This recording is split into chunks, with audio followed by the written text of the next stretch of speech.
What's going on? Shout outs to Paul in the building. What's going on, man?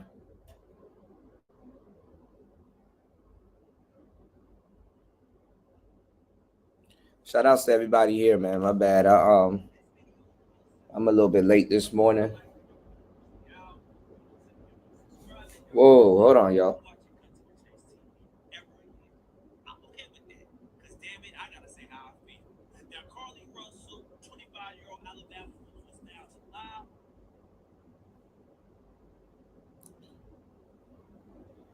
Okay.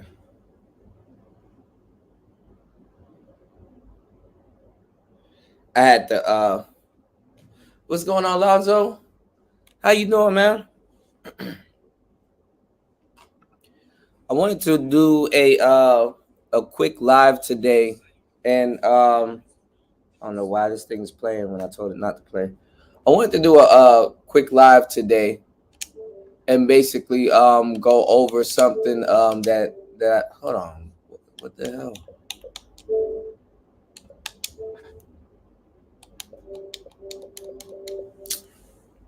Anyway, what's going on, Raven? My bad, y'all. I wanted to do a quick live today, talking about something that we've been talking about for a while, in the space, but just kind of, uh, bring some clarity to. Hold on, let me do this. I actually really need to set up tonight's show, but it's all right. It might be a quick show tonight. I don't know, but I wanted to talk about the gender war. You know what I'm saying? What's going on? What's going on, Don Philly? I wanted to talk about the gender war. A lot of people think that a gender war is still going on, and I've been telling people that the gender war. What's going on, Chris G? That the gender war been over for the longest time. You know what I'm saying? The gender war is it been over, and I was gonna do a pre-record, but I said, you know what? Let me go ahead and do a live about how the gender war is done. You know what I'm saying? You said we got a lot to talk about, man. What's going on in the space? You know, if y'all want me to cover something, you know, throw it down there in the chat. If I know about it, you know, we could chop it up, or if anything, I open up the panel or something. You know, it's up to you guys. But you know, what's going on, Bronze? You said you okay? Yeah, I'm good, man. I'm Gucci, man. I'm Gucci, man. I'm up, and I'm moving around. But I wanted to what's going on, Spawn? Yeah, finito, finished, done. I wanted to talk about the gender war because the thing is, you said polite trail. Oh, what happened? I don't know, man. We covered polite like a couple years ago too. To tell you the truth, like probably like a year and a half ago.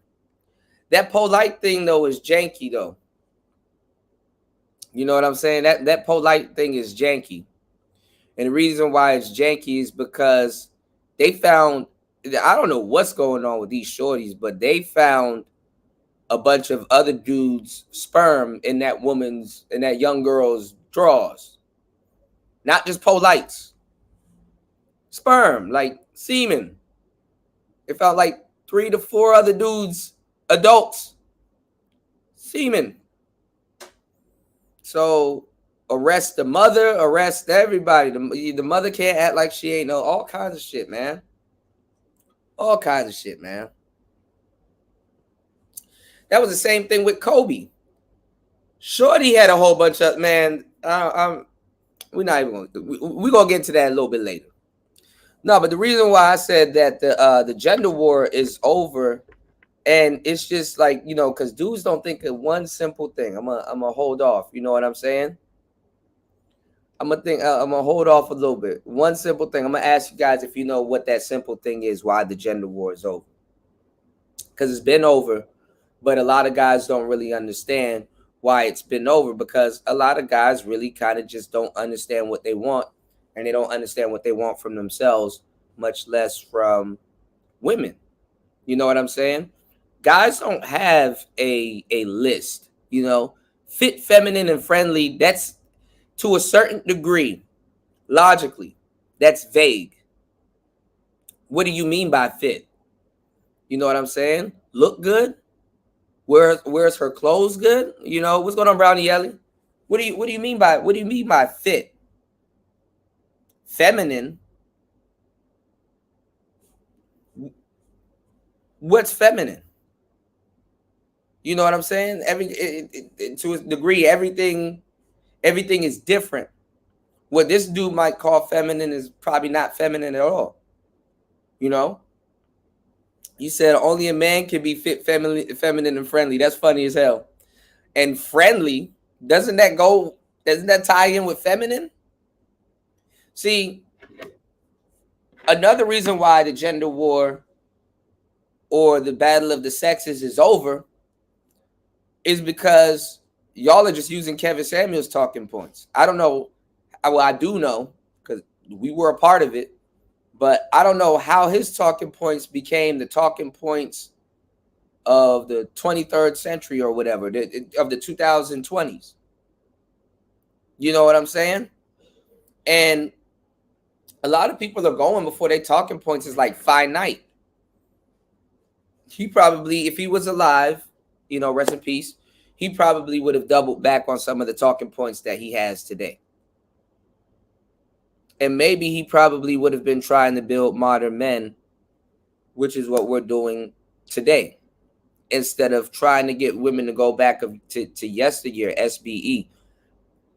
The reason why I was talking about that it's, you know, the whole SBE on the last show is that the women that y'all are trying to get to go back to the yesteryear, number one, it's a new generation. A lot of them are already grown. Number two, younger women of today never lived in those times, never existed in those times. And men are still getting bamboozled today. Have you noticed? And I've noticed as a millennial, we got to hear about shit in a time we didn't live in. And not even transport relationships back to where it was back in the day. We're living now.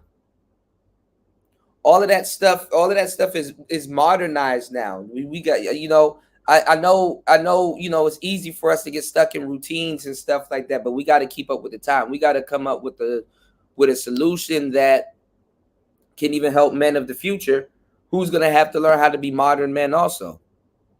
You know what I'm saying? Yeah, we get blamed for things. Yeah, we get blamed for things that happened 40 years ago. Like some women on the internet right now, we could never have a bank account. Bitch, did I stop you from having a bank account? I barely have a bank account. You know what I'm saying? I barely maintain it. Like, what the fuck? Like who stopped? Who said you can't have a bank account? 21 Savage? Like, who said you can't have a bank account? When you were born, you could go and get a bank account. You know, like we get blamed for shit that like we ain't got nothing to do, nothing to deal with. All of these feminist marches and shit like that. It's like, yo, who are you fighting? But that's the youth though. The youth just want to rebel for no reason. And for some reason, the youth believes that the world owes them something without not having to put in some type of work. Technically, they're kind of right, but technically they're not. And the reason why I say technically they're kind of right is because there should have been a baton passed to the next generation. There should have been a baton passed from older men to younger men. There should have been a baton passed from older women to younger women. You know, there's a reason why even in our communities, we're you know, hunting each other down with machine guns. You know, what the fuck is this? I ain't gonna lie. I'm about to say Chicago. They've been hunting each other down with machine guns. You know, Al Capone and all them niggas. They used to stand on the side of the car with the tummy gun and just street sweep. You know, with the Thompson. So, but what I'm saying is that, you know, it's fucked up.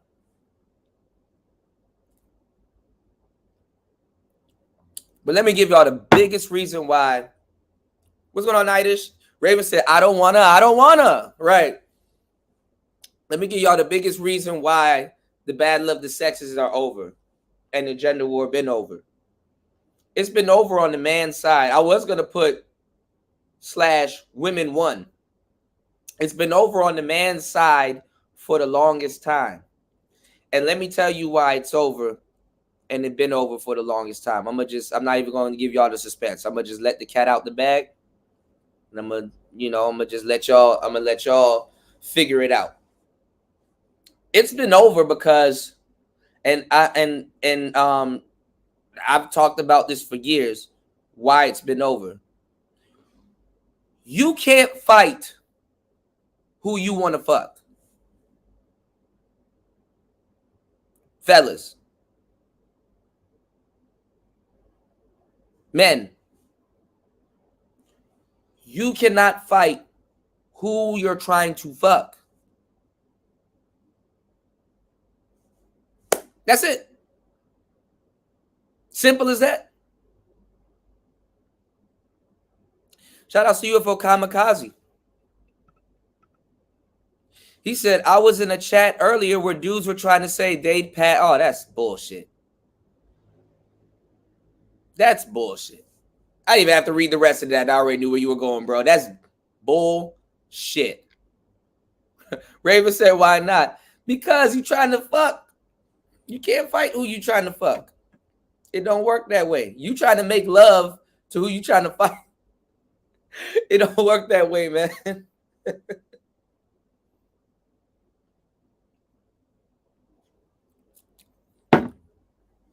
It's just as simple as said. Hold on, give me a second, y'all. Let me share this show. Hold on. Hold on.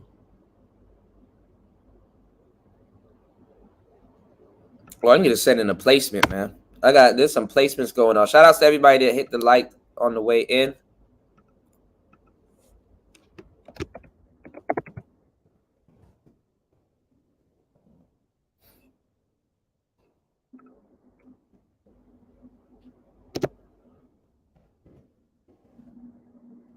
I mean, if you're gonna hold on.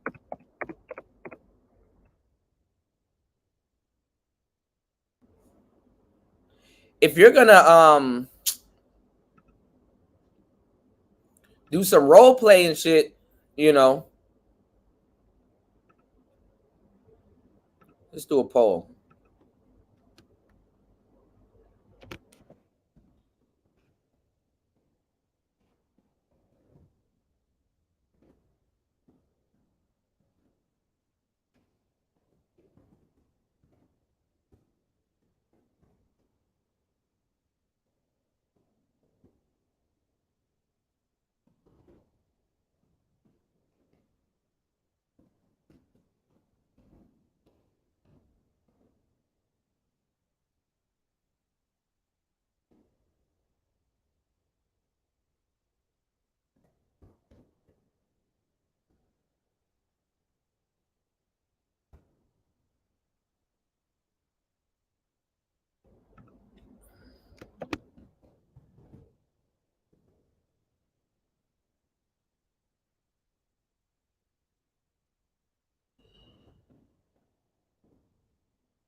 My bad, y'all. It takes me a minute to set this up.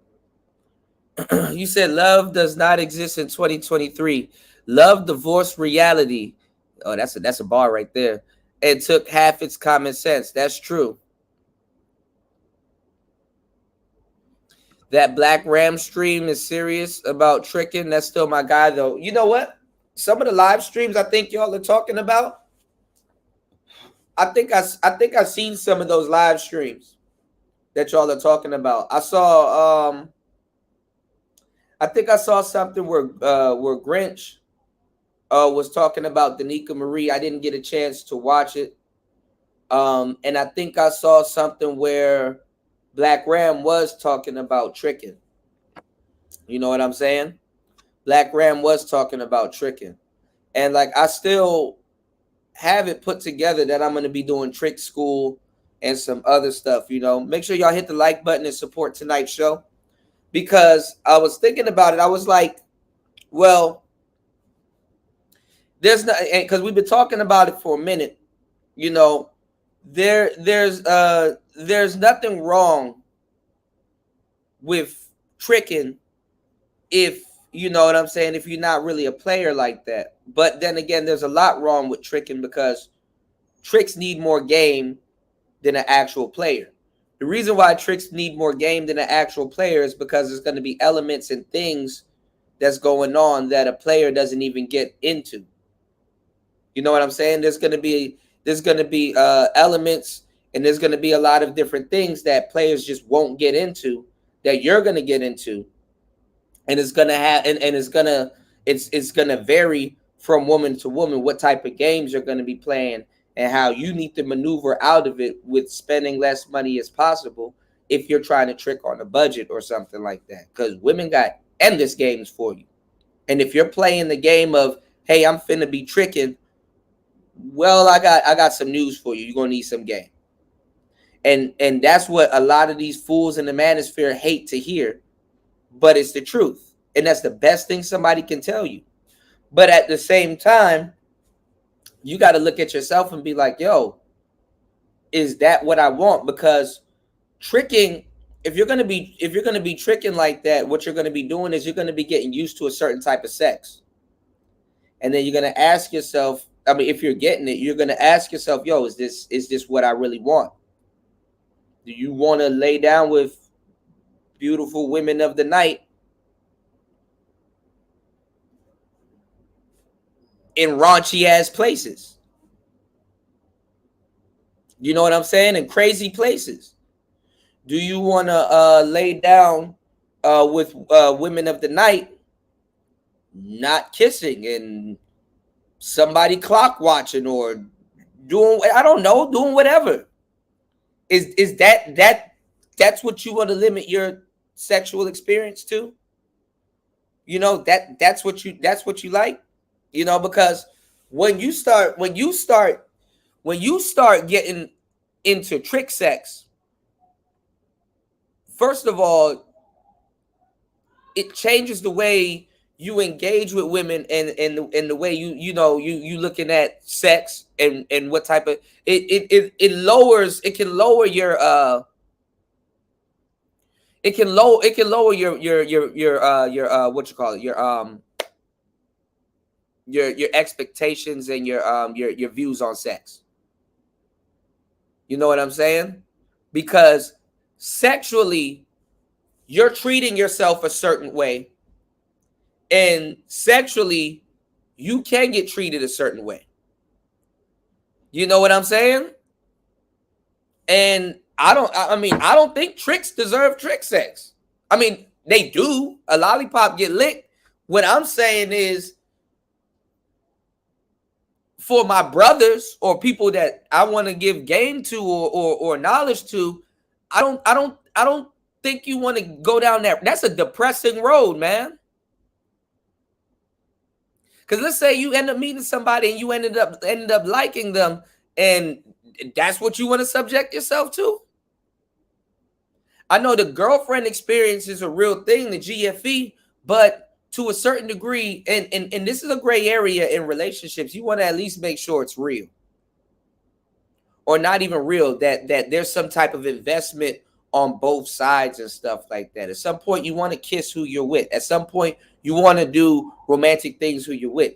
Trick sex ain't the way to go. I think a lot of men deserve more, but some niggas are just like, yo, it's either I get sex or no sex.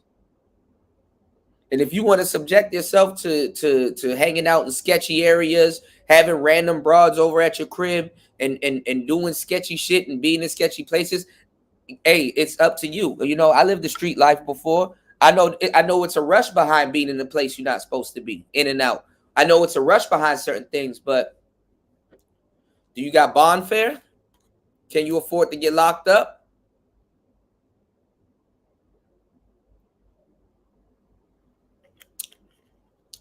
Ooh, ginkgo biloba and water, good as hell. Come on, man. putting y'all in fucked up positions. Remember when that passport bro shit came out in MOT and all them other people were sending y'all to Brazilian blades and shit? You want to hang out on a blade, nigga? You want to get popped by an undercover, my nigga? All because you not thinking with your head?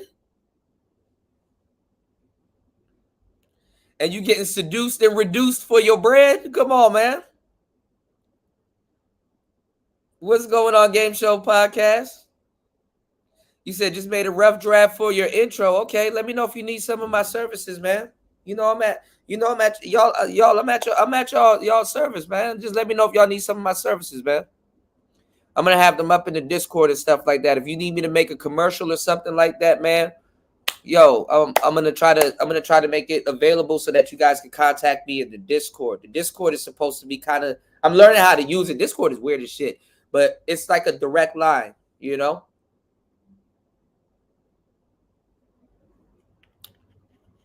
You said this subject, laugh out loud, got to get in where you fit in. Yeah.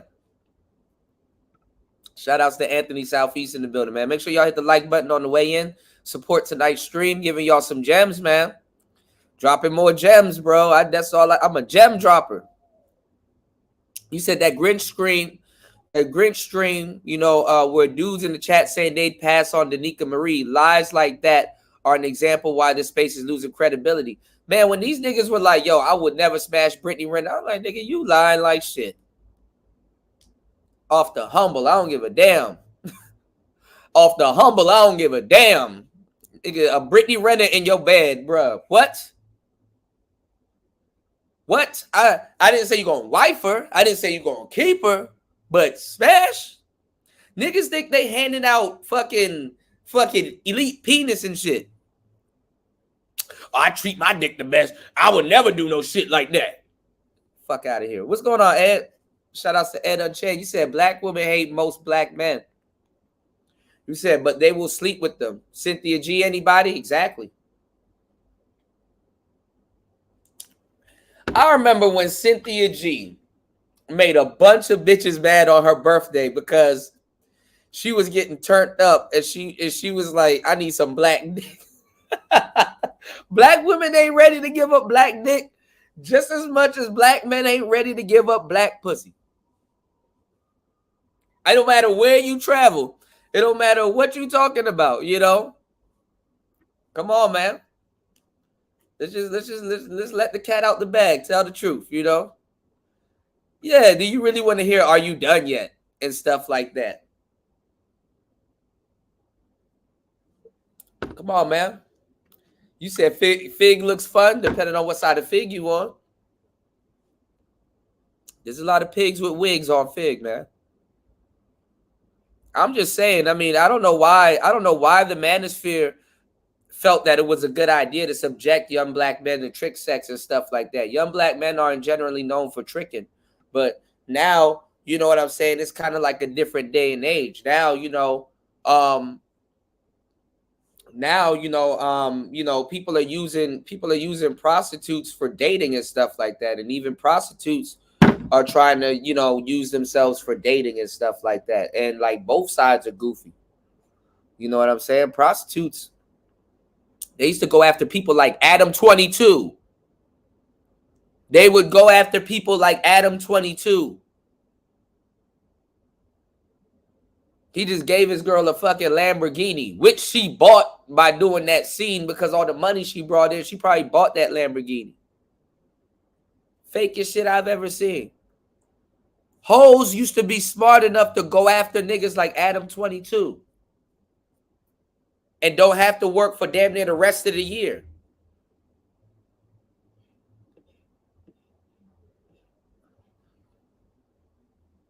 Yeah, elite peen. Come on, man. This shit ain't rocket science, man. But leave it to niggas to make shit. Leave it to niggas to make shit more than what it really is. You know what book I need to read? There's a green one. I need to go get that one. This book right here. I got the yellow one in my book bag, and then he has a green one. It's a pimp that I know by Dr. He turned into an author, Dr. Rufus Shaw. I don't know why I'm showing y'all that, but it was just there. I need to read that book. You said I would pound Brittany Renner like I was fresh out the pen. Yeah, Brittany Renner can get slow. She can get the dickness with the quickness, man. You said what's going on, Young Jay? You said black men have a representation of not being the face of black men have a representation of not being the face of tricking. In fact, most sex workers and strippers and hoes from the blade and prostitutes says no black men because we're cheap as fuck. That we stretch them out, and we're not good tricks because niggas be wilding and acting stupid, you know. Passport bros and manosphere guys like Fresh and Fit promoting dating strippers and sugar babies, tricking, etc. Yeah, and I hate to say it, I like the guy, but on the back end, so did Andrew Tate. So did Andrew Tate. So there's two guys that's coming up in this space that I already predicted that's going to be leading the space come this winter. If they ain't already leading the space right now, Zerka and that GG33 guy I've been telling y'all about with the numerology. Mark my words. Mark my words.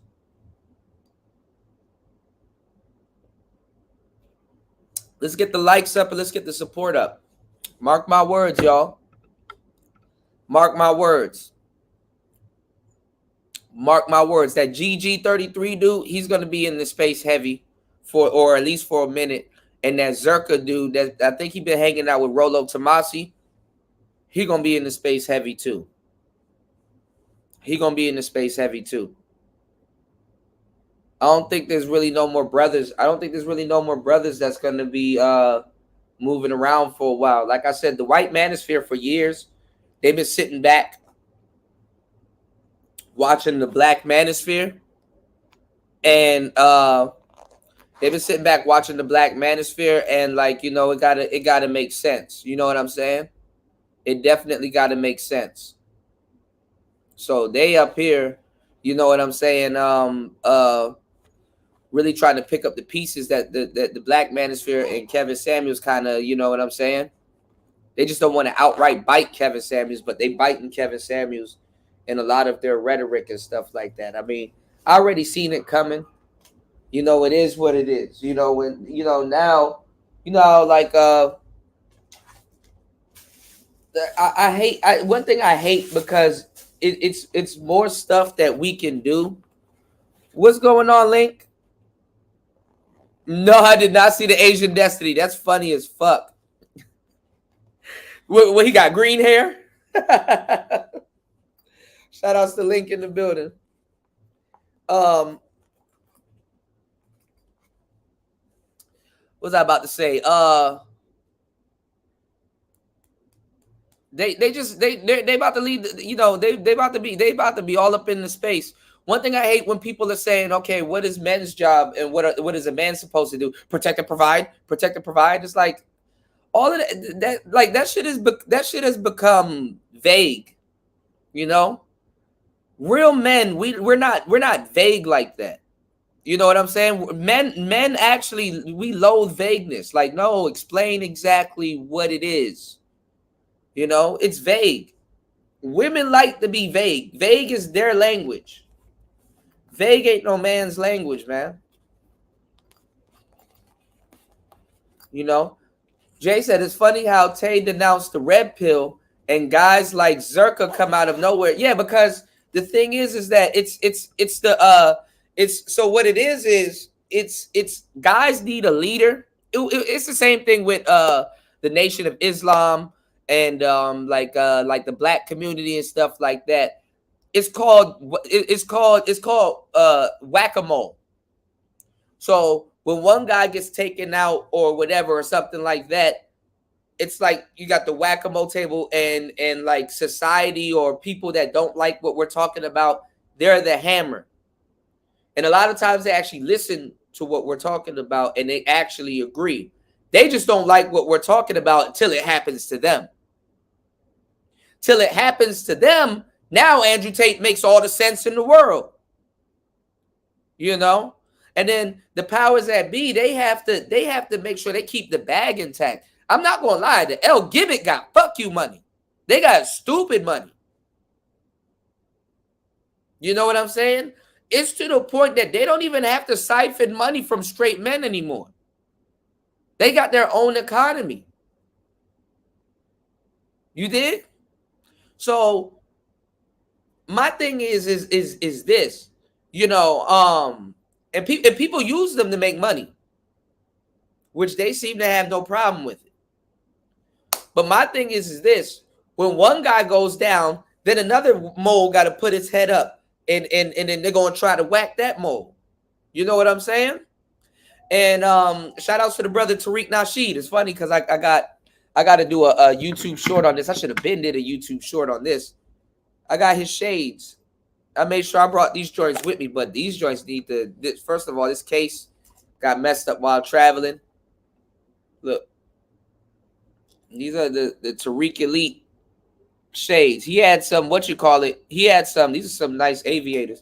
He had some cologne too. Shit was fire. Anyway, Risque Elite. I got a lot of bitches with that cologne too, by the way, you know. But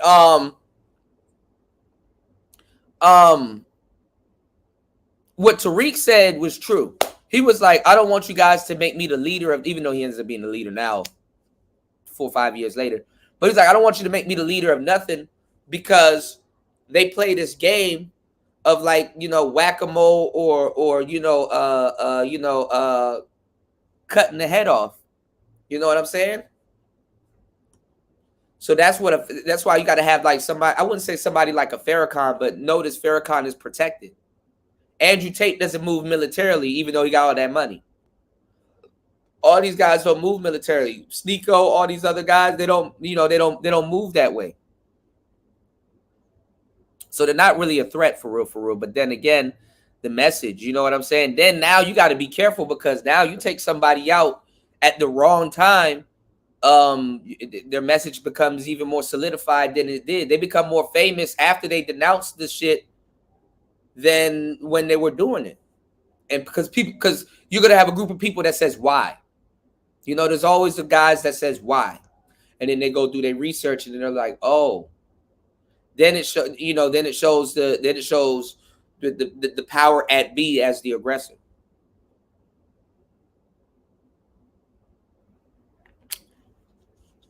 You said, when you said lead the space, do you mean by the most popular? Yeah, you can say that, Ed.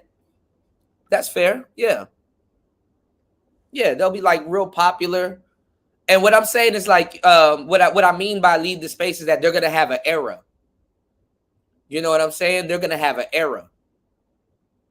You know, so you got to look at it that way. They're going to have an era where like their message is going to be like the message. You know what I'm saying? Because like I said, you know, even though we're talking to adults, you got to understand that to a certain degree, men were young-minded. Sometimes we want to follow somebody by proxy. You know what I'm saying? Because the world is always changing. You know what I'm saying? Like how we got to be modern men.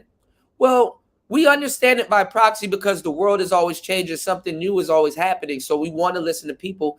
I might be that person for a lot of people. You know, you want to listen to somebody that's in the know, or somebody that's doing something, not necessarily to follow them or whatever, but to keep yourself sharp. And there's nothing wrong with that. You know, you want to keep yourself sharp. You know, who wants to be a dull blade? You know, you don't want to grow dull, you know? You said, Kuda, yeah, I didn't see the Asian Destiny. That's funny, right? That's funny right there. The Asian Destiny, his name is Fate. My name is not Destiny, it's Fate. You said, I finally saw that Lena the Plug video earlier today. I didn't see anything special to justify the hype. Which one? You saw the porn video, or did you see when that nigga gave her that fucking Lamborghini? Because see, if you a smart bitch, if you a smart hoe, you go after dudes like Adam 22. He should have a target on himself right now. Like, okay, yeah, that nigga green for the money and gold for the honey. But see, these broads are not smart because they've never been gamed up. They've never been pimped up. I'm not saying to go find a pimp, but I'm saying they're not smart. The best thing a woman can do, because women take on two things from a man, especially if she got a boyfriend, which is his ideology and his physical seed. Okay? They take on that man's ideology and his physical seed. So as a woman, it's very smart that you choose to surround yourself, or at least surround yourself by a smart man whose ideology that you can take on and translate it to what you're doing, because that'll be like rocket fuel to your game, and you can get out the game. You could be a gently used bitch. If you play it right, you don't have to have that 1,000-mile stare. You can save yourself for you know what I'm saying, for marriage and stuff like that. But you got to know what tricks to go after. You got to know how to really, you know, like I said, seduce and reduce. You go after people like Adam 22. But OnlyFans ain't going to teach you that. All of these other places, they're not going to teach you that. They don't have that type of information to provide for you. OnlyFans is not going to put you in the position to leave OnlyFans until OnlyFans is done with you. It's called getting the you know, you get the you know, it's called squeezing the juice. OnlyFans trying to squeeze you, not let you leave.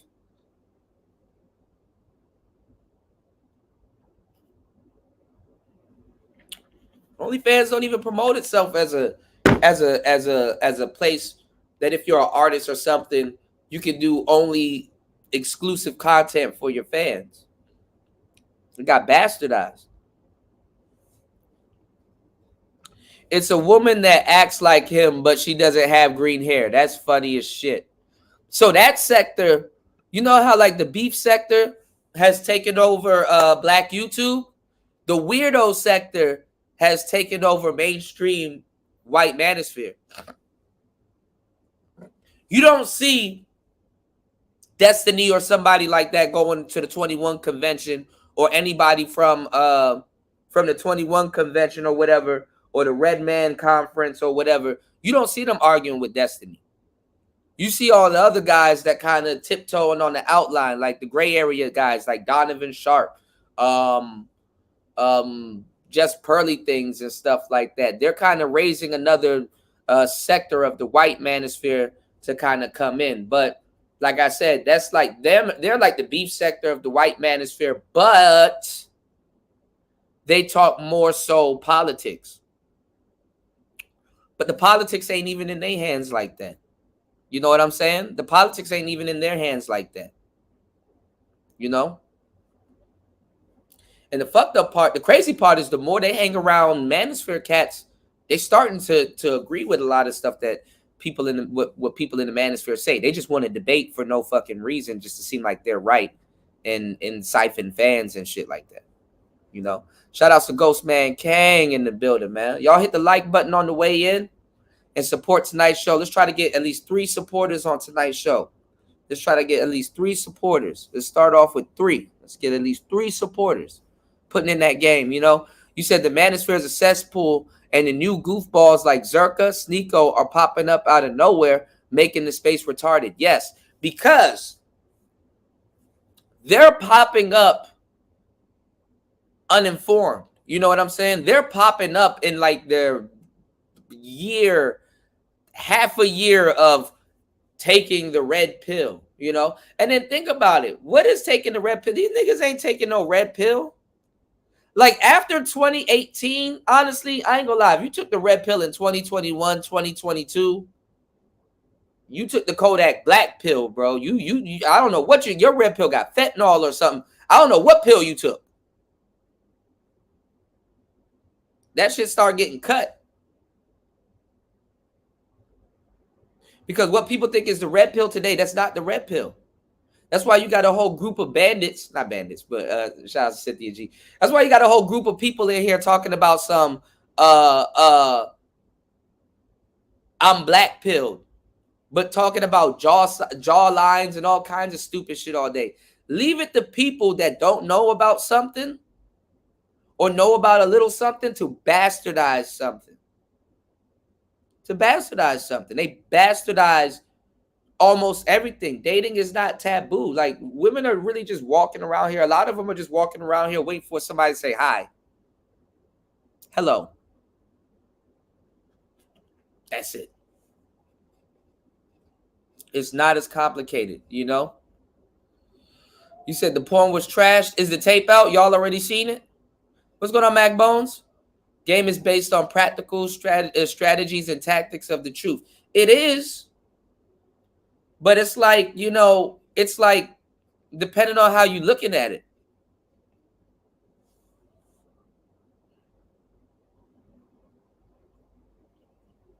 Not gonna lie, you don't even have to really have game nowadays. Just be social.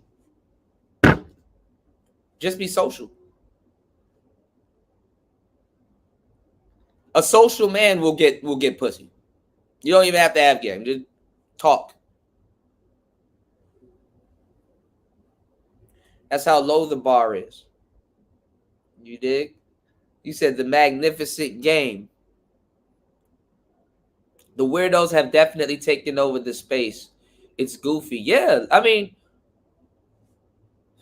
look at what dudes are condoning in the space right now.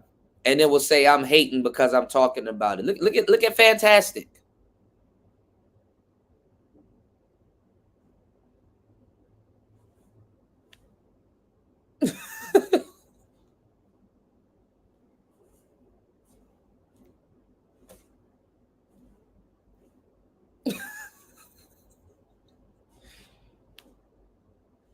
Behold, bitches, behold, Exhibit A, Fanny, your boy Fanny. What's going on, Jay?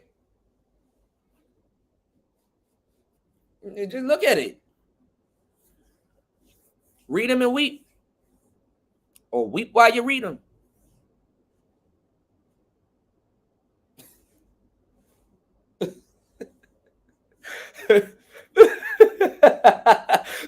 Not even.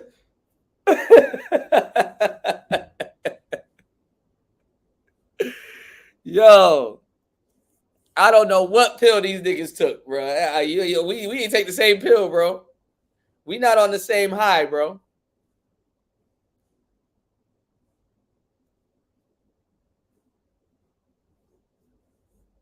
Oh, what didn't he do? That nigga can't even hide his fuckery. At least be red pill enough to hide your fuckery. Hey, listen, we don't do that here.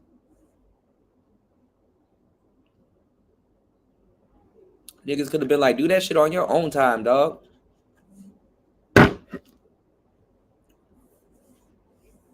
You said, listen, Ghostman Kang, shout out to Jay in the building. He said, either create something different or respectfully. What do you mean? What do you mean, Jay? Nah, man, we on something different.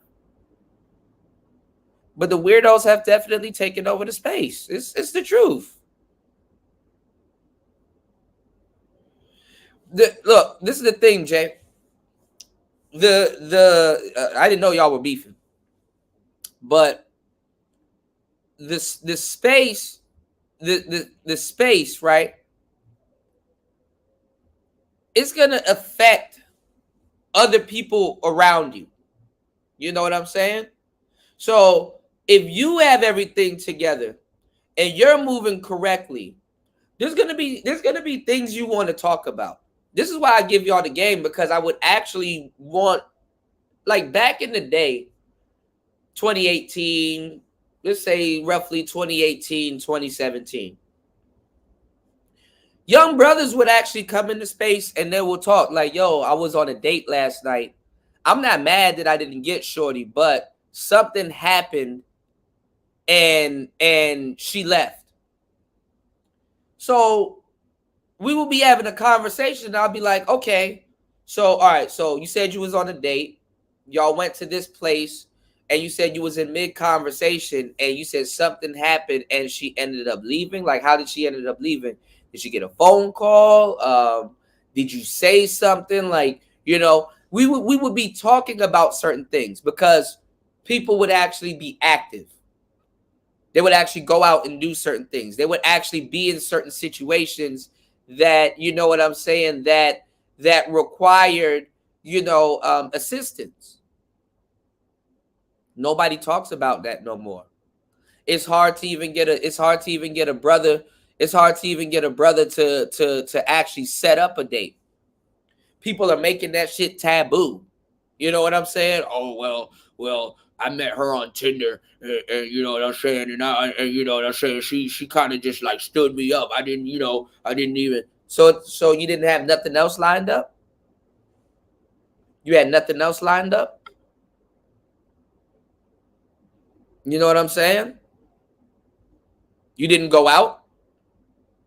I don't give a damn if somebody stands you up. Hey, you said, hey, I'm about to be out for the night. Still go out. I mean, yeah, it's a letdown, but there's a lot of things that go into it. And the funny part is that, even talking about tricking earlier, tricks go outside. A lot of tricks actually go outside. Even if you're a trick, you got to go outside. You got to go to it, right? So what Fantastic did, Ed, was he went on Kendra G's show and put in his resume to do whatever. And then he tried to lie and said, oh, it was for clout. Oh, content strategy. You know what I'm saying? Blah, blah, blah. It wasn't for none of that. Bro was up here looking for internet coochie, as he always is, and it doesn't work out for him. And that's kind of something that we got to talk about too, y'all. You know what I'm saying? Y'all niggas on the rebound. I ain't gonna lie, y'all be the rebound niggas that be fucking up the game. And it's not just like regular rebound niggas. It be niggas that are getting out of marriages and sometimes super long-term relationships, because they're the main ones out of the loop. This is why there's kind of a disconnect with the guys in the space that are married, but they're trying to give you the game on today's women, on modern women. You know what I'm saying? And it's funny actually seeing their reacting to modern women, because it's like, bruh, stay in your little relationship and shit. Stay in your ship. Stay in your boat. The seas are treacherous out here.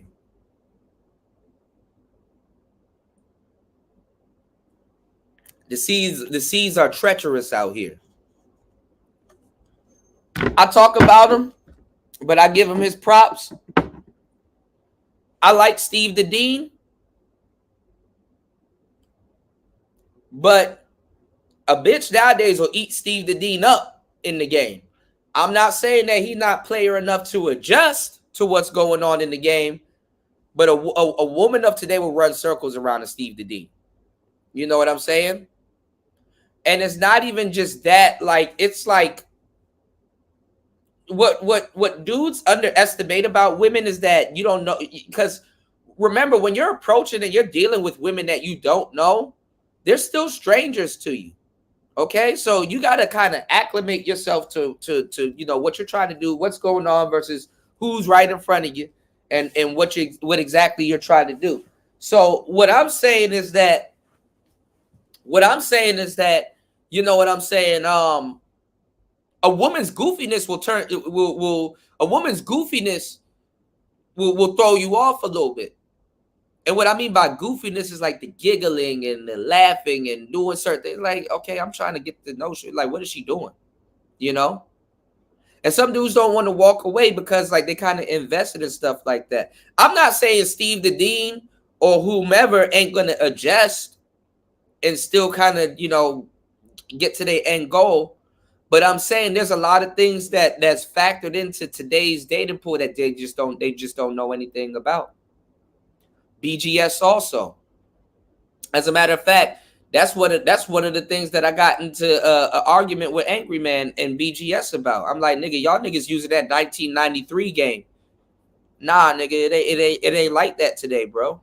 These hoes are on something different. Like, honestly, with all due respect, coming up, y'all niggas never had women using social media as a tool against you, or y'all never had to battle social media or some of the stuff that goes on in social media and stuff like that. I'm not saying that makes you a better player or a lesser player. I'm just saying that it's an element that's in the game right now that you have to use, and it can be a tool. But obviously, if you a young player and you know how to use it, it can be an effective tool to help you get to your end goal. But if you don't know what the hell you're doing, a bitch on social media got the upper hand. Crazy too. And if you haven't rinse, wash, repeat enough you're not gonna know where it's coming from, you know. And you got dudes out here that aren't players, but they play in the game how it goes, even on some square shit, and inadvertently tricking it. It happens when you sit back and look like, damn, yo, shorty did kind of fleece me a little bit. She working me, you know what I'm saying? Working me. Strong Kush, Hercules. She working me. A little shorty worked me a little bit. You go home and couch on my man, shorty worked me a little bit last night. The fuck? These bands ain't banding, man. Bandman Kevo for real. Shorty worked me a little bit, man. I said one drink, bitch. One. You said, I'm trying to figure out why married men are in the space, not really trying to help other men, just saying I don't get it. Well, this is the thing. The space kind of lies. Actually, the space outright lies. Because it's true that we want to, you know, it's true that we want to restore relationships to a certain degree. Like I mean, like I said, these dudes ain't players, bro. Like what's all this hooking up for? You can't be looking at these cute faces and beautiful bodies and personalities and places and sceneries. You can't be doing all of this stuff and after a while be like, you know what, I need me something decent. I need me something proper. Let me, you know what I'm saying? That's why here on Player Talk Radio, you know, I got GOGTF. I mean GOTGF.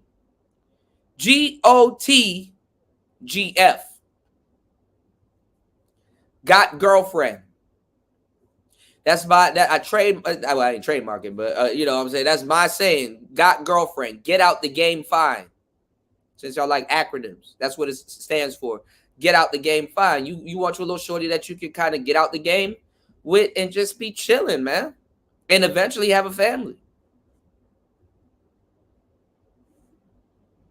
All this hooking up shit for real. I after a while, like, it's fun, it's cool, rinse, wash, repeat.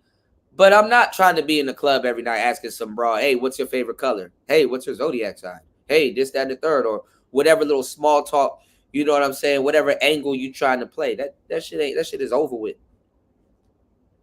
After a while, I mean, it's fun, like getting different women and stuff like that. But then again, you know what I'm saying? After a while, you just as you're gonna be used, bro. You just as delusional as some of these broads out here just sleeping with any and anybody, when they really could just get that one dope person. You know, after a while, you know what I'm saying, when you become a player, basically they call it player number 2 back in the day, you know, up to date.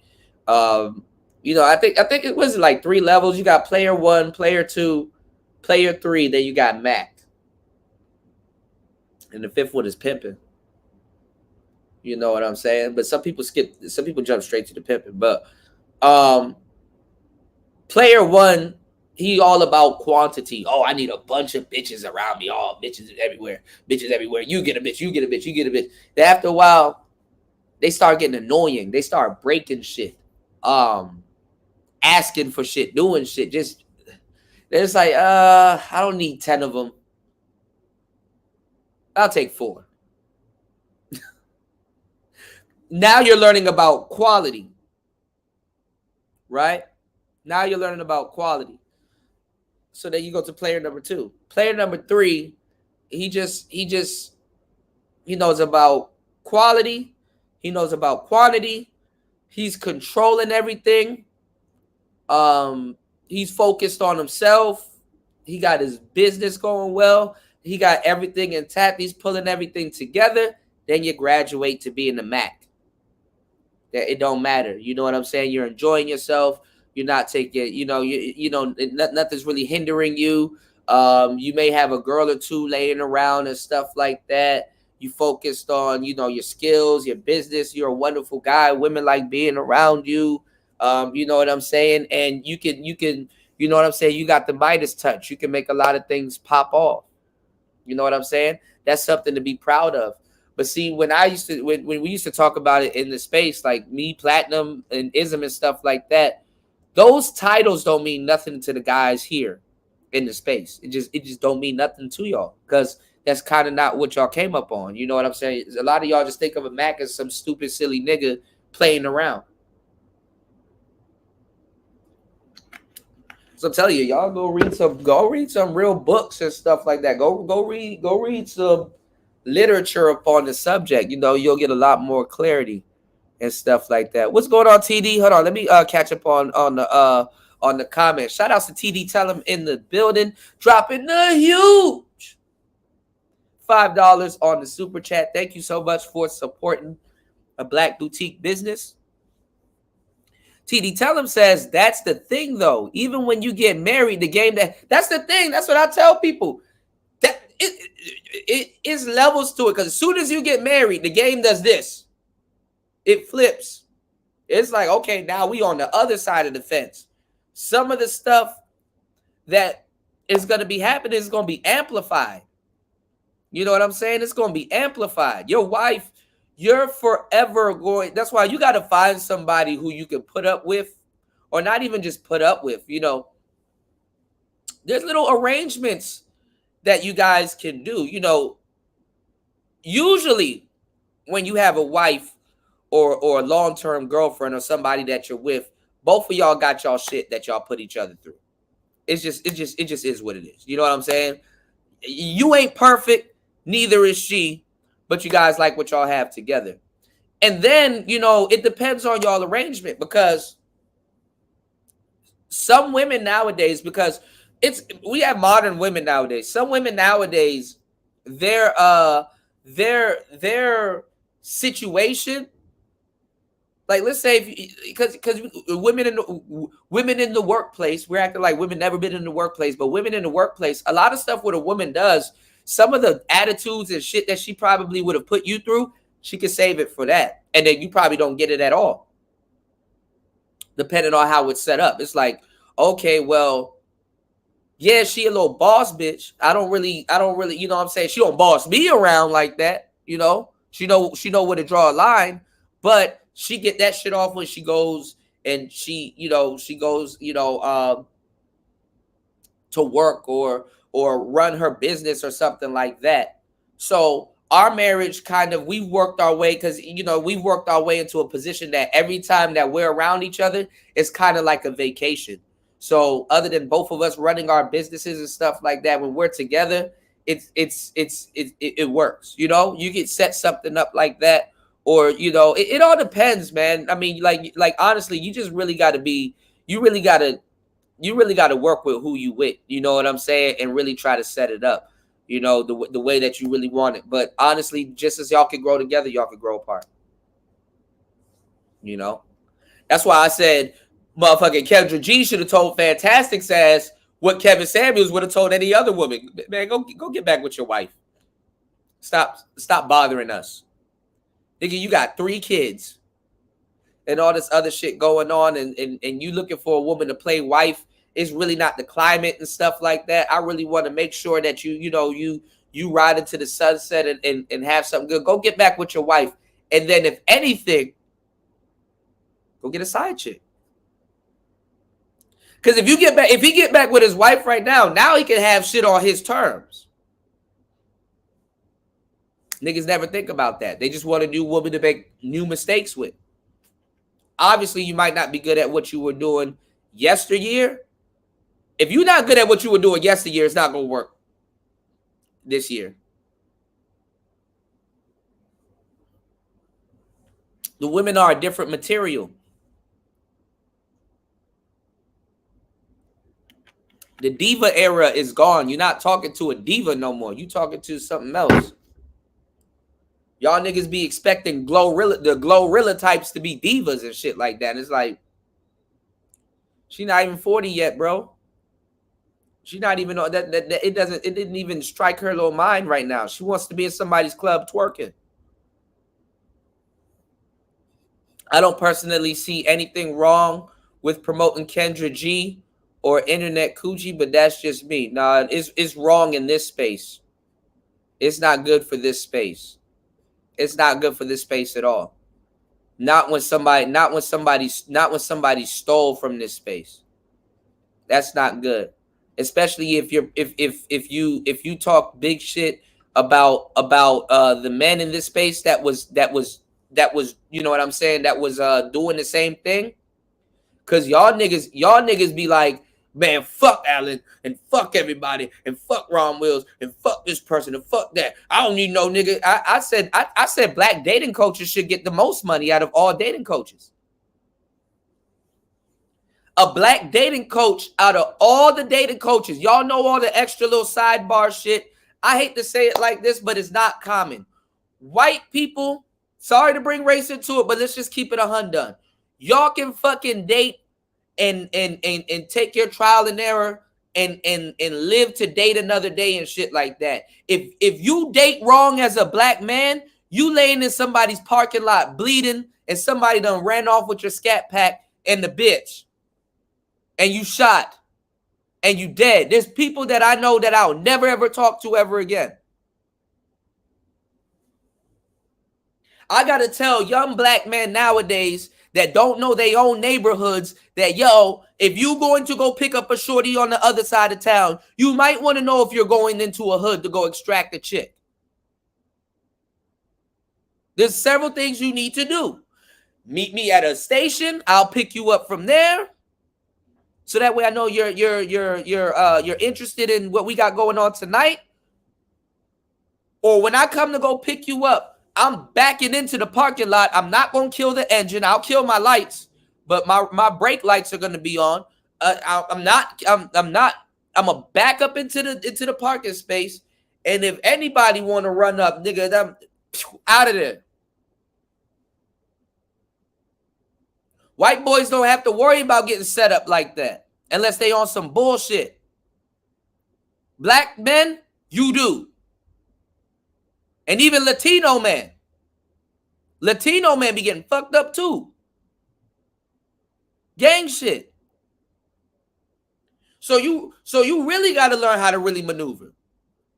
I'm not saying that dating coaches talk about that. I do. I'm not a dating coach, but I do give out a lot of really good shit that's applicable to today. My thing is that the black dating coaches should have been the most paid dating coach ever, because even all the white dating coaches, they stealing from the black dating coaches. Been happening since the pickup artist era. It been happening anyway. And obviously niggas are the most confused ones about dating.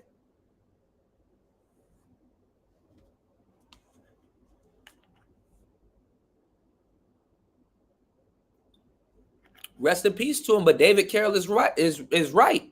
Not white, but right. That white skin will cover up a multitude of imperfections. If you want to go out on a date right now wearing some fucked up Skechers, better off being white.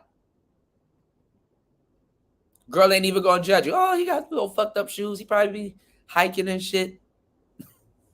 But let you be black and your shoes fucked up. Oh, nigga.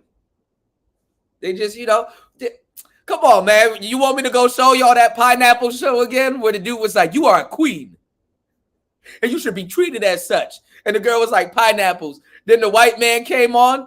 Old white dude just I don't know, and shorty was like smiling and cheesing and shit like that. They command a certain amount of, attention. It's cool. We get it. We see it. Passport bros lying to y'all. You gonna have some competition when you travel. Best believe, and the person ain't gonna look like what you used to. Motherfucker can pick up a bitch with motherfucking hiking gear on his back. I seen it. Like, damn, let him put his gear down first. You smashing a chick with a big ass backpack on your back. Like, nigga got a tent. This nigga got a tent on his back. Like a turtle shell, Shout outs to my brother Ant T in the building. My bad, bro. My brother Ant T in the building. He said he voted on the poll. Let's check the poll. Let's see what we got going on, man. I gotta stop by Ant T's channel, man. He had a good show last night, man. I was out and about. I didn't get a chance to see it. You said, I said, can you seriously fight who you're actively trying to sleep with? Okay. 34 votes, 21% says yes. I don't know why. You know, the bad letter sex has been over / gender war been over. You can't fight who you're trying to fuck effectively. 59% says no.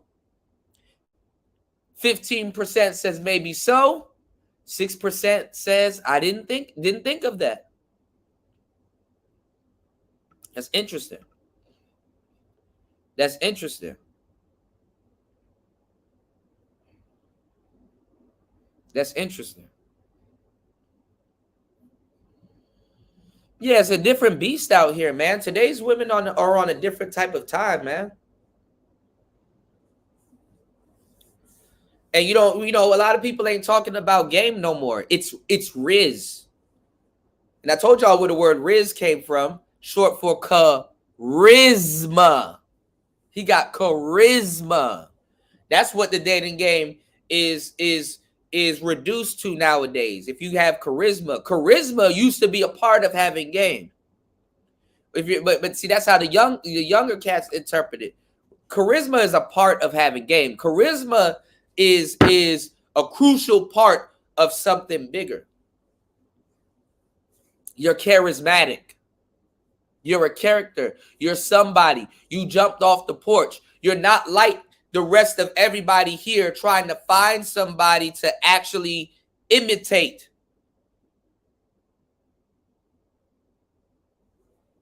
You get imitated. You're a character. You don't have to hold on, y'all. You don't have to, you know what I'm saying? You don't have to try to, adjust yourself to be like somebody else. You are somebody. And that's how you get chosen on. You know what I'm saying? Yeah, it's a bad look. It's a bad look. Yeah, that nigga dressed like he's still stuck in 2007. I'm not going to say I kind of dress like that too. I'm a little bit more urban and more modern, but I'm not going to lie. I need to go shopping. I really do need to go shopping. You know, I really do need to go shopping. For me, you know, I dress okay, but I need to go shopping. But like I said, I'm still moving around, so I gotta be light. You know what I'm saying? And honestly, where I'm at, hold on, yo, where I'm at right now, like, you know what I'm saying? Clothing is good, but it's just, it's not the name of the game too much here. But definitely, I wear my clothes. My clothes don't wear me. Fantastic's clothes wears him. Even too, if you go into some of these neighborhoods and they looking to rob somebody or something like that, they looking for people that's like, man, nigga, take that shit off. I'll help you. But see, Coach Corey Wayne. A lot of people ain't gonna get that joke. Coach Corey Wayne got a lot of game to give people, but I hate to say it, it's kind of outdated because it's the same thing like She-Ra 7. Hold on, y'all.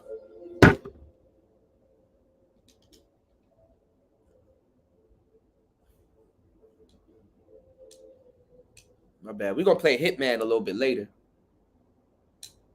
Y'all hit the like button, subscribe, and support tonight's show. I've been up here. I've been talking for an hour and 10 minutes. Like, god damn, dog. That's a lecture for that ass. I'm gonna start doing stuff too if I can one day. I'm gonna start just doing like lectures, like actual lectures where we all are in a place and I'm, giving y'all the game. But listen, Coach Corey Wayne and a lot of modern dating coaches are not wrong with what they're saying. They're absolutely correct and they're absolutely right. But some of the gestures and stuff that you're putting out today, a lot of today's women can't. They don't understand it. You know what I'm saying? And just like the setup for it, it's like we moving in a really fucked up transactional culture, and it goes back to the trick sex shit that I'm talking about. Everything is transactional. Love used to be love is transactional, but it wasn't necessarily transactional in the way that it is today. You know, love wasn't a, if I do something for you, you got to do something for me. No, it was a mutual thing. You know, transactions nowadays is not super mutual like that. You know what I'm saying? So it's better to experience love than never experienced before. It's better to love and lost than never loved before. That saying is true. But guys like She-Ra, Corey Wayne, and like the She-Ra 7 types, when I think about what both people are teaching both sexes to do, it has to be set up. You know what I'm saying? So to implement what Corey Wayne is talking about, you have to know why you're doing it so you can do it more effectively and more efficiently and get a desired outcome. But the thing is that the younger cats don't know why they're doing it. You know what I'm saying? Chivalry been dead. What's the 5 things I keep telling y'all that's dead? Chivalry is dead. Like I said, a lot of people are used to trick sex. So y'all aren't even having no damn foreplay. Foreplay is dead. Public display of affection, dead. Romance, dead. And what's the other one? I always forget one of them. Let me go to my notes. Y'all hit the like button on the way in and support tonight's show. Support tonight's show. You can support tonight's show at PTV 888. That's PTV 888. Courtship. Courting, dead. PDA, dead. Chivalry, dead. Foreplay, dead. Romance, dead.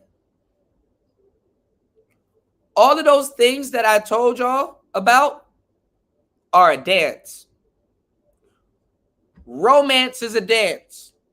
Public display of affection is a dance because it involves romance. Chivalry is a dance. It involves romance. Foreplay is a dance because it involves romance. Courting can be a dance because it can involve romance. Everything is jumbled up and backwards. This happens in regular relationships, but it's happening more so now than ever. You're courting women after you sleep with them instead of prior. And you can blame women for a lot of this too. A lot of the stuff that women claim that they want, yeah, they want guys to buy flowers, roses, and all this other stuff. They did lie on the front end, but it's really on the back end. All of that romantic stuff usually takes place after you become her boyfriend. She wants her boyfriend to buy her roses. She wants her boyfriend to romance her. She wants her boyfriend to do some of these things, because sometimes if you do this nowadays, before you get the girl, it can come off as weird, or that you're a try-hard. If you try to properly romance a woman before you get the coochie, it's a dance. It comes off as weird. Oh, this nigga really trying to get the coochie. I'm not gonna give it to him, or I'm gonna dangle it some more and make him feel like he about to get it, and get as much out of him as much as possible. Make him waste his time. Or that build up. You do all of that shit, and then the sex is whack. So a lot of dudes say, fuck it. Nigga, I ain't about to do that. Roses, nigga, what am I, a simp? And it be square niggas. Well, you ain't a player. You're not. A lot of that stuff has to get set up. You got to set that shit up. What I mean by set it up is that you got to frame it so she sees, hey, damn, this guy really likes me. This is what he's doing. That's hard to translate if you don't know why you're doing it.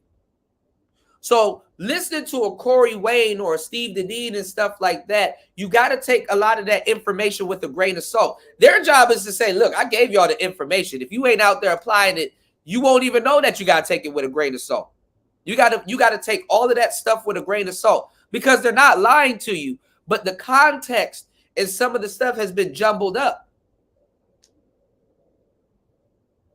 If you really want to make your girl come or have an orgasm and stuff like that, you have to involve a public display of affection.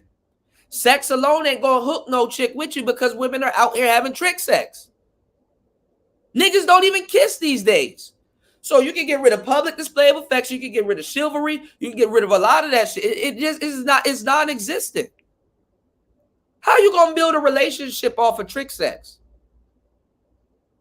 You can build a relationship, but you're gonna build a trick versus customer type sex. And do you want to be in a relationship with somebody that's providing that for you? Some people may say yes, because they're just getting sex. And even the person that's doing that with you or to you will look down on you for that. So that's why I don't know why the manosphere thought that was a good idea, and it was a good idea to tell y'all to be fake passport bros and go straight to a Brazilian blade. Okay, nigga, that's like me telling you, as soon as you get to Cali with your suitcase and everything, go right to the blade. Go right to Fig, my nigga. See if you don't get robbed for your suitcase and all kinds of other valuables and stuff like that. Them niggas put y'all in position to get harmed. And y'all cursed me out about it because you thought you would get your little sex.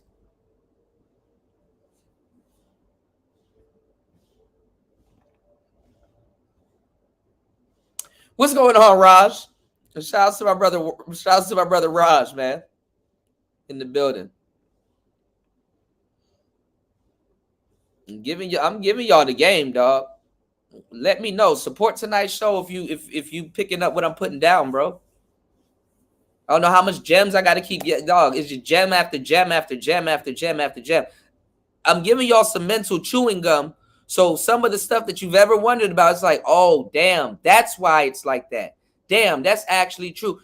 Start really backtracking and pieces some of the stuff that I'm saying together, see if it don't make complete sense. Because as a younger cat, you're not wrong for wanting to be monogamous. You're not wrong for wanting a relationship. You're not wrong for wanting to do nice and beautiful things, you know, with somebody that you really care about. You're not wrong for wanting to build on top of stuff and build a relationship and stuff like that. But it's different nowadays, you know. People are copying other people. People are unoriginal. People are not really, you know what I'm saying? They you know, it is what it is. But if you can find somebody, that's why I tell y'all to go out in your regular lives. There's a lot of decent women that are just, they're not on the internet like that. They go into the gym. They're doing all kinds of different stuff. You can find all of this stuff in your regular life, and you can make it happen.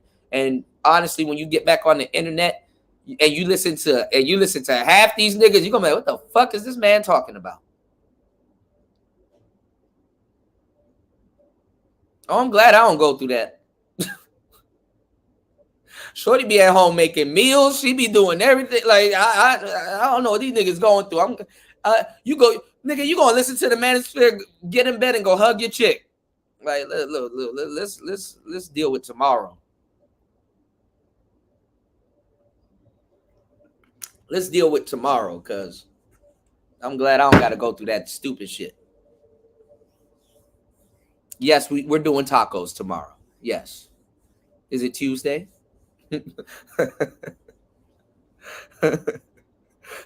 Yes, Pooh Bear. You said I don't have any charisma or game. You can learn it. Like I said, there's 3 types of guys. You got the natural. You got the guy that don't do it or that got luck every so often. And then you got the guy that can learn. You can learn all this shit. Go to YouTube University shit. I don't got no books or anything out. I will have some books out soon, though. So y'all make sure y'all, you know, on my Gumroad store, I'm going to have exclusive books. I'm going to put out the PDF first, and then I'm going to do the audio books and stuff like that. I'm only putting out, like, honestly, these don't need to be bricks and stuff like that. My books are going to be exactly like this. It's going to be like a nice little pamphlet, a nice little quick read and shit like that. And I will be dropping exclusive content in those books and in those PDFs. So make sure y'all go pick that up before it's on Audible and Amazon and all that stuff. I said, let me put it. That's why I'm using Gumroad as a medium to put out a lot of my digital products and then y'all go check it out. You know, I will give y'all a game on how to actually get charisma. It's actually really not as hard as you think. But there is gonna, I'm not gonna tell you that it's not work. There is gonna be a barrier that you may have to get over. You know, but honestly, you know, what's going on, JR? Honestly, you just gotta have the gift of gab and just be out here. A social guy, just being social, you're gonna get laid. Like if you're just mingling with people and stuff like that, just being social, you're gonna get laid. There's a lot of factors that y'all don't factor in. Bitches be out here drunk and shit like that, and they just want somebody to talk to and stuff like that. And you know, you make a bitch laugh 1,000 times and shit like that. Nigga, then next minute you laughing at her drawers and shit like that. You could laugh a bitch all the way to the next day. Yo, let's get up out of here. Let's go get some breakfast. It's 10 p.m. I know. Nigga, you gonna have a blast at Ruby Tuesdays on a Thursday. You know what I'm saying? Giving y'all real gems, man. Some big rocks. Real Ruby Tuesdays, man. It's player talk, man. Y'all don't see me reading off no goddamn script. Where the script at? Y'all see a script?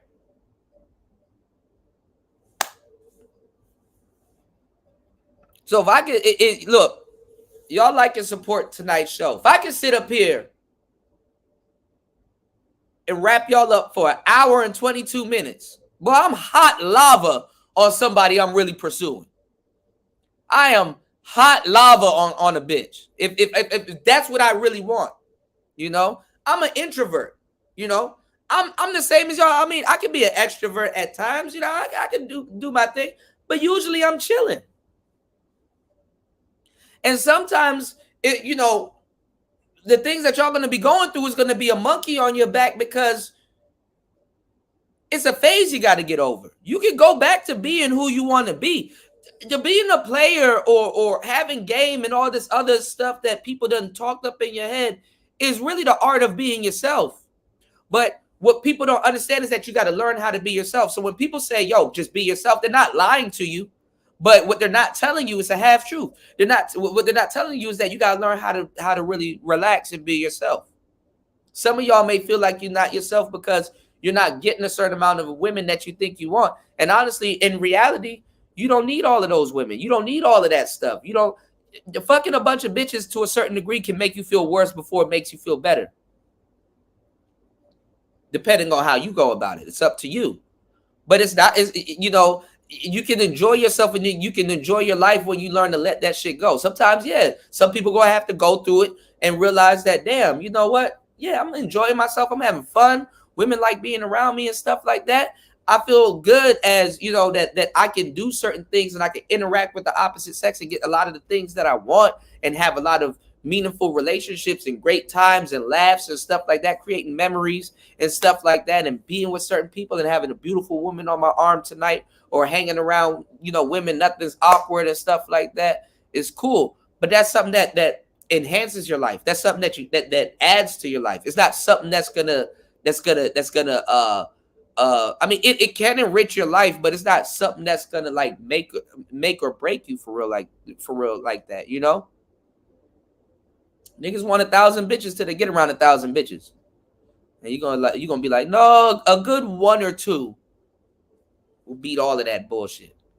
You know, kind of women ruin women for women and women ruin women for men. A lot of them are doing the same shit. A lot of them just want to be outside butt naked, twerking, drinking liquor until they don't know where the fuck they at. A lot of them, there you got some good women. You know what I'm saying? You know, you're gonna lose a couple of good ones. That's what I'm saying. Like, you know, y'all want to be a Casanova, but being a Casanova, it can enhance your life, but it's not going to make you feel better or great about great about anything. But definitely, it's a tool. It's an experience to have. You know, I definitely say, you know, experience it, but don't make it make or break you as a person. You know what I'm saying? Don't make it. It's not a make or break type thing. So sometimes, you know, even in this manosphere and stuff like that, and like, you know, what a lot of guys are going through, You know, I don't want y'all to, you know, y'all will hurt yourself with some stuff y'all have no clue about or don't know anything about. Go listen to the last video I was talking about with relationships and stuff like that. Niggas will get mad because they're not on someone's yacht, but your bags ain't packed and you don't own a suitcase. You just been scrolling on Instagram all day. The internet also nowadays is not what it was like back in the past, where your imagination can run wild and shit like that. No, the internet is literally, y'all are working, y'all mindset is working on the algorithm and you ain't even know it. The internet is telling you, hey, if you get on Instagram, you need to be on someone's yacht right now drinking pina coladas. You don't even drink pina coladas. You drunk off one beer. Your bags ain't packed. So why are you mentally stressing yourself about some shit you don't even do? If somebody says, yo, hey, we covered your job or whatever, blah, blah, blah. Yo, you need to be at the airport in 4 hours. What you finna do? About a good 75, probably 80% of people ain't even gonna be on that plane in the 4 hours.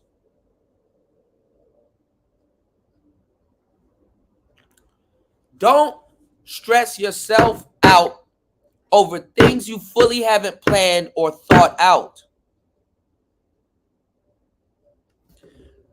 That's why I say apply yourself, because this is not no one size fits all type, you know, you can have some one size fits all type game, but everything, I know for me, but everything is situational. That's why you can tell who knows about dating and who doesn't know about dating, because everything is situational. The conversation that I'm going to have with this chick is not going to be the conversation I have with the next chick, unless I'm running a routine or I'm sergeant or doing something like that. And that's rare nowadays because the era is a little bit different. I just be myself. I just relax. My thing is, you don't want to stress yourself out about it. When you go on the Kendra G show and she's running down this line of questioning, it's bullshit, because not all size fits all. Even what Kevin Samuels was doing was bullshit.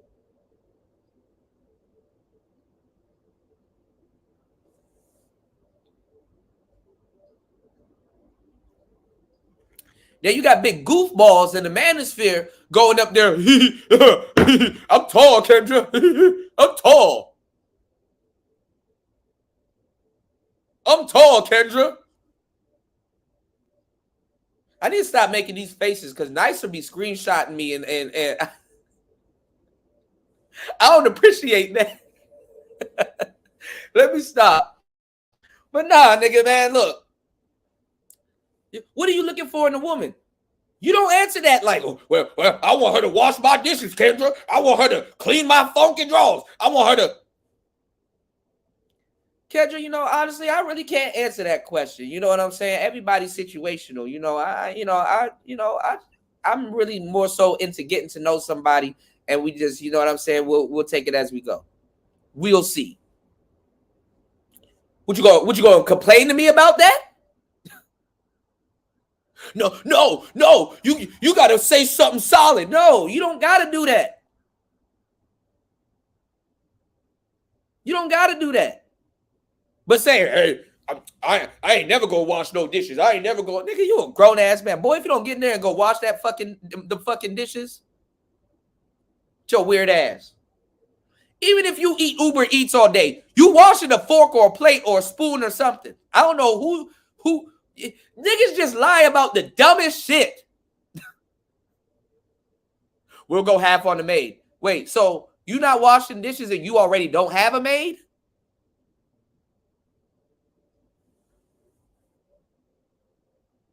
Oh, you know. Shout outs to Spawn. You said Coach Corey Wayne was the first person to help you out with your bitch problems. Funny looking back on it now. Yeah, Coach Corey Wayne got a lot of game. You know, stole a lot of shit too. But I fucks with Coach Corey Wayne. A lot of people don't know about Coach Corey Wayne. Coach Corey Wayne, that's some good shit right there. Coach Corey Wayne is, you know. But honestly, y'all gotta take all of that shit with a grain of salt. You know what I'm saying? You gotta take that shit with a grain of salt. And then now, as a young black man, you gotta, it's very important for you to listen to people that, that I hate to say it, that look like you. Because if you don't know how to really use discernment with certain advice or information, especially if you out there applying it, you can lose a lot of women in the process. You can lose a lot of, you know what I'm saying? But honestly, I'm gonna tell you the truth. Everyone naturally, to tell you the truth, once you get over a certain relationship hump, everyone actually naturally knows how to attract women and do certain things. Like I said, you got to learn how to be yourself. And it's fucked up when you don't understand that, because when you're a good guy deep inside, and you know for a Fendi fact that it's like, damn, you know what? I just need to really learn how to articulate myself, because damn near any woman would love to be with me. I'm a fun guy. I know how to draw. I know how to do a lot of different things. I bring a lot to the relationship. I could teach a woman how to do certain things. If she already got a business or something going on, I know exactly what to say to her to get her mind right. I can pull her out of a sunken place and stuff like that. I got a lot of little, you know what I'm saying, things that I can bring to a relationship that's super valuable. I got problem solving skills and stuff like that. Instead of blowing up all the fucking time, I know how to actually solve a damn problem, which make a relationship a lot more easier. A lot of people don't even talk about hard skills in a relationship. All you hear is protect and provide, protect and provide, protect and provide. Man, fuck y'all. Fuck that shit. We need to get back to being men. Men don't do that vague shit. What the fuck you mean protect and provide? What do you mean protect? Do you know jujitsu or some shit like that? Or do you know niggas in the street? So if your girl is roaming around your hood doing stuff while you off somewhere doing something, she gonna be all right because you know people in the area and they know who your girl is. That's protection. Provide. What are you providing? Are you providing a safe environment? Are you providing a place that she can make a home? That shit is vague. And it's just an easy way to answer a dumbass question that's been asked to y'all. So this is how we can tell who's really doing shit and who's really going. There's certain girls that I've dealt with, I didn't have to protect them because they don't get into stupid shit. Did they feel protected by me? Probably. I didn't have to provide. These aren't things that people innately are really looking for real, for real. Protect what? When the police exist. You know what I'm saying? I mean, all kinds of shit. I mean, like, it's stupid. Some of y'all listen to Kevin Samuels a little too much, man. I hate to see how it blew up like that, but rest in peace to the man, you know? That nigga right there, he done fucked the dating game up. He done fucked the dating game up.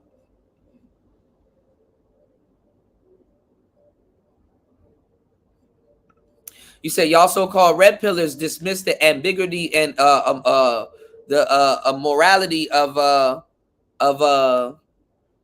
nature. It's indifference to your wishes and desires. Yeah, there's some truth in that. There's a lot of truth in that. And that's why SB is such a pain in the dick for most of these creators. They want to shame women. Yeah. I mean, listen, man, I know how to deal with hoes for sure. I know how to deal with regular square women and stuff like that. My thing is that, like I said, I just want to know who I'm dealing with so I can adjust. You know, I'm very versatile. I just want to know who I'm dealing with so I can adjust. I don't want to deal with no square bitch and then she on whole time. You know what I'm saying? And then you know what I'm saying? But some women they get a rush because they know I can do that, and that kind of annoys me and stuff like that. You know, to a certain degree, it's like, look, let me know what time you on for real. Because if I'm trying to square up, not trying to deal with no undercover hoe that want to be out here really sleeping around, and then women are some of the most goofiest creatures on the fucking planet. It's like, bruh, like. Some of the oh for show shit, whole shit they're gonna be doing. If you present, I'm gonna just say it like that. If you're present for it, you're gonna see some of the goofiest dudes. You know what I'm saying? She sure know how to pick them, and it's like, damn, dog, these are the type of niggas that you really trying to fuck around with. all right, let me remove myself from this situation because I can't, women act like we don't know like we don't hang around other niggas and we don't know what type of niggas they go for or what type of niggas they, we can't look at another nigga and know what type of nigga he is and shit like that and be like, yeah, let me remove myself from this situation. You is a goofy chick though. And you need to get that shit up out your system. So maybe some other time, but for now, not on my dime.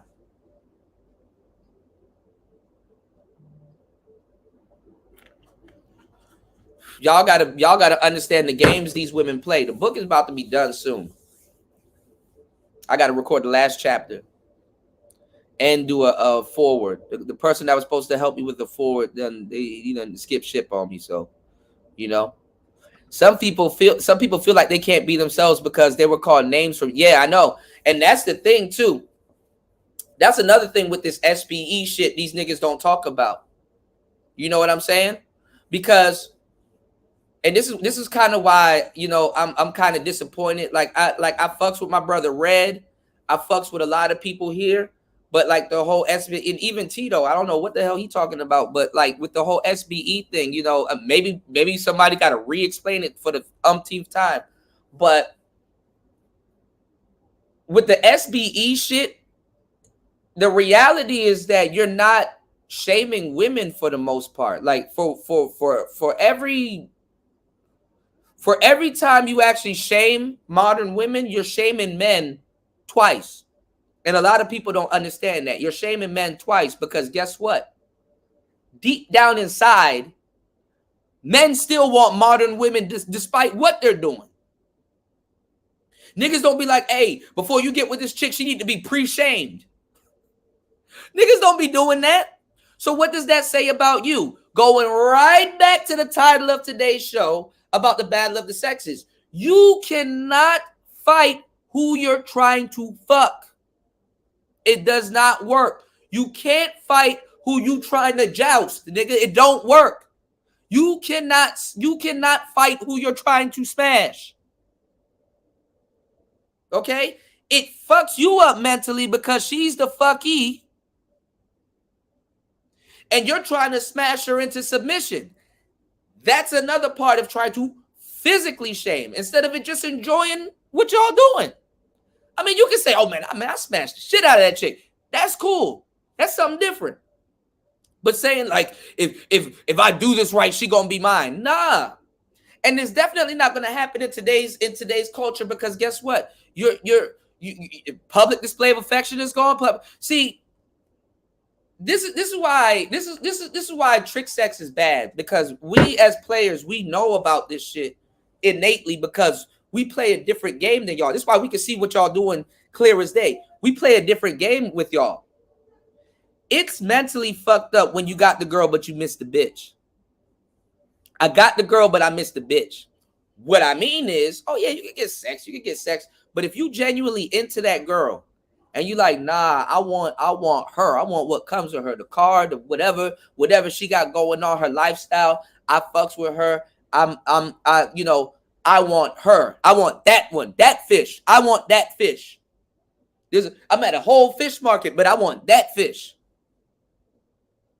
And it's like you eat it and it's done. It's not sitting there. It's like it's not with you. You got the girl. Maybe even had sex. You got her in a position that you want. But guess what? It's even worse even if you do that because now you miss her. And that messes you up little by it chips at you because it's a form of one-itis. But at the same time, it's like, damn, I would have given everything up for that one particular chick. These aren't just people. People have a story. You know what I'm saying? People have a story. And sometimes that story, that's what does it for you.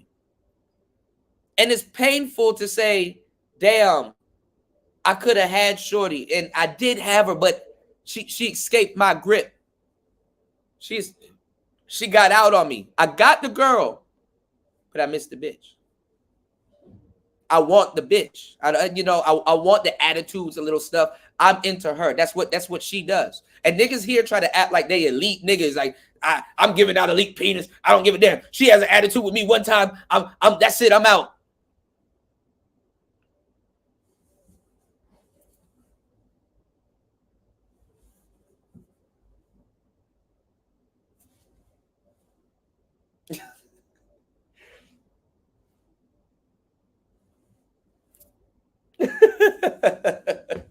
Yeah, okay.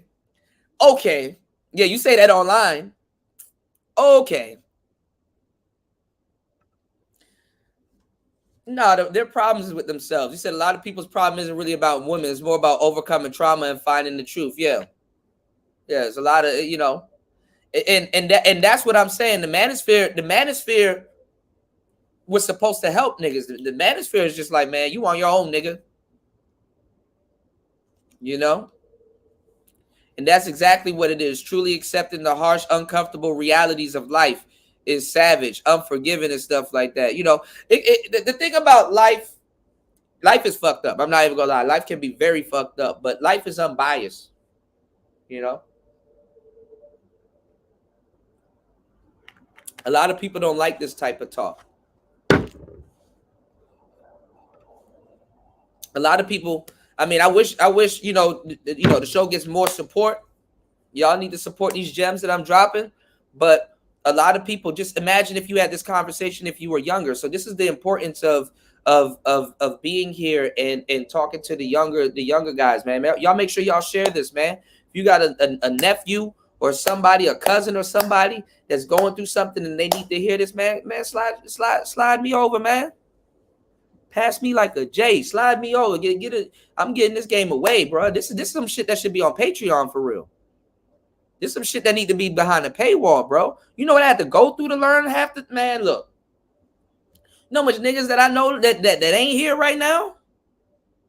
If only they were briefed, and if only they really had certain information and stuff like that, because you're gonna be doing a lot of stuff and you're just gonna be on autopilot. You don't know why you're doing it, and in the hindsight, it's gonna be like, damn, that was really the situation. Damn, what was my performance? Did I handle it well? Damn, I really did like this person, but this series of events happened. Mentally, how am I holding up after that?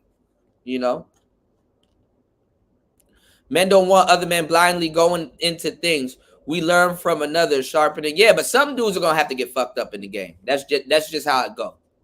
You know what I'm saying? For you to win, obviously, I'm like, look, all of us can eat, but for me to win, somebody got to lose. There's been times I've been in the club and like recently, man. Look, I can't even tell you what happened recently, but there's been times where dudes come to me and I'm like, look, I get you. I'm actually in the manosphere. A lot of people don't know. I'm like, I hear what you're saying. I'm on your side. But tonight, it goes to, glory to the champ. It goes. I didn't set this. I didn't set the stage, bro. The cards are dealt tonight. And if you feel some type of way and you want to squabble or do whatever, man's gonna play. Like I said, it's just gonna play out the way it's gonna play out, bro. And if you're really about to be out here fighting over some chick that I'm actually gonna get that I'm actually gonna figure out a way to get rid of at some point, hey, that's up to you, bro. Some people can't take rejection, bro. And as men, we got way more game because the type of rejection that we take. See, women take the worst type of rejection. I take I'll take male rejection any day over the shit that women go through. Women go through a whole different type of rejection. We go through direct rejection. That's when I get on my Alan Roger Curry real heavy. Like, just let me know if it's going to be something or not so I can not waste my time and move on to the next chick that's going to say yes. You know what I'm saying? Women, they get passive rejection, like over the years type shit. That's why they constantly checking if they got a winning scratch card when they dealing with a nigga. So that's why I be trying to tell y'all may be looking at the situation wrong, because women are going to test you even when she's your wife. That passive rejection is a motherfucker, man. That's why some of y'all don't realize a lot. Before the marriage even happened, women got divorced in the divorce in mind. You know, it is what it is. My thing is not for you to be afraid of certain things, but to understand it. You see, when you're afraid of something, or you're paranoid, or you're in constant fear of certain things, it hinders you from being preemptive, and you're not going to handle a situation correctly. You're going to make mistakes. Allow yourself to make mistakes, but also allow yourself to learn from the mistakes that you make. I'm not saying that you're perfect and you're going to be on top of stuff. Sometimes you're going to be working and shit like that, and your girl going to say something to you, and then one day you're going to be on break and be like, man, I shouldn't have let shorty kind of really carry the situation like that. And you're going to want to do like a tit for tat game or something like that. But if you you know, you got to look at it correctly and stuff like that. And you can maybe go into a completely different direction and take the air out of that balloon in a different way. You know what I'm saying? Because nigga, for sure, for girl giving me problems, and I know I'm gonna be around her for a long time, and I'm doing stuff. Okay, bitch, you want to put me through hell? I ain't the only one that's about to be going through hell. I will. If I'm gonna stay in something and it's toxic, I'm not gonna lie, because I'm stubborn. I will have her so busy with the hell I'm about to put her through that she won't even be putting me through. She'll get the message and be like, okay, all right, I got it. She'll just either stop, or she'll just sit there and just be fighting shit. Put that ass to work. Oh, you want to put somebody through hell? Okay, gotcha. Why ain't you answering your phone? Where you at? What are you doing?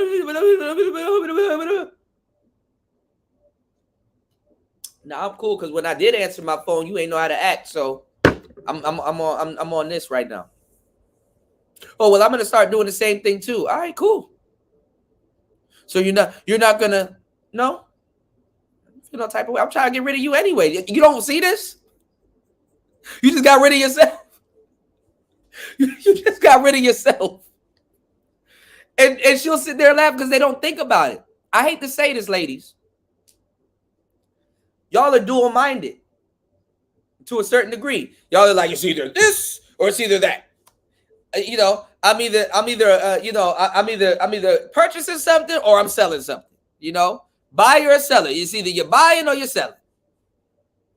Okay? Y'all never think about the third variable. I'm the nigga that'll introduce a third variable to make you go, damn. That's a smart. I'm gonna have to stick. This is a smart nigga. Damn, I didn't even think about it like that. Yeah, and then that third variable, I lead. I'm not gonna introduce a third variable without having no type of guidance behind it or leadership behind it. Good, bad, right, or wrong. As it can be negative, I can do the same thing. It can be positive. You know, Kevin Samuels was whack and a terrible representative. But even a broken clock can be right twice a day. Yeah, but that's the thing, though. Kevin Samuels was in the process of saying that he wasn't Manosphere at all. Y'all talking about Sneeko and all these other people and Andrew Tate denouncing the red pill. Kevin Samuels was going to denounce the red pill. Y'all didn't see that? Maybe because I spoke to the man and I kind of knew where he was going with the rhetoric. What's going on, Magnum? Shout out to my boy Magnum in the building. Shout out to my bro Aunt T in the building. Let me know if y'all want me to drop the link. Y'all hit the like button and support tonight's show. You can support tonight's show at $PTV888. If you received any gems on tonight's show or some type of mental chewing gum, if I made you laugh, you owe me a like. If you received any type of gems on tonight's show, you know where to go, man. Support tonight's show. You can support tonight's show via Super Chat. You can support tonight's show via Cash App and via PayPal, man. I'm up here for an hour and 50 minutes. I ain't share no screen. I ain't do nothing. All right. I've worked my way into knowing what I'm talking about. We can do this. We can, you know, who's this? Okay. We can do this. You know what I'm saying? This is a skill. Half these people can't even talk for 10 minutes, much less an hour and 50 minutes with an engaging conversation. It's a school, bro. Classes in session. I've been holding 20-something people for more than an hour and a half now, y'all. All right. So y'all getting some value out of this. Y'all get some game out of this. Let me know I'm doing the right thing, man. Giving y'all some information, and I'm going in depth. I'm going into great detail. You know, the detail that I'm going into, you can't say I'm fake. I'm going into great specific details and offering more clarity on specific details. It just is what it is, man.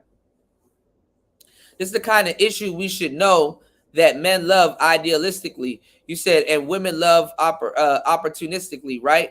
Our true nature and stuff like that. Women are lousy opportunists. I hate to say it like that. Women are lousy opportunists. They can be lousy, you know what I'm saying? But if it's focused right, yeah, women have a different type of intelligence that they need to learn, which is why feminism fucks them up, because feminism is saying, hey, abandon that to go do this. There is a such thing as emotional intelligence, and women have it. Even society has ruined a lot of things with men. There's a lot of times I didn't trust my gut feeling. Deep down inside, you know when something's wrong as a man. But if you don't trust it, you get fucked up. And you find out either at that moment or later. So you got to trust your gut feeling as a man. Whereas the same thing, women have to trust their emotional intelligence. I know a lot of them, are trying to be like men or try to do what men do and stuff like that. But there's another intelligence that they can tap into that, you know what I'm saying, that, that, and men love it. That's the thing too. Men love it. Men love an emotionally intelligent woman. An emotionally intelligent woman don't have to lift a fucking finger.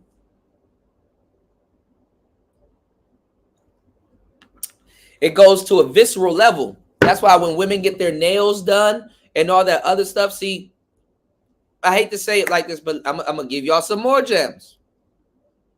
Theoretically, men are complete creatures that got to backtrack. Theoretically, women are incomplete creatures on the back end that got to try to complete themselves. So when a woman says she doesn't need a man, in her head, she's like, okay, I need to complete myself by becoming a man and becoming the other half of that to complete myself, because that will make me complete myself. Men, what we got to do is we got to kind of uncomplete ourselves to complete ourselves. It's like weird. Like we gotta dim ourselves down to practice love and compassion and things like that. And see, and you see how that works? Yin and yang. So women will try to complete myself. Okay, I don't have a man to do this for me. Okay, I'm going to try to complete myself by trying to becoming more manly like and provide this stuff for myself. Whereas other women actually, let me tell you, back in the day, other women would actually look down on those women. Because see, a woman trying to complete herself, how long are you going to spend with your nails done, baby? You're using your hands. You got to work. I'm not saying it's wrong. I'm not saying society doesn't require that from you. I'm not saying that it's not going to be a thing, but it's the truth. If you're working and you're using your hands, and some women don't mind. Not every woman want their nails done and all that other stupid shit. I'm not even, getting into that like, oh, you need your nails done. You need to, but women that actually, you know what I'm saying, that tap into their emotional intelligence stuff. Like they got a man that provides all that stuff. Oh, he gets my nails done. He makes sure I don't have to lift a finger to do anything, because practically you can't work with that stuff. I used to wear a lot of rings and stuff like that, right?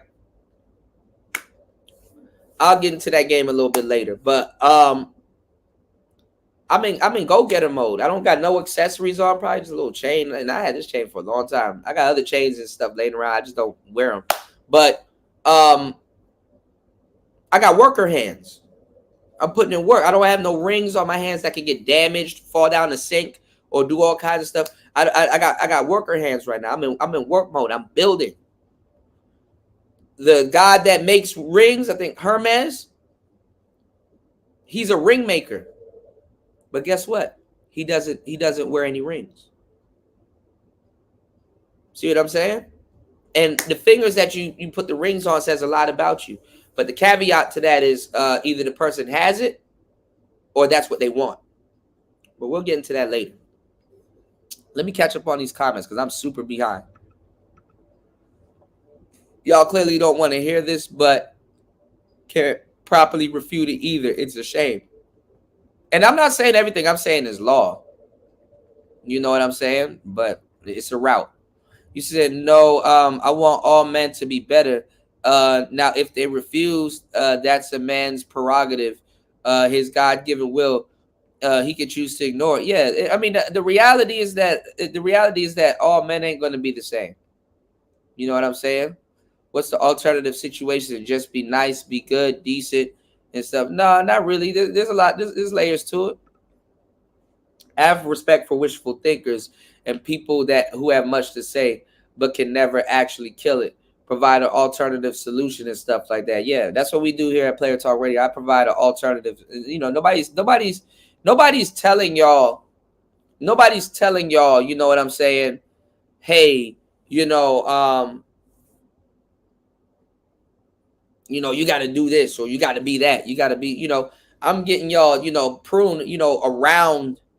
To the thinking that you have to have. You know what I'm saying? Thank you, Paul. I appreciate that, man. I try, man. I'm stupid too now. I'm not the smartest. I'm pretty slow too now, but I appreciate that. You said I'm tired of defending this ish, especially from other red-blooded dudes. I understand women.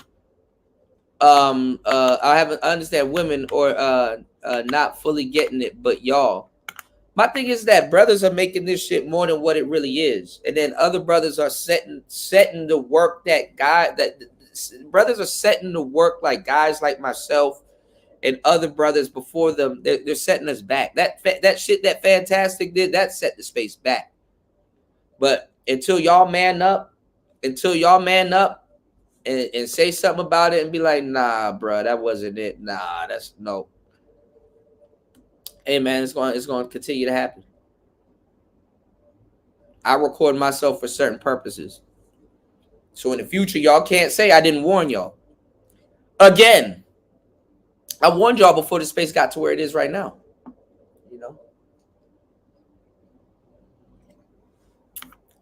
Ed Unchained said, me being myself is woman repellent. All you got to do, Ed, is make certain adjustments. And you're going to be beating them off of you with a stick. Back, bitch. Back. Semen demon, back, You said, it's so ironic. I'm not the one complaining about women, which the irony is completely lost on me. I enjoy women for who they are. I have no complaints. Yeah. So that's what the red pill is. That's what the red pill is. You did? That's what the red pill is, man. The red pill is getting over, it's not even that. A big part of the red pill, when you truly take the red pill, this is why I don't know what these niggas are taking nowadays. I hate to say it, but I don't blame women for this. When you take the red pill, this is why the SBE, this is why I don't know what pill these niggas taking, but the SBE shit, I get it for the context of creating content. Shame, blame, and explaining is good for content. But the red pill, a big side of the red pill, because it has nothing to do with women, but a big side of the red pill that does have to deal with women is forgiving them for their nature. You have way more power. You have way more upper hand. You have way more. If you forgive women for their nature, it's a weight that lifts off your chest. You don't have to hold them to no. I mean, definitely you want to hold the ones that you fucking with to a standard. But obviously, if you see some shit, you're not surprised. That's what women do. Women have this fucked up thing that they do where they're like, oh, well, I'm sleeping with a whole bunch of niggas. I'm acting like men and stuff like that. It's like, no, you're not. That has nothing to do with a man. You're acting like a woman, a particular type of woman. You have to forgive them for their nature.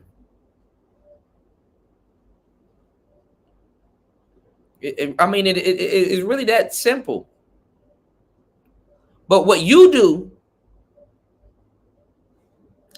is something that they haven't done for themselves. A lot of women never forgive themselves for their own nature. They go their whole life not forgiving themselves for their own nature. Because a woman is at the mercy of her own nature. It gives them purpose. It gives them a fun life to live. Women love roller coasters. They like the ups and downs and stuff like that. And what's a woman's nature? So some women, rightfully so, will never forgive themselves for their nature. It's boring. But women got a lot of shit on their plate. All kinds of shit happens to women and stuff like that, like the periods, mood swings, all kinds of shit. And then not to mention food. They're more sensitive to things. They feel things a little bit more. When you forgive them for their nature, that's one of the pillars of understanding your own nature, because you're not sitting there worried about them and what they got going on. It's a done ditty. It's figured out. You focus back on yourself, and you get more done that way.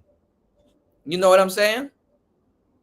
And that's the thing. You gotta. It's crazy to say it, but ain't nobody in the red pill giving y'all this game. You gotta forgive them for their nature. You gotta forgive them. You gotta truly forgive them for their own nature. Because if you're gonna sit up there and stress out about something that she's not even gonna feel in the next 3 hours. And you gotta learn how to be firm. Like if you with your chick and she wants to argue about something at 11 p.m. and you say, yo, this is what I'm doing, and I'm standing firm on that. Come 3 p.m., you better still be on that same, your fucking opinion shouldn't change. Hers is gonna change though.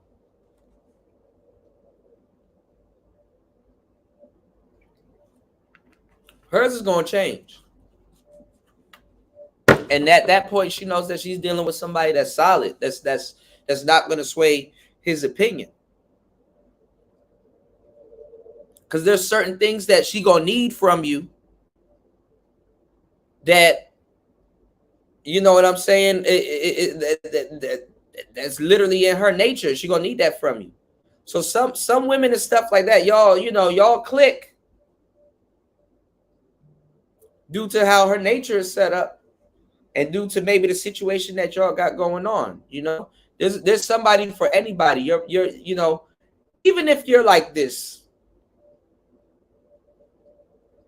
disgusting dude that spills all his food all over him and needs somebody to clean up for him and stuff like that, there's still a woman out there for you that will put up with that.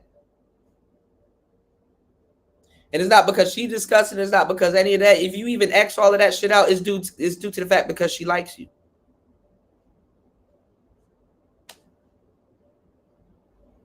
But y'all got to really learn how to articulate yourselves and maybe go find that. You could, if you don't want to work on yourself and you want to stay the way you are, you can do that. But you still got to apply yourself to go find a woman that's just going to accept you the way you are. Or you can work on yourself, learn how to be yourself a little bit, make some minor adjustments. And really have more meaningful relationships with women that you know what I'm saying? It's really that simple.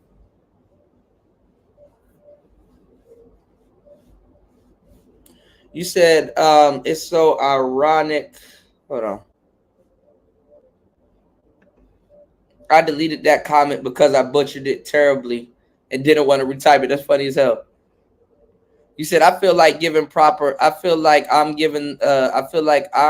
the one giving the proper free game, but I consider it an act of charity. I do too. Any type of charity, I just get taken advantage of. I'm up here for 2 hours and 5 minutes giving y'all straight lace, no chase. It gets taken advantage of, man. You said the deed of the day, take it or leave it. Hey, man. If I really wanted to get every single person that I like to say, hey, yo, sit down for 2 hours and 5 minutes and just give me the game. That's asking a lot. You did? Do people got 2 hours and 5 minutes worth of experience to really lace somebody with it? You know, it's a gift. I had to work long days or hard nights to really develop this gift, man. It's not easy doing what I'm doing, man, to really sit down and really take time out of my day to really give you all this information, you know?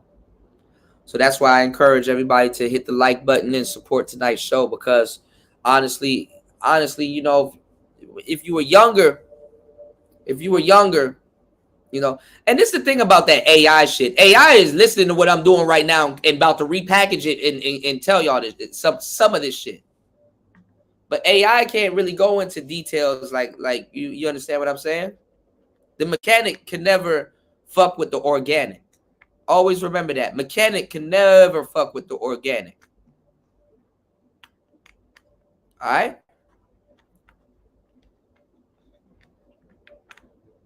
You said, don't allow me to bombard the chat. I want feedback, pushback, something. It's all good, man. You dropping the game. Women are like a box of chocolates. Ain't no figuring them out. Exactly. I mean, it ain't really an enigma. I mean, you kind of really can have them figured out, but honestly, it's just like, look, forgive her for her nature and move on. I don't give a fuck what she finna do. I mean, unless it's something, you know, in my vicinity or something like that. As long as you know what you finna do, that's good enough. All right? That's good enough. So let's get into the game. Let's get into the game, y'all. Recently, you have a lot of people beefing. You know, a lot of people should be a little bit more smarter, you know, with how they move a little bit. But like I said, nobody's perfect. Give me 1 second. Let me get some light going on in my house. I think it's cloudy today because it's like raining and shit. My bad. I live in a hut, y'all, and I sleep on the floor. Hold on, y'all. Give me 1 second.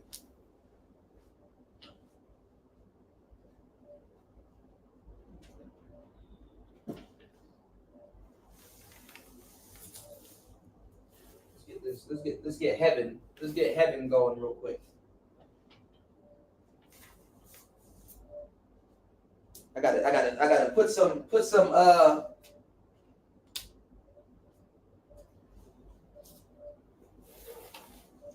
light in my hut.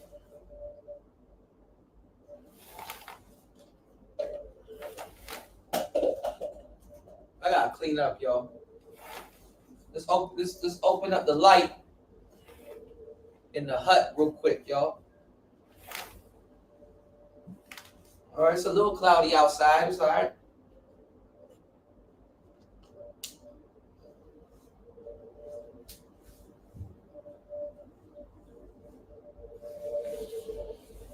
Kind of got a little too dark in here, y'all. All right.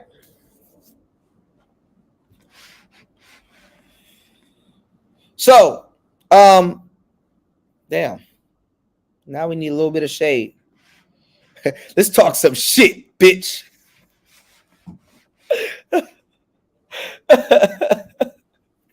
Hold on, y'all. He said, yo, you want to talk some shit? Call me. Talk some shit, bitch. He said, you want that real? He said, you want that true nigga shit?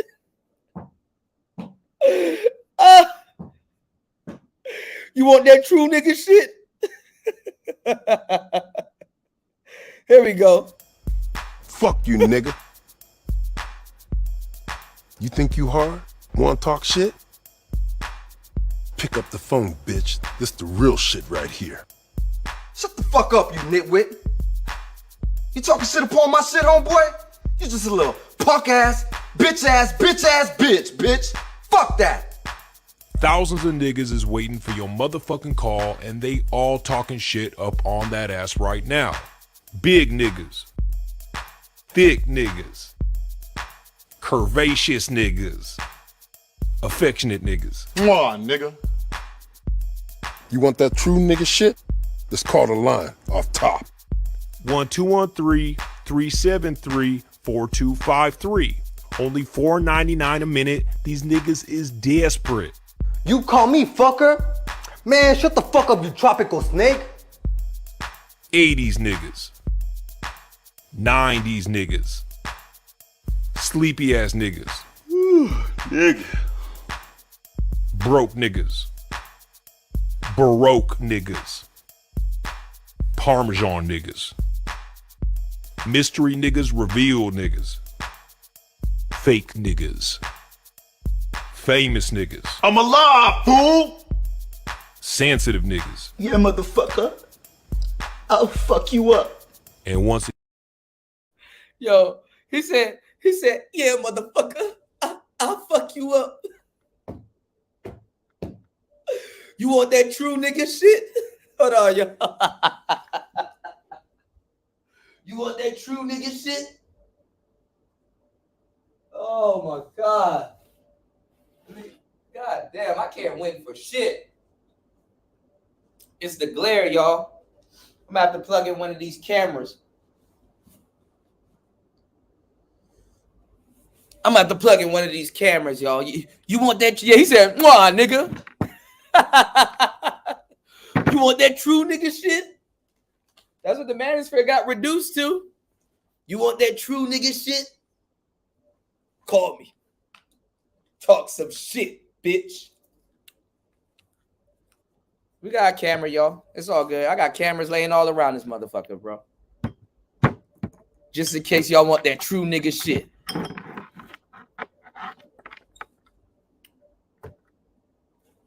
Let's see what the color code on this camera talking about. Hold on, y'all. I'm gonna have to get my charger too. Let me do this.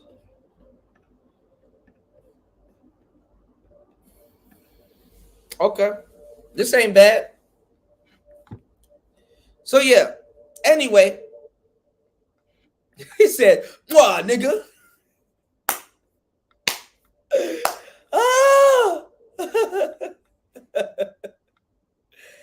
He said they don't want it because it's ugly. It's ugly. As simple as I can put. You said, by the way, don't go around talking like this to every goddamn where. This is just the current topic, organic. You said we got black colleges. The Asians and Latinos don't take advantage. Hey, man. I'm going to tell y'all something, man. So, because the space got reduced to beefing and shit. You know, MOT, all these other people, they rather beef instead of build. You know what I'm saying? Y'all want that true nigga shit? Come to the manosphere. The space would rather beef instead of build. And like, I'm gonna just tell y'all the truth. Like, this space is done. Give me 1 second, y'all. Give me 1 second. I'll be right back. Hold on.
He said, "You want that true nigga shit?" Hold on, y'all. Y'all don't laugh at my rubber band. I fucked up. One of my tripods got fucked up while traveling. So this rubber band is to keep it in place. All right. All right. We go through shit too. All right. What else y'all want to know?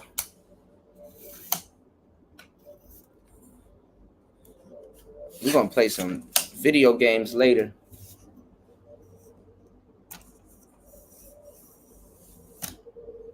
Y'all gonna have to listen to fucking Sneeko and all them other people, because you can't listen to people in the Black Manosphere. That's for sure. And with the exception of myself and maybe a couple of other people.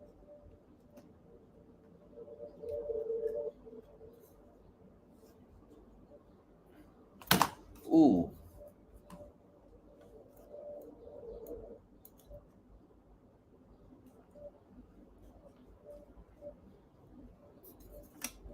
And that's not to play up myself.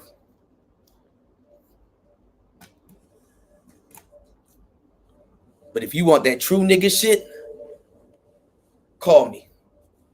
Come to Player Talk Radio, man.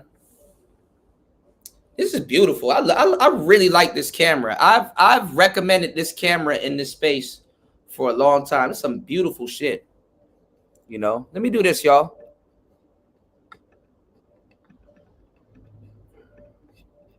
Let me reshare this video. Yeah, we not blocky no more, y'all. We don't look like potatoes.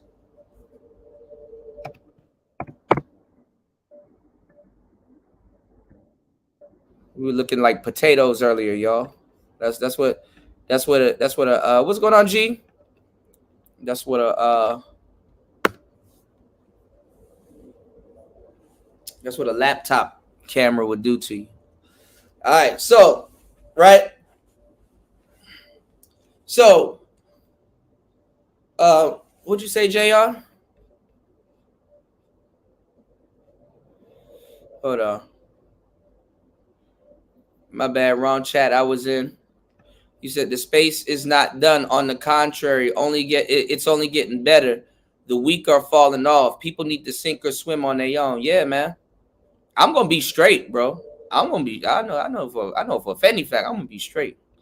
Oh, I'm gonna see about me. I'm gonna be all right. I need to get my keyboard and my mouse so I can just sit here and control the show from here. Shout outs to G Mars in the building, man. You said, what about the state of hip hop, Kuda? I heard a dude spitting Manosphere rhymes the other day. Me, I spit Manosphere rhymes. Let me stop. I really don't. I spit some player shit, or I be just playing around. But I make good music though, low key. I just been all of the stuff that I've been experimenting with. That's what y'all get to hear. But I got some good music coming out soon. Not that anybody cares.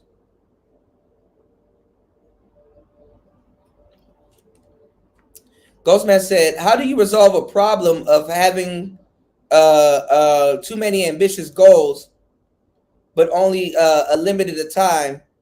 Do you prioritize one at one time or tackle it a bit each day by day? Great question, Ghostman King. See, I like when y'all ask questions like that. So I'm not gonna lie, like, you want to do something called inching. And I've learned because I'm a jack of all trades, but that master of none part of that saying, that's some real shit.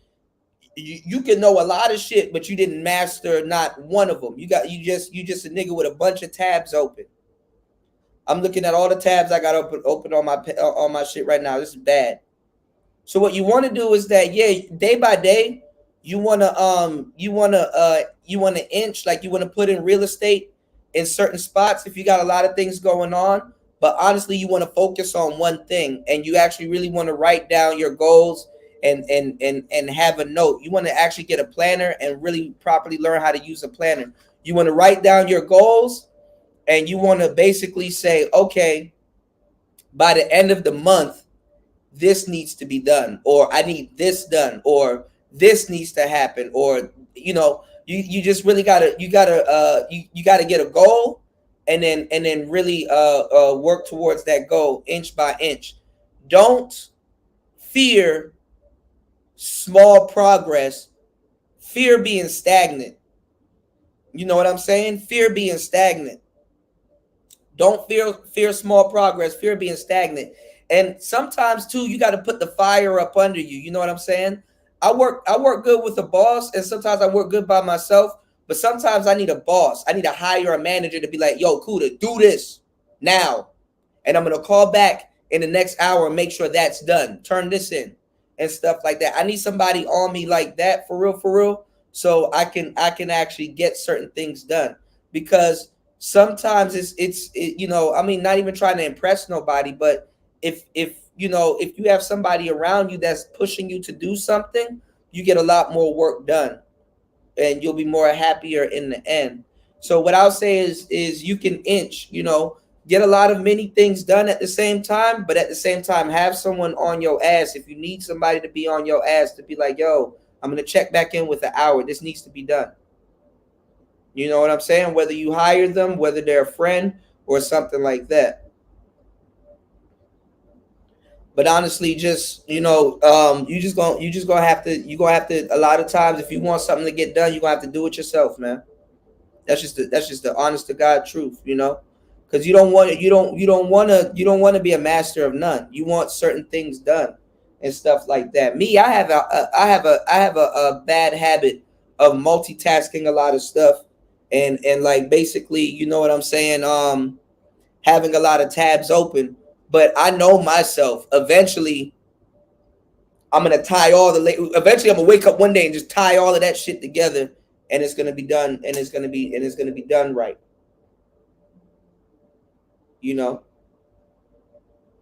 Damn, y'all not fucking with the show today, man. 2 hours and 33 minutes. Let's y'all support tonight's show, man. What's going on? Y'all not fucking with tonight's show? We got the good camera. Like, what do y'all want? Support tonight's show. God damn. I'm up here. I'm giving y'all the game, dog. Like, like y'all can't. I said this in the past, and I meant it, and it's true. But y'all definitely can't go in the manosphere and not find no shit like what I'm doing right now, man. Come on, man. We on it like a hornet, man. Let's go. Y'all support tonight's show. Ask questions, man. Y'all can ask questions. Y'all know I'm an open book. I just dropped the link. If you want to come up and chop it up, yeah, let's do that. Let me know, because I got this hitman and this persona fired up. I just turn this shit off and play that and decompress my mind. I really want to be of service to you guys, man. I definitely really want to be of service to you guys, man. There's a lot of stuff going on, man. We living in a rough world right now, man. We need some info, man. We need some news you can use, not no twos and fews. You know what I'm saying? But anyway, that's neither here nor the price of tea of where I'm at. I'm gonna let y'all know, man.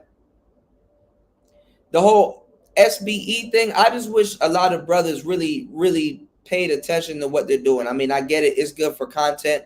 I'm not going to SBE anymore. I mean, I might cover a story and I'll probably be SBEing my ass off. SBEing my ass off, but within the context of talking about that particular story. You know what I'm saying?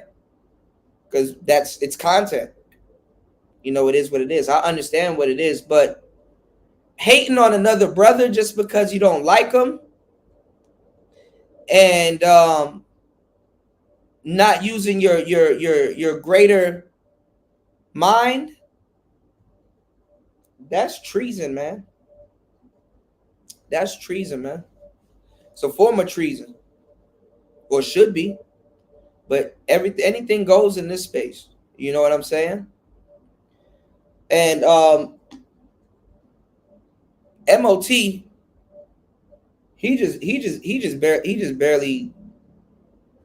man, look. All people are doing in this space is just beefing and shit. I know y'all like to watch people beef, but it is what it is. Yes, I used my toes. I got socks on, y'all. I'm a Bama though. I got Nike socks on. Oh shit. I got dust on the bottom of my foot. But yeah. Yes, I just used my toes, y'all. I'm real lazy. I need to go get my mouse. There's a handful of others, I suppose, but either shy away from the moniker out of self-interest or preservations or something. They don't want to crown. They don't want the crown or mantle. Not like that. They don't, man. They not ready for any of that stuff, man. Heavy is the head. Hell yeah. Yes, it's the millennial wave. JR, come up, man. I like chopping it up with JR. JR got a lot of game on him.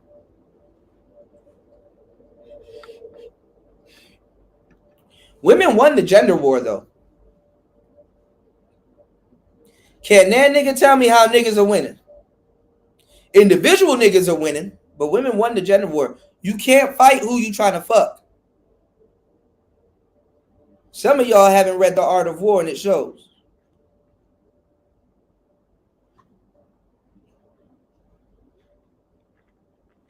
It's so and so, Jay. It's so and so. What's going on, CJ? I think women nowadays got a lot more money than men, and I'm gonna tell you why. Women got a lot of disposable cash, and you know they make sure women got a lot of disposable cash. And a lot of the money that men think that's in their pocket, put that right woman right in front of him. All that money swims right out of his pocket and into her purse. I think men got more resources, which translate to money. So you know you're not completely off or wrong. You know what I'm saying? What's going on, Fatty? Peace to you, player. My bad, y'all. I'm being lazy today. Shout outs to Fatty in the building, man. But nah, man, you know, the gender war, you can't win the gender war. You can't fight who you're trying to fuck. It just don't work like that. Niggas can't effectively fight Brittany Renner. In attack mode, she gonna start twerking.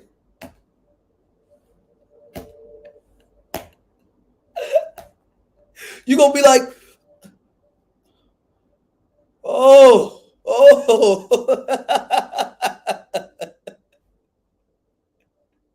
She gonna turn around and start twerking. You gonna be like,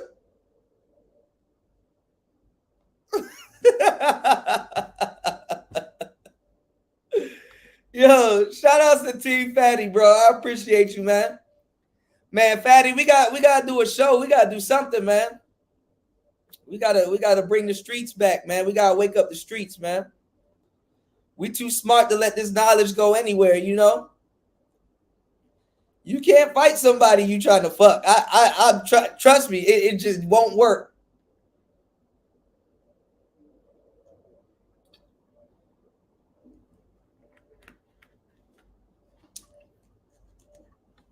That's why fucking and fighting is its own thing. You know what I mean? They can be like, man, that's not true, cool. I fight my girlfriend all the time. Yeah, but you smash your girlfriend. And guess what happens right after you fight? You smash.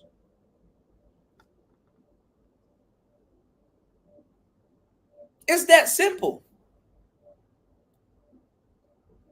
I'm not gonna lie. Let you have your sword and you about to bludgeon this bitch. You about to impale this bitch, and then she start twerking and you.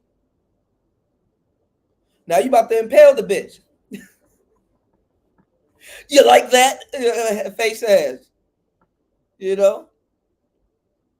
Most businesses depend on men spending money on women. Restaurants and hotels. Exactly. Women seduce and reduce.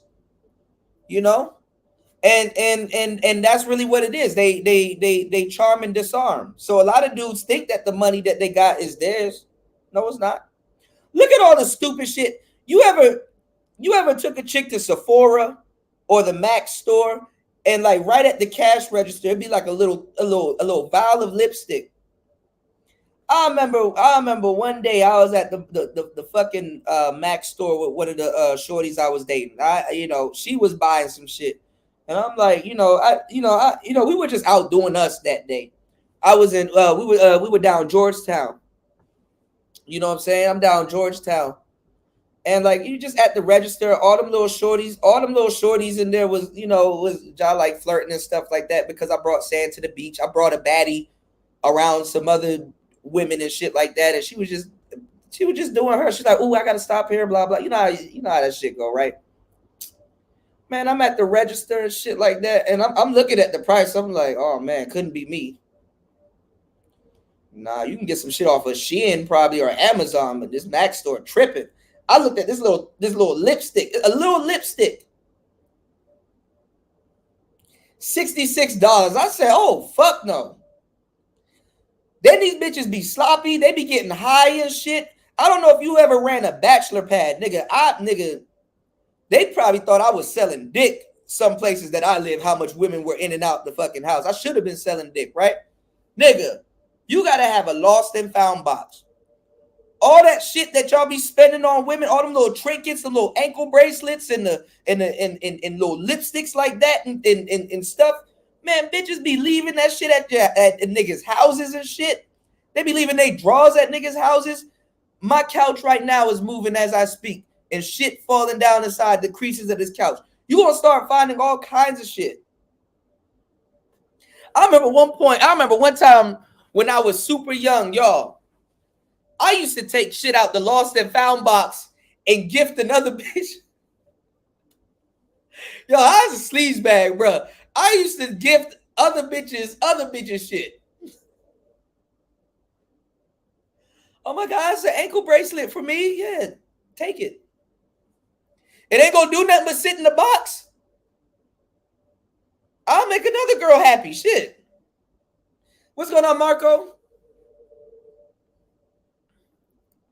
Hold on, man. And shout outs to my brother Marco. Got over 1,000. Marco got that rack on the greatest reaction videos. If y'all want to see some of the most beautiful faces Colombia and YouTube has to offer, y'all need to head over to the best reaction videos on YouTube. And if y'all want to listen to some nice music, get put onto some music from the 80s and early 90s and stuff like that. Marco don't discriminate. And y'all can make requests. So you know what I'm saying? Once he get that super thanks button turned on, man, head over there, hit that super thanks, and he gonna have some baddies dancing to your request. I don't know where else in the world you can go and that can happen. So, be it as it may, Shout outs to Fatty. Fatty said, "You can't fight someone you trying to fuck." That's facts. Yeah. This is how women won the gender war. Shout outs to Patrice O'Neal. In attack mode, she gonna throw pussy at you. What you finna do? What you finna do? We don't live in a society where you can just take shit now. I'm not telling y'all to take a damn thing.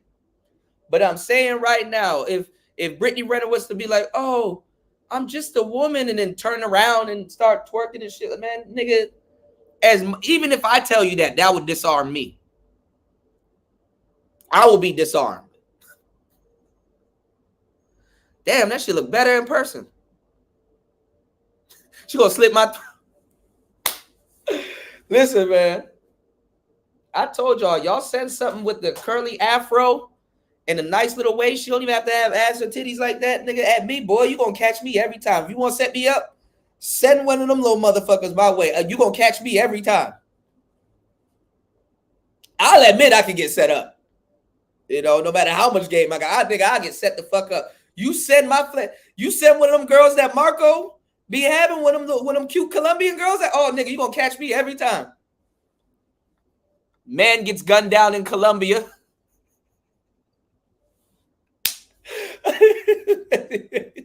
Following some chick that looks bad. Yo, that's me. I ain't gonna lie. I don't gotta sit up here and lie to y'all. I'll tell y'all how to catch me.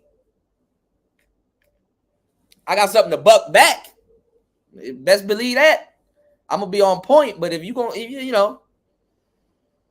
Shit.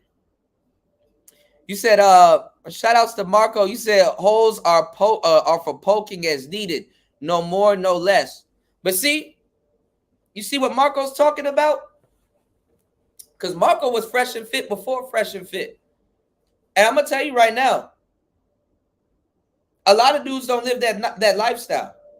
You know, Marco is a natural. A lot of dudes are trying to kill themselves in the manosphere. They feel some type of way about tricking. They feel some type of way about a lot of stuff. And it's like, bro,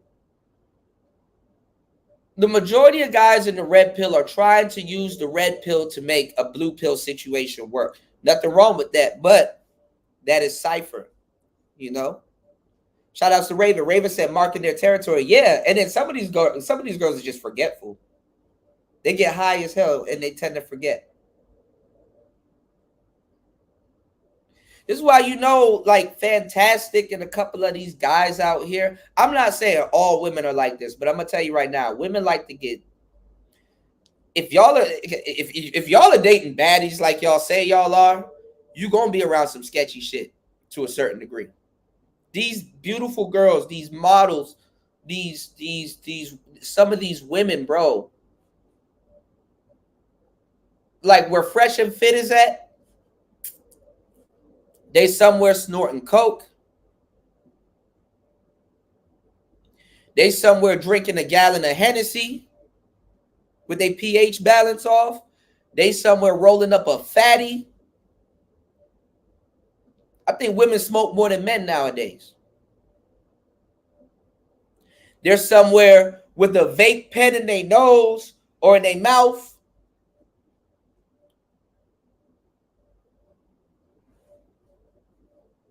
The cute ones now. I'm not talking about no hog or no land whale just chilling and shit. I'm talking about the baddies.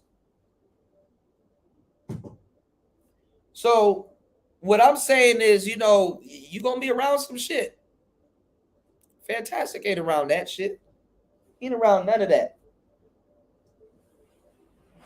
He's on some, my wife, I just go on the Kendra G show and I just, you know, get married. My wife, you know, I just. Oh my God. They be around some sketchy stuff. So I'm not saying have the coke on deck. I'm not saying do none of that stuff. I'm just saying observe what type of woman you want. Some of these women are not, they're not straight up. Some of these women ain't squares neither. That's why they look at y'all as squares. They're like, oh, you probably too much of a nice guy. You don't be around that type of stuff. You don't do that type of stuff. She get in your car. I'm not saying that you wrong for this, but I'm just saying, y'all want to be dating some young bitches. I'm going to just tell you about some young bitch shit. You get the shorty in your car. You like, yeah, man, baby, let me put you on to some real shit because I'm just trying to ride out with my lady tonight. You cut on some Luther Vandross and then you wonder why she not feeling you. Like Ice Spice, she not feeling you. You wonder why she not feeling you. Because she want to listen to NBA Youngboy. She want to turn up. She want to listen to Ice Spice. She want to listen to whoever that's hot at the moment. She want to listen to Glorilla. And you up there playing Kim. Trust me, I know I'm a DJ. Shout outs to Marco again, doubling up on the 4,000. Thank you, bro. You said I didn't know I was supposed to fight. I just poked. Yeah, exactly. And that's the thing with modern men now. Like, thank you for saying that, Marco. That's the thing with modern men now. Choose which one you want to do. Are you trying to fight or fuck? You know, niggas like a little bit of both on their plate. But are you trying to fight or fuck? Which one? These girls are listening to all kinds of little stupid, silly shit and doing TikToks and shit. Babe, do a TikTok with me. Bitch, you know what time it is. I'm not doing that. Fresh and Fit got more game than Mr. Fantastic. Fantastic in Jacksonville. Them niggas in Miami. Why don't Fantastic go on Fresh and Fit? He could have went on Fresh and Fit. He'd rather get that business to some broad stealing our content anyway.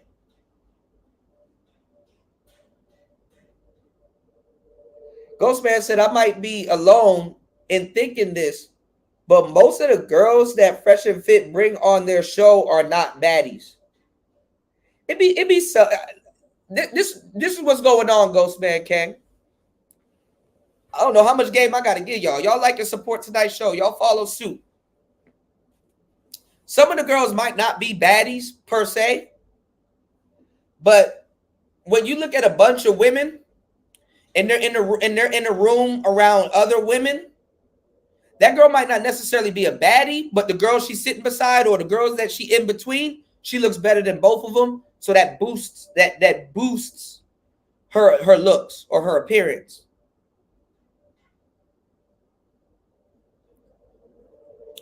Fresh and Fit can invite nothing but sixes on all of them. Let's say you go. This is what happens with women. I'm giving y'all some real game real quick. Listen to what I'm saying. If you go and find women that are all sixes, let's say you're using a scale of 1 to 10, every single broad that's coming on the show is a 6. But you put all of those 6s together and sit them down, the numbers are going to start to do this, depending on the chick. Like I told y'all, 6s hang out with 4s to look like 7s and maybe 8s.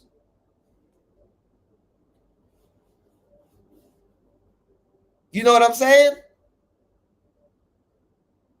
And then honestly, too, for Miami, a lot of them aren't bad. But there's some baddies on Fresh and Fit. Every so often, there's some baddies. But Myron and Fresh got more game than Fantastic. Don't be fooled. Fantastic and game should not even be used in the same sentence.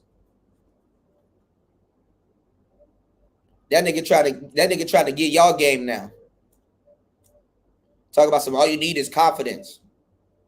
Boy, if you don't get the fuck out of here, that bullshit. Stop telling people the pep talk you got to tell yourself.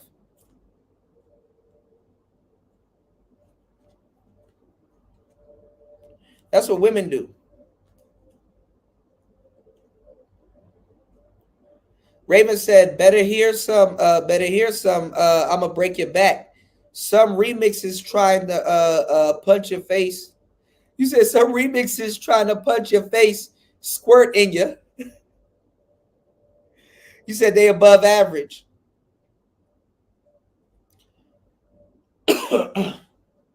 Ghostman said, yeah, that's true. Yeah.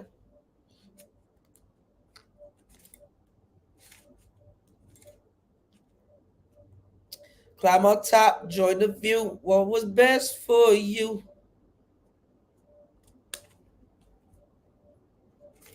If you knew what I knew, you would lean to you fall. Fresh and Fit bring women on their platform instead of going on other platform for other women. Game over. Damn. One hitter quitter.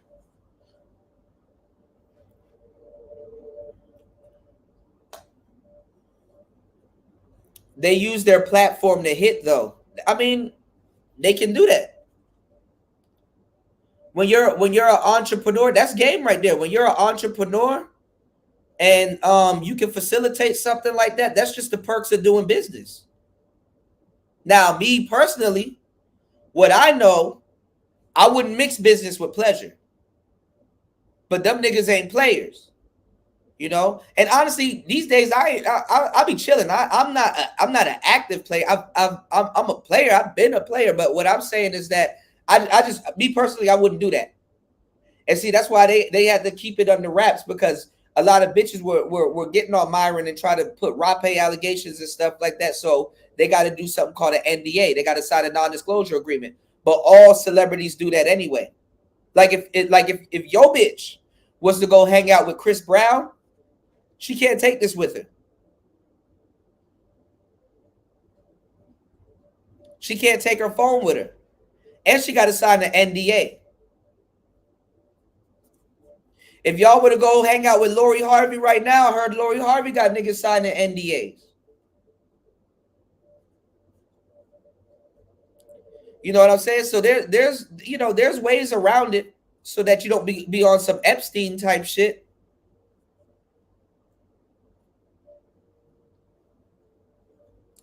But honestly, it goes to show y'all it ain't what y'all think it is. I mean, if they getting all those baddies and shit like that, then why they got to keep rotating them if it was so good? You know what I'm saying? Derek Jackson. I didn't know. Imaginary player. I didn't know Derek Jackson had a player bone in his body. I couldn't tell.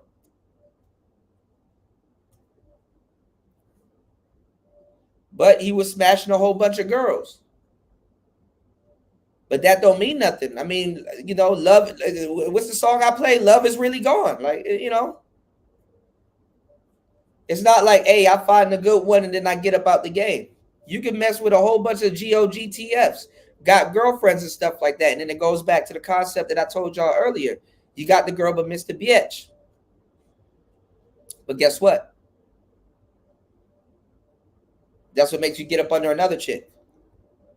And another chick. And another chick. And then it starts a cycle. Then now it doesn't even matter if the girl is beautiful or not. It's like I want to get my rocks off. Fuck that. She gonna end up saying something that's gonna make me unattracted to her anyway. But honestly, like on some trick shit, that's not the way you want to get confidence. You want to get confidence by being more natural, being yourself. You actually want to be a part of the story. You don't actually want to be a part of somebody that's like, I'm just running through bitches. That nigga's not happy neither. Plus, you need to go to the clinic.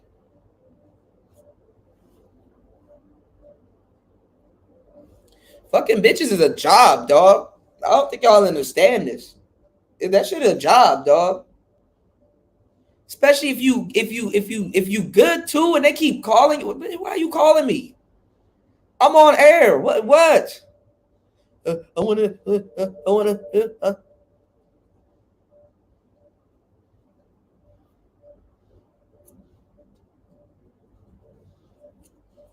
Who seems more relaxed around women?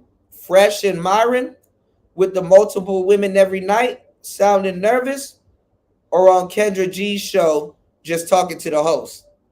Hey, UFO bro, you are a cutthroat man. UFO be looking innocent. You are a cutthroat man. I'm with you. I'm following you, bro. You are a cutthroat man, though. UFO be observing some shit, man. UFO too, y'all, be in Danika's chat. UFO's a part of Danika's crew. So I know UFO know what the fuck he's talking about when dudes were over there, wherever they were at earlier today. I think it probably was on Grinch's show, talking about something. They would never smash Danica Marie.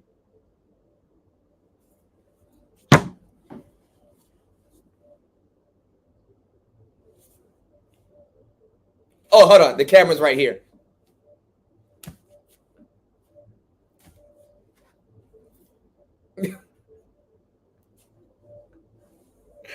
Get the fuck out of here. So, niggas wish they would. You never had a Danica Marie body type in your bed.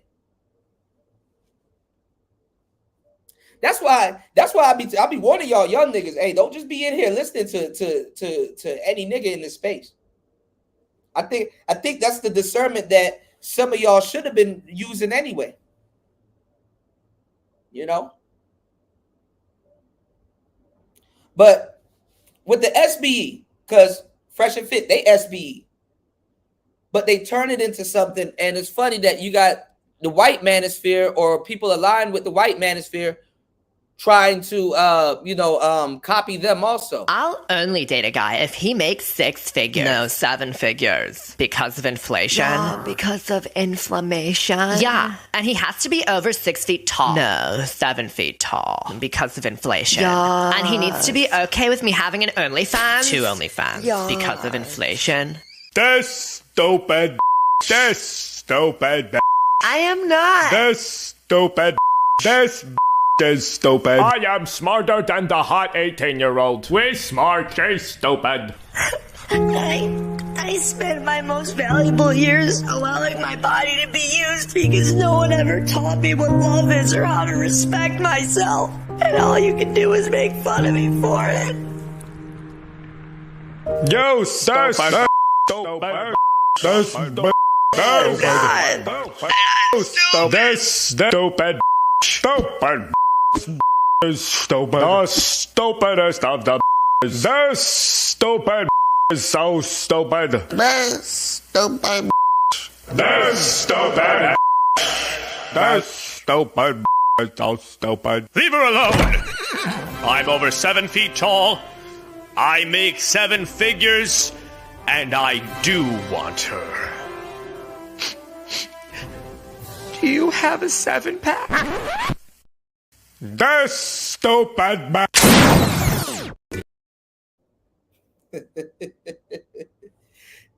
He said stupidest of the stupidest. And then look, did y'all see the comment? It was like stupidest of the bitches.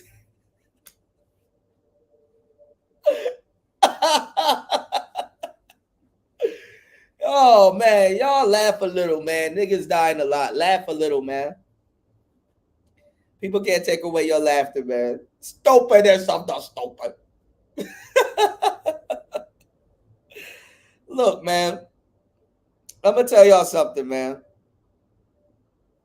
We gotta modernize as quick as possible, man. You know, you can't be y'all can't be living the majority of the best years of your life at the mercy of what women are going to be doing in your age range or in any age range, man. This is something that you're supposed to learn when you're younger and stuff like that. They gonna do whatever the hell they finna do, and you can't. I mean, I'm not gonna say you can't do anything about it, but as long as you know what I'm saying, as long as you know what you finna do, you're gonna be all right. That's all I can say. You're gonna be all right. But the majority of it is how you interpret things. Anybody can sit there and be like, oh, I'm mad that she did that. Or you could be like, hey, that's her. I'm on to the next chick. That's probably younger, tighter, and righter. And that just asked me to use a lighter. You know what I'm saying?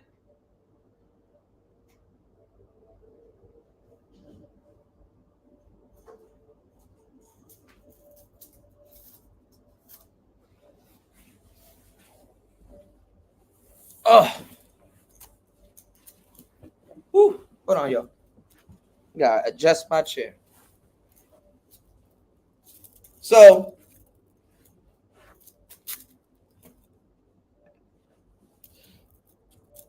like I said,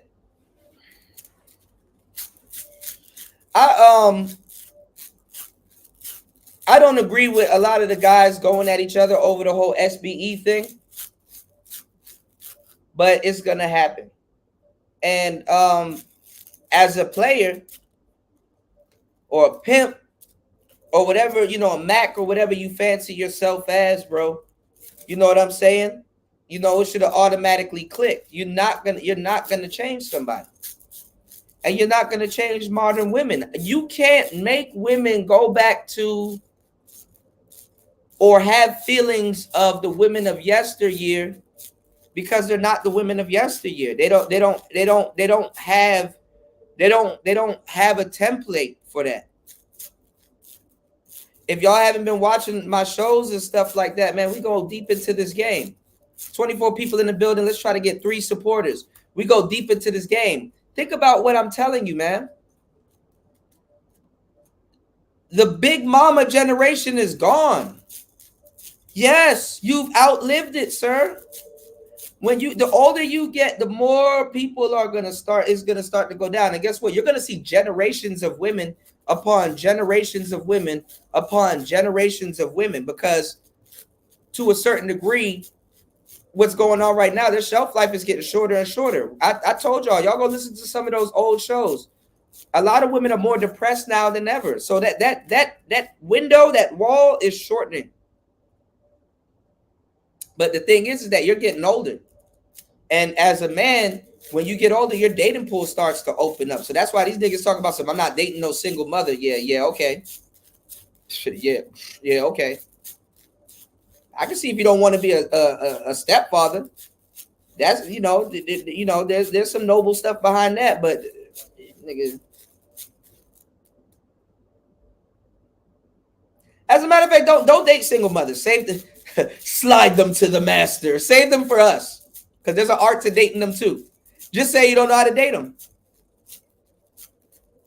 Because some of y'all niggas sleaze gang. Y'all gonna be a daddy.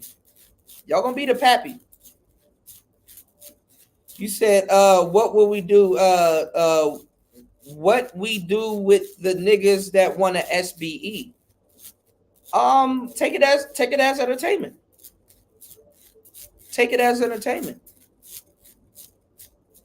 But honestly, you don't have to really worry about none of this shit. All you gotta do is worry about who the hell you dealing with.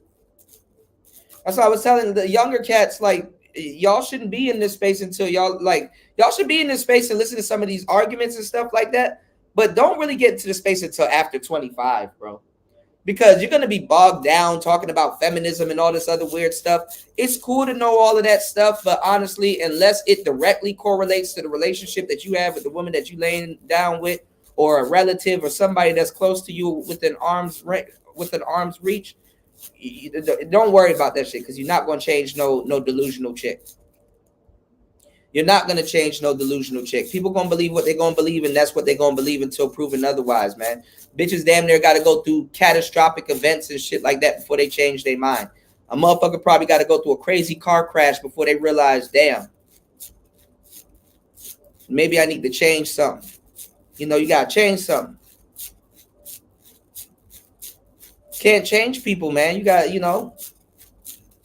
and honestly, SBE and then trying to change women is only going to change you.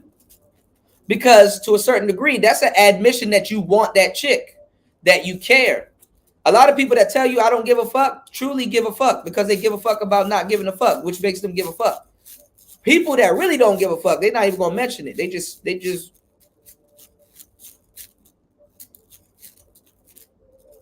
she wants to go out and jump on 11 dicks a night without getting paid. Well, I'ma shame her. You should have got paid. After a while, her pussy gonna tell her, hey, you should have got paid. Let them be subject to their own nature, man. You can put it out there, though. I'll say that. You can throw it out there, but people gonna do whatever they want to do. You said too late for me. I've been here for a minute. Nah, you good, because you know a lot more. You sub to the right channels. Let me tell you, see, look, back in the day, I know it's gonna make me sound old. When I was here, there was only a handful of people. So the message was more real. The message was more pure. They didn't, of course we had chat rooms and stuff, but the chat rooms wasn't like this. You have to watch a video in its entirety. You have to watch a pre-record in its entirety. And when you watch the pre-record in its entirety, if you had something to say, you would comment down below.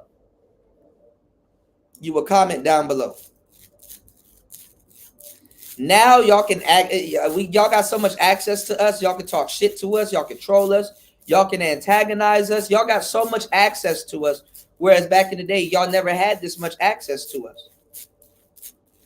And honestly, me and a whole bunch of other content creators are giving up a bag with that access, because to a certain degree, we become less mysterious.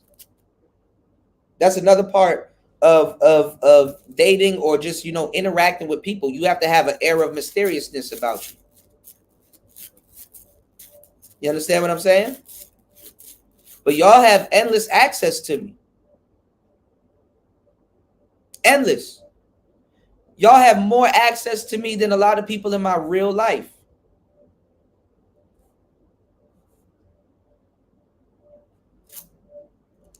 And I can say I have access to you guys also, but not true. You don't have to comment. You don't have to interact. See, but y'all don't think about that. And it's not your job to think about that. I'm not going to penalize y'all for thinking about that. Y'all not content creators. That's not your responsibility. Right? But there was only a handful of people. Now, there's north of 50 people saying stealing shit, repeating shit. You know they ain't like that. There's a lot of chameleons here. So what y'all job is to do as the audience is learn how to decipher who's real from who's not. Ain't no other content creator gonna tell you this. I'm authentic than a motherfucker. Y'all got to decipher who's real and who's not. And the top 5 or 3 people that y'all listen to, that's gonna shape y'all experience here. Who do you listen to? Because that's gonna determine your quality in the manosphere.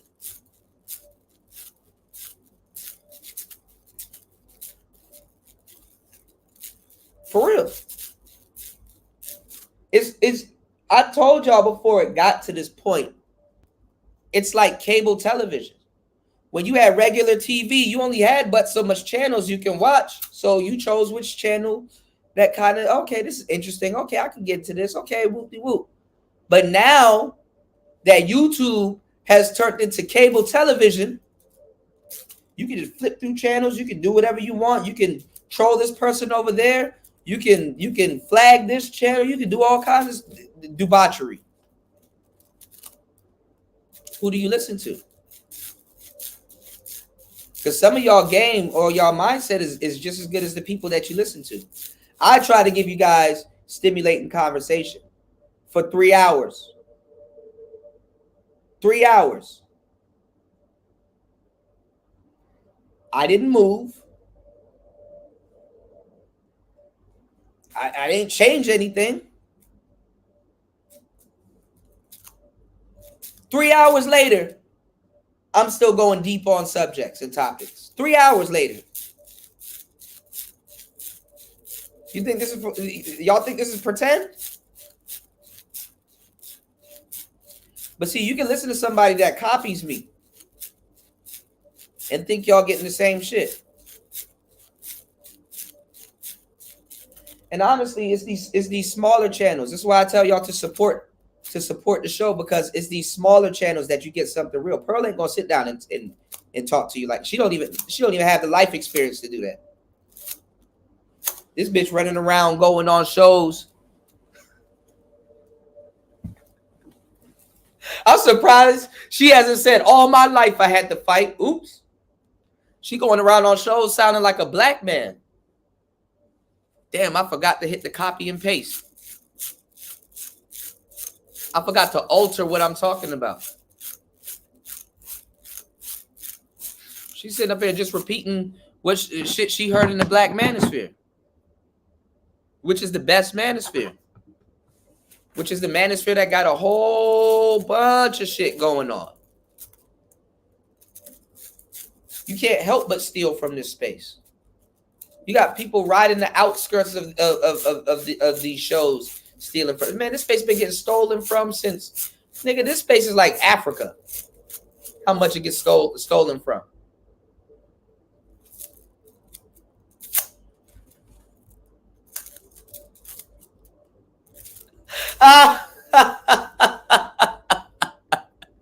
Shout outs to Auntie, man. I gotta get my thoughts together, bro.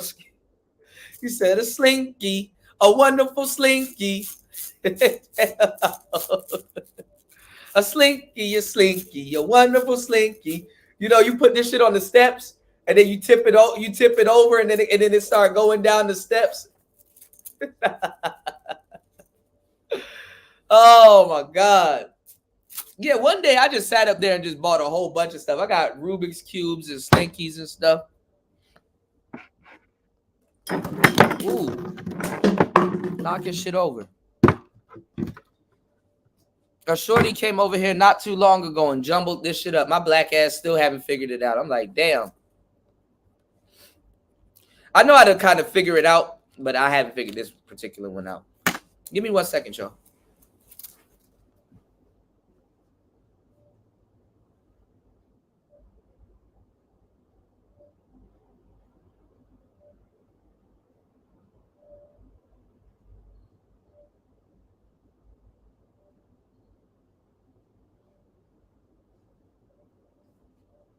Climb on top, join the view. Want was best for you.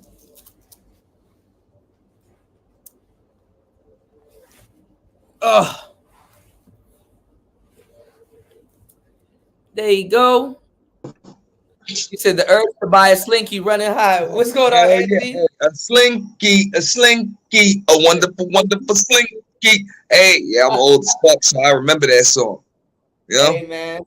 Hey, I remember commercials for Slinkies. Okay. Old is gold. Old is gold, man. You know what I'm saying? Now, a Slinky used to be a toy. Now it's really like it's like a glorified stress ball. Yeah. Yeah, definitely. It's like one of those you know that pendulum that Kevin Samuels had with the little that's what it is. It's a paperweight. When you get older though, because if a kid come over here, he gonna be fucking up all of these toys.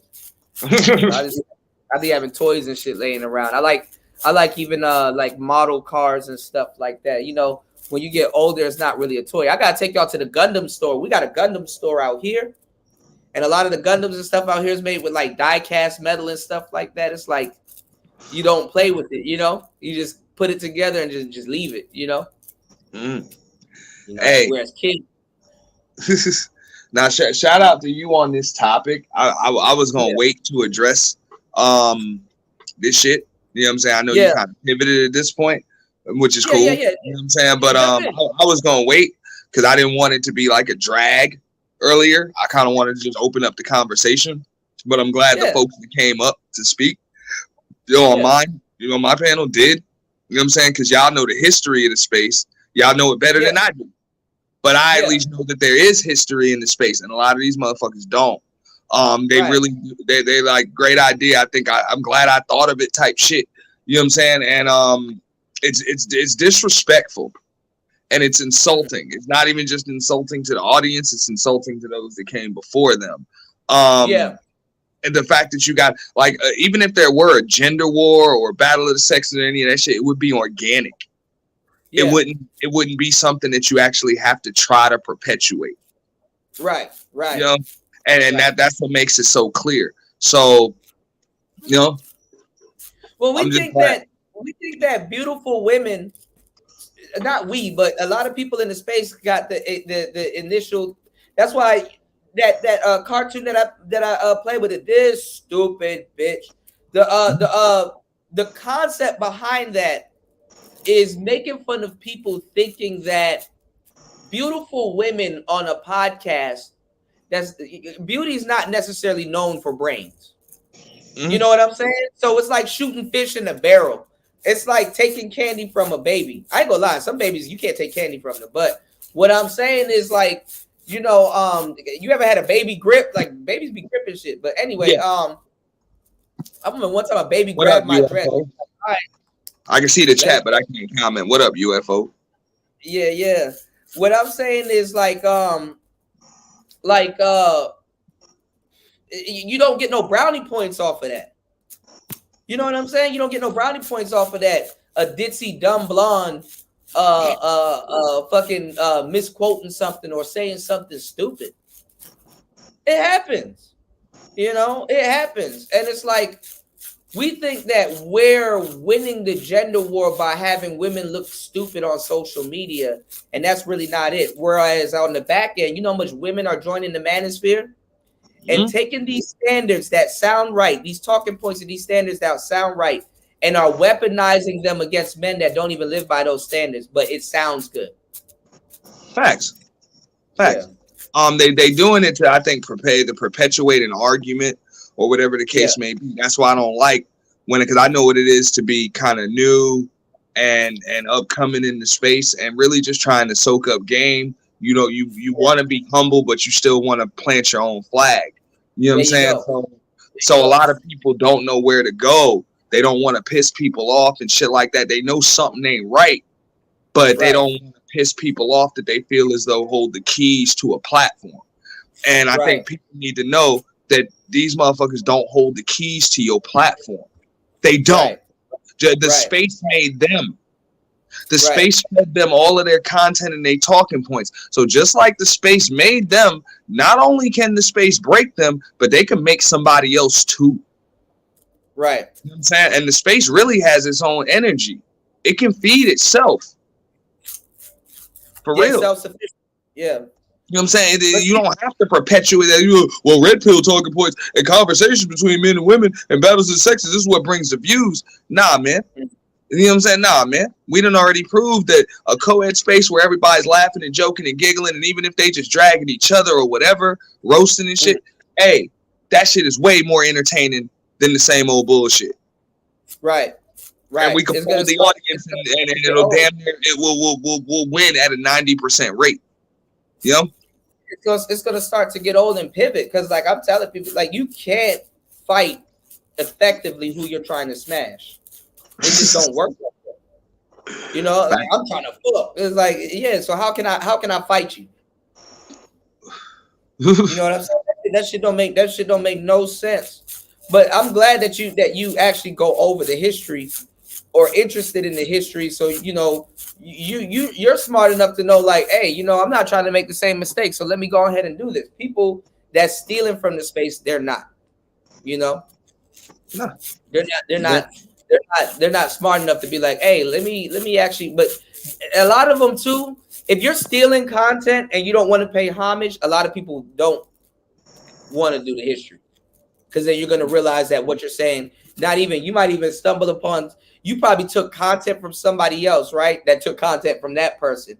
And if you're breaking it down, they're going to say what you said word for word and be like, and it's going to, your audience going to kind of be like, you know what I'm saying? So that's why a lot of people don't do it. You know, that's another reason why a lot of people don't do it. So, you know. Hey, like I say, look, that's what I get it. That's what's done. There's really nothing new under the sun. So I'm like, I don't give a fuck if y'all want to do the gender war topic and the gender war debate, but to come up here with the same old talking points, dog. Right. You know what I'm saying? The same old talking points, and then make it seem like you just came up with some profound shit. You know what I'm saying? I'm like, bro, y'all do know that it's chicks, right? Because the sectors done merge and shit like that. It's chicks right on this motherfucker. You know what I'm saying? Single baby moms. You know what I'm saying? Ratchet ass chicks that will stand on all of that shit. And when you hit them with 80% of the women fuck with 20% of the men, and they'll be like, yeah, and what? So what? I'm one of them chicks. You know what I'm saying? I'm one of them chicks. I'll fight with 4 chicks over one nigga. What about it? Now what? They have no comeback for that. What you gonna do when this chick is ready to stand on her shit? You know what I'm saying? Y'all want to argue with chicks that actually like you. Like, y'all niggas is stupid. That's true. That is definitely true. They do argue with chicks that actually like them. And then the funny part too is that dudes are trying to equate their standards to talking points. Like it'll be like, what do you bring to the table? You know what I'm saying? Like a dude be like, what do you bring to the table? And then the dude be just waiting to say, well, see, if all you bring is pussy to the table, so you can't, you know, it's like, bro, we already know where you're going with this. Like it became these talking points. I've been hearing them for more than 15 years. It's cliche. You know, I'm hearing them from people that got no business saying these talking points at this point, and annoyed.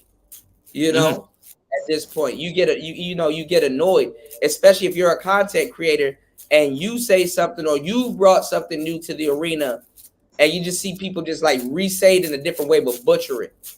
And it's like, bro, you don't have enough hours talking about what you're talking about to know what you're talking about. Or living it. Not just talking about it. Like, how much of this have you actually lived? Like nothing. Like, you need to be sitting back taking notes before you decide to come up here giving advice. And that's why Pearl sounds crazy. because she's literally regurgitating something that a black man says. And that's the disconnect. That's why people are like, okay, I hear you and it makes sense, but the context is not contexting. You know what I'm saying? Like you're not a black man, so what?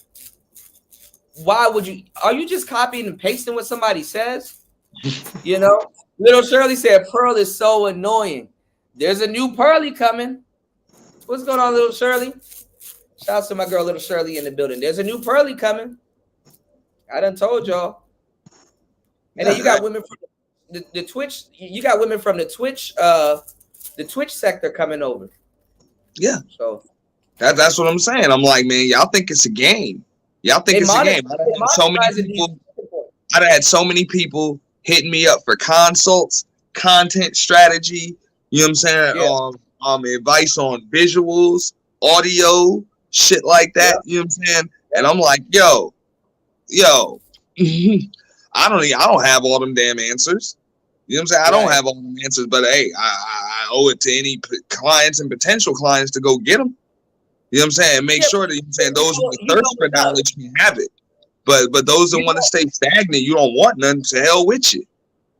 No, but you know enough though. But that's the thing. Like people, and that's where the whole term subscriber supremacy came from.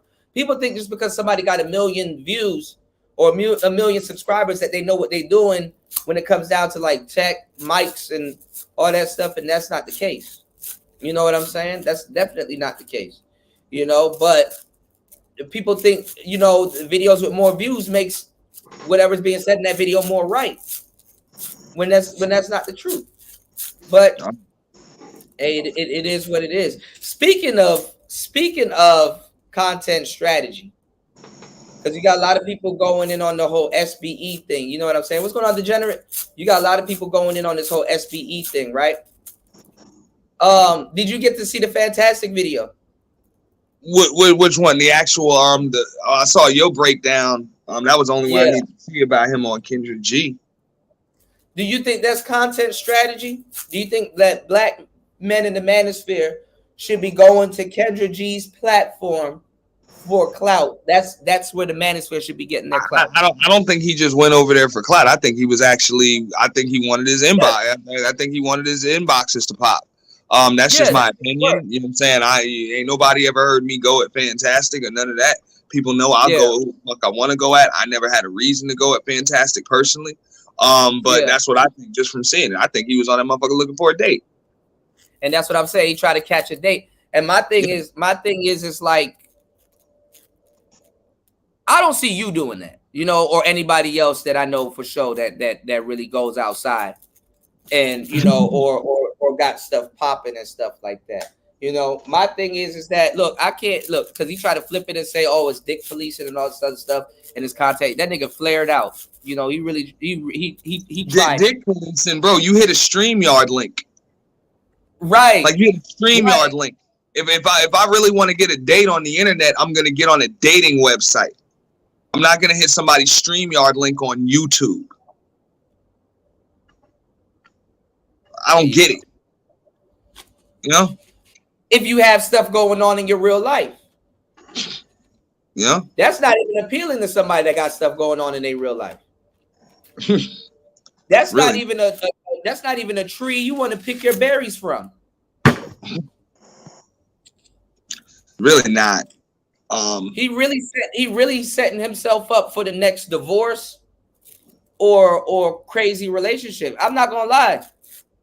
You better off going on Melly Monaco. Yeah. Well, I mean, the question is, well, we know Kendra's gonna be kind of nice about it, but I mean, how fast do you think the pineapple is coming on Melly? What do you mean?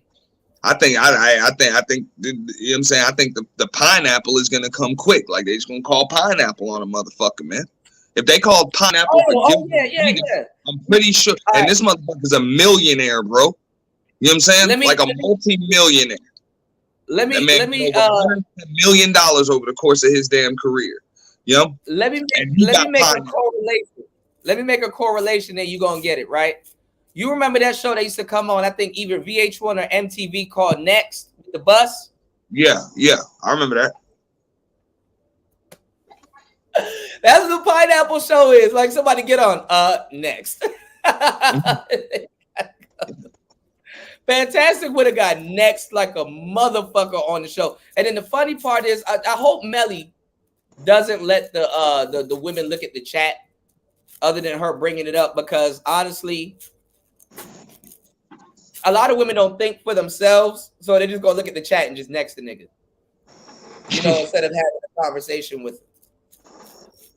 You know, Generous said if there's gonna be a new Pearl, then you said then it's Little Shirley. You said if there's gonna be a new Pearl, then is Little Shirley going to try and fight her? Nah, Little Shirley gonna be all right. See, Little Shirley's different. You know, Little Shirley actually got a personality. She's doing stuff. She's into, you know, she's not shallow-minded. You know what I'm saying? She knows how to deal with people, you know, bartending. She knows her drinks. Little Shirley got a whole zoo to take care of. You know what I'm saying? She doing shit. I'm gonna tell you like this. And like I said, I don't know Fantastic personally or none of that shit. You know what I'm saying? Yeah. It really don't make me no difference if you listen to this. I know because I don't frequent clubs and all that other shit no more. But I remember motherfuckers like that. Oh, 6'5", 260 and all that other shit. Those were the same motherfuckers that would fucking post up on the wall in the motherfucking club and hate me because as soon as they coming in, I'm the one leaving with 2 chicks. Yeah. Okay? You outweigh me by 100 motherfucking pounds, and you're about 8 inches taller than me, and you got a bunch of fucking fake jewelry and fluorescent shirts on and shit. What are they with him? Hey, they just don't like you, bro. You know what I'm saying? Yeah. They just don't fucking like you. And it doesn't have anything to do with how big you are. It don't have to do with your skin tone. It don't have to do with anything other than your motherfucking vibe. If you a goofy ass motherfucker, bro. Okay, you a goofy ass motherfucker and you threatened by the presence of other motherfuckers so much that you gotta talk about your goddamn measurements as a fucking man out loud. You know what I'm saying? You actually have to talk about them. Okay? Trust me. Right. I mean, hey, I ain't no woman, but I know this much about women. They likely about to be turned the fuck off by that level of insecurity because it's clear as day. It's a party killer. It's a mood killer. Like, a lot of these guys, I've said it in the manosphere for a long time, a lot of these guys are not fucking fun. They're not fun. They have no personality. If a bitch come to my house, oh my God, you got a slinky. Or just shit laying around. That's indicative of my personality. I got cameras, monitors, all kinds of shit laying around this bitch. Just shit laying around for the sake of it. Man. Hats, all kinds of, you know, what I'm saying is that a lot of y'all dudes ain't fun. Hey, I'll tell you some shit, man. Last chick I had over here, you know what intrigued her the most? So it was something she hadn't seen in years. A family photo album. Wow. Yeah, that moved to the phone, y'all. Wow. Yeah. A family photo album. Real pictures. Nah, I got the actual book. But where you have it? Like, where did she spot it? Was it like on the shelf? Or I had it in my living room. It was actually my grandmother's photo album, and she had just passed away. So, of course, that was something that I got. But she had over like 50 years of photos. She had like 50 years of photos going all the way back to like 19. So you know how grandma used to do it. You know what I'm saying? Yeah, with the pages and that one just page on the bottom is like pictures and pictures. Yeah, it's like sticky. It's like I'm about to cam up and show. Well, I ain't gonna talk about the pictures, but I'm gonna show y'all what it looks like. Yeah. Yeah, you got the plastic page, and then you open it up. And you but just little things like that. Yeah. Yeah, baby. Yeah, everything's laminated. Yeah, shit like that. You know what I'm saying? To kind of preserve it, or else them pictures would be dust. That's what I'm saying. So just like you said, just a slinky, a family photo album. You know what I'm saying? Just some old toys or some shit that can actually be touched. You know what I'm saying? All of that shit. Hey, shout out to UFO. He know what's up. You know what I'm saying, bro? I done had that shit. You know what I'm saying? Like, I'm walking out. You still in line to get in the motherfucker. And you like, how you leave with 2 of them? He must be paying them. Nah, bro.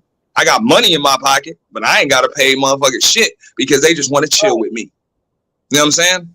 And your ass coming in this motherfucker smelling like cheap goddamn cologne. Okay? Right. Cheap fucking cologne. Face all greasy because you got too much Ultra Sheen in your motherfucking head and shit. Okay? That's what Fantastic was they turned the fuck off. Fantastic was like, oh, I don't pay for pussy. You know? Bruh. That's it. You know what I'm saying? Look at you. Well, what he got that I don't got, man, whatever. They don't want to be in the club no more. They about to slide with me to casino. Fuck all that, man. You know what? That wall that you're talking about, they call that the wall of shame because guys go over there and they get their drinks and they hold their drinks up to their chest. Whereas like a player, let's say if this is my cup, this Slinky is my cup, y'all. An alternative, instead of being there holding your drink up to your chest, you could be cool. Like your girl don't even know you have to have a drink. You can have your waist, well, just a Slinky, but you have your drink down by your waist like this while you talking to a girl. Yeah. You have your drink right down by your waist. How can a woman get close to you or be in your immediate vicinity if your drink is right here?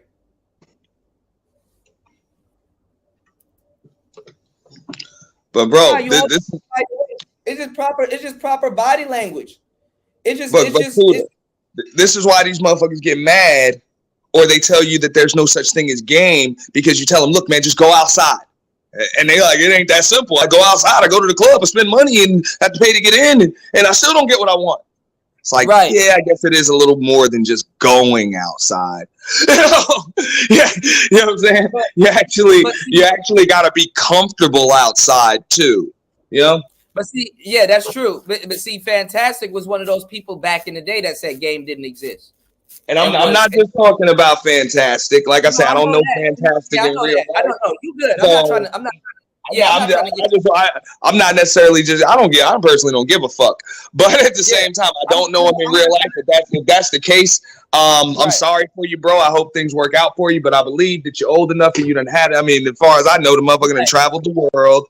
You know what I'm saying? And had a successful military career. So he should have these life experiences. So it shouldn't be him. I'm hoping for his case, he's just playing a YouTube character. But just keep in mind, that YouTube character ain't that nigga. See, and that's why niggas got to go look for women online because they gotta play to their strengths. If your YouTube character is bigger than the man you are online, which most people, they don't have a social life anymore. They have a social media. So a lot of people, that's how they get their play. It is what it is. My thing is that you got to understand at some point you're gonna have to meet these people in real life anyway. You know what I'm saying? My thing is though, not to insert you into any type of beef. That's what he was doing. He was the one saying, "Oh, the game didn't exist" and stuff like that. Because there was another brother, you probably haven't heard of him, but he was here and he started off doing that until he switched, and then he realized. And then he said, to his credit, he did say game does exist, but it's just niggified. There was another guy over here that named Zero, and Fantastic used to just be on his nuts. Like when he be like, "Yo, Fantastic was right." He stole that from Zero when Zero was over here. The original saying was Zero was right. He stole that from Zero. There's a lot of dudes that he copies and stuff, but you see, a lot of people don't know the history. So the reason why I get mad at certain things in the space because there was a lot of people that was on the crusade saying the game wasn't real. It turned into this big popularity contest, and then now 2023, he trying to teach y'all game. He trying to run around here and say he never paid for pussy. He don't pay for pussy. The lie detector test determined that was a lie. You know, y'all really think? Shout out to UFO. I was just reading the comments now, dog. Shout out to you because you're right. You know, those be the same niggas, dog. Oh, I'm taller. I'm bigger. How come you chose him? Well, see, this is why a lot of those black dudes in the heights, them height dudes be talking about stupid shit like wingspan and shit like that. Like bitches give a damn. Honestly, you just gotta be fucking social. You go outside and you say hi and you be social and you interact and you have a nice drink and you mingle with women. You make sure you smell good and dress decent, right? The wingspan thing, y'all, where the wingspan thing comes from is usually from the tip of your middle finger, going all the way down to your shoulder, across your shoulder blades, to the other tip of your finger is how tall you are when you're laying down.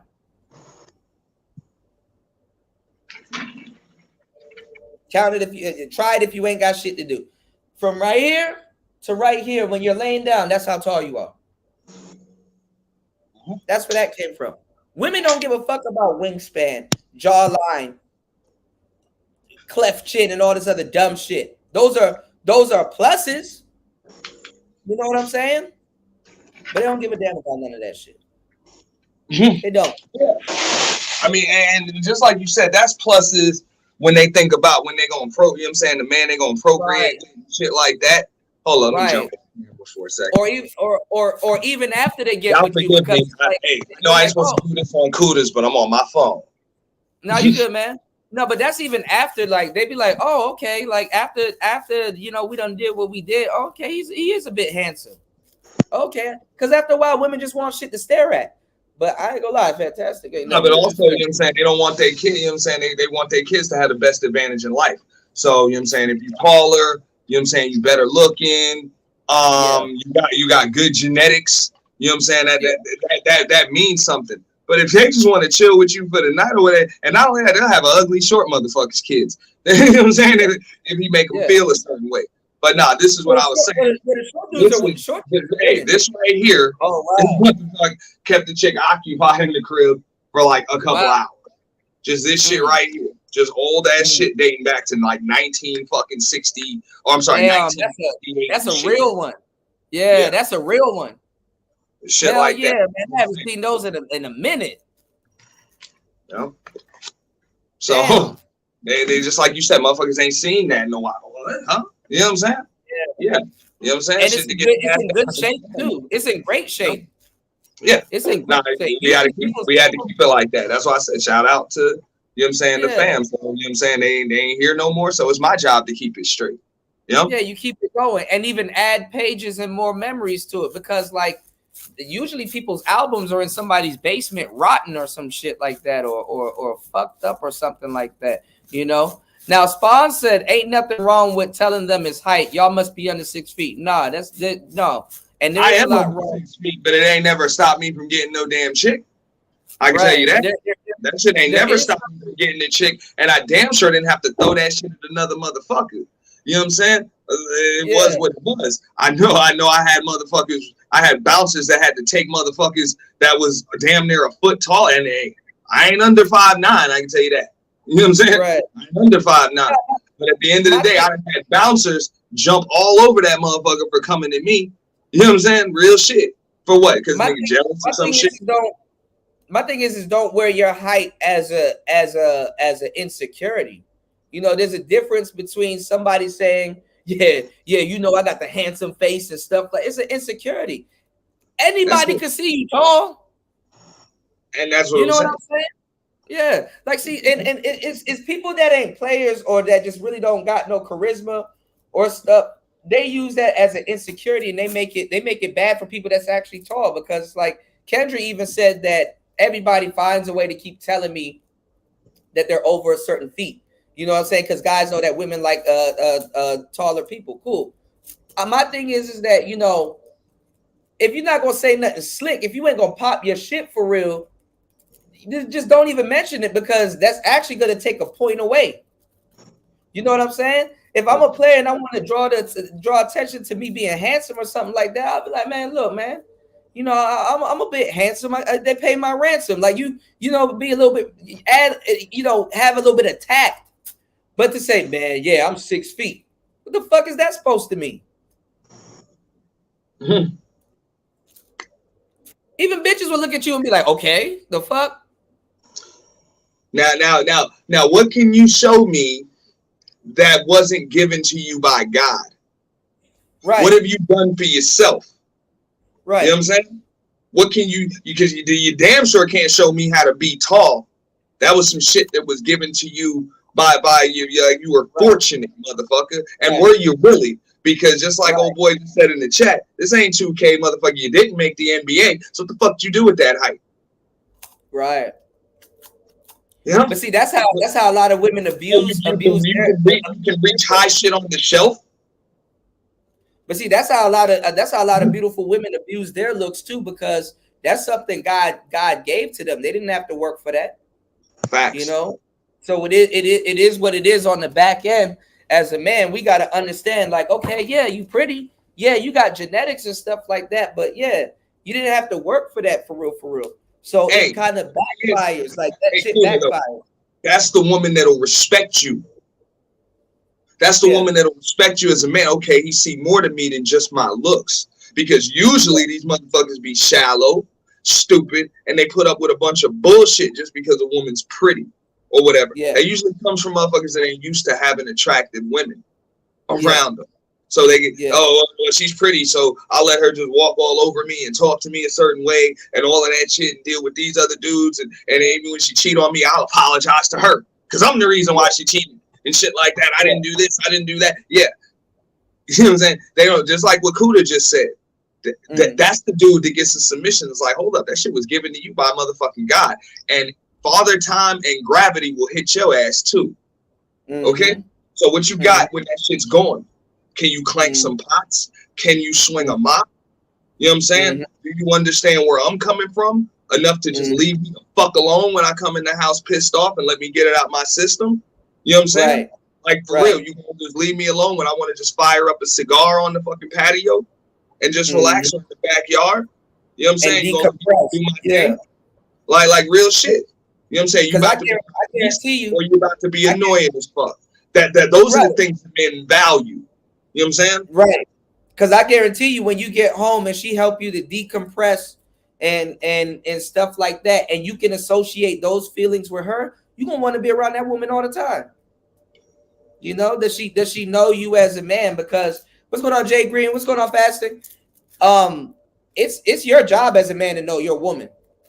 You know what I'm saying? Like, this is something that goes unsaid. Like, we got to know our woman. We got to know, hey, can I send your ass to 7-Eleven late at night to go get something if I needed to? You know what I'm saying? Can I trust you with my car? Can I trust you with certain things? You know, how are you going to act? What are you prone to do? Do I know your attitude? Do you know your girl's attitude level? You know what I'm saying? These are hard facts. No, I mean, hey, all she gotta do is be a red bone. That's it. Right. Long hair, thick red bone. Niggas still quoting people for quoting 2006 lyrics. This shit like it's like, bruh. Well, where the long hair, thick red bone at? You over 6 feet? You over? You know what I'm saying? Where that shit at? You should be out the gate at this point. You know how much long hair, thick red bones are out here? That's what I'm saying, and that's what I mean. This is like what UFO said. Like, those be the same niggas wanting to fight your ass at the motherfucking club because they ain't getting chose. And then when they get tackled by the goddamn bouncers just for coming near you, they don't know why. Why y'all coming at me? What about this? Hey, motherfucker, I'm the life of the goddamn party. That's it. Or you know what I'm saying? I'm the life of the party. You just a visitor in this bitch. You a fucking weekend warrior, fam. You know what I'm saying? Right. Like, you a weekend warrior. You don't even come in this motherfucker. They don't even know you. Your roots ain't deep in the hood. Your roots ain't deep in the city. Like that. Motherfuckers know me. You know what I'm saying? Motherfuckers bring my car to me, you know what I'm saying, at the damn door, and they don't even have valet service here. Why is that? You know what I'm saying? They got nothing to do with how tall I am or how I look or how much jewelry I got on it. It's because of who I am. The favors that I've granted. You know what I'm saying? The favors that I've returned around the hood. Like, that's my body of work. Right. Not just how tall I am. Fuck out of here. Like, that's what makes you a man. That's the thing too, because earlier that night, you never even know, like, because, you know, things be coming to a player, like, you never even know. Earlier that night, that woman probably finessed him for a drink or said, oh, my stomach hurt. I got to go home. And then next minute you show up to the club with the same girl and then she hiding from the nigga. And you like, what's going on with you? And she like, oh, I kind of told him I wasn't going to I gotta go home or something like that. And you're like, all right, I got you. You know, you can chill over here with me. It's all right. You know, or we go to another venue or something like that. You know what I'm saying? Women know what type of guys to go after. You know what I'm saying? Honestly, too, I get told by women all the time, there should be no reason that we should be in this manosphere. But I got to remind people that the reason why I'm here is not the same reason why the next man is here.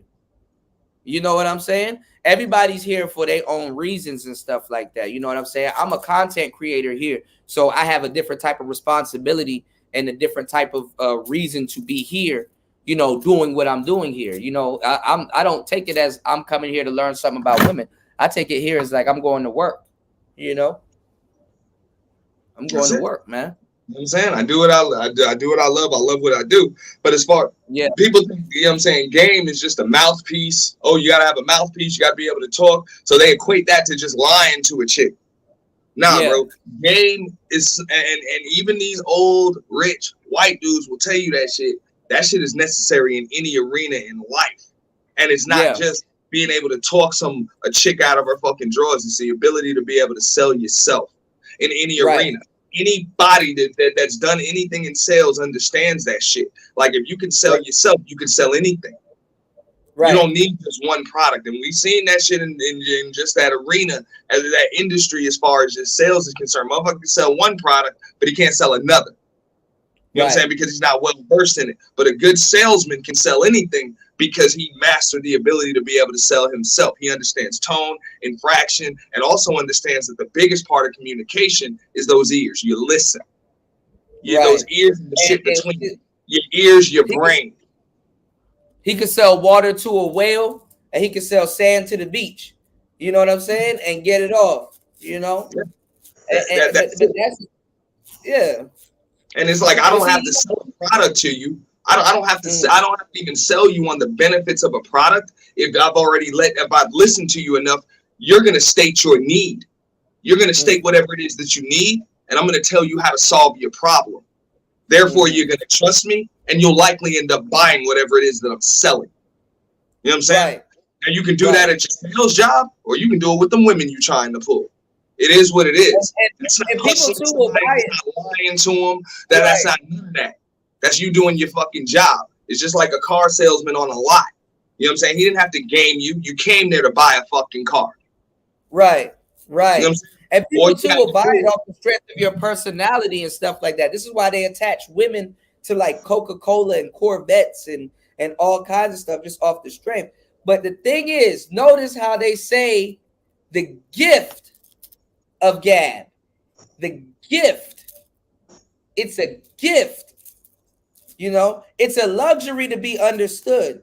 So it's a gift to be able to speak and to be understood and to have enough tact. You know what I'm saying? To do certain things. Shout outs to Jay Green. She giving y'all the game right there. I'm attracted to smart men, good decision making, and good decision making is attractive. Sorry if it's random. No, it's not random, and you're not wrong for that, because any type of woman that gets a boyfriend realizes that nigga, for the time that he's with you, it may not be forever, but it's his term. Your boyfriend or the man that you choose to be around the whole time is your president. You elect him. He's your president at the moment. When you can't make decisions, you got to be able to be like, I know he'll make the right decision. Or if it's like, man, look, this is too much for me to deal with, my man will make the right decision. It's cool. I'll just let my man deal with it. That's what he's here for. And a lot of men will be happy to serve their women like that. Like, hey, if something was to happen or something like that, man, it's all right. She don't got to worry about that because she got me. You know? That's why you got to be smart. This is why people make fun of people and their baby father. This is why people make fun of other people and stuff like that, because it's like, bro, that's who you chose to represent you. Your man is a representation of you, whereas your woman is a representation of you also. I know my woman is a representation of me, or who I choose to lay down with. I told Angry Man a couple years ago, I don't think he got it, but I'm gonna tell you something too, and I'm gonna keep it 100 with you. Even if a man says, yo, I want to lay down with a hoe, or I want to sleep with a hoe,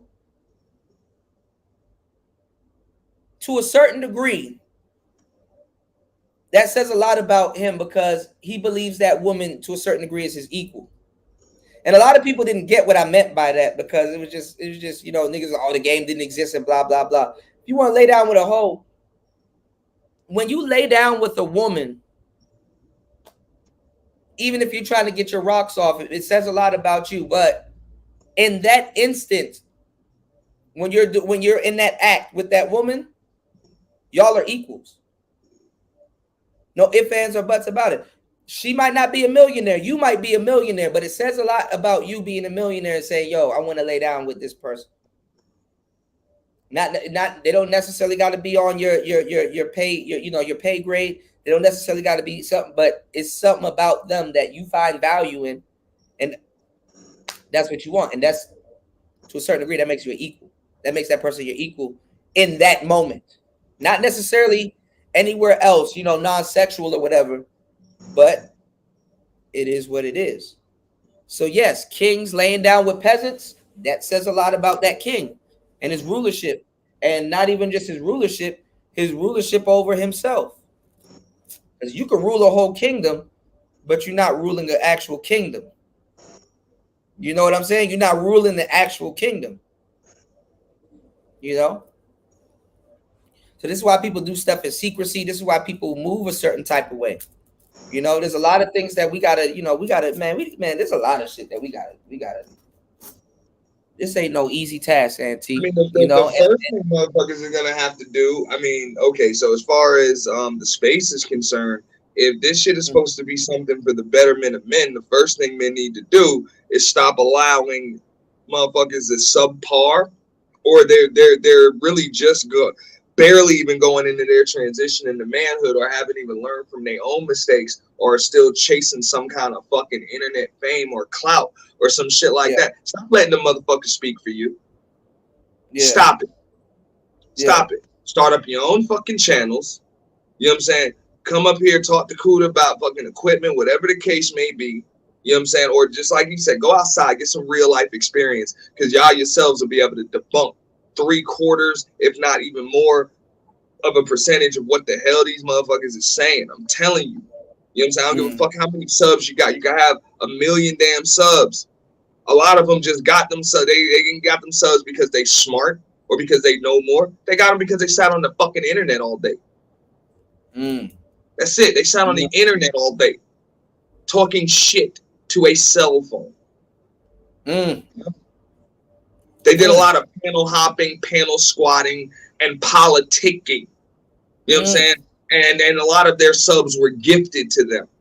You know what I'm saying? Because of whoever they were with, or whatever they were hashtagging, or whatever algorithm they was able to fall into. It ain't because of life experiences or some knowledge that they fucking have. Just keep that shit. If you're on here for entertainment purposes, then this shit shouldn't even matter what I'm saying. You just over here being entertained by what the hell it is people saying. But if you over here trying to do this shit on some do-it-yourself how-to video shit, y'all are getting advice from the wrong motherfuckers. I'm just telling you that shit straight up. And I ain't telling you to take it from me. You know what I'm saying? You should be able to, hey, what applies, take it. What doesn't apply, let that shit fly. Because everything I'm saying ain't gonna apply to every dude. You know what I'm saying? It's not. You know what I'm saying? I got my own personal experiences, whatever. I tell everybody, use discernment. You know what I'm saying? I'm pretty sure I can say something at some point that everybody should be able to use. But for the most part, I don't have all the answers, but I've gone through a lot of shit. And I just noticed that just listening to a lot of these motherfuckers in the space, commenting on shit that I've actually gone through that they clearly know nothing about. Right. And that's the thing too. Like, like I said, you got to learn how to be yourself. And not too many people are, want to embark on that journey, man. It's a rough journey, man. And like, you got to be a student. You got to be a student of life. Like I'm still learning. As all the shit I know, I am still learning. You know what I'm saying? And like a lot of people, like the women will like you for who you are and for who you ain't. But if you're not putting in the paint or something like that, man, I don't know, man. I just heard the talking points this morning. You know what I'm saying? I'm not gonna go too damn deep into it. I kind of delved into it. You know what I'm saying? You can go deep into it. Who you heard it from? And shout out. I was just watching an episode of Fight Club. That was it. Man. But shout out to Patty was here earlier. Wait, hold on. We're gonna build on that because that's a good transition. Hold on. UFO Kamikaze said he was on a podcast earlier, and a whole bunch of dudes in the space was acting like they wouldn't mess with Danica Marie. Cap. Cap, right? And he said that was my issue with the Danica situation earlier. They try to say she gets views off of mostly her looks, also saying that she wasn't attractive. Shit made no sense. That's fucking cap. That's kidnap. You know what I'm saying? Shout outs. Welcome to the show. Shout outs to LaTanya from Colorado. Let me start. Shout outs to LaTanya. You said she said, "Hi, Auntie. I was thinking about starting a channel due to all the ignorance I hear. Great time to start one. You know, I tell people to start one, but don't watch us and think this shit is easy. Just make sure you know what you're getting yourself into because this is work. You know what I'm saying? But surround yourself with quality people and surround yourself with a decent audience. Don't look at the numbers or nothing like that. Do your shows because also too when you go off air, you still get views that way also too. Just make sure you're just being genuine and you just do your content and God will take the rest. You know what I'm saying? Yeah. Hey, and if I can jump in there real quick, before you go to the next one, I would say two things real quick. The first one, understand what you're gonna be. Are you gonna be a vlogger? Are you gonna be a podcaster? Are you gonna be a content creator? Or are you gonna be a panel host? Or all of the above, or two out of the four, or 3 out of the 4. Just understand, because you got a lot of people that have skewed that shit. They just hosting panels and they think they creating content, and then when their panelists don't come around no more, all of a sudden, oh shit, they ruined my channel. No, motherfucker, you ruined your fucking channel.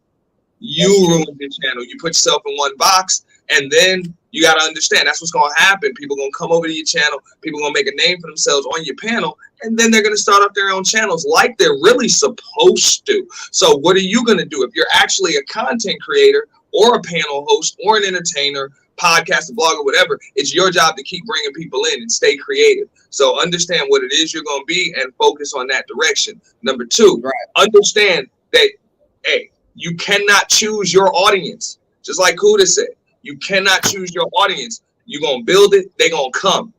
You can't choose who watches you. That includes hate watchers, but you can choose. When he says surround yourself with quality people, you can't choose your audience, but you can choose your allies and your affiliates. You can choose those. You just can't choose your audience. So just understand that. You can choose who you associated with, but you can't choose who's watching. Yep. And also too, you know, it's your intellectual property. You got it's a responsibility, but it builds up. And I know it sounds like a lot, but just, you know, trust the process and just keep doing what you got to do, and you should be okay. You know, and talk about stuff that you like to talk about, conversations that you kind of have with your friends and stuff. You know what I'm saying? That's juicy and that's good. Talk about that type of stuff. One of the biggest things I tell people, because people always be like, yo, teach me how to do what you do and stuff like that. I said, look, find something that you like and that you can talk about for hours if you know, because you don't need to be an expert on YouTube. You know what I'm saying? You don't need to be an expert on YouTube, but you do have to have a good amount of knowledge of what you're talking about and how you want to talk about it. And you have to have like a course of action and just, you know what I'm saying?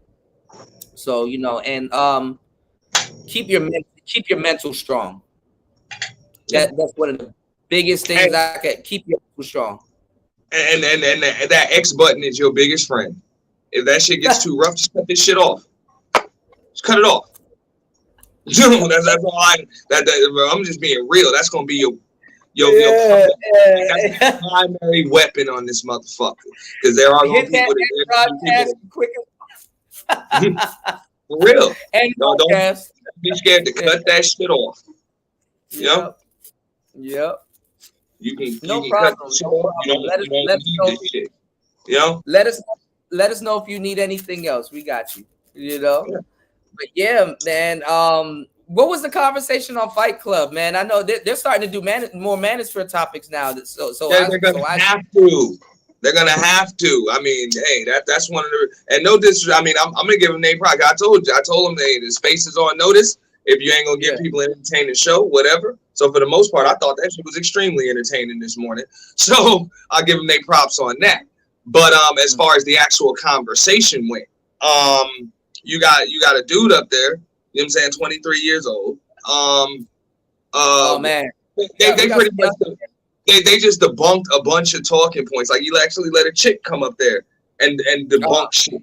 Like, okay, 80% of the men are dealing with 20% of the women, or I'm sorry, 80% of the women are dealing with 20% of the men, and this and that. And it's like, bro, like that shit is and the chicks is like, yeah, whatever. You know what I'm saying? Like that, hey, cool, motherfucker. So that I'm willing to fight, I'm willing to compete with 3 or 4 chicks for the same dude if it means that I don't have to fuck with you. What they saying is you lame.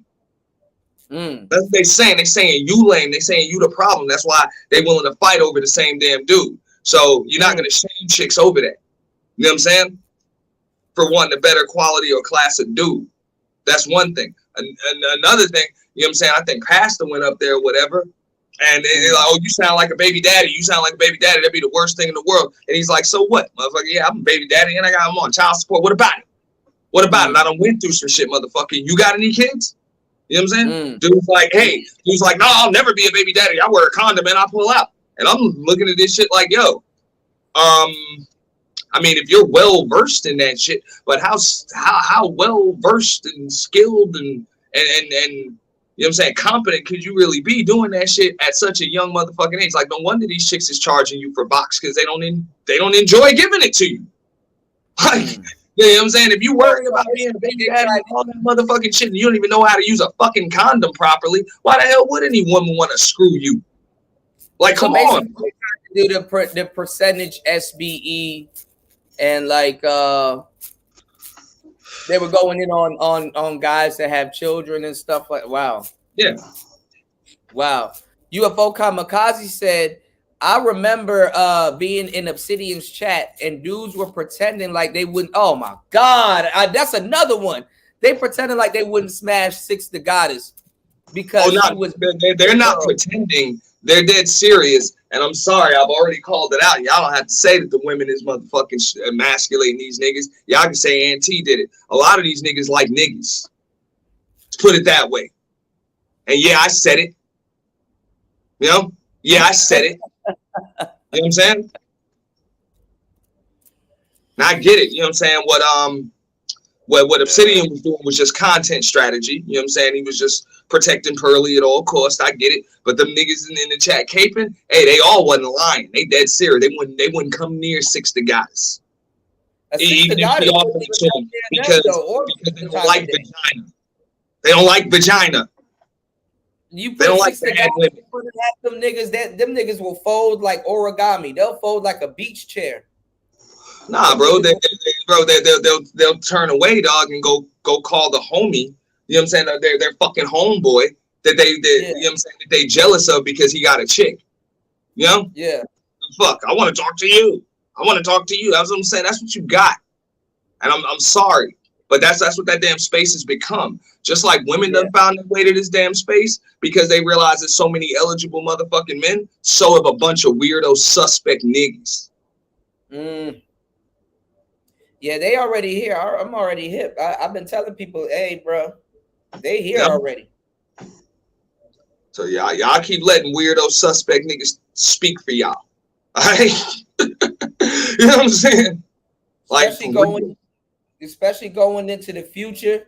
You know what I'm saying? You're gonna have robosexuals around this motherfucker. You're gonna have all kinds of different stuff going on around here, and a lot of these dudes, especially the younger cats, because these younger cats right now, no homo, they getting ass ate, all kinds of stuff. Like, nigga, nah, I'm good, bro.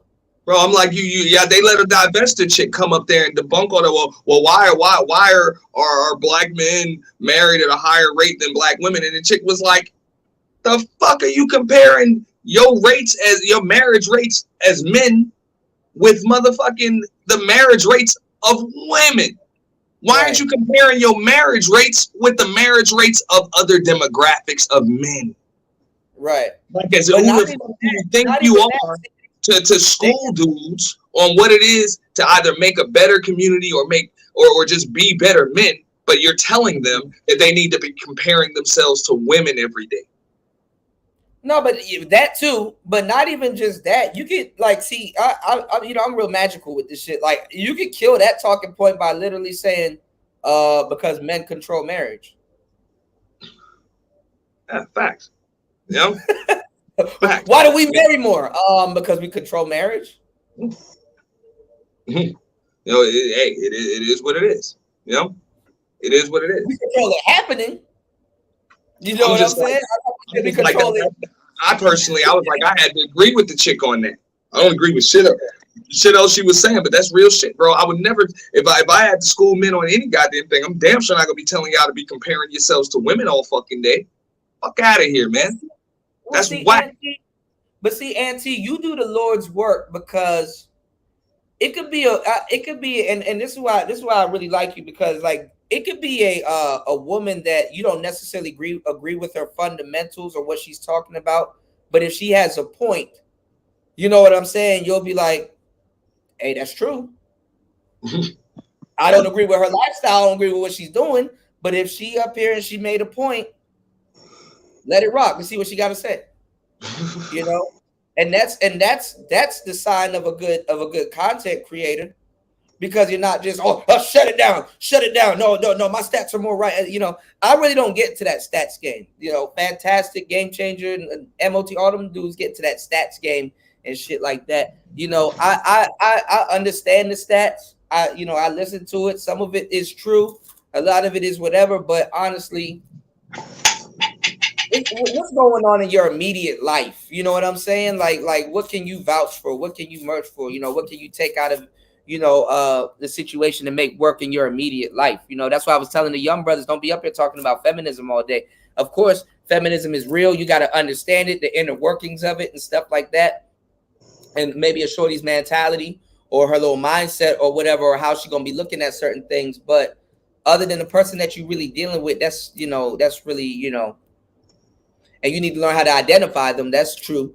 But, you know, and most women, you know, there was there this morning talking about, oh, well, let me tell you a problem with these women. I mean, she had a better job. My ex-chick used to have a better job than me. So I told her, hey, it's best that I just stay home with the child for the first 5 years. So that way we don't have to take him to a daycare or anything like that. And then as soon as I actually got up and got a job, she cheated on me. I'm thinking to myself, like, no, she didn't cheat on you, nigga. She left your ass. That's different. And you trying to shame her for going and getting another dude? First of all, what the fuck type of man wants to sit home and babysit for 5 years while his woman works? Without at least starting an at-home business or something like that, that she can respect, because for that first 5 years, if that was the truth, for that first 5 years, a lot of dudes are so naive, they don't even know when they women resent them. She probably resent him the whole first 5 years. Man, he got me out here. Not just that. I'm like, bro, why she leave me as soon as I got a job, motherfucker? Because your value, you had no value anymore. The only value you had was as a fucking babysitter when she was going and seeing her dude. That's it. Now that she got a job, shit, you worthless. You can't even babysit no more. What the fuck good are you? You're actually in the way when she want to go see her fucking dude. So if you expect me to shame that woman for getting rid of your ass and getting a new fucking dude that probably doesn't want to sit home and be a babysitter, wants to actually do man shit, I can't blame her. I mean, she's wrong for doing that, but at the same time, like, what's she supposed to do? I'm saying it's gonna happen, but you know, on the man's behalf, there were telltale signs. There had to be telltale signs. You know what I'm saying? Before it got that far, you know, and like, yeah, I mean, you know, a woman gonna resent you, especially if she's really out of her element with you. Well, you know, a lot of these motherfuckers also leave that shit out of why the hell they wanted to sit home and be a babysitter and shit. They don't want to say, hey, I wanted to sit home and be a babysitter. But the main reason why is because you wanted to see when she left, and you wanted to clock that chick on how long it took her to come home. You wanted to clock that woman's every fucking move. Because the fact of the matter is she ain't been into you for a while, and you knew that. You know what I'm saying? That's what I'm saying. So you tried to be the guard dog at the damn house. You know? The whole time they could be trying to get rid of a broad so he could sit at home all day and play 2K. Ain't nothing wrong with playing 2K, but you gotta handle your business, man. I'm like, hey, I personally don't think the chick was wrong at all. You know what I'm saying? When she went and got a new dude. Fuck out of here, man. What the fuck I just think she wrong because there's kids involved and stuff like that. And obviously, if she's the bigger person in the situation, she could have handled it different. But then again, it's like, what was the dude doing? What were the telltale signs? How was he going about certain things? Was she really buying everything? You can be a stay-at-home dad and run a business from at home. You can be a stay-at-home. Yeah, you can be a stay-at-home dad and do something else that's more respectable, Bro, you can do all of that shit. But at the end of the day, if the only thing that you're doing is staying at home waiting on her to come home, why would she respect that? Yeah. These women don't tell you that shit all of the time. I want your attention. I want your time. I want to feel important. And then when you do all of that shit, why you all up on me, motherfucker? I need some goddamn space. What the hell I'm saying? They'll do that shit. So as a man, if you claim women and all of that other shit, you're supposed to already know, like, look, man, if I fall off my motherfucking square, you know what I'm saying, and I get into the point where I'm the subservient one, chances are she gonna lose respect for me regardless of what the fuck she's saying. So I'll never get to that point. So just like you said, I'm gonna kill two birds with one stone. Okay, she's got a good job. I don't want her to lose it staying at home with the kids. We both don't feel comfortable with our kid going to daycare or whatever. So I'll stay home with the kids because the only way she can make money is at this job, but I can make money either at a job, at the house, or whatever. Because I'm a man, I'm a hustler. I get it anyway. I'm gonna make a living in any arena I get. You gotta know that shit. Yeah, and you take your own money and you take her out and stuff like that, and like, you know what I'm saying, like, go on a vacation and you cover the budget and stuff like that. Women want to know that she dealing with the man.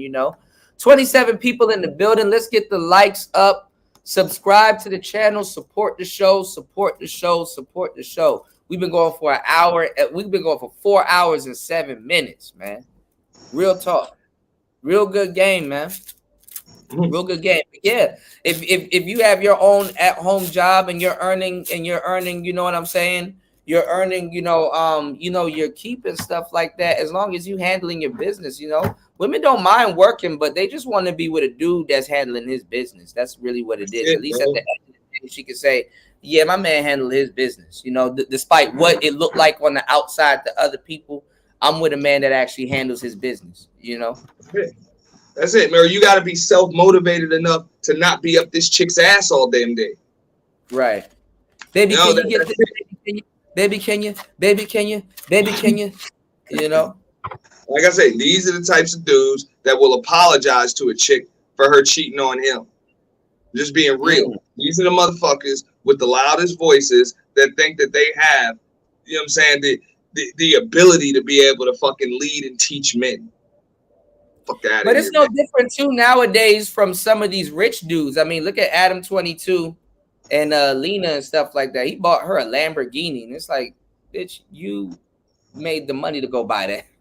He buying you shit with your own money. You know what I'm saying? It's like I was trying to give some of the hoes earlier, like the game. It's like you don't go after single dudes that don't got no paper. You go after the Adam 22 types that's gonna trick off and stuff like that. You go after the married guys. Those the dudes with the money.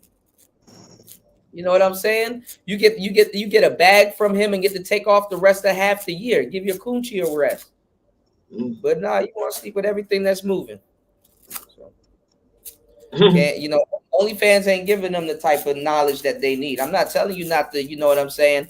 I'm not telling you not to, not sleep around or have a whole phase or monetize your whole phase, or you know what I'm saying? But I'm trying to give you some knowledge that you can't learn in college and try to teach you how to really polish it up. If that's what you got going on, you deal with somebody that fucking, you know what I'm saying? Like hoes ain't even thinking like that. They thinking like a hoe. For sure. I'm gonna have to do a whole stream about this shit. I just got to get the timestamps and the clips and shit like that, because I know Pastor was kind of grilling dude about, you know what I'm saying, pretty much saying, bro, you young, you don't have the maturity, you ain't been through the shit that I've been through. You know what I'm saying? And dude, I think your age before you ever been my age, right? No, right. The dude said, you know what I'm saying? Dude said straight up, he said, well, how many bodies I gotta get? It's like, bro, this ain't like some certification that you get from some course you took, where you get a certain amount of answers right and we just give you a certificate. This is life. Like there's no age requirement or minimum requirement for maturity. Like you think, some dudes learn this after like 5 relationships. Some dudes learn it after 1. Some dudes learn it from the failed and successful relationships that they've seen around them. And some dudes never learn. You know what I'm saying? But some dudes die in their 70s and they never learn. It kind of gets annoying because I've heard every response. Like my thing I think is literally said how many bodies I got, how many bodies I gotta get to be considered mature. Yeah, it don't surprise me. It's a young nigga response. You know, they think that that's impressive, but it gets annoying. But it's like, damn, I gotta remember I'm talking to a younger cat.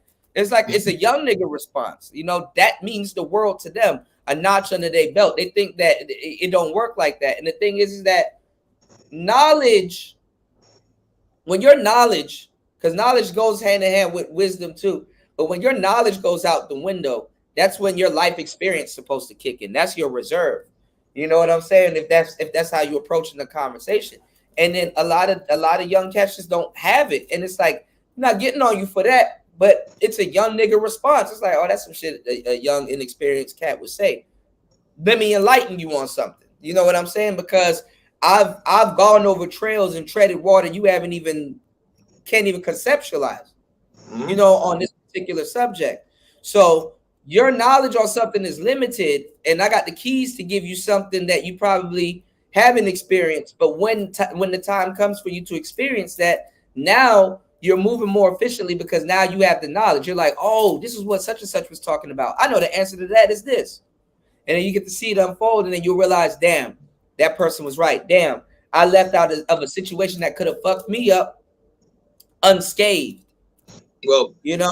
Also, you got a lot of these dudes that read the Kevin Samuels playbook. You know what I'm saying? They memorized the Kevin Samuels playbook word for word for word for word for word. And then I'm like, okay, so what do you do when you bump into Ratchet Keisha and she just stands on that shit? You know what I'm saying? That's why, hey, I'm gonna get a shout out to Ramil. You know what I'm saying? And Todd City with the SBE shit. Because how the fuck do you shame somebody that has no shame? What are you gonna do when them talking points don't work? That's what I'm saying. When you say, oh, but you got this many bodies. You got too many bodies. You're a single mother. You're over a certain age. She's like, and what, motherfucker? I like dick. Okay? Yeah. And I still like it. I mean, they know that. But you gonna say to her, them chicks didn't come. So, ain't no chick ever came on Kevin Samuels and said that to him. So you don't have the answer to that. We know you rehearsed your talking points, but he never gave you the answer to it when a chick that's actually willing to stand on her ratchetness, you know what I'm saying? And her thoughtism, she's actually willing to stand on that shit, man. What you gonna say back to that? Well, see, the SBE thing is like it's a lot of dudes, you know. It's a lot of dudes that can't take a woman for who she is. You know, I know how to deal with a hoe for sure, and I know how to deal with a square woman. I just don't like the chameleon square women that's like, okay, look, if you want me to deal with you like this, let me know, you know, or I know, or stop throwing these little mixed signals or whatever and stuff like that. And a lot of square women are undercover hoes, but that's something else, right? I know how to forgive a woman for her own nature and not be affected by any of that shit. You know, is it unfortunate? Is it a call to that person's morality? Yeah, it can be. You know, if they want to solve a situation, but the thing is that they're this type of person and they're not gonna let it go. Like Asuki Hana trying to, let's say, double back and go to the church and clean up her image and stuff like that. I get it, and that's a noble thing to do. But you got to realize that you put that out there, and people are gonna forever look at you like that. You know what I'm saying? And that it is what it is, and it's okay. You can work with that. I'm not offended by that. People change, but just know If you're gonna be a hoe for sure, be a hoe for sure. I'm the type of guy that if you're gonna do something, just do it correctly. You know what I'm saying? Just do it correctly. Like don't half step. Like commit to it. Put your foot in and stuff like that. You know. And a lot of women are learning the hard way. Like right now, OnlyFans ain't popping no more. But guess what? You got a whole bunch of women with their pussy on the internet that people go, oh, this is you. You know. Hey, I know it's gonna sound funny, but with the technology today, I wouldn't be surprised if the internet can recognize a bitch by a pussy. You got facial recognition, and the pussy recognition gonna be, you know, vaginal recognition. I'm not gonna lie. You showed me some of these porn stars coochie. I'm like, hey, that's such and such, you know. But like what I'm saying is that we live in a different day and age now, man. And at the same time, too, I tell y'all, you know, your call, what you're doing on the internet in the future, that's gonna be your social currency, your call to fame on the internet, you know, whatever it is. So, you know, be very wary of what you're trying to do. You know what I'm saying? And keep the shit in the, you know, I don't know, man. Attention is currency, man. You like nowadays, it just is what it is, you know. I don't agree with what Fantastic did. I think what Ramil and Ty City doing is good. You know what I'm saying? I got a lot of friends that disagree with them. You know, I fucks with Red Supreme. You know what I'm saying? But you know, I just don't agree on certain things. General Tito going at them. I don't even know why he going at them, but it is what it is. You know, I just, you know, this space need to build before you. Since the beginning of time, or documented time, and likely before that. No exceptions. Yep. Yeah, I said this earlier. Oh, shout out to Marco. But I said this earlier. I'm like, since the beginning of time and even before documented history, yo, men have been able to survive and make the world into what it is today because of their ability to understand, adapt, and adjust. They don't just look at the sky, yell at the clouds, and hope the weather's going to change. Right. So trying to shame these women into submission, one panel, one stream at a time, it's not going to work. And I think these niggas know that, and it's insulting because it's really just a content strategy. You know what I'm saying? It shows a total lack of talent, a lack of charisma, and a lack of creativity for motherfuckers that hang on the title of content creator. And I think it's insulting. That's deep. You know? Oh, I think man. it's insulting. Marco killing me, man. Mark, I would just put this up. I can't. I would just put that up. Marco crazy as hell. I'm just saying, like, you know, it's not. Kevin Samuels wasn't even the archetype of the manosphere. Half these niggas in the manosphere ain't Kevin Samuels. The manosphere lied to everybody, including me. Okay? I thought I was helping out a bunch of kind of nerdy, kind of geeky dudes with a certain disposition that's having problems with women. It's a different type of nigga, man. It's a different type of nigga in this space. It's not a dork. It's not a dweeb. It's not a nerd. It's not a what's another word for nerd? It's not a geek, because they're all different. So I've heard. And you know, shout outs to Spawn. Spawn hitting the nose right on the head. General Tito got a battery in his back. You know. And yeah, I would love to see more building also. Well, I know motherfuckers like, oh damn, man, this motherfucker Ant don't have respect or whatever. I'm like, y'all pay attention. I'm very, very careful about what I say and who I address by name and all of that shit. You know what I'm saying? And for the most part, those that have been around the space for a while, yeah, I shouted out certain people and I just haven't said other names and shit like that. But for the most part, you know what I'm saying, I'm respectful of those that actually help to make an algorithm for me to come into that. So if I haven't mentioned you specifically by name, that's for anybody listening to the clouds are gonna hear about that shit. If I haven't mentioned shit to you specifically by name, it's because I ain't got no problem with what the fuck you doing. I respect it. Even if I don't agree with your content or your talking points or anything like that, I'm assuming you got a special connection with your audience and you're giving them what it is that they want from you every day. But when I address this shit, I'm addressing the motherfuckers just like Kuda is. You know what I'm saying? The ones that they're not regurgitating or co-signing your talking points. They literally just stole them. You know what I'm saying? For content strategy. You know what I'm saying? Yeah. Just to be able to get clicks, views, cash apps. You know what I'm saying? Likes and subs.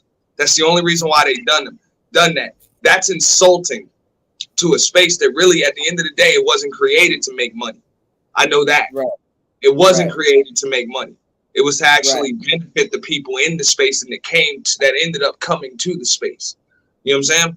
It wasn't just, a content strategy. Those was real. All this shit started from real fucking issues. So for people to come in here and try to piggyback off of what the hell was done before that, and then try to make it seem as though they innovated some shit, because these be the same motherfuckers that regurgitate all of that shit, totally jack the fucking algorithm. I'm talking about, I gotta find DJ Kuda's streams. Like, I gotta look for the motherfuckers. Even though I got the bell on. You know what I'm saying? Even though I got the bell on, even though I watch him more than I watch them motherfuckers, why in the hell does their shit come up in my feed more often than Kuda's? Yeah, they shadow ban real people. Like, I barely could catch your streams, man. I got the notification bells hit. I got to be on my other channel. Yeah. Before I see you've been live. You've already been live for like an hour or two. You know what I'm saying? I'm like, what the fuck? So. Yeah. Now, I tell people that, don't get me wrong, I've been a little bit more strategic or whatever. I'm just making sure that, hey, who's following me are the ones that's really coming through. That's why I haven't done all the extra shares and shit like that. Because I know how to pump my shit if I really want to. You know what I'm saying? I know how to really pump the shit and get it out there. But also, you know what I'm saying? I'm not, there's certain shit that, look, man, if you're already preoccupied with something else, you don't really need to find it. Catch the replay or whatever. You know what I'm saying? I'm not really worried. It doesn't matter if I got fucking 20 people in the box, 30 people in the box, 50 people in the, that shit doesn't matter to me anymore. Because if I really wanted to fill the box and put 1,000 in the motherfucker, I couldn't. Right. Like, I couldn't. I can go around this YouTube shit, but still somehow put 1,000 real life viewers in the damn box. Okay? I got an entire digital marketing team behind me. You know? People y'all motherfuckers don't know of. Don't have YouTube channels. They code and break into algorithms for a living. But I'm saying, and even if you wanted to, you could just say, hey, you know what? I'm gonna run the purge weekly with a twist. You know, so like, you know, I like people like yourself that's sitting on power, because you know a lot of people be like, yo, I'm trying to be peaceful. You can't be peaceful unless you can cause a great amount of damage. You know what I'm saying? Damn, Kuda with the real gem right there. But that's the truth. What they say, you know what Tony Stark say, hey, you know what I'm saying? The weapon you never have to fire. Or the weapon you only have to fire once. You know, those are the greatest weapons. Yeah, you know. You never have to fire it because everybody knows you only have to fire that motherfucker once. One time, Vulcan cannon. Yeah. I tell people though, let me get my charger real quick. I tell people though, I admire you because you came from the last real class of you know, content creators that, you know, that's noble. You know what I'm saying? That knows what they're talking about. They stick to what they're talking about, and they come into they come into something with a deeper understanding they come into the space with a deeper understanding and a you know and pure. You know, your intentions are pure. You're not here to grift. You're not here to go on the Kendra G show and say, hey, this is content strategy. You're not selling your folks out. You putting people on. People don't even put people on anymore, man, which is fucked up. You know, which is fucked up. People be like, yo, Kuda, why, you know, why this, why that? I'm like, listen, man, I'm here to help also. So if I say I'm here to help, I'm not gonna fucking go back on that, even if it sometimes hurts me or whatever. I'm gonna like I said, like, where, like, there's no after school programs. There's really nothing for young brothers anymore. Like, really, like a real barbershop. If your haircut was fucked up or something was happening, they'll laugh at you and stuff like that and be like, man, come on, sit down in the chair. Let me fix you up and see if we can get you back on track. They used to, the brothers used to help other brothers. Yeah. Now, if something, if let's say if somebody's going broke or something's going on or somebody needs help or something like that, the manosphere is like, well, we're gonna laugh at you and you're fucked and get out of here. They treat brothers like dirt. They treat brothers like garbage, as if people ain't human and people don't make mistakes or something like that. The space is supposed to be a place where you can go help, where you help brothers. If not information, you know, you give them gems and stuff like that. It's like I wouldn't say it's like an online after school program or it's more than that. You know what I'm saying? It's supposed to be a place where brothers can come and get the knowledge and the information and the help that they need with their situation. But I think what a lot of folks did was they forgot what made this space so profitable in the first place. Mm-hmm. And it was the fact that profits weren't the concern. That's why I keep trying to tell people that money is not success. Yeah. Money is a byproduct of success. Yeah. Your morals, your values, your standards, your professionalism. That's what leads to money. You don't get money and then all of a sudden, I'll learn that shit later. Doesn't work like that. You know what I'm saying? And I mean, unless your plan is to hit the lottery. And most that's the grift. That's the grift that's going on right now because, a lot of guys are listening to these talking points and don't have these standards. And then now you got a lot of women coming into these spaces. Like a female version of me gonna be successful like a motherfucker, but I swear to God, because she don't really have a mountain to climb, and is like jet fuel. Like I was literally thinking about, I'm just about to hire a chick to just basically read what I say. You know what I'm saying? Maybe that'll work. Maybe my message will get across. On your panel. When I'm like, these dudes like, what to do, man? These chicks will friend zone you. It's like, why ain't you friend zone them first? Right. Well, you should have friend zoned them first. You'd be amazed how much would have just got thrown at you had you been the one friend zoning them, but you let a chick friend zone you. That's what happens, bro. You know what I'm saying? Or let her friend zone you, and then you get up with your new chick, and you say, hey, you see how quickly she's trying to take you out of the friend zone. I ain't no dating coach or none of that shit, but I done had enough experience with women to just kind of understand how that shit works, you know. And they keep those brothers too single, because like anytime that brother gets a new chick, that's gonna take attention off the other chick, and his time is gonna be divided, and that chick will cock block like shit and keep that man single. And some of these dudes are like, they think they're having problems with women. It's like, no, you need to get rid of that motherfucker you call a friend. Basically. Basically. You know, that's what that shit is, you know.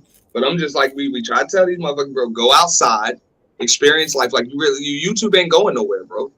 It's not. Right. You know what I'm saying? You sitting here all day trying to study for a damn test. The test is out right on the other side of your door. Right. Go take it, and you can take it over. You can fail it 1,000,000 times, pass it once, and have eternal happiness. Right. And you rinse, wash, repeat. You know, but the thing is, you know what I'm saying, the reason why a lot of motherfuckers don't succeed, and I ain't just talking about with dating or anything, I'm talking about in life. You know what I'm saying? It's because of the fear of failure. And they don't realize you fail forward. You got to fail forward. Anybody that ever had anything worth having, they took a risk. And the thing is that they're worried about rejection. Like who's gonna laugh at you if you get rejected? Did that change you? Like honestly, and I tell guys all the time, you know what's funny? I've been rejected so many times, and I've been selected so many times. I've been rejected by women that actually even select me later, and they just didn't know that that's how I felt about them. Another thing too is like, you don't even get rejected because she don't know you. The person that is getting rejected is your representative. Because if she was to get to know you or hang around you, if you're a fun, cool guy and you're not repelling women away, you be having fun. You know? But a lot of these dudes are not fun. A lot of these dudes, women can't come to them and joke with them, and they can't dance with them or play music around them. Women can't drink with them. They the party killer. They all on some, oh man, I gotta smash and all this other stuff. It's like, instead of just like being funny, being courageous, being able to talk, hold a conversation, have an opinion of something like that. A lot of these guys don't know how to articulate themselves. And this is why I'm telling y'all, if y'all sitting up there listening to Fantastic about pulling women, bro, when this man done been bleeding all up and down, he been on his period all up and down in these YouTube streets, getting cursed out by China and some other people and doing his homeboys dirty and stuff like that. And then you expect women to actually respect you when you will go against your homeboy just at the possibility of sex. Shout outs to ARC. Hey, I'm gonna always say, like, when it comes to just what I see with him, I'm just an audience member, observer, whatever.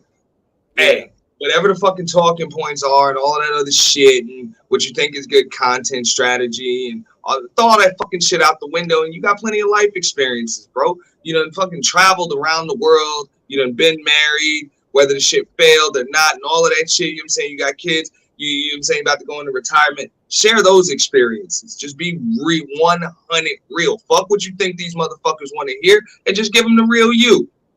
Yeah. You know what I'm saying? Trust me. You build it, they will come. That would be my only advice for that, because I don't see how you can live. You know what I'm saying? 'Cause I believe me and him are probably about the same age. I refuse to believe that he can live this long. You know what I'm saying? Travel the world like he has, have the profession that he has, and not have plenty of life experiences. So, you know what I'm saying? These space talking points should pretty much be irrelevant to a dude like that. Like, they shouldn't even matter. You know? Right. It just really shouldn't. Just share your straight up experiences, man. I'm pretty sure that shit can help. You know, that can help people. And or what Kendra or what Kendra, you know, what Kevin Samuels would say. What Kendra should have said was, "Yo, go get your family back." You know what I'm saying? Go get your family back. But I would say, you know, to Fanny, go get your family back, and then, you know, until your child is grown, 18 or whatever. If anything, if y'all can't stand each other or whatever, but set up an arrangement or something like that. You know what I'm saying? Married couples do it all the time. You don't have to necessarily get married to her again, but go get your family back. You know, and set up an arrangement where you may, you know, I ain't gonna lie, the Adam 22 thing that seems to be popular. You know, shout outs to Sock. You know, that seems to be popular. You know, my brother. He gotta have game for that. I don't think he was player enough to set that up, but he's running around here saying he a player now and he don't pay for pussy and all this other stuff. And I'm like, bruh, you're literally regurgitating all the shit that you criticized me and other people in the past for. I think he been hanging out over at Platinum's channel a little too much. He's starting to think he's a player. And it's like, bruh, that's not your script. Them not your lines. You everybody knows you gotta pay. Everybody knows you paid. Everybody knows go Jiffy Miles to get stood up and stuff like that. It's all right. You know, that's not your story. You know, you a military guy, you a straight lace, you know, cat. You don't have to sit up here and try to pretend like you a player. You have no reason to be a player, bro. You got 3 kids. And that's what I'm saying. I'm like, bro, you know what I'm saying? Like you don't have to be a player. You're successful at life already. Like, yeah. You know what I'm saying? You're just successful at life already. So real shit, fuck the space, fuck the talking points. And I mean that would just be my advice if I were consulting. Like, yo, just do you. But he ain't never asked for my advice. And right. You don't have to take it or nothing like that. That's why I said I ain't gonna throw shade at the brother. But I'm like, right. I mean, I just know what I see because of what I heard and shit like that. So I don't see how you can have these life experiences and live that long on this earth and not have more to share, you know what I'm saying, with your platform and with your voice and everything than what you're sharing. Well, also, too, it's like where you get your fruits, where you get your berries. The reason why I tell people to go outside is because it's better that you get your fruits and your berries from your real life instead of on the internet. You know what I'm saying? Because all those girls from Kendra G's show, which is not the type of women I would want to be around anyway, you know, if your girl watching the Kendra G show and seriously up there looking to date or sliding in dudes' inboxes and stuff like that, obviously she's going to see your content on the internet and form a whole nother opinion of you and stuff like that. And she's not going to get the genuine you and understand why you're saying certain things. So obviously, you know, he has a hard time he has a hard time figuring out where to go get his women from. You know, he has a hard time figuring out where to go get his women from. And then at the same time, he got too much going on. 3 kids, man.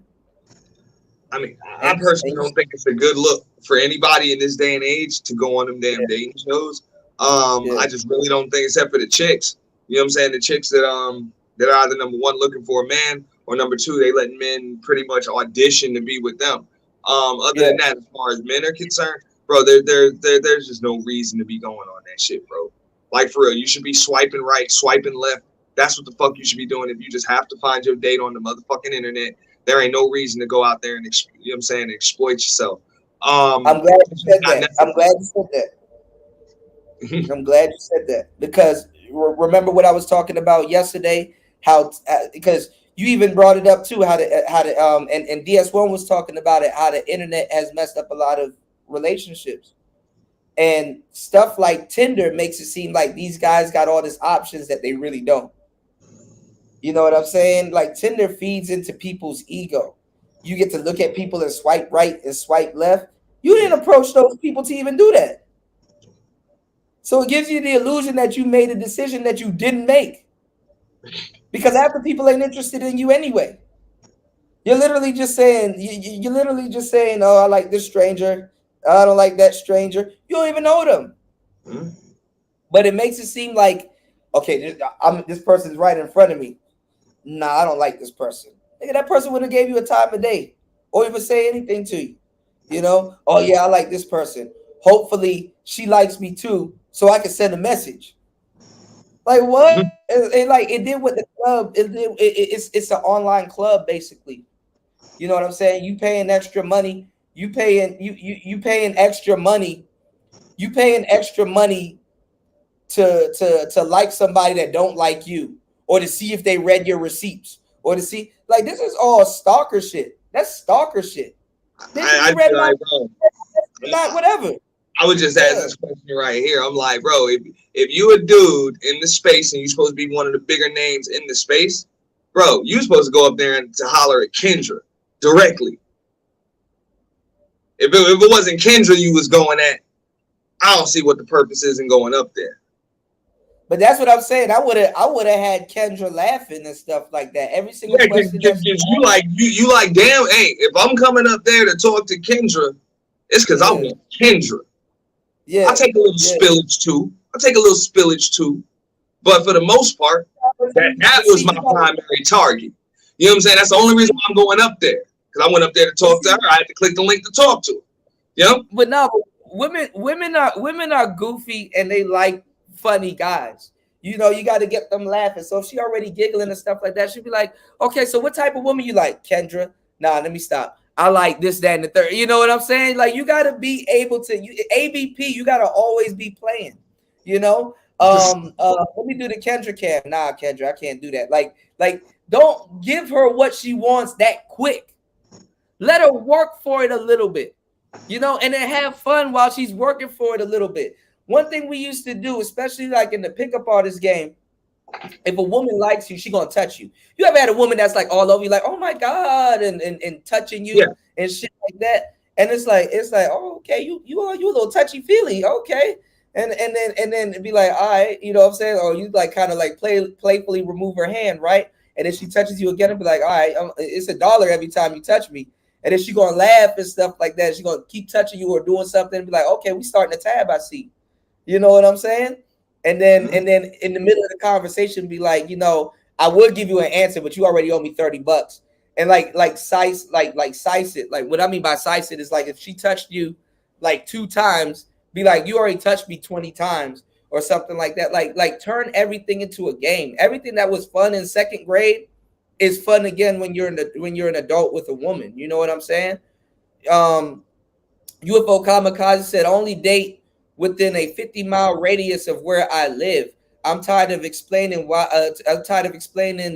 To dudes in DS1's chat, but he couldn't understand why. Yeah, man, you don't got to do all of that traveling and shit like that. You know, fantastic.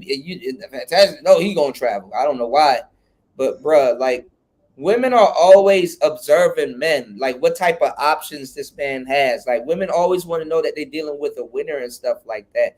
And going on the Kendra G show, even other women that's on that fucking show will judge you, even though they frequent that show. They're on that show. Like, yo, when does it get that slow to the point where this is where you got to go come look for women? You know what I'm saying? When you can all let me let everybody know the secret. Number one, it's not that slow, and it's never been that slow. People, especially in the United States of America, are as lonely as they've ever fucking been. Yeah. I'm talking about ever since the inception of this great nation. So, you know what I'm saying? Women want to be with dudes 10 times more than these dudes want to be with women. Yeah. Understand that. So if you having a problem, you know what I'm saying, bro, if you having a problem getting women or whatever the case may be, I don't know if that was just a play on YouTube. But if you have a problem, there's something wrong with you. No, but it's the thing, Auntie. He one of those guys because he didn't believe in game at first. Now he's a game guru and he doesn't pay for pussy, which is a lie. He's one of those guys that said, I don't think I like.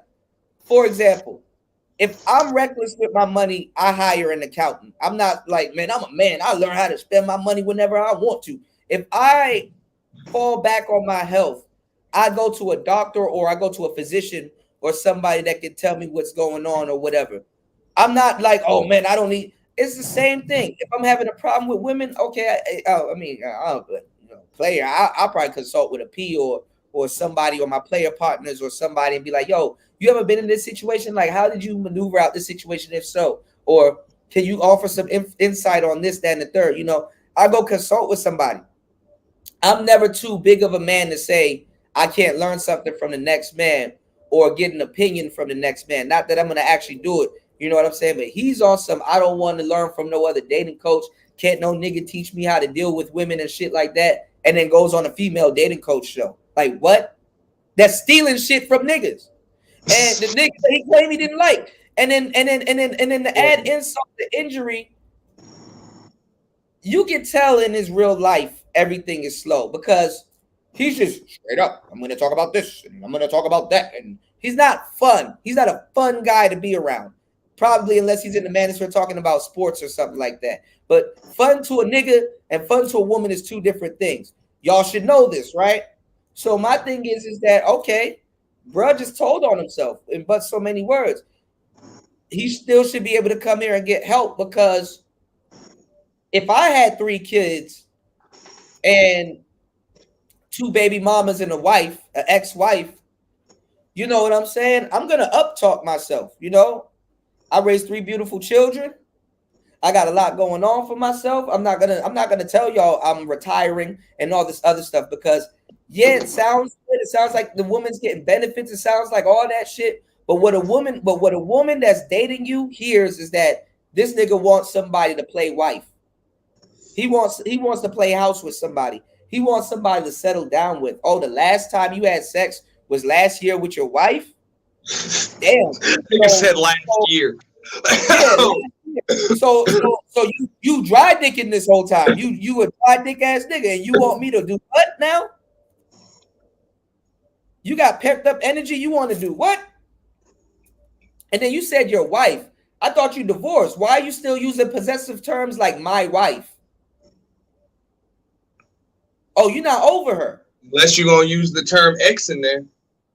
Are you still sleeping with your baby mama or your wife? This goes through women's heads. And then it's like, bro, you want me to play house with you? But what you just spoke on is, and that's something that happens in the space a lot. They forget that women ain't stupid. Okay, they might be able. Well, I'm not gonna say they not. They all ain't stupid, but for the most part, all of them got antennas, bro. They all got antennas, and they might not be able to articulate what turned them off or what turns them on or whatever, but they'll just say it's just something about them. It's just something about them. So just like you said, that's when women's antennas going off. Like, hold the fuck up. Hold the fuck up. Something ain't right here. They might not be able to break it down just like Kuda just did, but they know something ain't right and they moving on. Yeah. You know what I'm saying? Like they just moving on.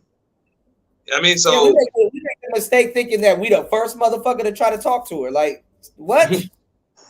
You know what I'm saying? But see, he's saying stuff that you can tell who knows women and who don't know women.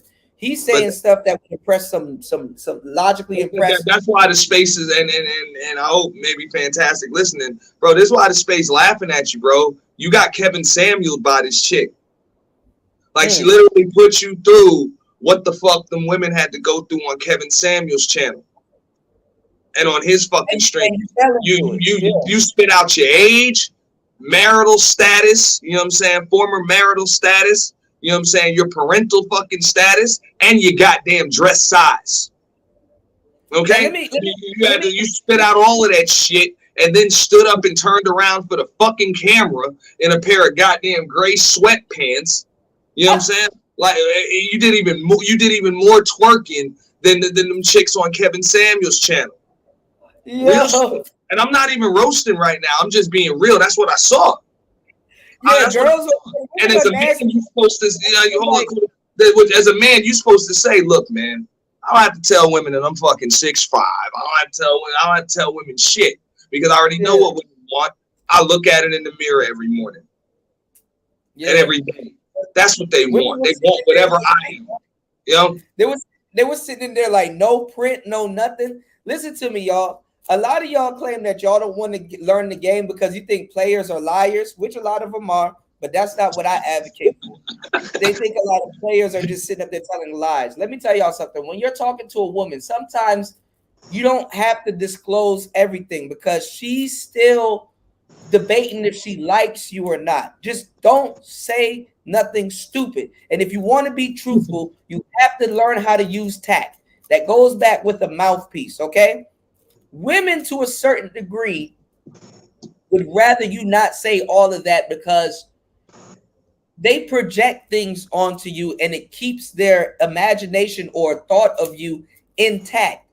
When you start disclosing certain things like, oh, I got bad credit, Kendra. I'm just looking for somebody that's going to let me put a car in their name and some other shit, stuff like that. They're going to be like, ooh, okay. I mean, even though that's some real life shit, you didn't have to say that. You could have said that a little bit later on. I could have found that out a little bit later on and kind of been like, okay, yeah, I'll help you out. My ex did the same, you know. Bro, these women are not fucking. That's what I'm saying. They're not as stupid as you may think they are, and most of them already got their radars and antennas up when it comes to men because they've been courted by and they've been evaluating men all their fucking lives, so they can already look at you and tell you got history, fam. You got history that I don't want you to tell me about. I'd rather just find out about it. Yeah. You know what I'm saying? That's what it is. When they say that commercial, the most interesting man in the world, that's really all they gotta say. That's all they gotta say. That motherfucker's just on the damn commercial doing basic shit. And we don't even know if the narrator is actually talking about this dude on the fucking commercial. We don't even know. But that most interesting man in the world is what makes a woman want to know more. Just naturally. You know, she wants to know more, therefore she gets to know you. You know, but if you just spit it all out.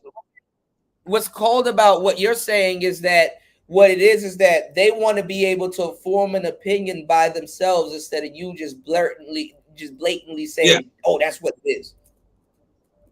You know, because maybe she might have a different opinion on it. You know what I'm saying? Because a guy that got fucked up credit, if he says it the right way, he'll still pull a woman with that line. But it's not what you say, how you say it. You know what I'm saying? Yeah. You know, if she asks you if you got debt, you say, I'm an American. How about you? Right. There you go. See, you know what I'm talking about. You ain't got to do all of that. You know, like, are you in considerable amount of debt? I think Kendra, we all motherfuckers be like, nah, hey, you got fucked up credit?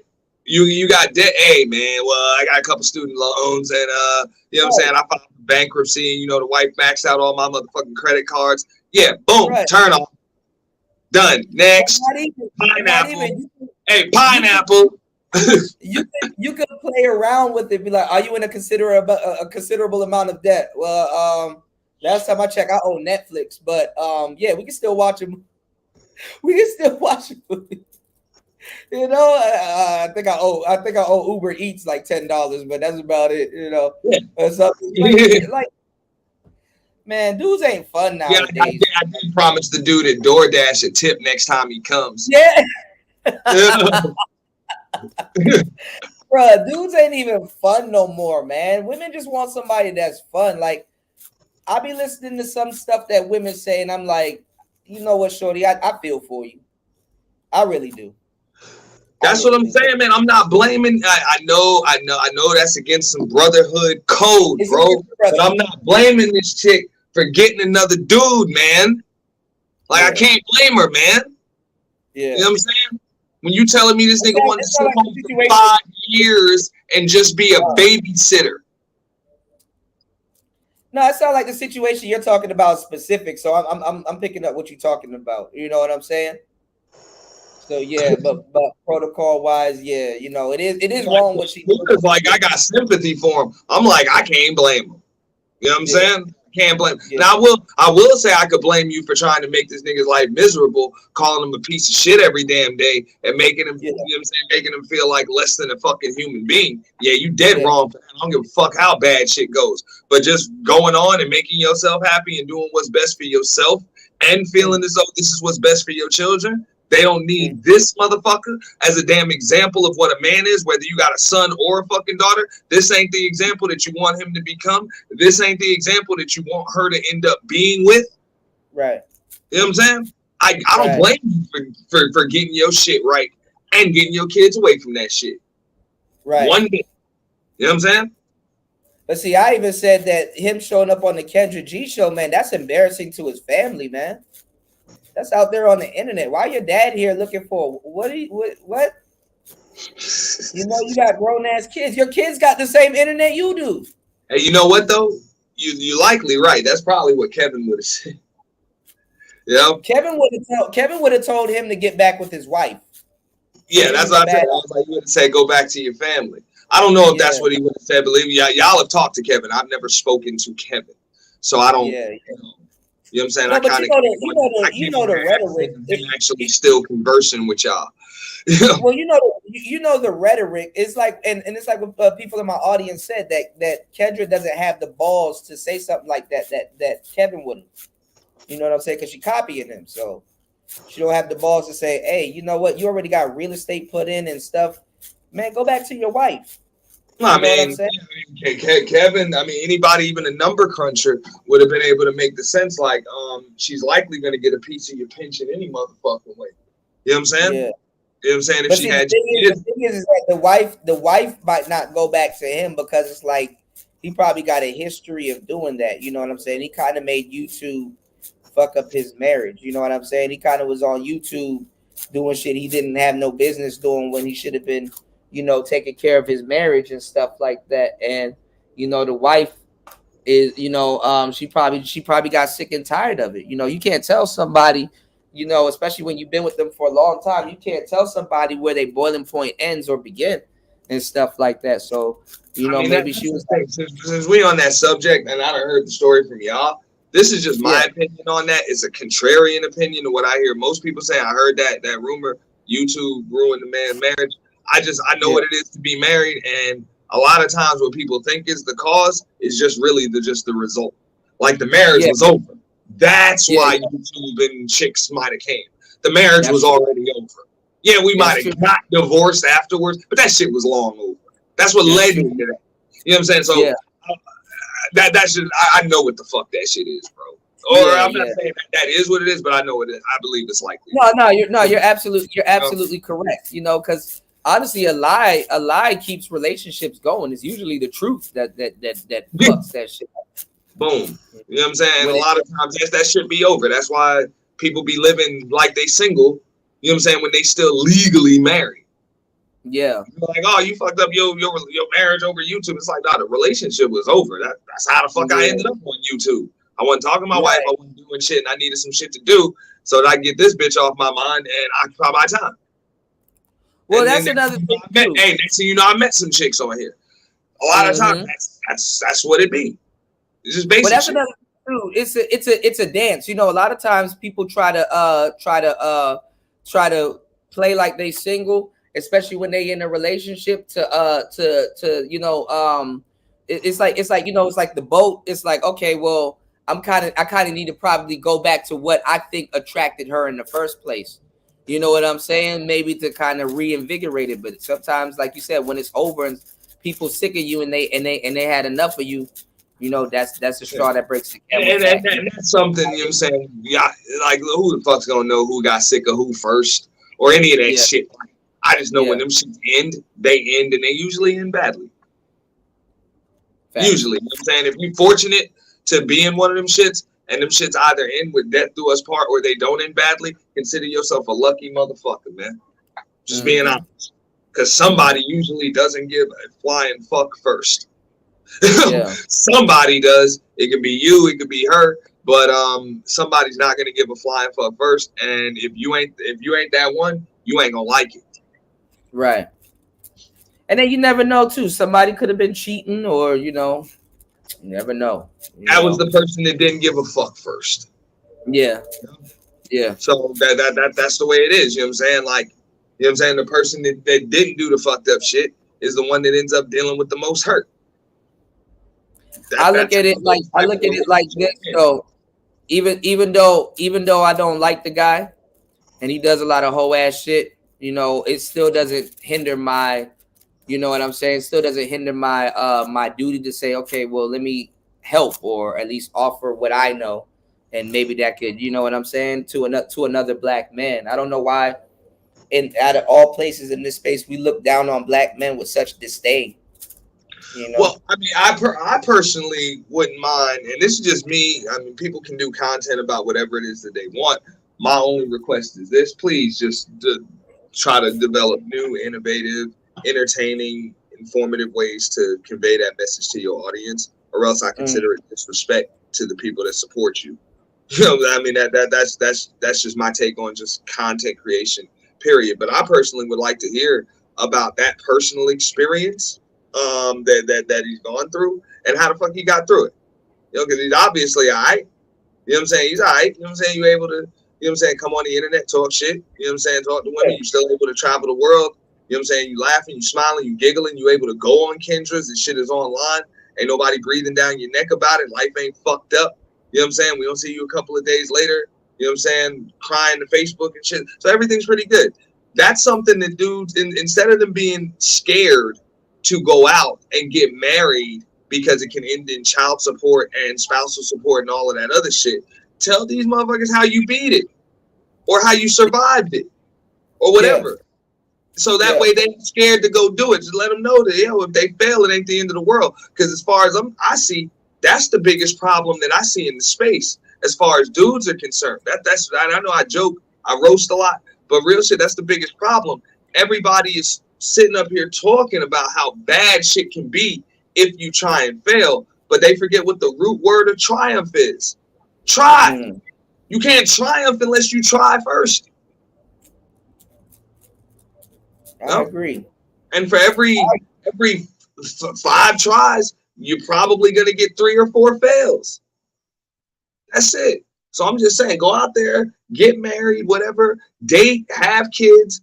You know what I'm saying? Get into arguments. Don't get violent. Don't hurt nobody. Don't do anything that could possibly last a lifetime. You know what I'm saying? Don't jump into some shit that could possibly last a lifetime and that you can't recover from. But a bad relationship or some alimony or some shit, bro, you can recover from that shit. You'll be all right. But don't sacrifice your entire life because it might cost you a few dollars. You know, because trust me, a stagnant, meaningless life is worse than death itself, from what I've heard.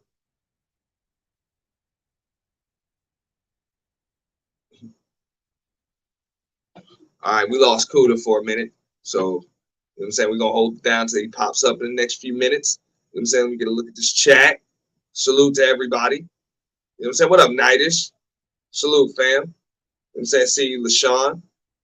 You see, LaShawn said, I trust these 2 men not to leave me ass out. We never met in person and proved better than bastards know in person. That ranked. Shout out to LaShawn and UFO Kamikaze. He said, when my marriage ended, she wanted to invite me over for Thanksgiving and shit. I told her I'd never step foot in her house. She must have thought I was kidding. She found out the hard way. Now, you was dead ass serious. You was done. And that's the way it is. You know what I'm saying? That, hey, you move on. You don't look back. You just keep moving. That's what it's supposed to be. You understand, you adjust. You ain't supposed to be up on this shit as a fucking, and I'm not even, I know Kuda was talking about Fantastic. I ain't talking about Fantastic. I'm talking about most of the dudes in this space. You ain't supposed to sit here in front of no motherfucking keyboard, goddamn cell phone all goddamn day. You know what I'm saying? Sitting there talking about what the hell might not work and what does work and all of that other shit. Go the fuck out. Go outside. Do something. I shouldn't be cussing up here while I'm by myself. But yeah, go outside, do something, man. You know, ain't no, let me see what's up here. Yeah. You know what I'm saying? Go do something. So what, you fail at it? They ain't gonna kill you. My bad, bro. All I heard was, if it does, whatever, you'll live. It's like they say, if you get killed, walk it off. You feel me? That's what I'm saying. It's mean you can't be scared to do shit. Mm-hmm. My bad. All I heard was an explosion and everything cut off, but everything's back on. I don't know what happened, but yeah, and white out. But yeah, I appreciate you coming from that standpoint, because like as somebody that been married and stuff like that, and you know the whole child support court stuff too, because he was getting mad at MOT and a couple of other people because a lot of people that don't have kids have a lot to say. Now, me personally, I don't have kids, but I don't ever try to take the voice away from men that have kids. You know, back in the day, I used to always direct people to, you know, League of Dads and Squid Dawes and a couple of other people, you know, Mr. Palmer, a couple of guys that I know that can give people the information and stuff like that. Yo, you know, because brothers never used to show up to child support court and stuff like that and really fight for their kids because they had other stuff going on. But, you know, hey, if you got traffic tickets and you got all that stuff, bro, pay that shit off. Get all of that shit out the way. If you got to do a little bid, do a little bid, but show up to child support court and get custody of your kids, or get everything adjusted right and stuff like that, because it's going to cost you more in the end and stuff like that. Brothers need to learn that, you know. And a lot of times too, don't just say it only favors the women. A lot of time it favors the man. You know, a lot of times, you know, you'll have a fair judge and a fair shot and be able to, you know, parent effectively. You know, but a lot of brothers, you know, like I said, they you know, they're afraid of the system, rightfully so. We get it. But you know what I'm saying? You know, you got to make sure you have the upper hand, or at least a say in something. A lawyer. Of your life. Yeah, go get you a lawyer. Yep. Get you a lawyer. Stop trying, you know what I'm saying? It don't matter how many episodes of Law and Order you done watched. Motherfucker, get a lawyer, because they'll speak on your behalf. You ain't going to have to say nothing. Yeah. You know, and trust your instincts if you're a good judge of character by this point, because you might have to fire that motherfucker. You know what I'm saying? Shout out to OG, J Speed. He was on Fatties yesterday. Or I think it might have been yesterday or the day before or something like that. But yeah, that's what he mentioned. He was like, yo, I know motherfuckers that had to fire their lawyer because he didn't feel like he had his best interest in mind. I got an uncle that had to do that. I remember when he did that shit. I had some motherfucker right in the elevator, yo, who you working for? I'm working for you. Hey, don't sound like it. Fired him right there. That's some real shit though. A lot of people, they lawyer not working in their best interest, you know? That's some real shit. Fire him motherfucker right there, bro. You know what I'm saying? So I seen it. So either way, you know what I'm saying? Just go out there and whatever, man. If all it is a couple of dollars that you risking to actually live, you know what I'm saying, the life that a man is supposed to live, yo, come on, that's a little shit, bro. You can always get more money. You can't get more time. Don't waste your time in front of a damn computer, keyboard, smartphone, tablet. You know what I'm saying? Smart device, whatever the hell they got these days. Don't do it. Go out there, get some experiences, and when you get to the point where it's like you're home on autopilot, you know what I'm saying? Like now, as a man, I feel like I can settle down. That's the only reason why you should be on this motherfucker, is because you settled. Mm-hmm. Like you settled. Yeah. You know what I'm saying? But, bro, there is no substitute for experience, and you're not gonna get experience on here. Yeah, that's why I don't mix anything I do on here with you know, with pleasure and stuff like that. You know what I'm saying? I was like, you know what, just to prove a point I made. I was gonna show up on some of those shows, but I was like, but it's like it ain't proving nothing. Kendra or Melly? I will go on Melly Monaco's show. I actually introduced her to the space, but I introduced her to the space as being a rapper. She was a rapper and she was doing this skit. I can't find the skit, but it was this guy that she did a skit with, and she got shrunken and stuff like that. I just forgot the name of it. But I don't understand. I mean, Kendra's, I think that's a waste. What's she gonna do? She gonna find you a date? No, she's just gonna showcase you in front of a bunch of chicks. And then, you know what I'm saying, your DMs start popping with scams. And this don't matter really who you are. So I don't see what the benefit is going to be from that. My thing is that when you go to those shows, you can't be serious. You know, you got to be like, yo, my friend told me to call in. What y'all got going on here? Oh, we dating? Oh, snap. Okay. So you know what I'm saying? No, that's exactly the way you're supposed to go in. Yeah, like you're supposed to have fun. Be like, okay, we dating and stuff like that. All right, so I'm gonna need you to come up. Like you gotta, and then you gotta control the frame. I'm gonna need you to come up with a scenario. Okay, I know we on the internet now, but use your imagination because you got imagination, right? So let's say we at a cookout or a party or something like that. You know, like throw something out there. Like be situational. Be like, I kind of really don't want. I want to have this as fun for all of us. I don't want to kind of just fall into the same trap the last nigga fell into and stuff like that. Like you gotta ooze personality and stuff like that. Back in the day when I used to go sarging and stuff like that, one of the things that the pickup artists used to say is that you got to stand out from the last 20 guys that approached her. But if you got a show where you're in one setting and a whole bunch of dudes you're in a setting where a whole bunch of dudes are approaching her saying the same shit and licking their lips and like, yeah, what's up with you? What you finna do and all this other stupid shit. Yeah, shorty, I finna, yeah, you know this. And it's like, why are y'all that serious? Because they can be that serious because they're taller and they weigh more than the last 20 guys. No? They're BABGs. Right. Big ass black guy. Like, get the fuck out. I would never put my insecurity right on the front street of my business, man. That's not a good. That's not you call that an insecurity? What do we know? What do I know? What do you know? We don't know shit. Yeah, but all I know is if that nigga ain't the biggest nigga in the room, he feels some type of way, and that's a personal problem. That's a character flaw right there. Hey, you might have to go get that checked out. That's a personal problem, man. Oh shit! I promise myself I wasn't gonna laugh about this shit. Yeah. Look, you can buy all the sports apparel in the world. You still ain't a player, bro. That man clothes wearing him. But I gave him a pass on that because big dudes normally don't know how to dress like that. Because like usually the clothes and the thread counts and stuff like that really don't fit them, you know? I wouldn't look at Shaq and be like, yo, Shaq is swagged out. But, you know, Shaq? My custom stuff, though. No, I mean, the thing is, all right, so I respect Shaq when it comes to fashion. I'm pretty sure you do, too, because we understand the patterns on his suits and the way that his suits and clothes and shit just fit. We know goddamn well that shit's tailor-made. All that shit. You know what I'm saying? There's not a thing the average guy that's big like that's not tailor-made for that motherfucker, bro. Yeah. Because, like, have you all right, well, what size shoe you wear? I wear between, like, 9, 10, 10 and a half, sometimes 11. I'm between 11 and 12. Okay. Have you seen the same shoe? And I get away with a 10 and a half loafer. Okay, yeah, you good. No, we around the same. Have you seen the same exact shoe in Shaq's shoe size? It looked goofy. It like clown shoes, no matter how dope it is. Yeah. It's stupid. Like a yacht. Big. Yeah.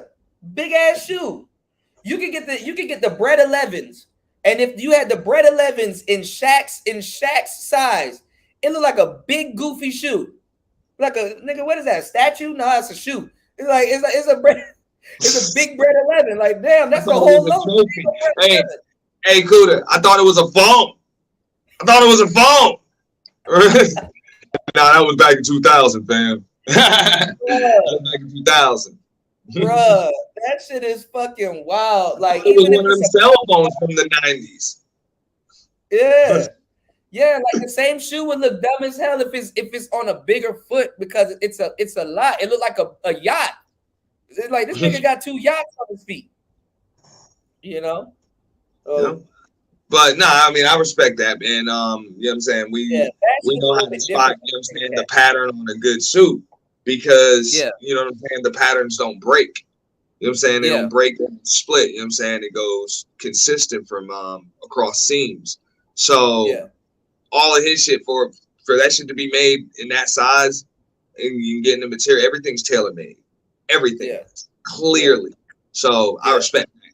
You know what I'm saying? Yeah. Yeah. I just don't put swag at like the forefront for bigger cats. You know what I'm saying? That size when you get your shit tailor made. Yeah. Well, a lot of people back in the day, like if they kind of like, let's say if you didn't really know how to dress, but you want to wear something nice. Remember they used to wear like the velour sweatsuits, like the Puma joint, like the top and the bottom will kind of match. Like you'll just get like a jacket, but it come with the pants too.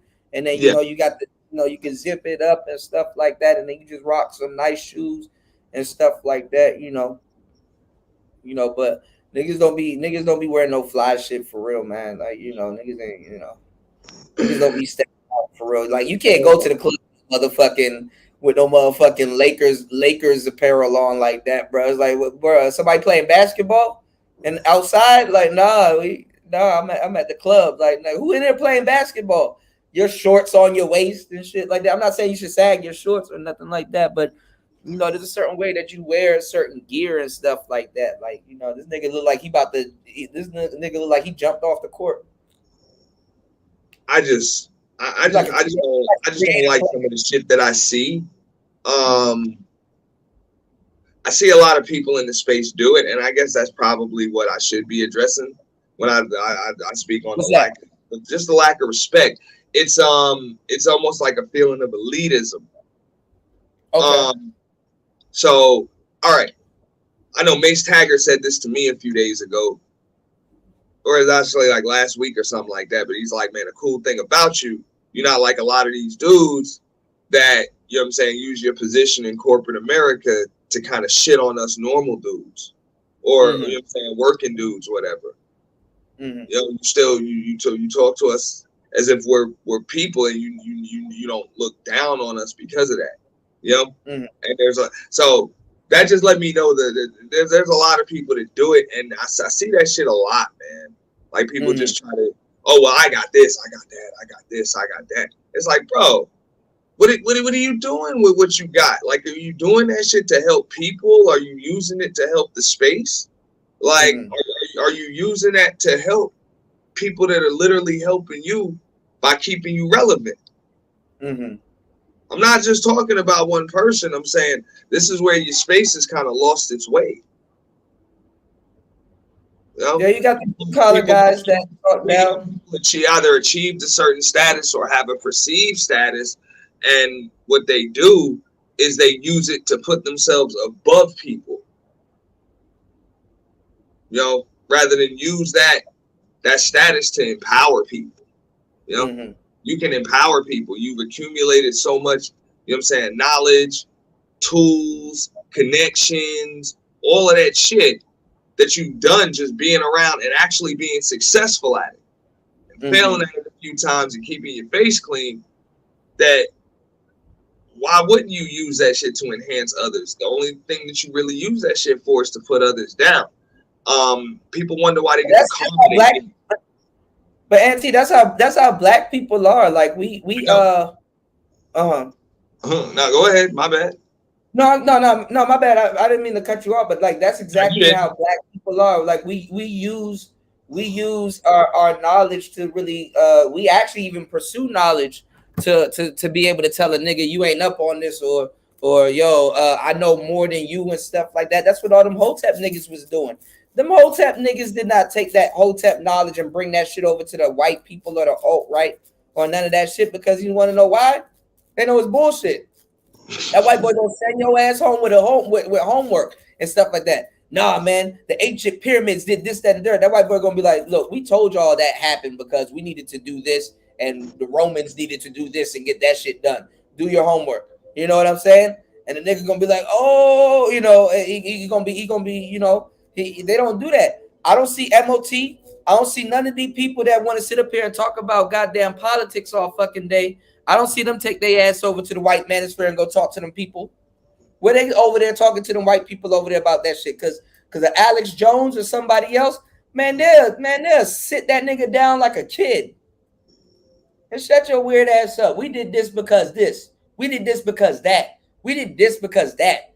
We told y'all this happened so we can get this. But now that we fucked up in the game too, we just gonna tell you the truth. And them dudes are gonna sit up there and they're gonna get mad as shit because guess what? You're not in the position to talk about what you thought you knew. Now, you know, like the last person, to a certain degree, you can correct a child. You can't correct an adult that believed in something for years. You know what I'm saying? That believe that they known something for years. They're not gonna take it well. They're gonna take it as, you know what I'm saying, as something that is probably not. So it makes no sense at this stage for people in the manosphere to go over there and try to talk politics or go over there and try to talk nothing, because honestly, black people ain't even assembled to even get into those type of conversations. Second of all, we don't got no type of power. Honestly, if the black man in the household say, hey, I want this person to be in office, and let's say the sisters say, hey, I want this person to be in office, you have no say because there's more of them than you that's going to vote for that person. So all your shit get overridden. Bro, I just know, even the way I seen shit with DJ Kuda, like this is fucked up because Kuda putting everybody on game, telling everybody to step their game up, shit like that. Kuda got labeled as somebody that was trying to hinder the space or whatever by giving people game and all of that other shit, when in actuality, Kuda actually had vision beyond his nose, unlike these other motherfuckers. You know what I'm saying? He saw that, hey, if I empower as many people as I can to get their game up, that's going to force even more people to get their game. It's going to force everybody to do better. Right. You know? It's going to force everybody to do better, and it's going to force very few people to be their best. You know what I'm saying? So the cream is going to rise to the top. Not the bullshit that got pushed, but the actual, you know what I'm saying, like all the oil was going to separate from the water like that. He just wanted to level the playing field. But that man got shut down. People are scared of that. You know what I'm saying? For whatever reason. It wasn't about improvement, man. That's why I'm trying to figure out what type of black person are we talking to, because it wasn't about improvement. Real brothers and real sisters, like you know, they took to it because they live in the real world and they see that that's you know, that's even tangible. I didn't say nothing that wasn't tangible.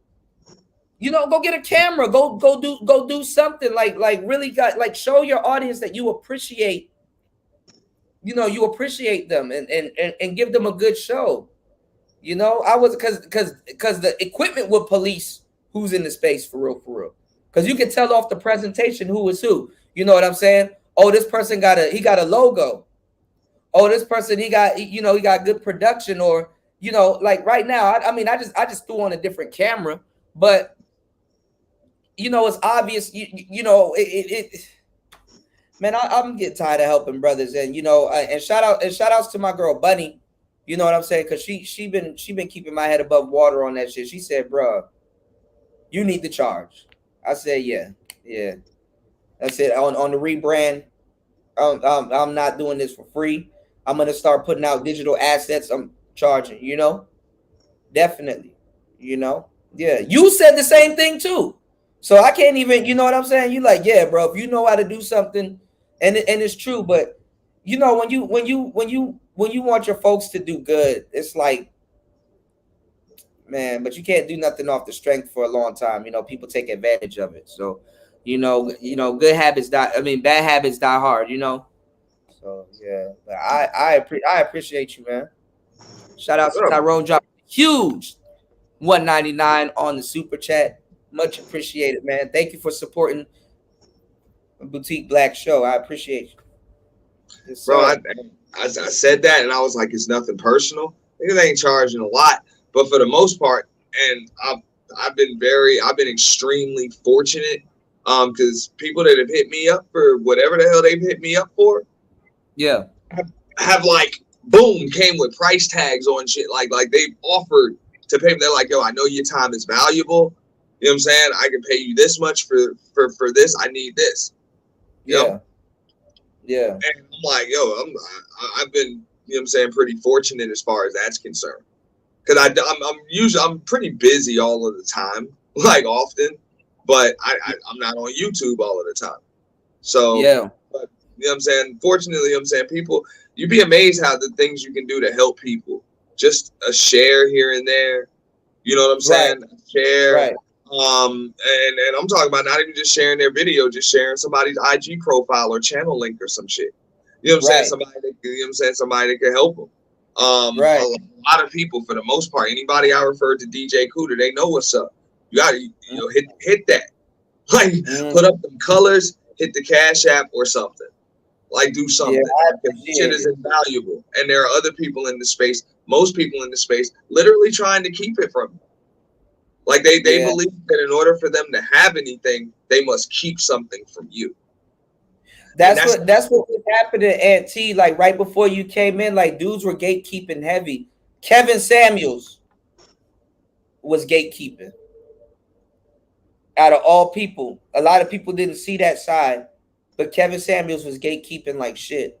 I've been extremely fortunate. All I had to do for the most part was start a channel, and not be a disrespectful asshole, and I was supported. So you ain't gonna see, even if I disagree with some talking points, I ain't gonna turn my back on people that, you know what I'm saying, help to support me. So, you know, I'm kind of careful about that shit.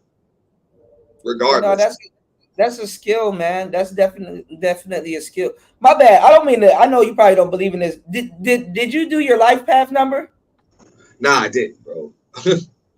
You don't mind throwing out your birthday, right? Like the actual date. Yeah. Yeah, I'll throw it out. It's 2283.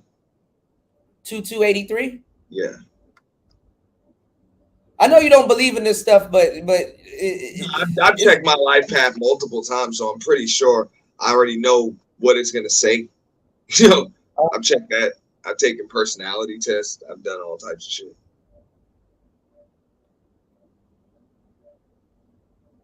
Okay, 25, and then 2 + 5 = 7. Life path 7. Yeah, I told you my life path number was 7. I remember that. Yeah, you did. Yeah. Damn, that's a lucky number, man. That's a lucky number. I'm lucky. One of the guys that's gonna be running the show. So Rolo Tomasi does a show with this guy named Zerka. You're probably gonna hear about him a lot if you already haven't. I think it's Zerka, and then the other guy that be hanging around them is this guy called GG33. His master number is 33.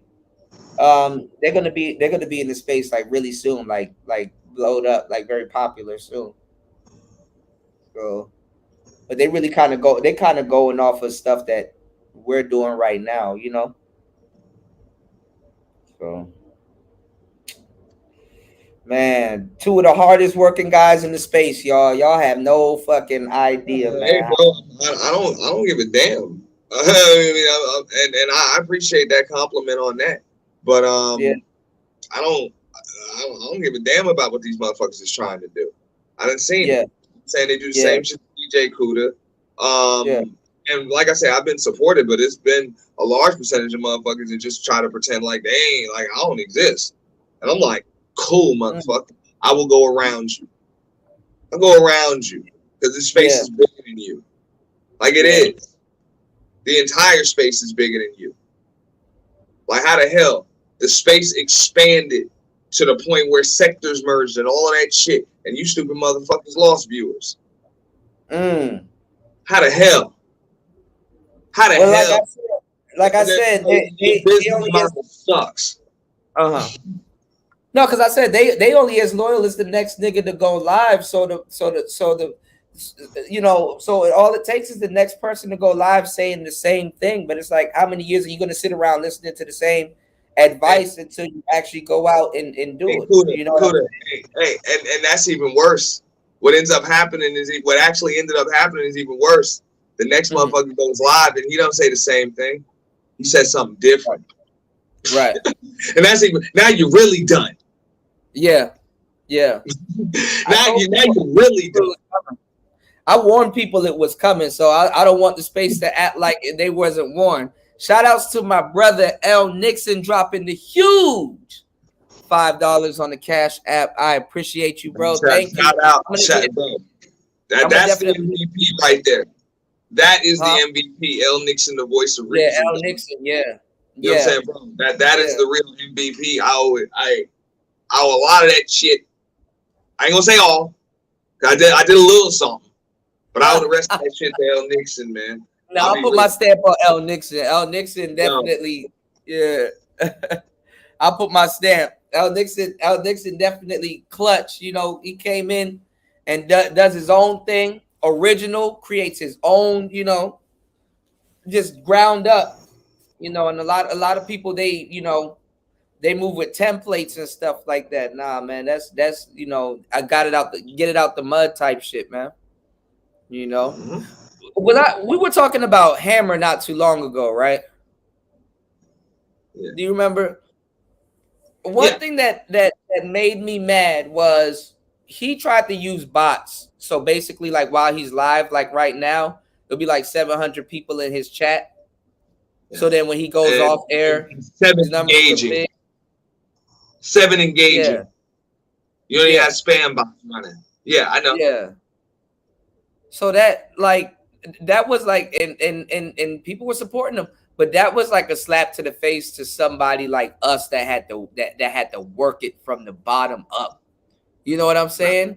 Like, not really. What ended up happening? What ended up happening? No. Well, he lost his channel because obviously the bots fucked up his channel. The bots turned on him. But me and Ty City, we had this joke because like I remember when Ty City started his channel and stuff like that, and we were like like, you know, he was like, you know, getting into content creation, and me and him would be talking and stuff on the third shift, and like we'll be live, and there'd be like 3 people in the channel, and then like 2 people leave, and it's like, wait, come back. No, come back. Did I say something? Like we would be laughing about it, and it's like funny because it don't even be like that, but it's like, you know, you gotta grind. Like if 2 or 3 people are here, I would still give them a show. You know what I'm saying? That's the type of guy I am. I would like, it'd be 5 people here. I'm like, all right, well, shit. Hey, it's gonna be 5 people on the show today. Bro, you know, I didn't have to. It didn't say nothing about me. Doesn't mean nothing about my content. I didn't take it personal. You know, shit. I'll even give more game if it is. You know, if it is 5 more people, because it's like, all right, shit. Since nobody in here, let me tell y'all some real shit. You know, I didn't even do that. I mean, hey, that's what it is. You know what I'm saying? Like, you know what it is to have 1, 2, or 3 people in the chat. If you lucky, like the highest number I got to was like 3 people. I've had nights like that. I haven't had them in a while, but I had it. It takes time. And after you have 1, 2, or 3 people in the chat, why you gonna go live next time? But then you get lucky, and DJ Kuda will pass you the baton or something, and then you got 50, 60. Boom, gifted to you real quick. And then you get another share. Next thing you know, you got more viewers than subs in the, you know what I'm saying, viewing. Right. And then that's the thing too. You gotta convert them. How was everything after the purge, man? What's going on, Chaos? Chaos, I caught your video. You tagged me in not too long ago. I gotta finish it. How was the purge after? You know what I'm saying? Are the audience taken to your message aside from some of the foolery that happened? Yeah, for the most part. I knew what it was going to be. Numbers were going to kind of, you know what I'm saying, deflate down to normal, as they should have. But for the most part, you know what I'm saying? Yeah. New people have picked up. You know what I'm saying? New people have picked up. So I've gotten more loyal subs, members coming through. You know what I'm saying? They kind of like, the different content that I'm doing. So I just owe it to them now that I've kind of recovered where I can, you know what I'm saying, where I can wake up and I'm supposed to be, you know what I'm saying, kind of planning the next one. I can come with some content, some actual content. So I got a lot of stuff on the docket. I'll be live more often. I do plan on uploading some videos, and members only content is kind of like top of the list right now. Yeah, just members only content. When I'm gonna do member chats. Yeah. That's what I needed to tell you. I gotta get you hip to Gumroad. Yeah. Yeah, we're supposed to link up about that. Yeah, it's free, and you can do audiobooks, you can do and then like the files and stuff that you have on your computer, you can upload it there and people can download those files directly. So you have basically online assets. You make your online assets, and they take a percentage sale wise, but the higher you go, and then after a while, it just don't take a percentage at all. It's like, I think it's like a 10-15% or something like that. I mean, that's not bad. Pass it on. Yeah. You know what I'm saying? And then the course that you sell there, you can turn around and sell it on Udemy. And now Udemy, they take a percentage, but they're constantly advertising and promoting for you. I was about to say, I mean, all of that stuff. I mean, I kind of know how to choose those. You know what I'm saying, those types of platforms right now. Right. And I can wait, and I appreciate that. I just need to find out the direction I'm going to go when it comes to content, just like you said, audio, pretty much merchandise. Merchandise and intellectual property and all of that, like the clear-cut direction in order to develop. Because right now, content is kind of all over the place, and I'll admit that. So I need to sit down and really, you know what I'm saying, devote a direction, because rebranding ain't easy. You know what I'm saying? So the easiest way to avoid a rebrand is to plan the original brand. So playing that I'm rebranding right now, and I could use help with the rebrand. Yeah, the rebranding is definitely not easy. It's not. So that's why I've never done it. I've never done that on YouTube. I haven't done it. Because I understood that, hey, that would pretty much require an entirely new audience, an entirely new direction, and it really doesn't make sense when it's gonna take a couple of months too, Auntie, because it's gonna, I wouldn't say it's gonna confuse the YouTube algorithm, but now you're niching somewhere else, so YouTube is gonna have to shout out to Tyrone dropping another huge $1.99 on the super chat. I was saying the rebranding, YouTube is gonna have to throw it, put certain things in the algorithm, you're gonna, you got to show YouTube, you got to put out a couple of videos. So YouTube is like, okay, let me place the videos here. You know what I'm saying? So these people can see it. So let's say if you say, okay, I'm gonna start a new channel, but I'm gonna rebrand my channel into mukbang. Basically just eating food and shit like that. Start with doing shorts. And then do 2-3 minute videos, pre-record. You know what I'm saying? And then eventually start going live, and you gotta transition. So yeah, rebranding on YouTube is and then just like you said, you gotta kind of reset the algorithm. Now, granted, I kind of know some tricks around that. You know what I'm saying? There's really no tricks around it, but I just know ways to kind of, when you want to switch directions, I know how to turn that wheel. Right. You can't. I ain't gonna make no secret about it. It's pretty simple. When you're rebranding, that's when you really want to work those other platforms, because the way the algorithm originally sees it, they don't see it as a rebrand. They just see it as a channel nobody's watching. They used to, now they're not. So they just see your numbers dipping. You know what I'm saying? That's it. So there's no reason to push you. But what you're saying is you need to be bringing in a new audience. Right. So what you're saying is if you rebrand, it's best to say go on TikTok and then kind of siphon some of the audience from TikTok over to your YouTube and kind of replenish. Gotcha. See, correct. Every time we talk about some real shit, here she go, the hardest working woman on YouTube. Speaking of rebranding, Miss V is in the building. If you ain't sub to Miss V, you ain't in the place to be. Shout outs to Make This Go Viral TV and Make This Go Viral LLC. You know what I'm saying? There's been times when me and Miss V talked about certain things, and that woman sat up there and execute almost every single not even almost. She executed everything that she said she was gonna do, and she was consistent enough to stick with it. And guess what? She did it by herself. She don't need a team. You can learn a lot from observing her. I can't say more than enough about just her and just the enormous amount of work I've seen her put in over the months. And she stuck with her brand and definitely seen it all the way through. And I know she probably would tell you people called her crazy. Hell no, she crazy enough to believe that what she said was gonna pop the hell off. And I'm glad to see a young hardworking sister really put it on the floor and really reap the benefits of it, man.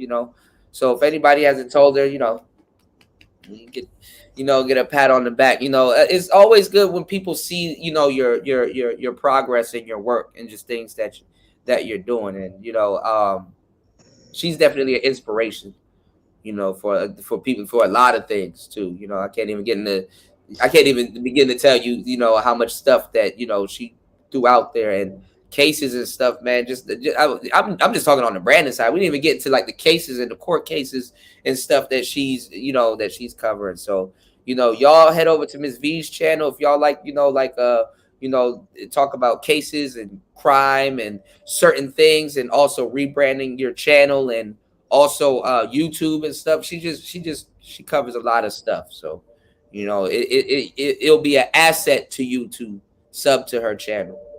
You know what I'm saying? Because she catches a lot of stuff that Think Media don't even catch, and all kinds of people that tell people about rebranding and subs and stuff like that. So I put her in the category of like Think Media, Roberto Blake, and stuff like that, because she has a lot of knowledge, and it's some stuff you can't learn in college. So you dig? No problem, Miss V. No problem. And she helps people with their channel too. So she helps people with the rebrand and everything. So that's the thing too. You gotta niche down, get a service, and fill that need, and she does that very well. Yeah. So what are you gonna start another channel, Auntie, or what's your thoughts? I got a second one. I'm gonna need a clear-cut direction as far as brand, but I got a second one that's got I think it's just over 300 subs or something. So what I'm saying, we're trying to plug that, but am I gonna start a second one with a separate algorithm? Absolutely. So I kind of know how that works. This is where I know a lot of people kind of mess up with that. They'll try to rebrand one channel. And just like I said, there's a break in views because you're not engaging your old subs anymore. So they're tuning in, tuning out, and the new ones ain't came in yet. You know what I'm saying? Right. So you're gonna get a break in views. That's why I said it's important that you promote on other platforms. You know what I'm saying? Other platforms, of course, work your hashtags, things like that. Bring new motherfuckers in. So what ends up happening is because you're still getting views, you're still getting pushed to your original audience. So you're still getting pushed. Some of them are going to rock with you anyway, regardless of what you're talking about. Most of them will, for the most part. But also your new audience is coming in, so you start getting pushed in multiple algorithms. Right. You know what I'm saying? Right. Instead of not being pushed in any for a certain amount of time, you start to get pushed in multiple. Right. While you're rebranding. And at least keep you consistent before you pop. That's why it looks weird when, people are on their way in one direction and it's like, okay, I'm going to go to TikTok. Okay, I'm going to do shorts. Okay, I'm going to promote on IG, whatever. Then they get all of these new subs, but the live viewers don't go anywhere. The views themselves may go up, but the live viewers don't go anywhere. CPM, you know what I'm saying? Something you actually get paid on. They're still trying to fine tune the shorts. They're still trying to fine tune the shorts with the actual live content. So the crazy part about the shorts is that you'll get an audience, but you're teaching that audience to watch you for like a minute or like 30 seconds, depending on how the shorts is. So like, it's like you gotta, you even gotta make shorts and be like the full video on the actual page. So then they come over to your actual page, but then you like do it for like 2-3 minutes, like 2-3 minute videos and stuff like that. So even the people that you get from the YouTube shorts, you know, you gotta train them. I hate to say the word train, but that's kind of what it is, to watch you for north of a minute. You know what I'm saying? Or do something where they're binge watching a bunch of shorts back to back, like 2 to 3 shorts back to back. And then it gets them on your actual, you know, your actual channel. And then it kind of, you teach them how to watch it for like 3, 4, 5 minutes. So, but we're not wrong with the long form content. It's just that the algorithm hasn't came around to really support us that much, because I've been telling people, I'm like, listen, it's going to come a day where content creators like us, because you come from a different school. These new cats ain't going long as live as we are, and they're not as entertaining 4 or 5 hours later. You see what I'm saying? So I want you to really embrace still doing the long form content as you are. I don't have to really say nothing. I'm preaching to the choir. But what I'm saying is, hey, nah, I ain't kissing your ass right now. But bro, I ain't DJ Kuda. DJ Kuda up here. He ain't need me up here. He'd still been up here talking shit. Damn near 6 hours in. He don't need no damn panel. He don't need no crutch up here. I'm just up here. Nah, just you good, man. Nah, man. On that level. I'll get the most I've given Dolo, I think, was like 3.5.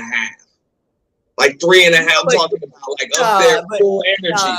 I've done 3+, like by myself, but I'm talking about like full energy. Like I'm not just fucking around with the chat and shit like that. You know what I'm saying? Like full energy, like boom.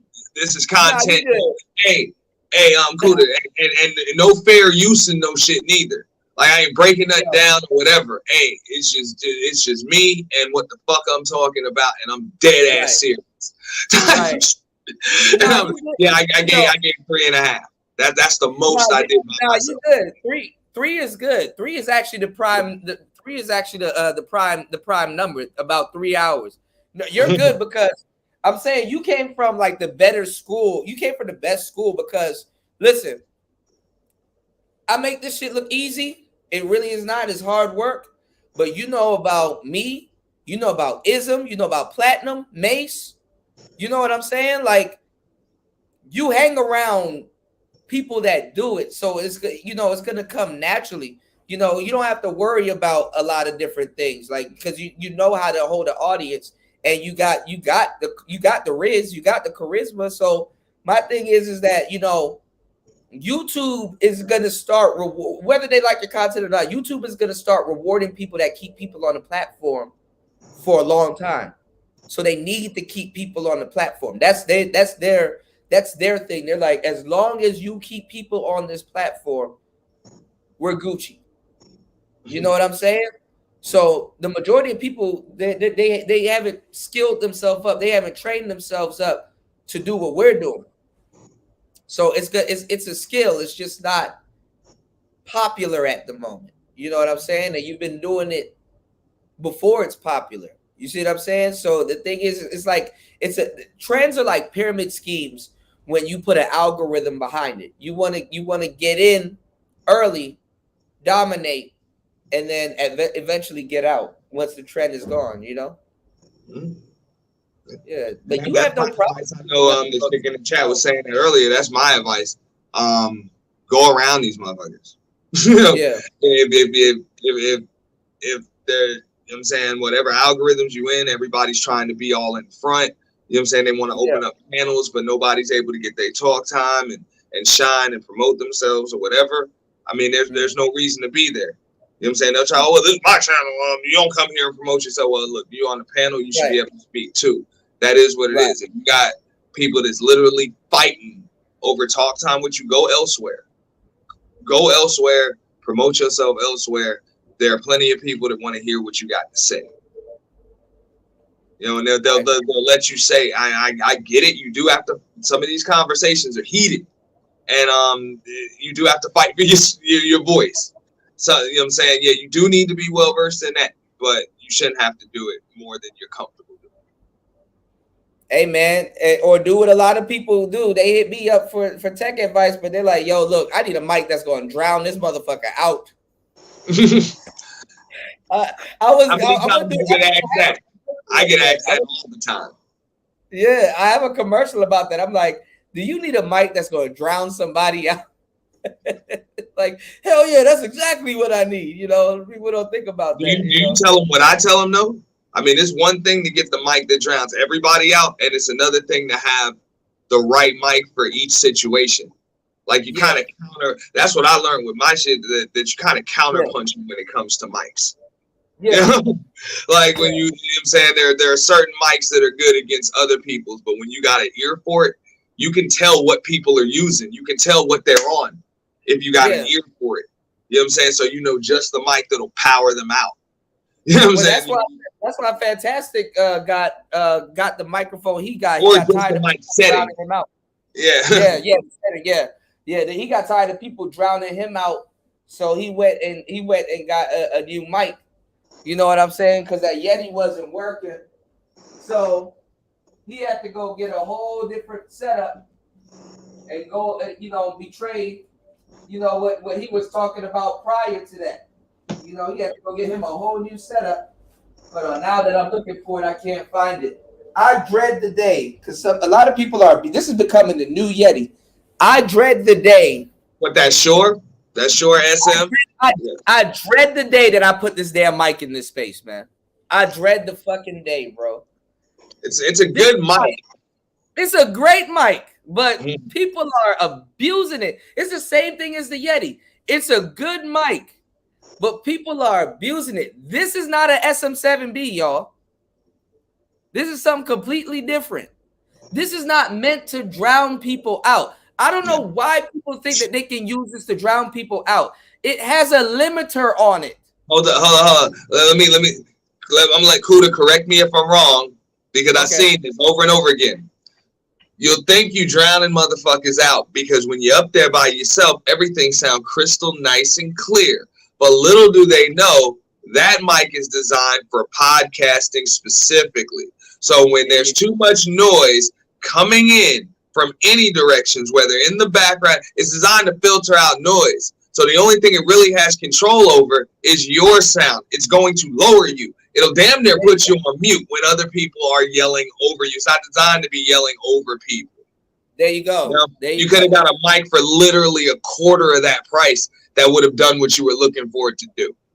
Yeah, Scratchy Mike would do that shit. Hell yeah. I'm not even a mic expert. Who it is? I just wanted him to correct me if I was wrong. I was kind of quizzing. No, you're good. No, this mic is actually good. People are actually using it for singing too, but the setting you want to use on it is this USB part.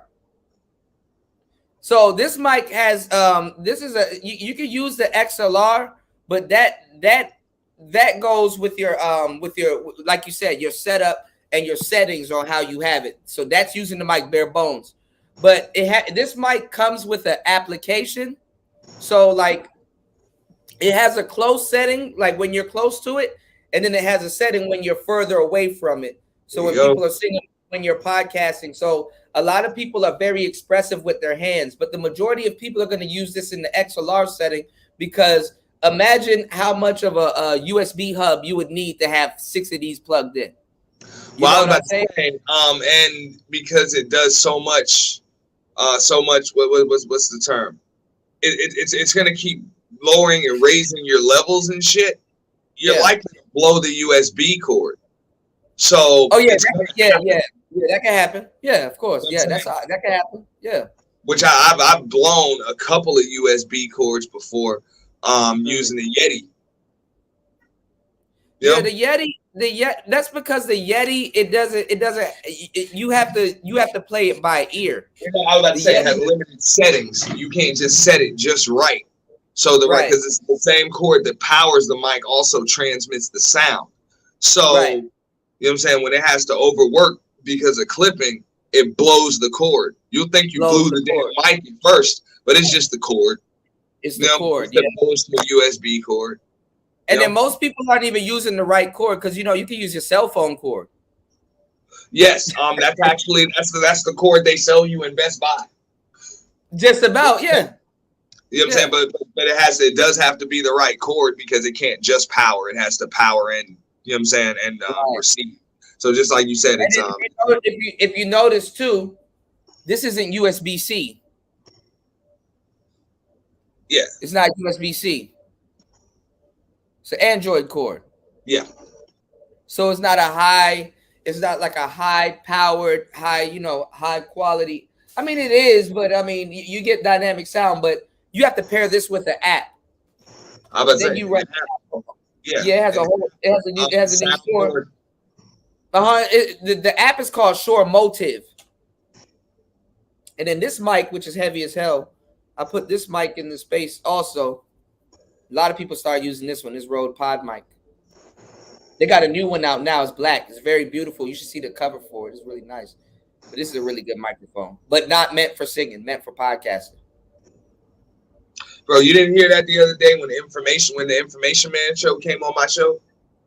No, you know what he uses? He uses a Rode Procaster. That's a really good microphone. Yeah, I was about to, but no, it was funny. Somebody tried to talk over him, and he was like, he turned this shit up, bro. He's like, yo. He was like, look, you might as well just let me finish, man. I'm gonna say what I gotta say, and then I'm gonna be out. Just let me finish because I got the best equipment going in this YouTube space right now. You ain't got no chance. He just turned the dude, just drowned the dude out all the way. That's the type of shit you want to be able to do. Yeah. Right? If you're gonna be hitting panels. You can turn that shit up, but you kind of just want to do it when you need to do it, if you need to do it. You know, because I got that shit back there. With your shit on blast, a motherfucker like me or DJ Kuda gonna know exactly what mic to switch in or what setting to change it to, and your shit's done.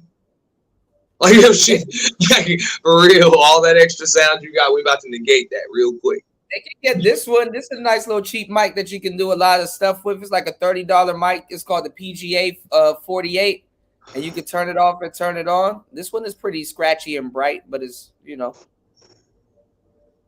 Yeah, I would recommend use the stand, get a stand, get a little cheap stand with it. You know what I'm saying? Because that is a pain in the ass to hold the whole time. If you're not going to be standing as well, might as well put it on a stand. Put it on the stand, yeah. Or you can stand with it, or you can get like a you can get a mic like that and get like a I got like a Bluetooth receiver, and you can just walk around with it. And okay, yeah.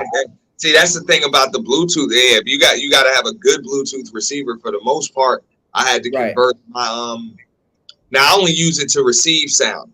You know what I'm saying? Like in my ear, I don't want it to transmit because I know sometimes it's going to be a delay. And I was like, or like a phone or something could kind of it's going to be latency. Yeah. I didn't want to test it, so I had you know what I'm saying, just like you said, it's Bluetooth receivers that'll pretty much turn any device into Bluetooth compatible. Anything that can take a USB becomes Bluetooth compatible. So yeah, that's straight.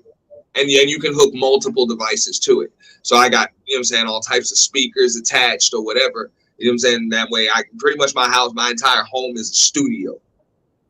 It's a studio, but it's a studio when I want it to be.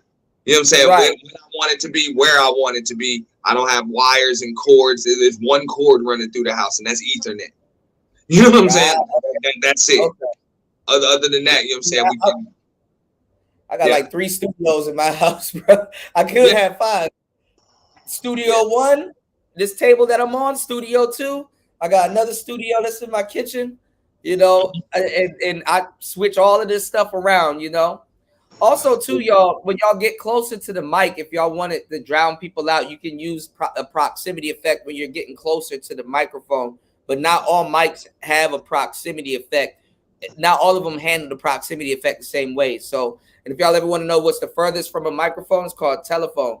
So you do this with your hands, put your thumb on your lip, and this is like the furthest away from the mic you can be, and it still, still picks up, everything clear without the proximity effect. Because the mic, what it does is it has like a heart shape. You know what I'm saying? It has like a heart shape, so it comes out, and then the sound goes back in. So you want to be in that line of line of of sound. If you're having too much problems with your plosives, if you say Paul picks up pizza pronto and it's like blanking out, sometimes good mic technique is to talk into the mic sideways like this. You know what I'm saying? So it's still in that, because these dynamic mics that I put in the space, they're what's called end fire. So you talking to the end of them instead of the side. Some people think that, oh, you can talk to the side of this one. No, it's not a condenser mic. It's a dynamic mic. It's an end fire. And it's supposed to, get rid of the room reverb and stuff like that. I'm on my laptop mic right now, but it's all right. But you can hear the room reverb the louder I get. You know what I'm saying? Yeah, audio is the game changer. Ms. V know what she's talking about. No, absolutely. And you don't have to spend a lot of money. You don't need a lot, but you just need what you need. Yeah. You just need what you need as you need it, and make sure you know how to use what you got. There you go. There you go. Because sometimes we don't feel like showing y'all our ugly face every fucking day. It's like, listen, I'm eating a cheesesteak. I can't. You'll be in the background eating food and shit, and y'all don't want to see me up here eating food and shit. Let me just put this on mute real quick and do some commentary or do something. We gotta live regular lives too. Man, I appreciate you. When people ask about strategy and shit, I'm just like, yo, we can't leave I think the main ingredient out, which is just have fun. That's why I say that X button, man. If you ain't having fun, man, just cut the shit off. Ain't no reason to do it if you're not enjoying yourself. Yeah, man. Like, we up here working, but Kuda's up here working. I'm just up here. But you working too. Anytime you on these platforms, you up here working. Don't ever think you're not working. You working your ass off. No, but you're right. Yeah, you're right. But hey, at the end of the day, if you don't enjoy this shit, there ain't no reason to do it. Right. But see, you know what really made me do this, Auntie? I'm gonna tell you some real shit. When they say like time flies, not necessarily when you're having fun, but time flies when you're doing something that you should be doing. The reason why I gassed up on this so much is because time flies so much. I can't believe 5 hours, 6 hours that flew already. You know what I'm saying? So I'm like, man, if time flying like that, this is something that I need to be doing in life, and I'm very fortunate to find something and be able to have it as a part of my dharma. Because when I look up my 10,000 hours of mastery, which I'm pretty sure I'm over 10,000 hours, but my 10,000 hours of mastery will go by like that. Because I literally can say, yo, I sat there for 10 hours. And not everybody needs 10,000 hours, but at least if you got in that 10,000 hours, the universe got to adhere to that rule. You know what I'm saying? Bro. You passed 10,000 hours though, right? Within the past year? Or just live stream time or total watch time? I'm just saying, like, just not even none of that. I'm saying like doing what you're doing. You passed 10,000. Probably not this past year, but the year before, absolutely. I take a lot of time. Off. I don't stream as much as I used to. But you're still over 10,000 hours, though. You've put 10,000 hours into it. Yeah. I tried to put as much of it as I could in the beginning, so that way, I tried to be. Well, you don't lose that. Tell me that. Yeah, you don't lose that. This is the thing, though, Auntie. What a lot of people don't know is that you can go. I mean, I know radio is out. Trust me, radio is out. But you can go straight to mainstream radio with your skills. Absolutely not. Bro, I got bro. Like I say, I'm fortunate. Yeah. You keep your face clean. You got connections. If I wanted to broadcast in radio, that's nothing. I personally prefer to stay in sales. Like even on here, that's what I'm gonna do. Like that. Yeah. I'm just gonna come here and do the same shit I do all day. Yeah. I'm in sales and marketing. It's a different product. Right now, it's myself. It's myself. Yeah. It's the mission statement. It's the goal or whatever. and there's a certain type of energy you got to be able to come with it. So I just decided to not stream as often because I want to be able to come with a certain type of energy.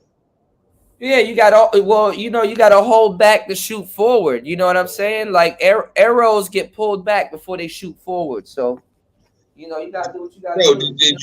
Did you? I'm pretty sure you dealt with burnout when it came to this. How soon did that come, if you don't mind? Wait, hold on.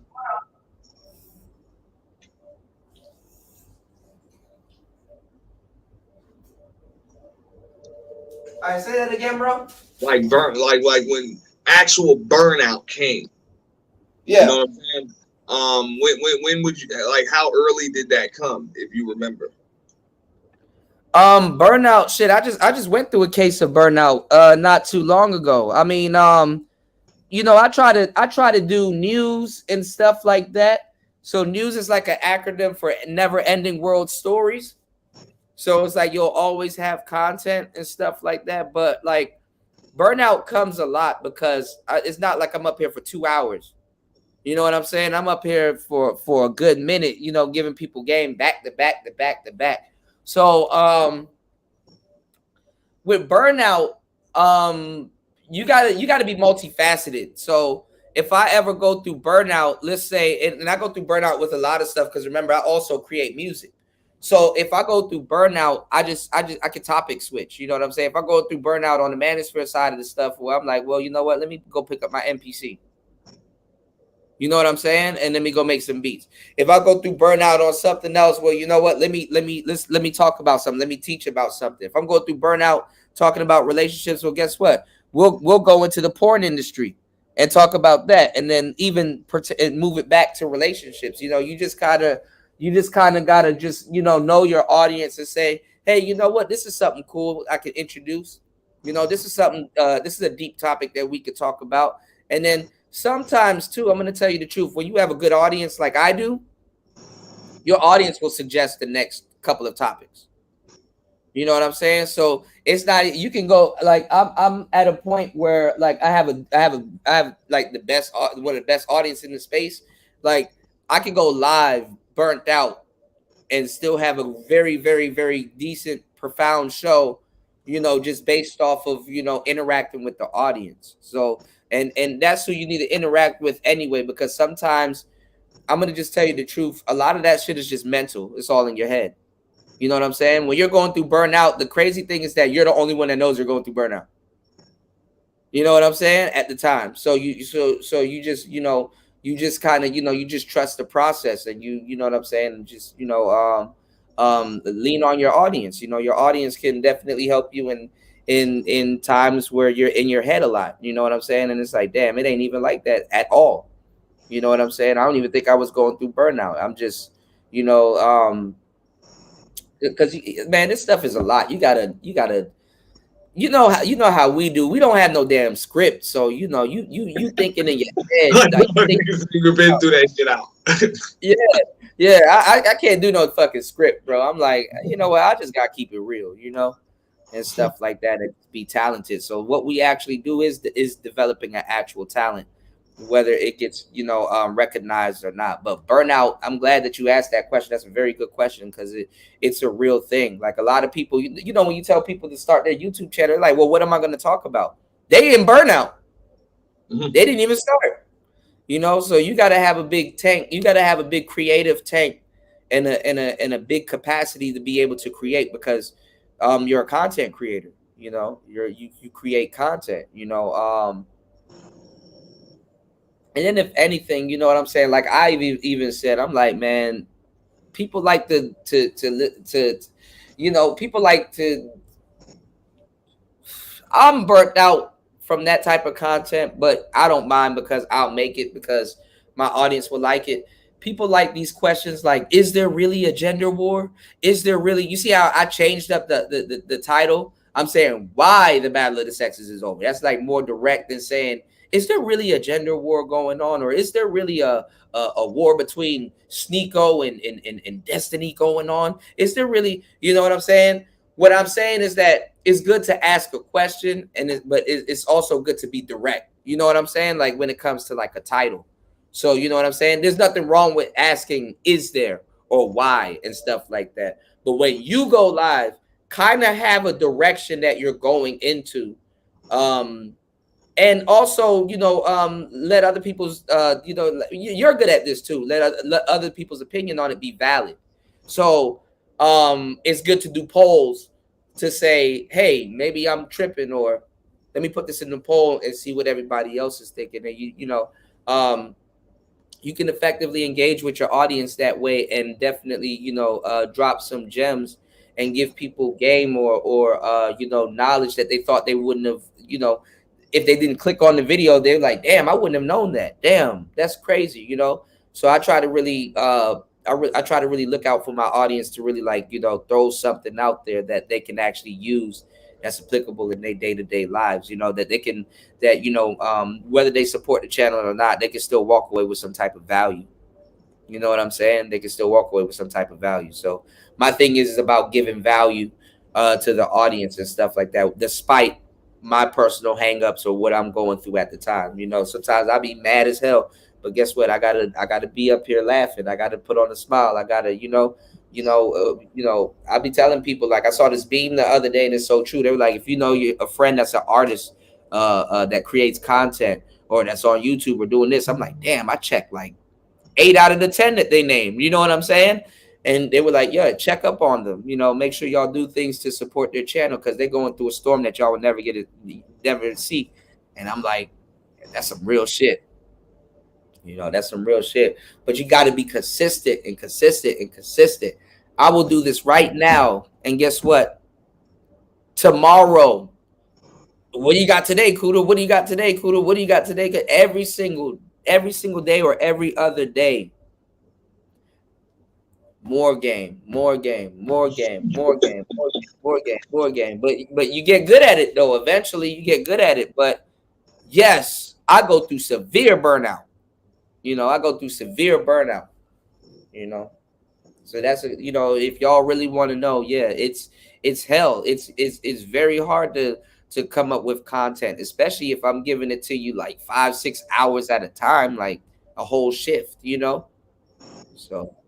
You know, or sometimes too, you know, I'll you know, take it easy and I'll critique something that you know, that's big. You know, sometimes that's a good way to, you know, do your content that way too. You know, bro, you don't even know the type of game that you given. Like, here's what I can say that I took when it comes to visual shit.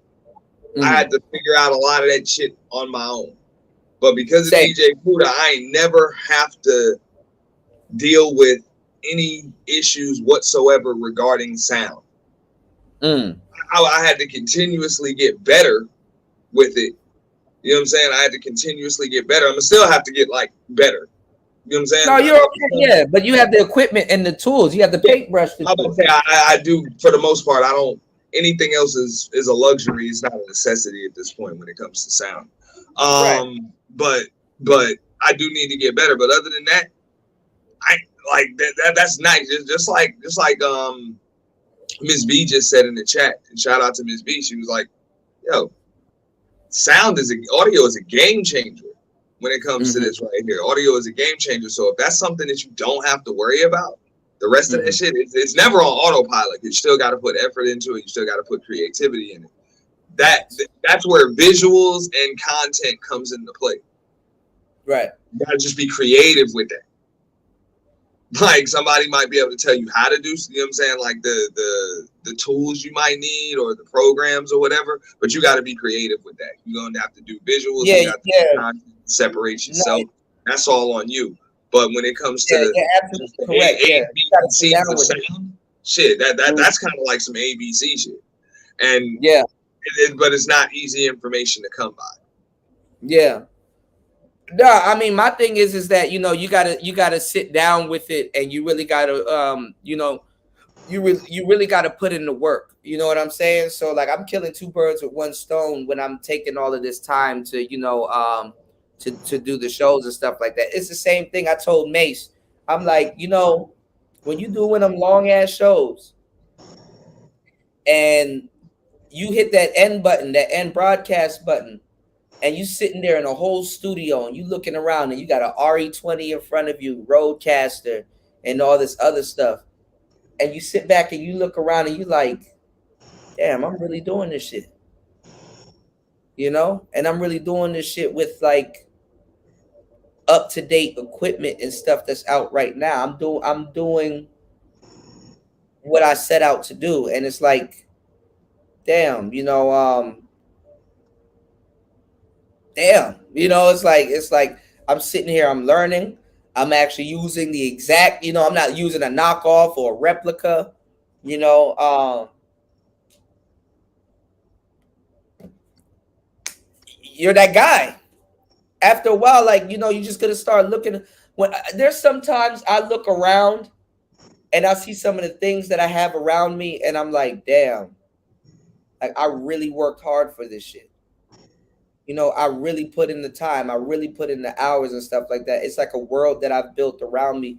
Like there's been times where I see certain things, right? And I say that, damn, I'm looking at it and I'm like, I want it. And I visualize it. And then it comes into fruition. You know what I'm saying? It comes into fruition. It's like manifesting, but at the same time, it's like, it's not, I mean, it's manifesting, but it's like, at the same time, it's like, I worked for that. You know what I'm saying? I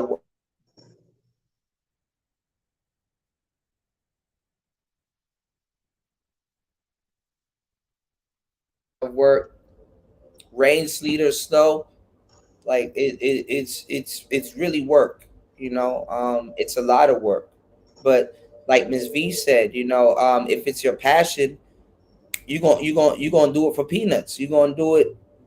You're gonna have to stick with it. Whether there's days you're upset about something, whether there's days where it's like you put in you know, you got to just put in an enormous amount of work. You know, at the end of the day, things will pay off. I got cameras here that got destroyed and stuff like that. Not real. This didn't get destroyed, but you know, I got the trinkets. I got the trinkets of somebody that worked their ass off. You know what I'm saying? I got the trinkets to tell the story too. You know, but where I'm at right now, I ain't gonna lie. I gotta keep my hands on all my possessions because like it could easily be gone tomorrow. You know what I'm saying? People don't understand. Like this is just basic shit. Like I had to explain this to a few people. Like I usually don't come out here and talk to Kuda on my phone. I just ain't feel like hooking up no shit. No, I feel like I feel like they know you got it. Yeah, as long as they know I can be sitting here just like this. I'm still on camera. You don't see me, but I still got everything. It looks like I might have a laptop sitting here. No, I got the right phone mount. I can put it wherever the hell I want, whenever I want. Had I decided to have my computer out here, is to tell you everything's right there, I'd still be doing the same thing. I can do 4 or 5 streams. You know what I'm saying? I can change the light. I'm outside. It rained on me on my stream earlier. So I made sure I had that shit set up where I got an indoor studio. I got an outdoor studio. I can set it up in the living room, the dining room. You know what I'm saying? As long as they know you got it. Also, actually, I didn't told you about a bunch of shit, but there's actually an entire studio in there too. Yeah, as long as they know. I remember because you had the Samsung Q2. You have a lot of stuff. As long as they know you got it, like, and as long as you know you got it, when you ready to go hard body karate, you know what I'm saying? You can go. It's nice to just be able to do that. Like, look, I don't feel like going in there and getting my equipment. Kuda dropped the link. I'm coming up. So that's it. Whatever. I happen to have my phone on me, so whatever, I can do that shit from my phone and everything. I'm on my laptop. Yeah, and I use my phone also. You know, I'm on my laptop. I use my phone also. So, you know, as long as they know you got it, you know what I'm saying? There's nothing wrong. You know, nothing wrong. But I'm like, you at least got to be set up to do that. Like if you need to, at least be set up to just pretty much from wherever. If you're gonna be in the crib and you're gonna take that shit seriously, I mean, you'd be amazed how many people just don't have a light. Like you see that, like, bro. Are you serious, bro? That's what you're using right there? I see the fluorescent light bulb that you got hanging from the ceiling, yo. Like I can hear the reverberation from that empty room. Like you don't even have art on the wall. Something. Bro, once you start using your ears, that's the worst shit on the planet because you start hearing shit and it irritates you. Irritating. You know that was, you know what I'm saying. That was just the contrary. You know what I'm saying, the contrarian in me. But I was like, the game that Kuda's giving people, there's going to be a double-edged sword to it because even though it's going to force people to step their game up, it's going to also force a lot of people to get lazy. They're just going to buy that damn microphone and they'll think that's all they had to do.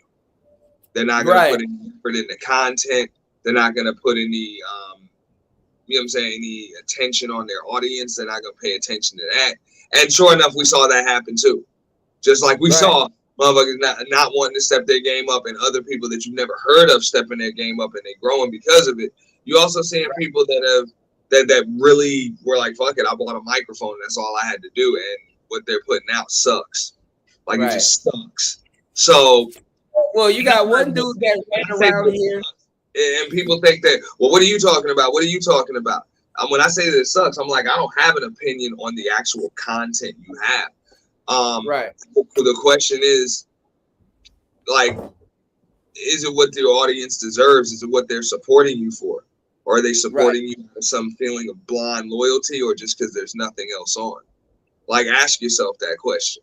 Because it's blind loyalty because there's nothing else on. Like, I wouldn't even want that type of support. Like, you owe it to them. This is when, if you owned a brick and mortar store, this is when you would have to shut down for remodeling. There are some remodeling, like Kuda's doing a rebrand. That's the type of remodeling where the store can stay open. The store can stay open. You're just pivoting. You're shifting. But when it gets to the point where, everything in this bitch is bad. Okay? Well, the whole manosphere needs to be remodeled. You know what I'm saying? Because you got dudes that was gun-ho for 3 years yelling it's not about the mic and then pop up with this. Like nothing happened. Like you didn't do whole live streams. You didn't say I'm gonna stick with my Yeti, blah blah blah, this, that, and third. Pop up with this. Set the space back 3 years. And still had to turn around and go get a microphone. That nigga made this. I don't even want to use this mic no more. That nigga made this shit so trivial. You said Edward ain't remodeled his setup. That man is about to cause an accident. I tried to help him out and say, hey man, don't be streaming while you're driving because it's gonna fuck it up for all of us. You know what I'm saying? Just something like that can just, if he gets into an accident and something like that and sues YouTube or something like that. Or the person that got hurt sues YouTube, that could destroy the space right there. You know? That'd be a tough lawsuit. Yeah. That'd be a tough one. I mean, I guess they're gonna other websites tell people not to do it. Like Tag, they'll kick you off the platform. Bigo, they'll kick you off the platform. Some websites you like that. Yeah. I mean, I'm streaming drives at time, you know what I'm saying, from time to time. You know what I'm saying? I make some mounted, you know what I'm saying? I'm mounted or whatever, and everything is pretty simple, pretty basic. But I don't really like to do it no more because you hit dead spots and you know. Because your signal is bouncing from tower to tower, so your phone is even going through a hard time trying to keep up. With the tower. Ms. V said, I don't go live upset. I will just make videos and shorts, but I always work on my channels like 24 hours daily. Wow, yeah. Even when I'm off air, I'm editing something or doing something, like I'm still working. So that's why I said, you guys support on air and off air, because even when we off air, pre-records, YouTube shorts, editing. Man, look, that shit is a hassle. Facts. That shit is hassle. And then on top of that, you know what I'm saying, you got to come up with topics and shit like that. So that's why I think the space it does have enough energy to kind of feed itself. Y'all help me out with topics and stuff like that, and it's pretty much just all up to me to determine different ways to deliver it. You know, because the topic is yeah, really the audience would be like, "Hey, Auntie, can you do a show on this? Can you do a show on that?" And it's like, "Okay, yeah, sure." You know. Yeah. So I'm fortunate, but that's one of the reasons why we got them polls. Like, you got to use them. You got to use them, poll the audience, look at your analytics, be willing to pivot. A lot of people are too stubborn to do that. You know what I'm saying? It's funny because those be the dudes that want to hang on the analytics, the statistical data. You know what I'm saying? The statistics, the empirical data. They want to hang on all of that shit and totally ignore their own analytics. Right. Ignore them.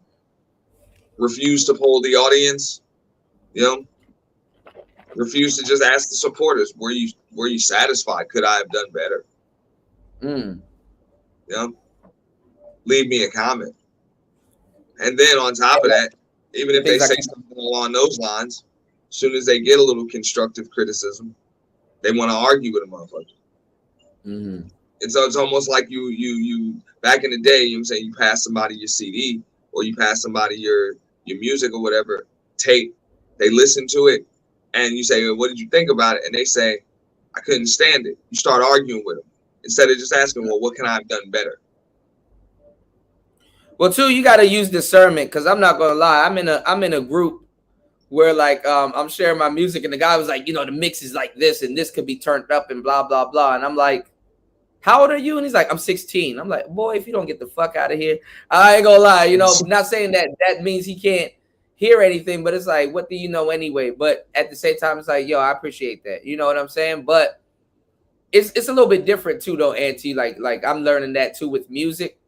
Because I'm getting back into the swing of things. I've been in the industry for a little bit, and it's like half the people that's going to be critiquing what you're doing don't even have the gear to listen to what you're doing. It's like, what headphones are you using? Like, are you using like some busted iPods, earpods or something, or are you listening to this in like in I got a Bayer Dynamics over here, but like, are you listening to it with actual equipment? You know what I'm saying?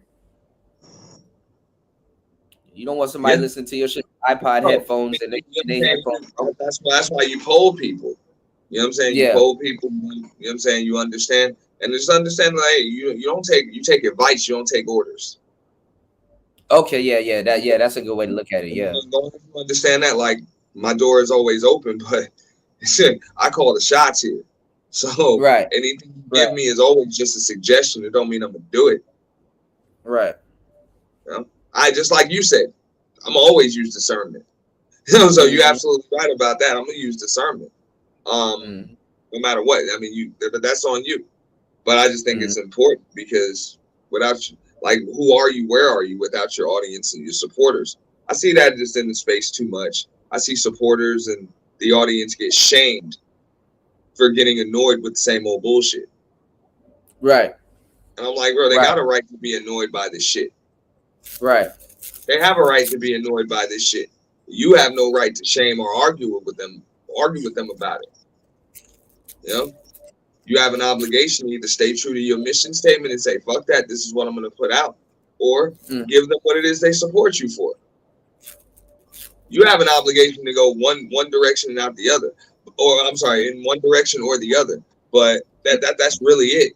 Stop trying to have 1 foot in, 1 foot out. Like, not only am I going to keep giving you this bullshit that you don't like, but you better like it, or there's something wrong with you. Like that's what I'm hearing from these motherfuckers, man. And it'd be people that just got here. It's insulting. Yeah. I know exactly what you're talking about, because it'd be people that just got here. People that just got here haven't even created content for north of a year. Or support the channel, hit the Cash App. Like, bruh, before I even got any bit of support, I was making content for like 2-3 years. 2-3-4 years. Yeah, I'm sorry, I can't say that. Like I said, I've been fortunate. I've been very, very fortunate. No, I'm not saying. I mean, look, because it all depends on how you get here. You know what I'm saying? Like, if you jump dead into the manosphere sector and you're bringing value and you're doing these long live streams and stuff like that, of course you deserve support because you're putting it in. I'm talking about people that come in copying people, not original. You know what I'm saying? If you're bringing something to the table, yeah, definitely. I didn't realize how innovative that was, because I'm like, innovative. That's why I'm gonna put that shit in quotation marks, because whatever. You know what I'm saying? That's what guys like here for. But I didn't realize, because there were people like, damn, that's what you did. I was like, yeah, when I came into the space, I'm like, yo, this is what the space is missing. This is what I'm gonna give to it. I didn't look at it like, okay, this is what they're doing, so I'm gonna do that too. No, but see, that's being a parasite. The space is supposed to build for content creators like yourself to be innovating.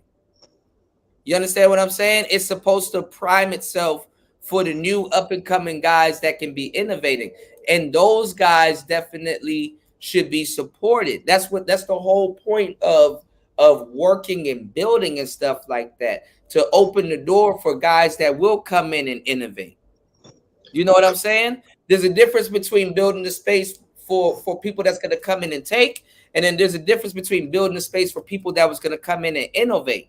That's why when we were talking about Hammer earlier, it's like, bro, you came into space taken.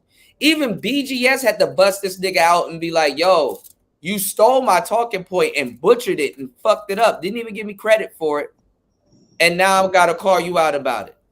So it's for people like yourself that comes in to innovate. That's why we work every day. That's why we do stuff every day the way that we do it. It's supposed to be for guys coming in to innovate.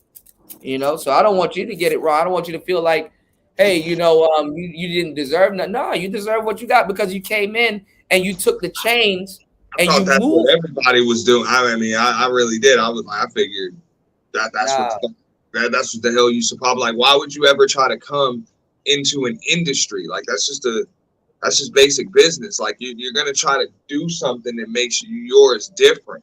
But I just seen a lot of people just try to copy what made other folks straight. You took the chains and you took the chains and you moved it. Like honestly, content creators like yourself should be supported and protected.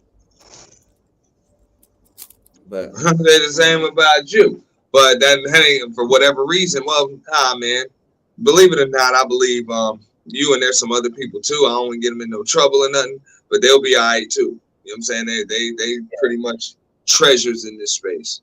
You know, even though they might not have all of the subs and you know you know what I'm saying, the name recognition and notoriety, they treasures in this space. Because even before I started a channel, started frequenting panels, I found 6-7 month old DJ Kuda stream with all them names you mentioned earlier. I'll never forget that shit, like 7.5 hours long, and y'all was just up here talking about that's how I found y'all channels, from that one stream. It was like 7 months old. Y'all up here talking about lighting, sound, you know what I'm saying, little content strategy, what to do when bullshit beef starts to come down in the space. Like y'all covered a lot of shit in them hours. You know what I'm saying? Like a lot of shit overnight. Yeah. And I was like, you know what I'm saying? How many people listen to a 7-month-old 7-hour live stream? Right. You know what's funny though? A lot of people actually will watch a 7-hour live stream because you know, they at work and stuff like that. But yeah, we were getting it in. We were getting it in overnight. You know, third shift was how the hell I found it, bro. I don't know. I don't know what made that shit come up in my damn algorithm, and then what made me watch the whole shit. Yeah, I remember. Well, it is entertaining and stuff. It is entertaining and stuff. That's why I tell people to go check out the third shift in the playlist. I actually put everything in the playlists and stuff like that for y'all to check it out. It is entertaining, you know. But you know, bro, like I said, it was just cool because wasn't no trolling, wasn't no. Y'all wasn't bickering, like that shit was just some real, like that was real game. Like when you talk about, man, just game, like that was real game, and that's what that space was supposed to be about. Grown ass men, not really arguing about nothing, and the shit that y'all are just, y'all ain't arguing, y'all might just disagree on something. Right. You know what I'm saying? But each one of y'all actually still had a point and saw that later on. So everything was like that. Those are the conversations that you need to have. And like that's what I'm saying. Like just a stream like that would have given, just when somebody comes in here and says, hey, what do you think I should do to start my own channel? What's your advice? They could watch that stream right there and they wouldn't even have to ask you that question. Right, because I've answered it. They wouldn't even have to ask you. Right. No, but see, a lot of people though, when you say, hey, here's a link to that stream or whatever, you know, to do their homework, a lot of people, you'll be surprised, a lot of people don't want to do their homework. You know, there are a lot of people, they just want the answer right there and then, something that you had to work hard for, something that you had to, you know, struggle through, you know. So, you know, and you know, because, you know, you're going to get a lot of people that's going to ask you the same, you know. Man, I've been doing this for a long time, man. My day is overdue, but you know, I stay down till I come up. You know, I don't give a damn. You know, I stay down till I come up. You know, people will discredit you, man. Like, you know, I literally, you know, when Kevin Samuels blew up, everybody here saw what happened, and just off of a popularity contest, if I had let that shit get to me, man, it would have been closed curtains for me and anything I had going on. People would literally see you help people and you know what I'm saying? Like, oh, I saw you when you were giving Kevin Samuels advice, and it's like, yeah, but if I was to go public and say, hey, I did that, man, I get put through the ringer. But God taught me a very valuable lesson. I learned in that time that all of these inventors and all of these guys that are like that are these big names, it kind of really wasn't them. It was like the people around them, you know what I'm saying, that really put those ideas into motion, that really gave those people the inspiration to kind of invent some of that stuff. Or there's a like I said, not even, there's like what I mean is like there's a guy out there that's truly the innovator and the inventor of that thing that won't get his credit. And you know, I just, back in the day, I sat back and lit a cigar for the unnamed, you know what I'm saying, heroes, you know, that really are the mastermind behind certain things, that really innovated, that really sat up there and put in that work, and that will never be recognized for the things that they did. And, you know, a piece of me was like, you know what? And that's okay. You know, that's okay. But I don't, but a piece of me, it don't sit right. It's like, that's not okay. Them people need their credit, you know. But I guess in due time, right? I guess. I mean, look, I understand pretty much how the game goes. It sucks, but it's just the way it is. Just like, you know, NBA players had to lock out in order for, you know what I'm saying, NBA players from 25, 30 years ago had to lock out. Yeah. So the guys out a lot today can be able to not get locked into these huge contracts and also get this big boy revenue sharing shit. Major League Baseball players had to go on strike in order to get these guaranteed contracts that they have with no cap at all. You know what I'm saying? On this, you know what I'm saying? You can get a fucking $1 billion 15-year contract. Like for them to do that, you know what I'm saying, there was work that had to be done. You got ancestors and shit that did what they had to do so that you can have the freedom and autonomy or whatever to be able to do that. A lot of them people ain't gonna see the fruits of their labor, but you will. The same rules apply in this space. You know what I'm saying? I mean, y'all talk about all the time when, hey, there was a time when you needed 1,000 subs just to go live. Yeah. You know? Then they allowed anybody to go live. You know, StreamYard changed things. They let anybody go live. Then I put the game out there. I put the game out there a couple of years ago. You still need a certain amount of subs to go live on your phone. But I'm not even gonna say it again. But there is a workaround for it, and we both know the workaround. But we'll say that. We'll say that. I gotta come over to your channel and give the people that game. We'll you know, I've said it several times. That's members content. Yeah. You know? Nothing personal. That's members content. You know, those that want it will come through. We know what's up. DJ Kood is definitely top on the list that we need to talk to about whatever the fuck you want to talk about, because I'm pretty sure it's valuable. But I'm just saying, now you people about to be monetized at 500 subs. 500 subs. monetization. They started used to have when I had to get 500 subs to get a community tab. That shit seems like it was a long time ago. No, it wasn't even a year ago. You know? Now you got to just have a channel and you get a community tab. Boom, you get a community tab. You ain't got no community, but you get a community tab. The 500 subs thing is kind of a half monetization, because when you get 500 subs, you're not gonna make money. You're not gonna make AdSense revenue, but you can. I think you can put up a store. You can. You got super chat. You know what I'm saying? You got super chat, and I mean you always had. Okay, you got super chat. You got super thanks. You can put up a store. You can get paid promotion. You know what I'm saying? You can do things. And they'll still take their standard YouTube piece, but you can't get ad revenue. It is what it is. I mean, that's still not a bad deal. That's not a bad deal. It's an incentive for people to keep going forward. 500 subs. Yeah, I mean, it's hard as shit to get monetized. That's what I'm saying. But now I'm just saying, you notice how the criteria keeps getting lower and lower and lower and lower. It was supposed to get higher, but because you know, that's what's going to happen naturally. It's always going to become easier for people to get into your game. That's why you come in early. It's a double-edged sword. A lot of times you can eat a lot by being at the top, but also people have to do less to get to where you at because you paved the way. Like you paved the way. You made it like that for them. You know, the rappers that got screwed for contracts back in the 80s and 90s and shit are the ones that allowed these rappers to be able to make $1 billion. Right. Same thing with the UFC. Them niggas got kicked in the face and shit like that, and now you can't even do certain things right now. You know what I'm saying? They didn't even make top money and stuff like that. And I think they still taking people to court for that. But like the thing is that when somebody helps somebody, you would think people been grateful, man. Sexy Red didn't work for all them subs. I helped that girl out and she did that.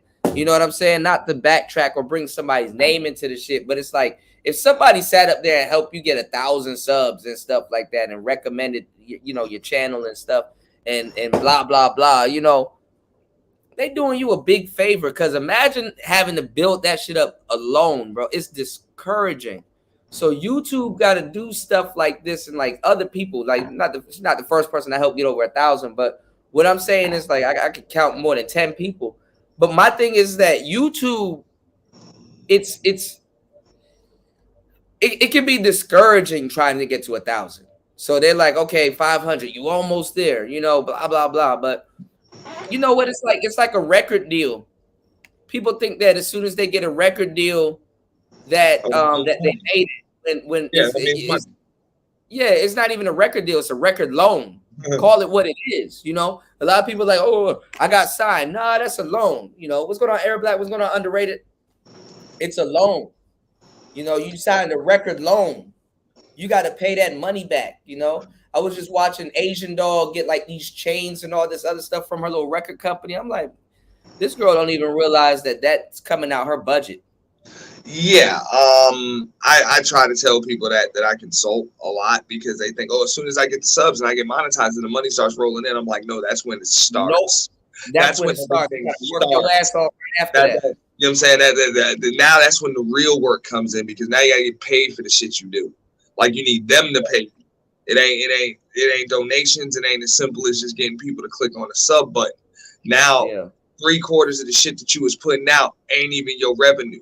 You playing music to get popping in there. You know what I'm saying? You playing all, and I'm speaking in general. I'm speaking in general. I ain't talking about nobody in particular. You know what I'm saying? You playing other motherfuckers' content. You playing fucking heavily protected copyrighted content. I ain't even talking about fair use shit. Motherfuckers be playing movie clips and damn you know what I'm saying, licensed commercials and all types of shit. People, you know what I'm saying? Protected. I'm saying extremely protected music and shit. There's plenty of people that done played the wrong artist or some shit like that. Woke up the next day to no channel. You know what I'm saying? Woke up to no channel, or just woke up to red X's and shit and red banners on their you know what I'm saying, tabs and shit on their dashboard, all because we can't sell this. We can't sell this, or somebody done claimed all of the money You know what I'm saying? All of the money that comes into your shit from ad revenue. So, and also you don't have a loyal, I'm not gonna say a loyal, but a liquid audience that's liquid enough. They support you, but they ain't liquid enough to just be putting them colors in your chat like that neither. Right. So, you know what I'm saying? You streaming for 6 hours, you made $20. Some shit like that. Not even. I be trying to. That's why I asked the audience. They took a percentage. You ain't getting nothing. You gave the audience what they want, but you ain't got no damn money. You know what I'm saying? Now you was able to do that while you was growing. You had it litty and you got subs to come in and all of that other shit. But now none of that shit that you did is worth a damn penny.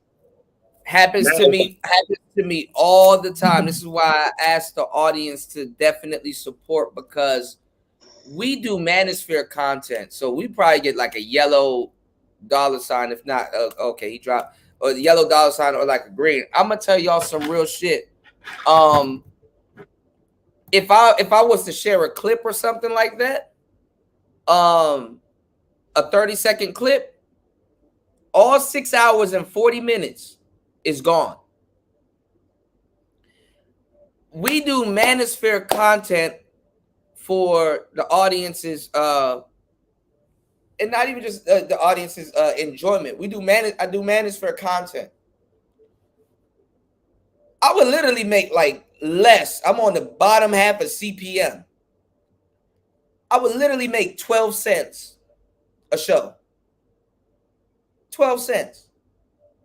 I would have to go back and look at my analytics. I probably for this show alone, I probably made 10 cents. 10 cents. You know? So, you know, like I said, man, 6 hours and 41 minutes of some game. Please support today's show. Please support tonight's show. It's today and tonight. You know, spent the majority of my day with you guys. You know what I'm saying? Definitely to, you know, definitely bring you guys some information, talk about some stuff that's going on in the space, bring some clarity to a lot of different things, and just, you know, the lower end of this YouTube shit. I'm not saying YouTube is bad, but, you know, it's the same thing. It's the same thing with like records and stuff like that. Like I would spend $200 in studio time, buying the beat, mastering the beat, mixing the beat, have to go in there, got to write the lyrics, got to put everything together. And then Spotify will give you like less than 2 cents. Yeah. Not even 2 cents a stream. You don't even get a penny a stream. Yeah. You want the lower end of that. You know, I got to catch a few Z's. You know what I'm saying? Before I got to get up and work. My bad, broski. Yeah, I know. I didn't mean to have you on here for a long time. Get the fuck out of here. You ain't have me up here, dog. I was about to apologize to you and your audience for coming up here hogging your talk time because you giving them game, and I'm just kind of up here fucking up the flow. But my brother, you good. You my brother. You good. Yeah. You good. You can come up here anytime. Nah, but this was a cool one. I appreciate it, and I wanted to say just to what you were saying before I came up here, like real shit, man. Hey, as far as I'm concerned, this shit is fun. You know what I'm saying? Yeah. We talked about some ups, down, whatever, and just hey, this shit is fun. But don't think I'm fucking playing. Right. That part, because as a content creator, you got to protect that shit. You know what I'm saying? Like, just so anybody, hey, just so you know, not playing. I talked about Shorty earlier that you know, as soon as she got 1,000, she you know, she jumped, she hop shipped on me, right? Now that she's monetized and she's going through certain things and they taking things and doing certain things and stuff like that, she realizing like she because she used to try to make fun of me because when we were beefing, she would try to make fun of me and be like, oh, he complaining about this, he complaining about that, blah blah blah blah blah blah. Now after she became a content creator and realized what it was, guess who she sound like? B. Oh, they demonetized this. Oh, they do this. Oh, they did that. Oh, this person do this. Oh, a troll came. Oh, I played only 10 seconds or something, and they took the whole. Who you sound like? Yo, but that's another benefit of just being able to come up here and hold down your shit. Yeah. Yeah. Man, look, I play 1 second or something. That's one of the first things. You know what I'm saying? Like the first 5 things that when I consult people, you know, on this shit, I'm like, yo, no link. You're on link punish. Can't drop it. You gotta at least see that shit go up to an hour. You know what I'm saying? At least a half an hour. You know what I'm saying? 25, 30 minutes, whatever. You know, but sit there, talk to them. You know, talk to them. Don't fair use nothing either. You know, just talk to them.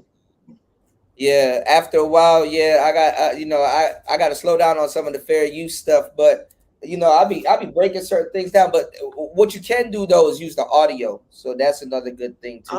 You can do it, just like you said before. You know what I'm saying? You can do it. You've done it. You just sat up here and did it. I said when people are just starting and growing, just yeah. You know? I lie. If you're not monetized though, you could literally get away with murder to a certain degree. Yeah. You know? Yeah, I mean, you ain't got nothing to lose but a channel that ain't monetized yet. You can grow it again, but it's still work. You know what I'm saying? It sucks to grow to 700-800 subs and lose your channel. I would assume it would be tough. That's fucked up. This what happened to Angry Man. I think he got up to like 30K, and he got hit. He got cracked. That's it. Damn. Yeah, I mean, at that point, the channel is monetized. You kind of do have a following, so you get monetized again tomorrow. Everybody watching you, so it could have came from anywhere. I mean, I'm not gonna say that's fucked up. I'm sorry to hear that it happened, but I'm glad and I'm both not surprised and glad that he bounced back. You know what I'm saying? Yeah. Like straight up. But I'm not. You got to follow him, bro. You know what I'm saying? Once motherfuckers heard that you lost your channel, you should be monetized again pretty soon. You know what I'm saying? And you deserve that. You know what I'm saying? You earned it. You know what I'm saying? In the space. Era Black says, stop supporting trolls. Era Black said the manosphere is real serious. Is a real serious conversation for men. That's how I perceive trolls only mess the conversation up. He said, then you have manosphere detractors and who hate on the manosphere.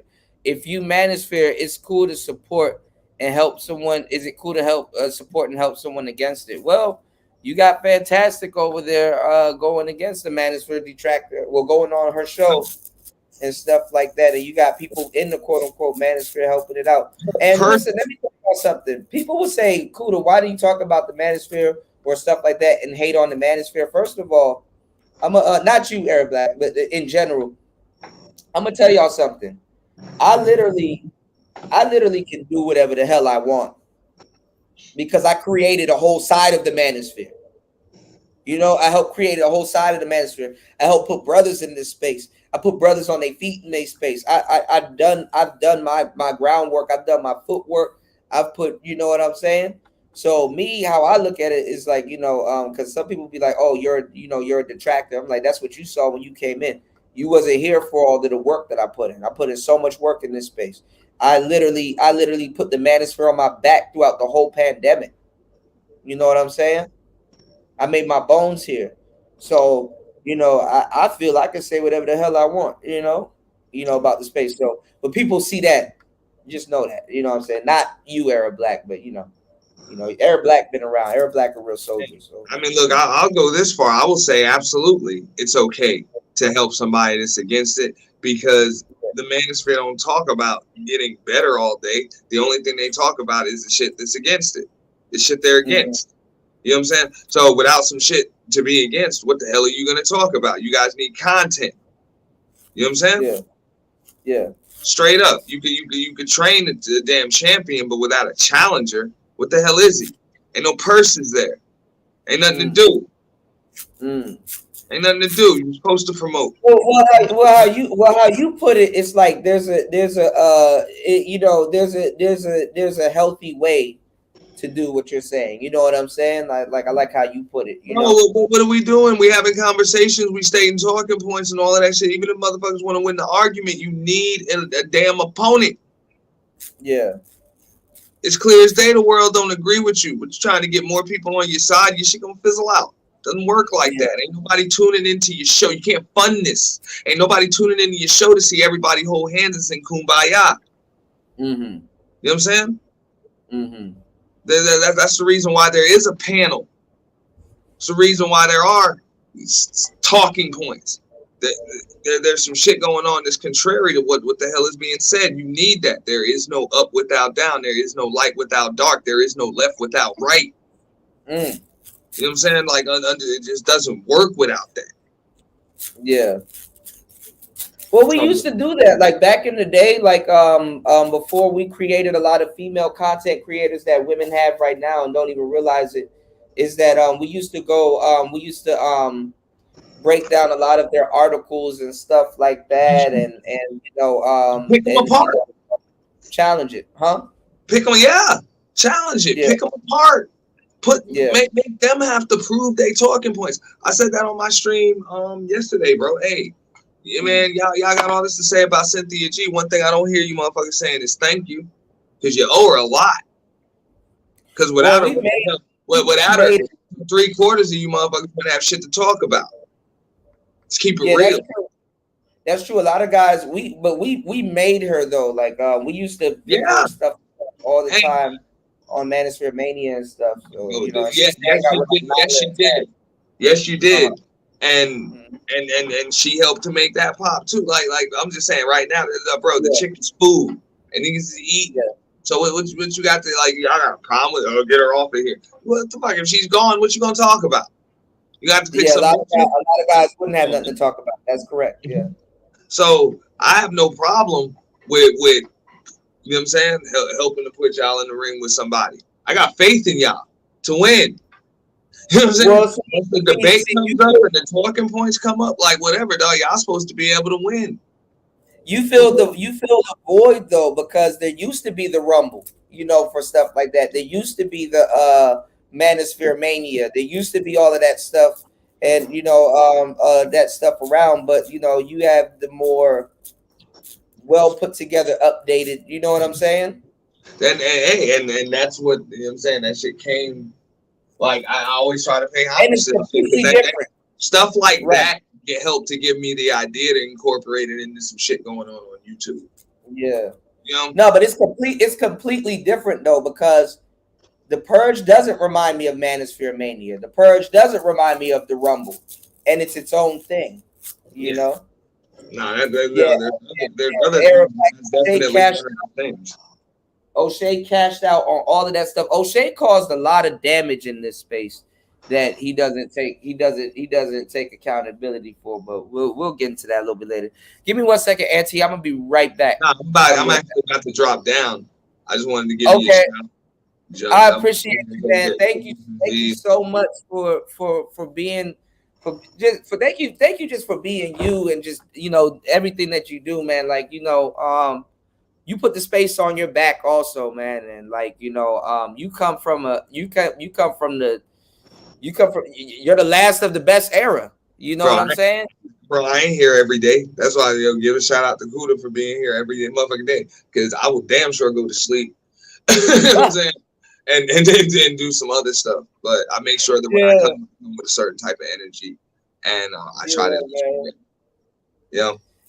that's something I can't say I always did it, but I can say that I tried to peep that and work on it.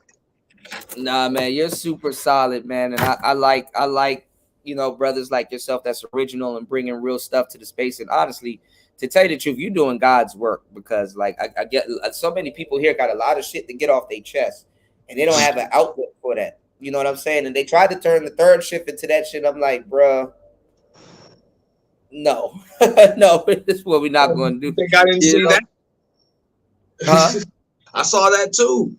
Yeah, that was a void that needs to be filled. You know, that I understood, but I can't do it. You know.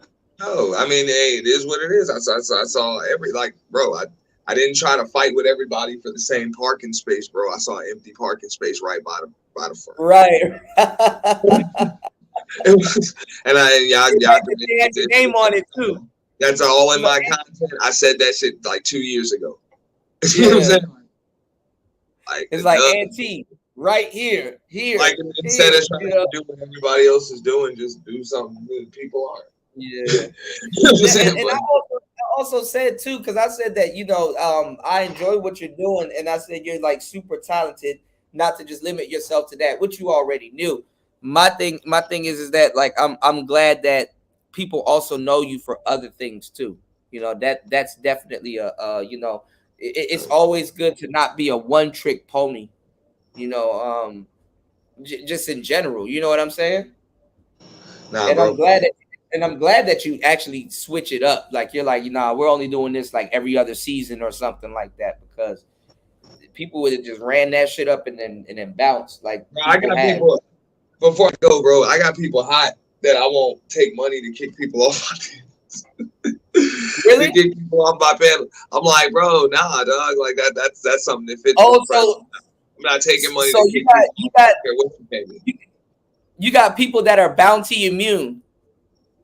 Nah, everybody's bounty immune. I'm not taking any money to kick anybody off my panel unless it's the purge.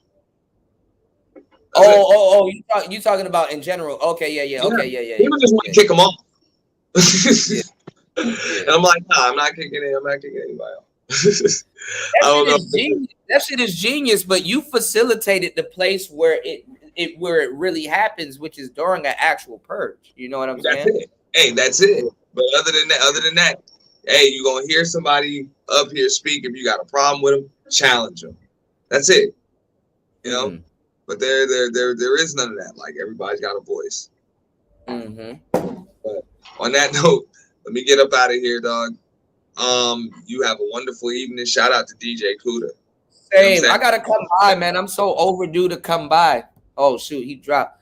I'm so overdue to come by to Aunt T's channel. It's ridiculous, but you know, y'all check the community tabs. Definitely head over to Aunt T's channel and sub. I need to start getting my links together.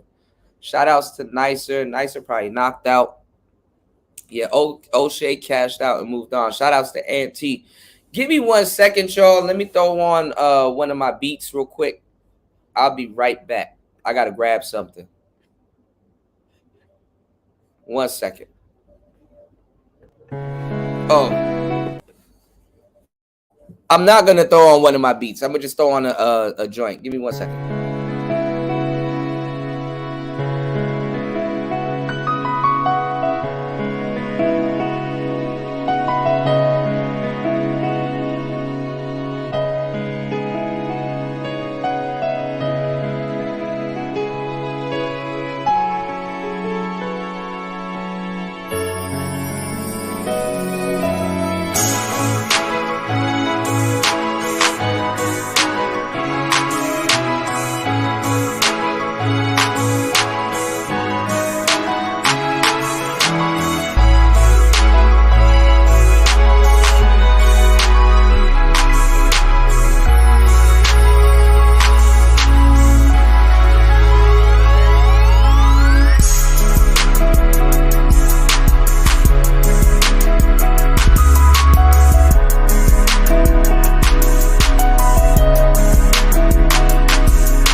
All right, we are back from a quick intermission and stuff. You know what?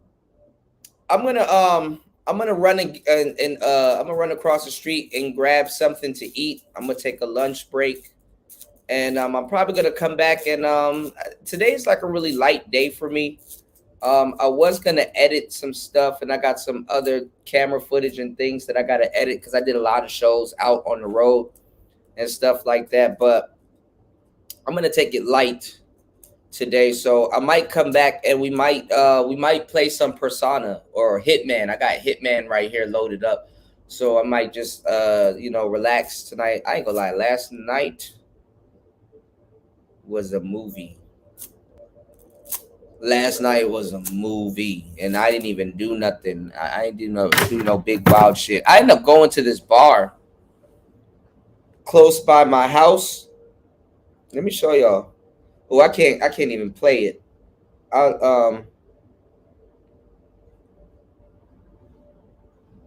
Y'all can see it, but look at this. That shit crazy. Hold on. That's like the lights in there, like the shit. Just like I said, I go to the clubs. Like I be out. I found out a way to live a normal life still. Okay, don't let the hours on these live streams fool you. You know what I'm saying? I still work, and I'm not just telling y'all go outside and I don't go outside, but I try not to get caught up and wrapped up into a lot of stuff because I got to work. You know what I'm saying? I'm about my work. Let me show y'all something. Speaking of O'Shea, I saw a old video.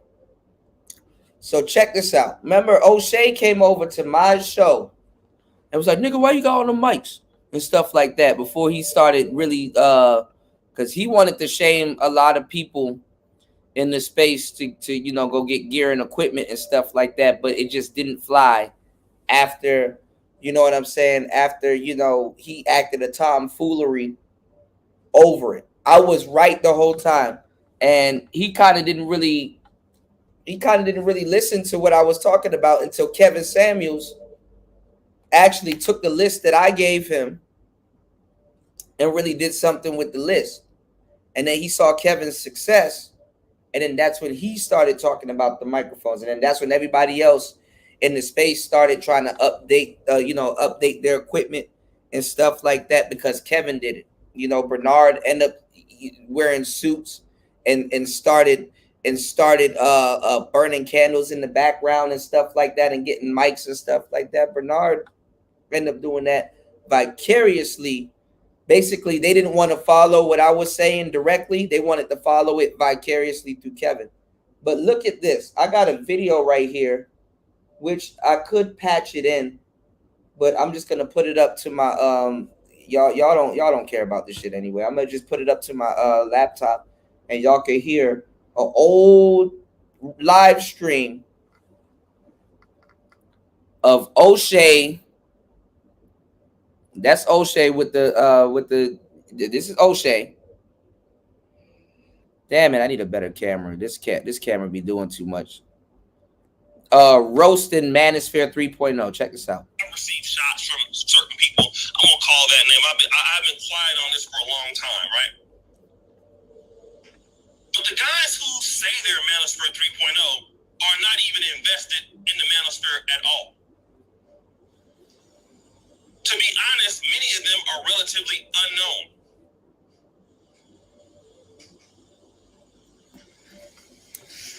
Mind you, that's where you come in, O'Shea. Aren't you? You're supposed to help the younger. You're supposed to promote them, bring them to a bigger audience. You said the founding fathers are users of the men in this space. That's true. That's true. You said, I'm not here to hold a man's hand or advance a man. You said, I'm here to protect men and help out actual smiles on and help put actual smiles on men's faces. Just in treatment alone. I want to really help men from their own point of view.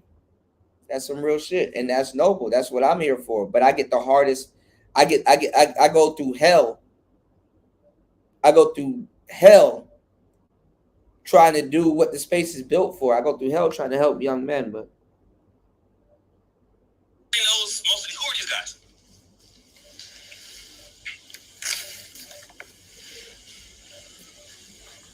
Well, let's just be real. Nobody knows a lot of these guys in the sphere. If you were to name guys in the manosphere, you would be like, oh yeah, O'Shea, Solo, LAR, Black Ram 313, and then you would say Manosphere 3.0. Who are these guys? what about the Brain Trust? Nobody knows these guys outside of for the most part, MOT. He claims this shit, it doesn't exist, but that's what he claims. This is not no diss towards him. Let me give another example of why it doesn't exist.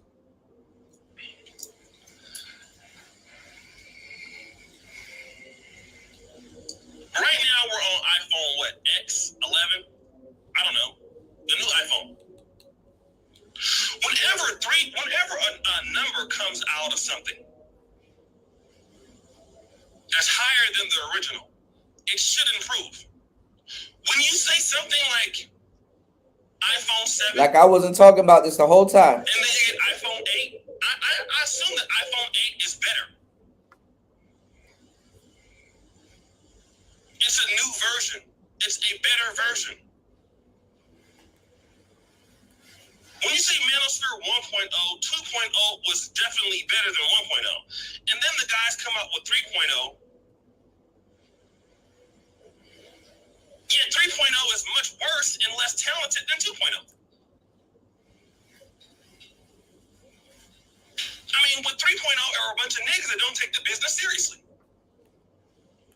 I'm gonna talk about you niggas pretty bad today. I'm gonna do that.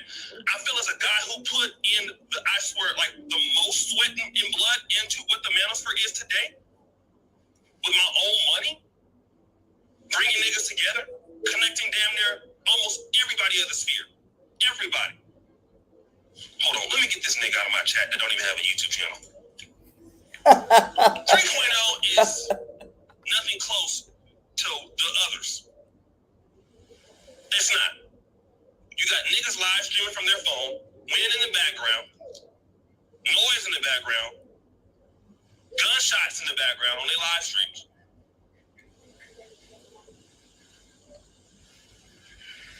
Cars screeching, niggas getting arrested, tires popping on. I mean, this is what we're dealing with. 3.0 are a bunch of niggas that don't take the business seriously. Niggas who are poor content creators. Niggas who are panel hoppers. That's not Manosphere 3.nothing. That is Stream Team. It's where Stream Team came from, y'all. That's Stream Team shit. You niggas get the fuck out of here with that bullshit, man. Seriously. Niggas stop. As a nigga that's put a lot of hard work and effort to this, stop ruining the name. Don't ruin the brand, nigga. You niggas are ruining the brand. Call that shit something else.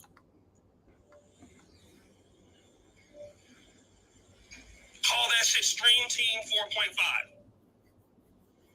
Can I get the link 3.5? Send me the link 2.7. Yo, can I get on the live stream 8.9? That's what you niggas are. You niggas are give me the link niggas. You niggas are panel hoppers. You niggas are the Stream Team.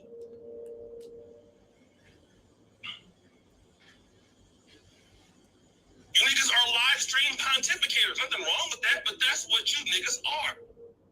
You niggas are not Manosphere 3.nothing as content creators. What most of you niggas did was get on Manosphere 2.0 streams and shit and give me the link. Okay, I'm on the link. Now I'm doing the stream. Now I'm Manosphere 3.0. That's weak shit. You niggas are not invested into the business. You niggas don't buy good equipment. You niggas don't do anything. This is after he got equipment. He didn't have no equipment at first. He just had a Yeti and an opinion. All right. Come on now. What's going on, Degenerate? I don't know when this is from. I forgot, but this is a minute ago. This is when all that shit was happening. I remember I grabbed it. You niggas are hood. Yeah, it sounds familiar, right? When I was talking about it, have trash production. Look, now he's talking about production. You niggas are taking the spear backwards. He was never talking about this. You niggas don't connect anybody. You niggas talk shit about other YouTubers all day. I think you okay though. Most of you niggas don't show your face. I mean, it kind of just really is what it is. Some of you niggas, nobody even seen you before. Nobody knows who the fuck you are. Are you even black?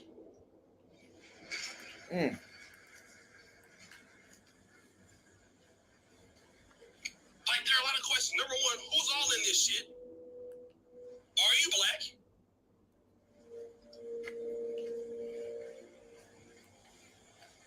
Why are you niggas running panels all day talking about nothing? Which is what most of you niggas do. You niggas claim to talk about things in business. You niggas claim to talk about things, and I guarantee you, all right, as far as business, okay? Geopolitics are theories. I'm sorry. Probably. I think Degenerate. I think you're right. The Black Brain Trust is, they have good things over there. If that's 3.0, right, Arab Black. Geopolitical. Political climate. There's only one show I know in the whole Black Manosphere that gives you actual, I'm just being real. There is nothing better or gives more information than the Hall of Game. Nothing. I'll be honest, because there's a podcast, and don't say that I'm just saying this because I'm jealous, and I got nothing to be jealous about. I'm just, because shit has come my way this week, now I gotta clear it up.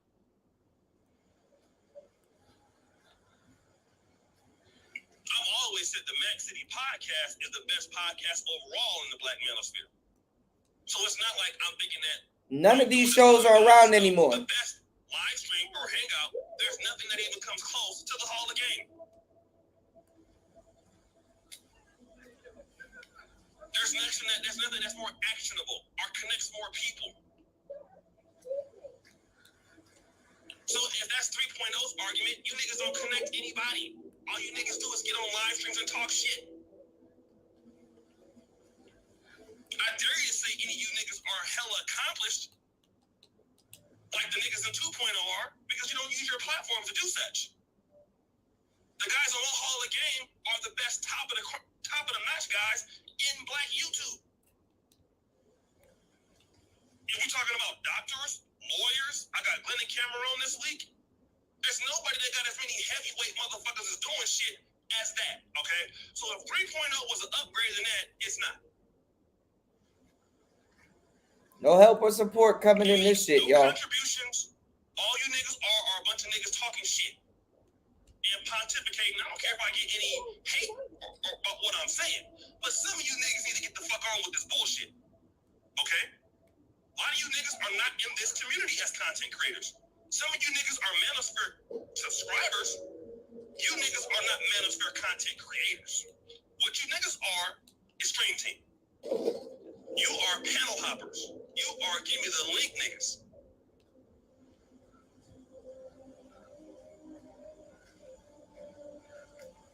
None of you own a blog or a site or anything like that that puts people on or you niggas just don't do that. I'm sorry. You niggas get around and you talk about you niggas are theory-based motherfuckers. You niggas sit.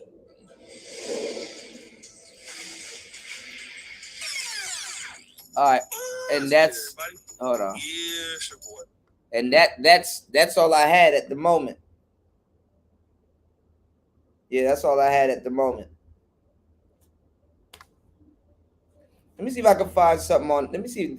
There got to be somebody on the internet that got more. Hold on.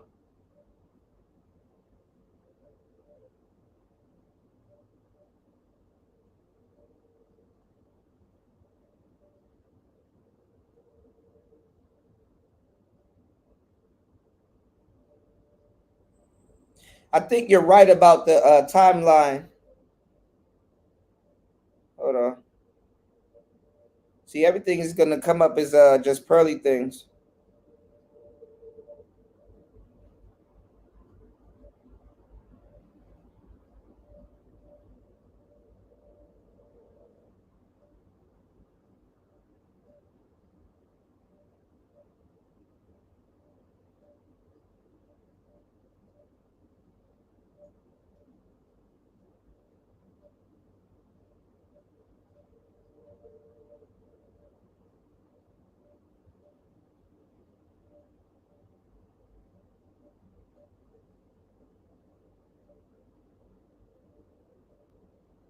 Yep.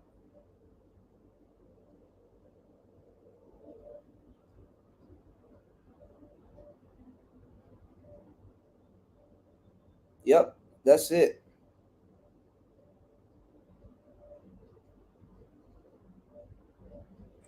So they got Tariq warning O'Shea Duke Jackson. There's a lot of it's not even coming up. So a lot of that stuff, if you wanted to go look at it, scrub the internet. They scrub the internet of it, man. Internet got scrubbed of it. You said I'm hood and I claim or support the Manosphere. You said Fantastic wanted to be down with the Manosphere just like Taz, but they wanted to be seen as the top guys. Yeah.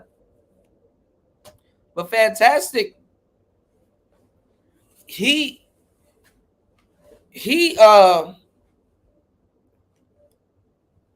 didn't give a damn. Like a lot of people, even on the third shift, was like, "Yo, Kuda, you leading the stream team and stuff like that." And I never said that I was the official leader of Stream Team. You know what I'm saying? I never said that I was the official leader of anything. You know, he was running around like he was the leader. So it was kind of more so I was just too busy doing other stuff. And like at the same time, I was growing my channel at the time. So it was more so of, yeah, cool story, bro. Do your thing. Go ahead. You know, he's like, yeah, you can get down with the team, baby, and all this other stupid shit. But that nigga got mad at me because I had a good thing going on over here. So let me tell y'all exactly what happened, the real story of Stream Team. And I think at some point I had a dream.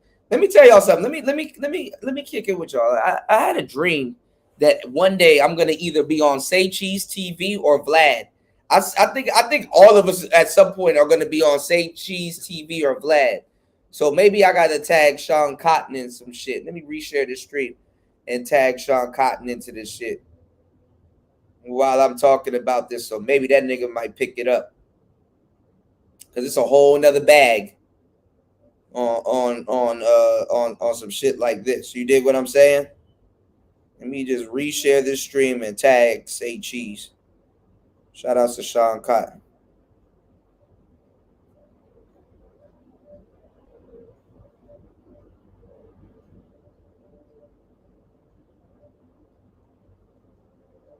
Anyway, just cause you never know. Because you never know who's watching the space or who's following the space. So let me give y'all the real story on the whole Stream Team thing. Nobody was really together. We were just all cool with each other. And you know what I'm saying? I used to do like after party streams or get people to throw the streams or whatever. You know, I started that trend. I started a lot of trends around here. Nobody was really together. Everybody kind of frequented other people's streams, but nobody was truly together until the third shift. until the third shift. And you said there's Manosphere content creators and there's Manosphere chat rooms, right? You said that's the kind of surprise. You said that's kind of a surprise. That's true because it's always been that's true because it's always been loud and proud about the sphere. You said I don't get into this back and forth and arguing with dudes about dudes like that. We're supposed to all be on the same team. Yeah. Unit or side. O'Shea causes division that he does. Yeah, he is a hater. And if your content blows up before him, he'll joke about it, but it's like, boy, you hurt by that though. Like you feel some type of way. He felt some type of way when mediocre tutorials came in and got bigger than him. You know, I know he jokes and stuff with it, but he kind of doesn't like that. You know, if somebody gets in and get bigger than me, if I say, yo, I'm finna help, and if they get bigger than me, I don't give a damn. I said I was gonna help. Like, damn, that's dope. You know, but look.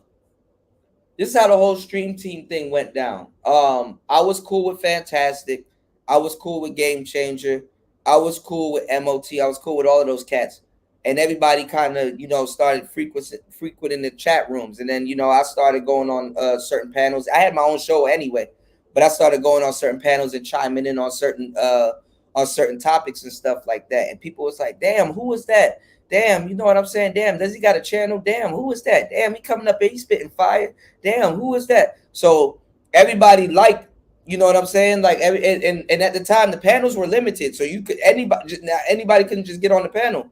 But I would always have a spot on the panels because everybody liked my perspective on certain things, and y'all know, I have a way of saying or doing certain things, right? So, what I did was, I started running the shows and stuff like that, and people just kept, wondering about me. And I'm like, okay, I'm starting to get a bigger Manosphere audience because I already had a Manosphere audience, but my audience was mixed, But I started getting a bigger audience, with certain things that was going on, beefing with Angry Man and a whole bunch of other, little silly shit that was going on at the time. But I had an audience. I was well known in the Manosphere. A lot of people try to claim that they put me on. Black Ram officially put me on, but it wasn't this channel. It was another channel that I got work on, which we're live on right now. But that's just to get the views up and stuff on that channel. So I'm growing 3 channels at once because we're live on Twitter also. So I assembled basically, assembled an all-star panel and basically had an all-star chat room over on the third shift. Marco, Jessica, everybody, Zero and everybody, they would go on Fantastic's panel, but it wasn't ran the way that it was ran here. And it wasn't us just kicking it and talking about certain stuff and bringing our personalities and just like goofing off and doing all kinds of stuff. It was just a way funner time. And then the pandemic hit and stuff like that. So it was just a lot of stuff going on and so much to talk about.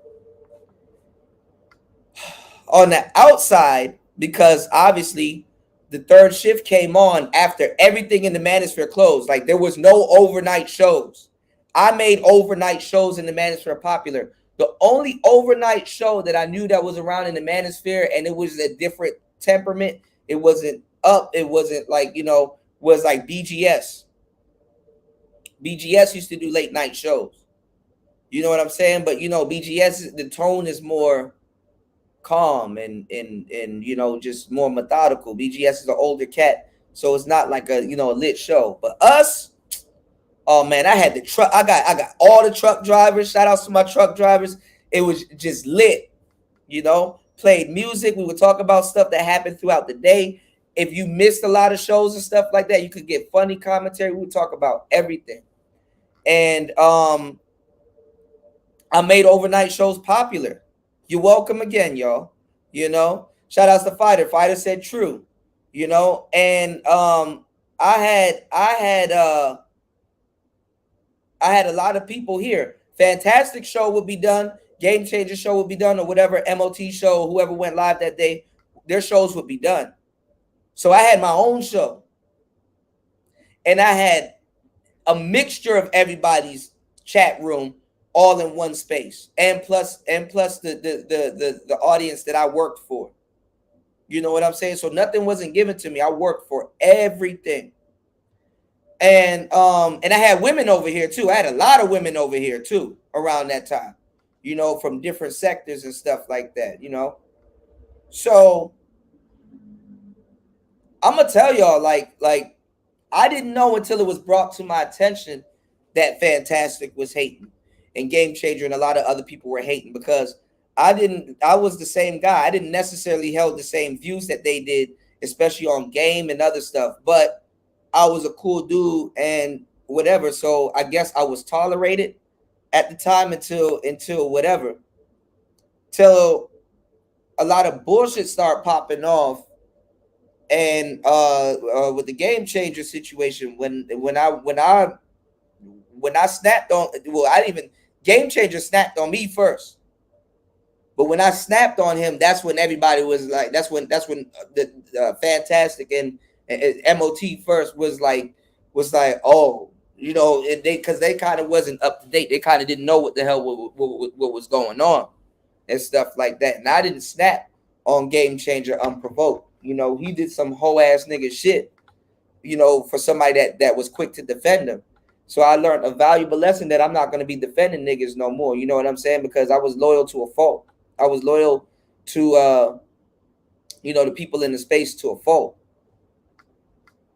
You know what I'm saying? Before I even had all the answers, I sat up there. Usually, you know, I have all the answers before I really jumped off a cliff. Man, I jumped off the cliff and defended that nigga, and then he thought he could raise his voice or something. I knew he was frustrated, but it was like, nah, nigga, who you talking to? You know what I'm saying? Yeah, run that back. What you said? You know, I was on that type of time. So then I was like, nah, it was some bitch ass shit. You know what I'm saying? He shouldn't have, you know, carried it that way. But then niggas started taking sides and stuff like that. And honestly, I had my own thing going. They didn't help build a damn thing. And then I had a dream team. I had the dream team the space didn't know it needed. I had Zero, I had Jessica, I had Marco, and we all were different, but we all come together. We all shared our knowledge and expertise. Marco helped build, Zero helped build, Jessica helped build. I didn't do it by myself, but the space curated that. And I never changed. You know, I'm same guy, never changed. You know what I'm saying? And you know, we ran the space, bro. The third shift single-handedly saved the manosphere. You know what I'm saying? It literally did. O'Shea, they knew about all of that stuff. They were around when I was making my bones. A lot of people knew about me. O'Shea came over. All three founding fathers been on my show. Extendo, you know, shout outs to Obsidian. There was a time where Obsidian was over here a lot. He probably still come by. You know, you never know who's in the clouds. There was a time when Obsidian was here. There was a time where Angry Man was here. And there was a time where O'Shea was here. You know, to say y'all didn't know about me or what I was doing and the things that I was doing, it's just that a lot of people, I just didn't get my credit. A lot of people didn't want to give me my credit. O'Shea's shaming y'all about equipment and all this other shit. He wasn't on that shit. People turned around and literally all the things that I talked about, people turned around and repurposed it, but act like they came up with it. People start doing overnight shows. Nobody was doing no overnight shows. After 10 o'clock, the manosphere was dead. Tomorrow.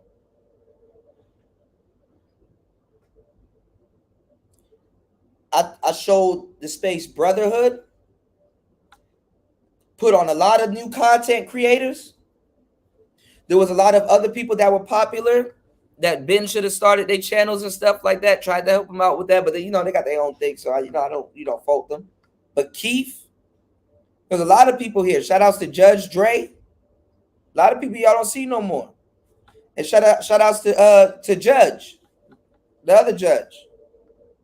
You know, Vision, Hammer, Benny. I don't know where Benny at. There's a lot of people.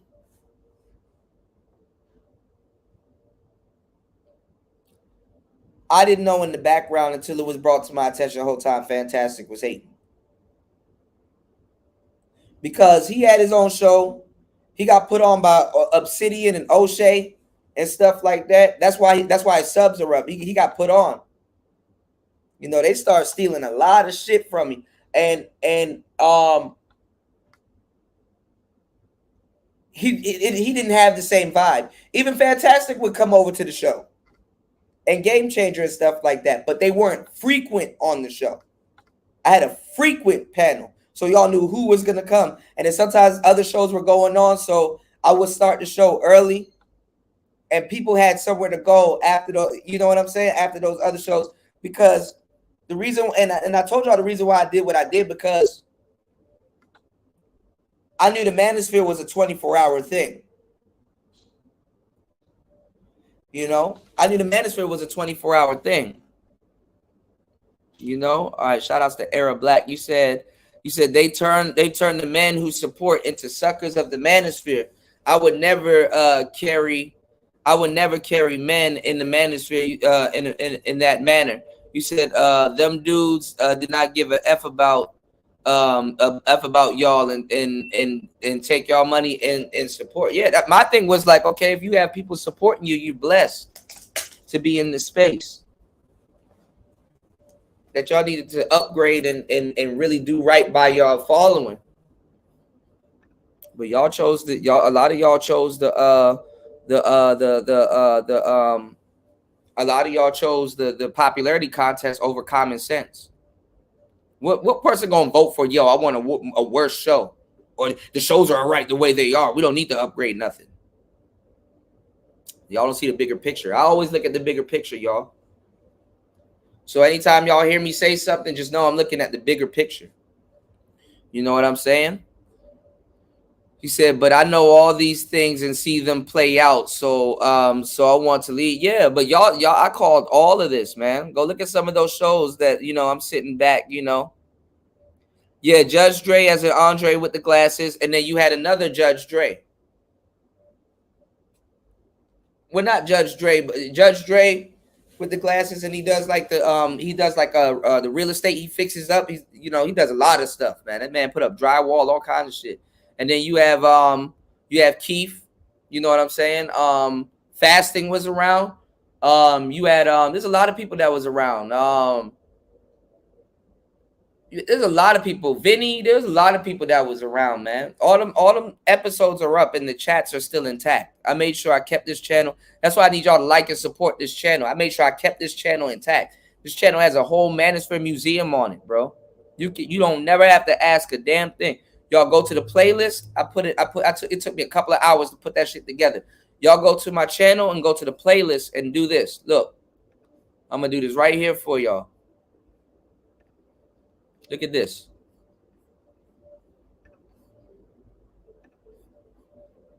Y'all see I'm live right now? Y'all see this? Right? Hold on. Let me give Latoya a wrench. Hold on, y'all. Now look at this. You can go to my channel. Go right here. Look at all these videos. 1.4K videos. You tell me if that's not work or not. Go to podcasts right here. Go to podcasts. Click this. And right here, go to Third Shift Rewind. I got 336 episodes. Look. And just let it go. Look. All right, I should be live. Evan, man, you crazy as shit, bro. Evan Duncan, look. I'm back here laughing like shit, man. Look. I still got the duck in my in the fucking corner, y'all. All you gotta do is hit this loop playlist or just let it go. But look. There go Keith right there. Look. Open. Mm-hmm. That is also the threat. Is there no longer in this stranglehold? And look at this. 3 years ago, Black Women, Kobe, SYSBM. This is where I started. Shout out to my brother Chris Trucker. He was there. You know, Look at Toya, classic content. Look at this. Look at this. Zero. Look at this. Fasting. Look at this. Game changer. Look at this. All of this is intact. To where they have to accept it because their options are opening up. Right. It's not in that black men are simps. Is that if you shout out question in my head, I said, okay, he's gonna say this, and you said exactly that. It's what I call the wind up. I already knew you were very careful about the way you were asking the question. Remember DJ Kuda when we were on the other panel, and I was saying how you can kind of hear their minds working as they're asking the question. That's a full circle essential. As he was asking that question, that's what I meant. He was kind of he was just trying to find a way to ask the question. Well, you know what I mean? To basically say how can we have we considered? Because what I heard was a long way to say, have you guys not considered it's your fucking fault? Oh no! Hell no! I mean, because basically. I get where he's coming from, though. I get where Keith coming from. I'm gonna tell you why. Keith takes I'm gonna let y'all know for a fact. Keith takes a side. And Zach was around. Y'all remember Zach? Zach, stay focused. Come on, man. Psychological, analytical, analysis of it. He's not looking. Shout outs to fasting. Shout outs to Marco. See, Marco, we even got Marco with the old school cars. The timestamps are undefeated. Check this out. Look at this. Even at 7:25, look at these timestamps. Hold on. Let's go to some of these timestamps. Timestamp number 1. Shout outs to New. New was having around. stay-at-home black women, and those women still give them help as if those women are working.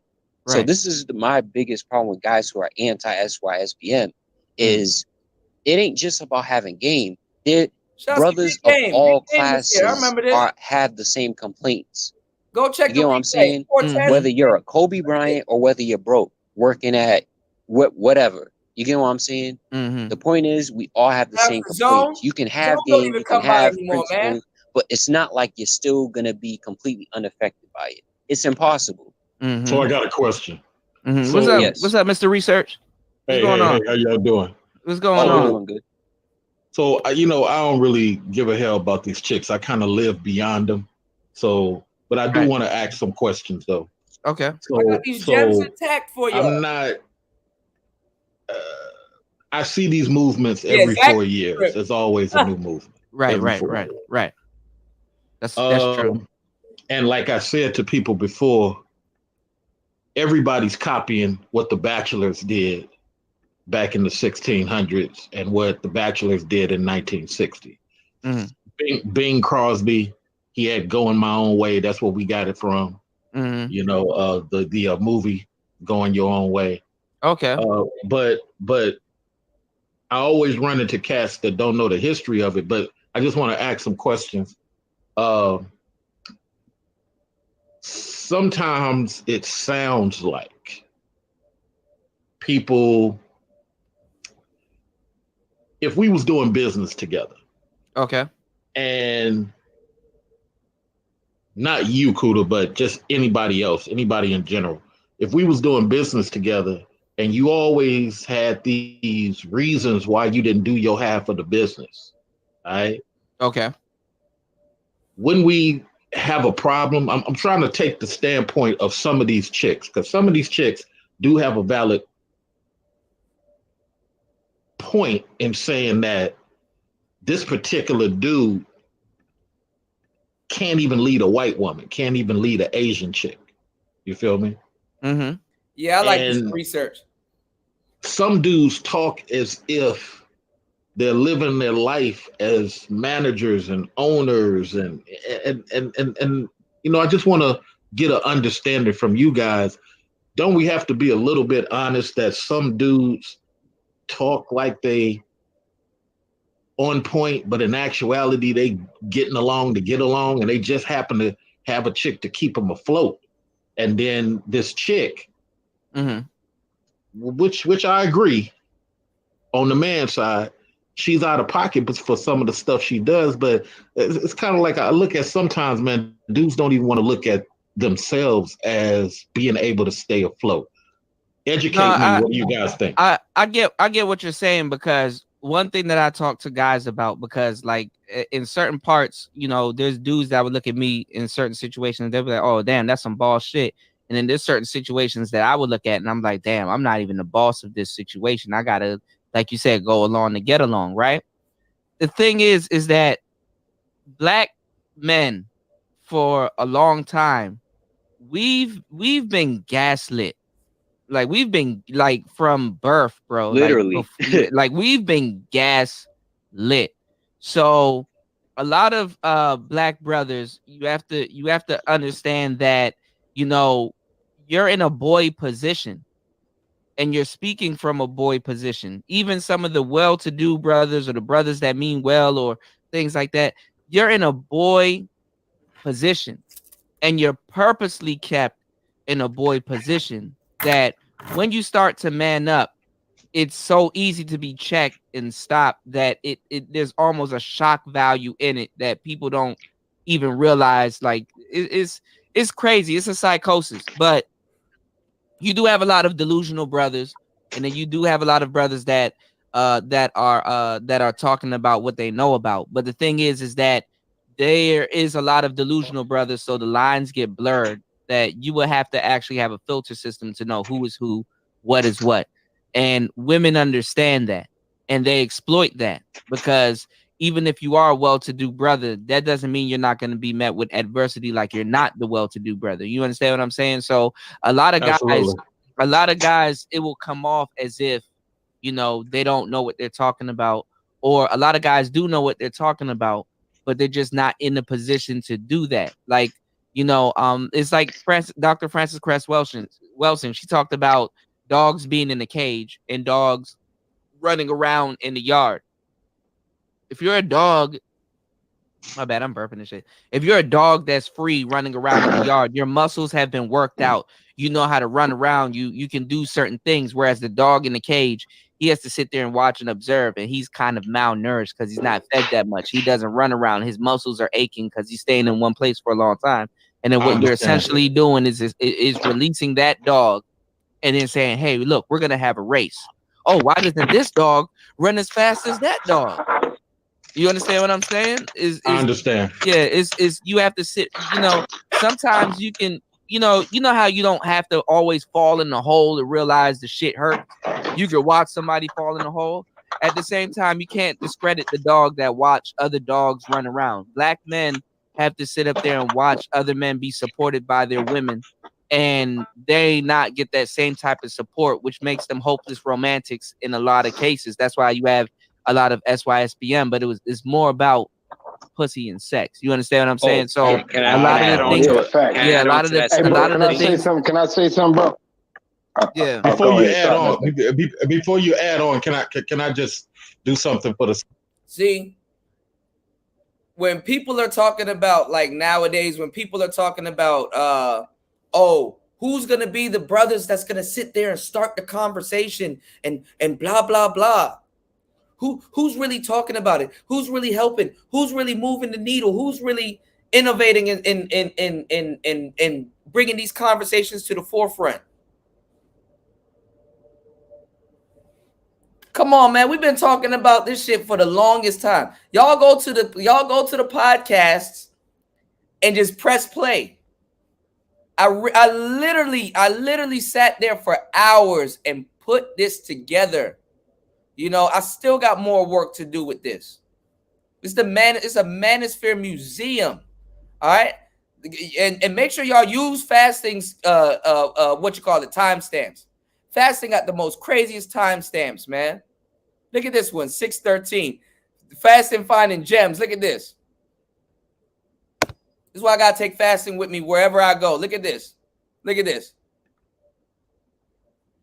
Thai City, Jessica. Look, MGTOW flight. Hold on, look at this. Shouts to Tico. I haven't seen Tico in a minute. Oh wow. But this is the thing though. Imagine going outside, sitting on the ground, and then finding out the crazy straw. Can you imagine finding out the pussy was whack after you just sat on the ground and ate with a bitch? Right, man. That's how's it different from you sitting inside and eating? Jessica don't even sound the same. Well, because that's what I was doing. He kind of went to a level that he couldn't have. He could have. I don't know. It's weird. Yeah. It's like a.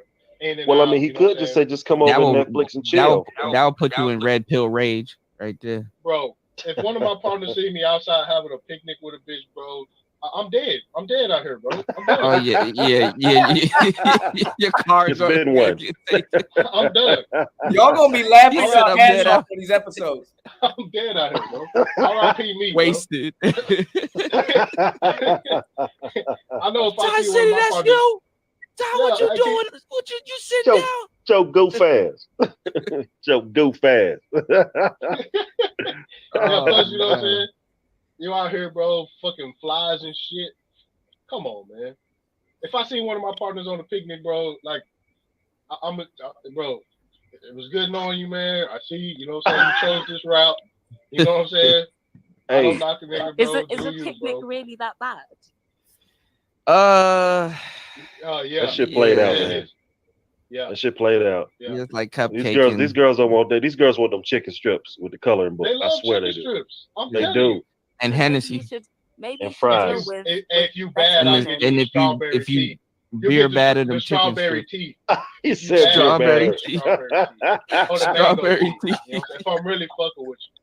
Or if I already smashed already. He said, if I'm really fucking with you. Strawberry. Nice Bud Light strawberry.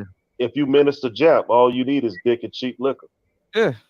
That's what I'm saying. I mean, look at that. The cheap liquor, what is that, $20? You're still 20 in. 20? It's $10. Yeah, or $10. $6. $10 holler. Yep. Get her a tall boy for like $6. I ain't trying to give the bitch a headache. All I'm saying is you can't act like that and then complain about the sort of women that you get. You're high class women. No, wait a second. I deal with nice high class women, and they all love chicken strips. I got a better idea, Ty City. I got a better idea. Listen, hold on, Flight. Let me break this down real quick.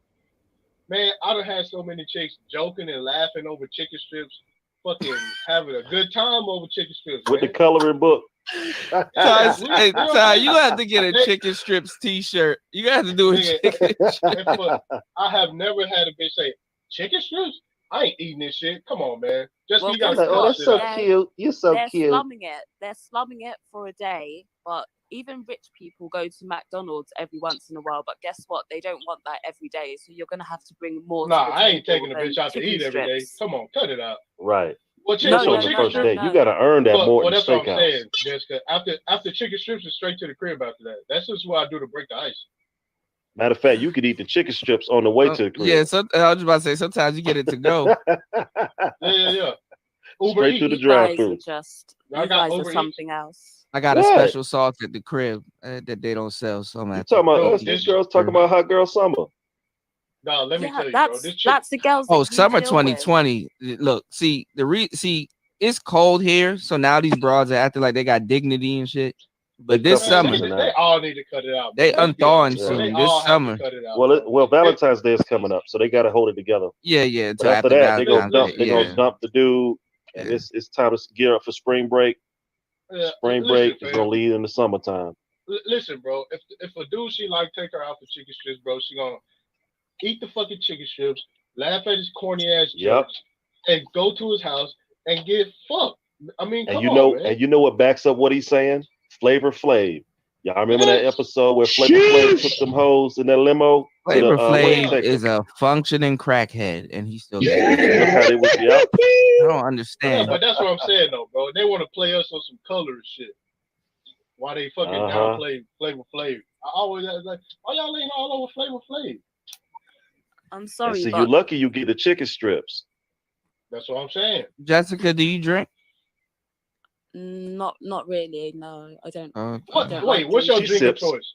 What's your drink of choice? Rosé. She like rosé. No, yeah, like if dessert wine. You don't do wine? She like pork. No, really. If I do drink dessert wine, it is rosé. Moscato. Oh, you do rosé? Okay. Yeah, but if I go out, then bro. If you know women, you know Moscato, bro. Yeah, Moscato or Riesling. Yeah, all that dessert shit. Pinot Chardonnay.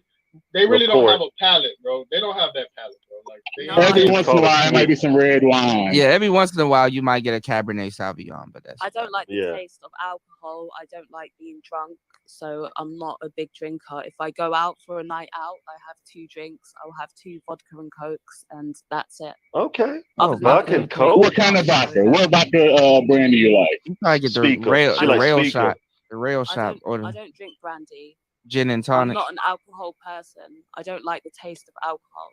Mm. So She I like won't fruity drink drinks. at all, apart from when She I likes go sex out. on the beach. Yeah. Blue motorcycle. Alizé. Oh yeah. Alabama Slammer. Southern Alabama Comfort. Slammer. She likes Southern Comfort. SoCo. Call the Listen, cab. listen, Alabama Jessica, Slammer though. listen, Damn. Jessica, That's a I real just drink. want- Yeah, that's a real drink. Oh God. I know somebody got sloshed off of Alabama. Hey Jessica, I just want you to start being more honest on these panels, Jessica. Please do. I am being Hey, honest. Hey There's Jessica, nothing you that I like 2 haven't been hits off the honest blunt? about. Jessica got tough skin. Like what? No, I said Jessica, she got tough skin. She Yes, she she sticks does. around for the rough shit. Jessica, I do think you low like 2 key, hits I think off low the key blunt? she likes it. I think she does too. No, You know But do you what? like Half 2 hits off the bro. blunt? Half the They stuff love that this you guys attention. are going on about right now, I have no clue if you're being serious or you're joking. Oh, that's We're right. being No, I'm not serious. We're joking. just saying I'm it dead ass jokingly. serious. I'm a bit lost. We're To both. be honest. No, I'm dead ass serious. No, I'm serious. Jessica, do you like 2 hits off the blunt? I don't take drugs. Weed is Oh, a that's what I was drug. going to ask you. I was going to ask you if you did coke. No. What's the craziest thing you've ever and I'm done? only You saying guys that. just like it's. I No, don't but know I'm only what saying sort that of because you women said that you lost a deal lot of with weight that and you you're have- bad with money. I don't know what sort of women that you guys deal with that you have these sort of misconceptions about how women are. There's not one thing that you've said that I can relate to since Thai City came on. The unicorns always find themselves into these So spaces. so when you see American black women, like what are your thoughts on them? Because like you just hear us describing them, but Well, I think they're Why fucking do the chicken unicorns strips. always? she said they're she That's said what I she gather thinks they're from this. fucking for chicken strips. Some of them ain't even doing it for that. So not even that shit. Bro, listen, let me keep it 100 with y'all, bro. This chick I'm dealing with now is a plastic surgeon, bro. She do you know when children are born with the cleft lips? Okay. She does Cleft that, palate. bro. Yeah, it's the cleft palate. She does that surgery at the children's hospital here, right? Okay. Okay. Accomplished on her shit, career woman, bro. Chicken strips. Yeah, but you have to look at the background. With the I'm coloring dead ass book. serious, bro. Yes. So although a woman might have a good career and whatnot, it doesn't mean that she doesn't come from the same dysfunction that these hood women come from. So you'll No, still she see don't. those No, she don't. similarities. She's Asian. She doesn't. She's Asian. Asians can be hood as well, you know. Okay. Yeah. Yeah, but There is no. dysfunction in The But not chicken here. strips are universal and forever. But that's what I'm saying. She's not gonna judge me off the chicken strips. You know what I'm saying? Name one hood Asian place in America. Chinatown. I don't know. I wouldn't about call that a America, hood. but in They London, got you commerce have- going in that bitch. Right. Yeah, they got do. got heavy control of commerce. that But it's still hood Right. though. They more in gangster London, than you hood. have hood. No, I Asian know girls. Japanese Yakuza men here in Dallas. They run some. Oh, the good businesses Yakuza's too. out there? Like Yeah, the they triads got and stuff. No, Oh, they, a lot of they, people no, don't they got understand, Mexicans like in that shit. They got Mexicans in that shit out here too. oh I'm a hip. lot, I'm a proud. lot of people don't understand about, you know, have Jessica good does people have a of all point. races. You know, And the first way that you people from different identify a backgrounds do have person of different another trauma. race is when girls say, I only You get what deal I'm with black saying? guys. Mhm. That's the first way Like to identify people from a hood girl of another race. it, For some it's reason, not. they all only deal with black guys. But Relax. she gotta Jessica, have the I relax. want to see the manager haircut.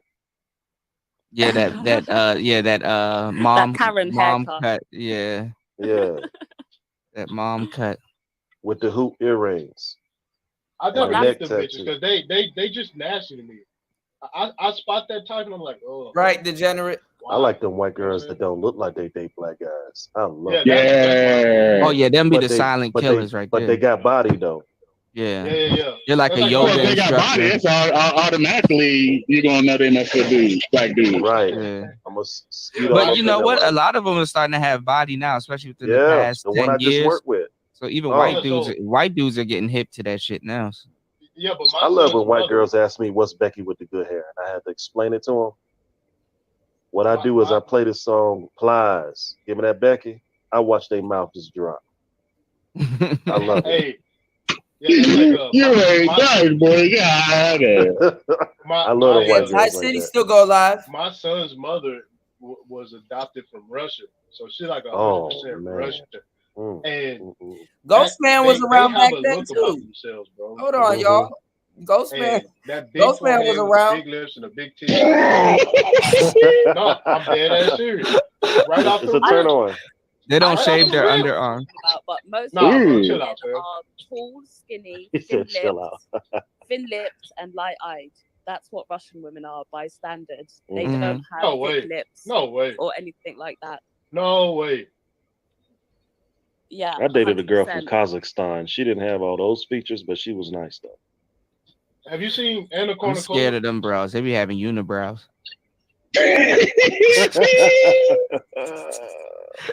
Got the LB Sure. No, Yeah, it's a That's episode number 1. Hold creme on. fraiche. Hold on. Did you just say creme fresh? Oh man. Shout out to I think everyone has a weird feature, but I get what you're saying though. Some things can just be off-putting, and you can't help it. If it turns you off, it turns you off. It is what it is.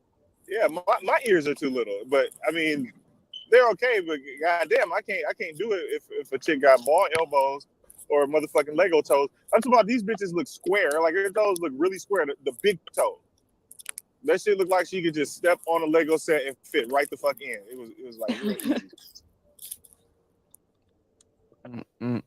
I don't have anything like that though. I don't have anything that puts me off, like any weird sort of things that put me off. So you got the deformity that's actually pie. Oh, you don't have any pet peeves. No pet peeves. But you said if somebody's short. Yeah, but would that's that be not the pet peeve. That's not a pet peeve. I feel like a lot That of is a women peeve. have that. A lot Oh of my women are like that. What's the difference between a short nigga and a motherfucker that's 6'7"? What's the difference? Do you know what? It's more just about Aside from the tall nigga dying faster.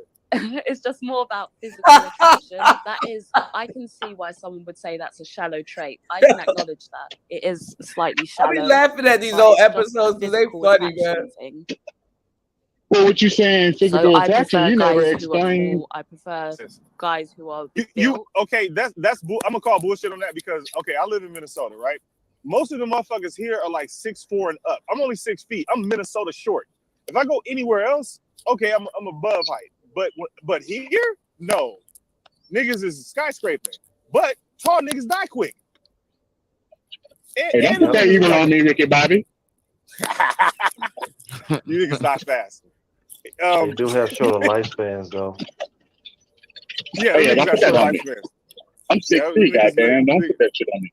No, 6 feet is not tall. You come to Minnesota, most of these niggas is like 6'4". Yeah, I I live said here. I know. 6'3". Like, oh, It's 6'3". cool Oh for yeah, me. yeah. You're not in the die quick range. Oh, It's, okay. it's, Six, it's six, cool four, for me. 6'4" and up. Over 6 foot to me, I consider tall because I'm 5'3", so it's all about how I feel. You are a next fucking to you. dwarf. How are you gonna not want to be with somebody 5'7"? Right, I don't get it. I like her height. She lay right in the center of my chest. If you wear heels, you can't go over a nigga that's 5'7". You what the fuck? I can. I don't want to be the same height as you. So if I put on, Look at this. Hold on. We got endless episodes, y'all. Hold on. Now she doesn't have to. Hold on. Fasting already got. Look at this. The fucking woman, if she knows you about to get deployed to Afghanistan and she's quote unquote your wife or whatever, why the fuck would you marry her and leave her over here? Why hasn't she had the idea to say, hey, you know what? Since you're gonna be over in Afghanistan, how about I move over there with you, take some of this money that you're giving me, all of this money, and move over there, get a nice little spot, learn how to speak the language, and stay in a little town outside of the military base so I can be over there with you. Or at least over Don't even on have that side idea. of the world. Right. I'm gonna where the travel time is much less. Right. I'm gonna find me a little place in Afghanistan where I can live, learn the language and stuff, learn how to do certain things, and that way when you go back home to the military base or whatever that you're doing there, you can come visit me, or I can come to the base and visit you and stay there and hang out with you. I don't want you to be over there thinking that you gotta die alone. Your wife don't give a fuck about you. If that So we were talking about like the military and stuff like that, how there's like alternatives and stuff like that, how like a lot of those military guys get cheated on because they leave like their wives here instead of the wives kind of like traveling over there on their own and kind of, you know, just staying outside of the barracks and stuff like that. So we talked about a lot of stuff. Hold on, y'all.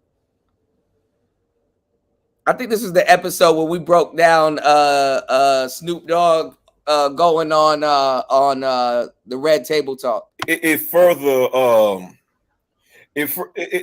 promotes the lack of empathy of black males. That's what it did. Right.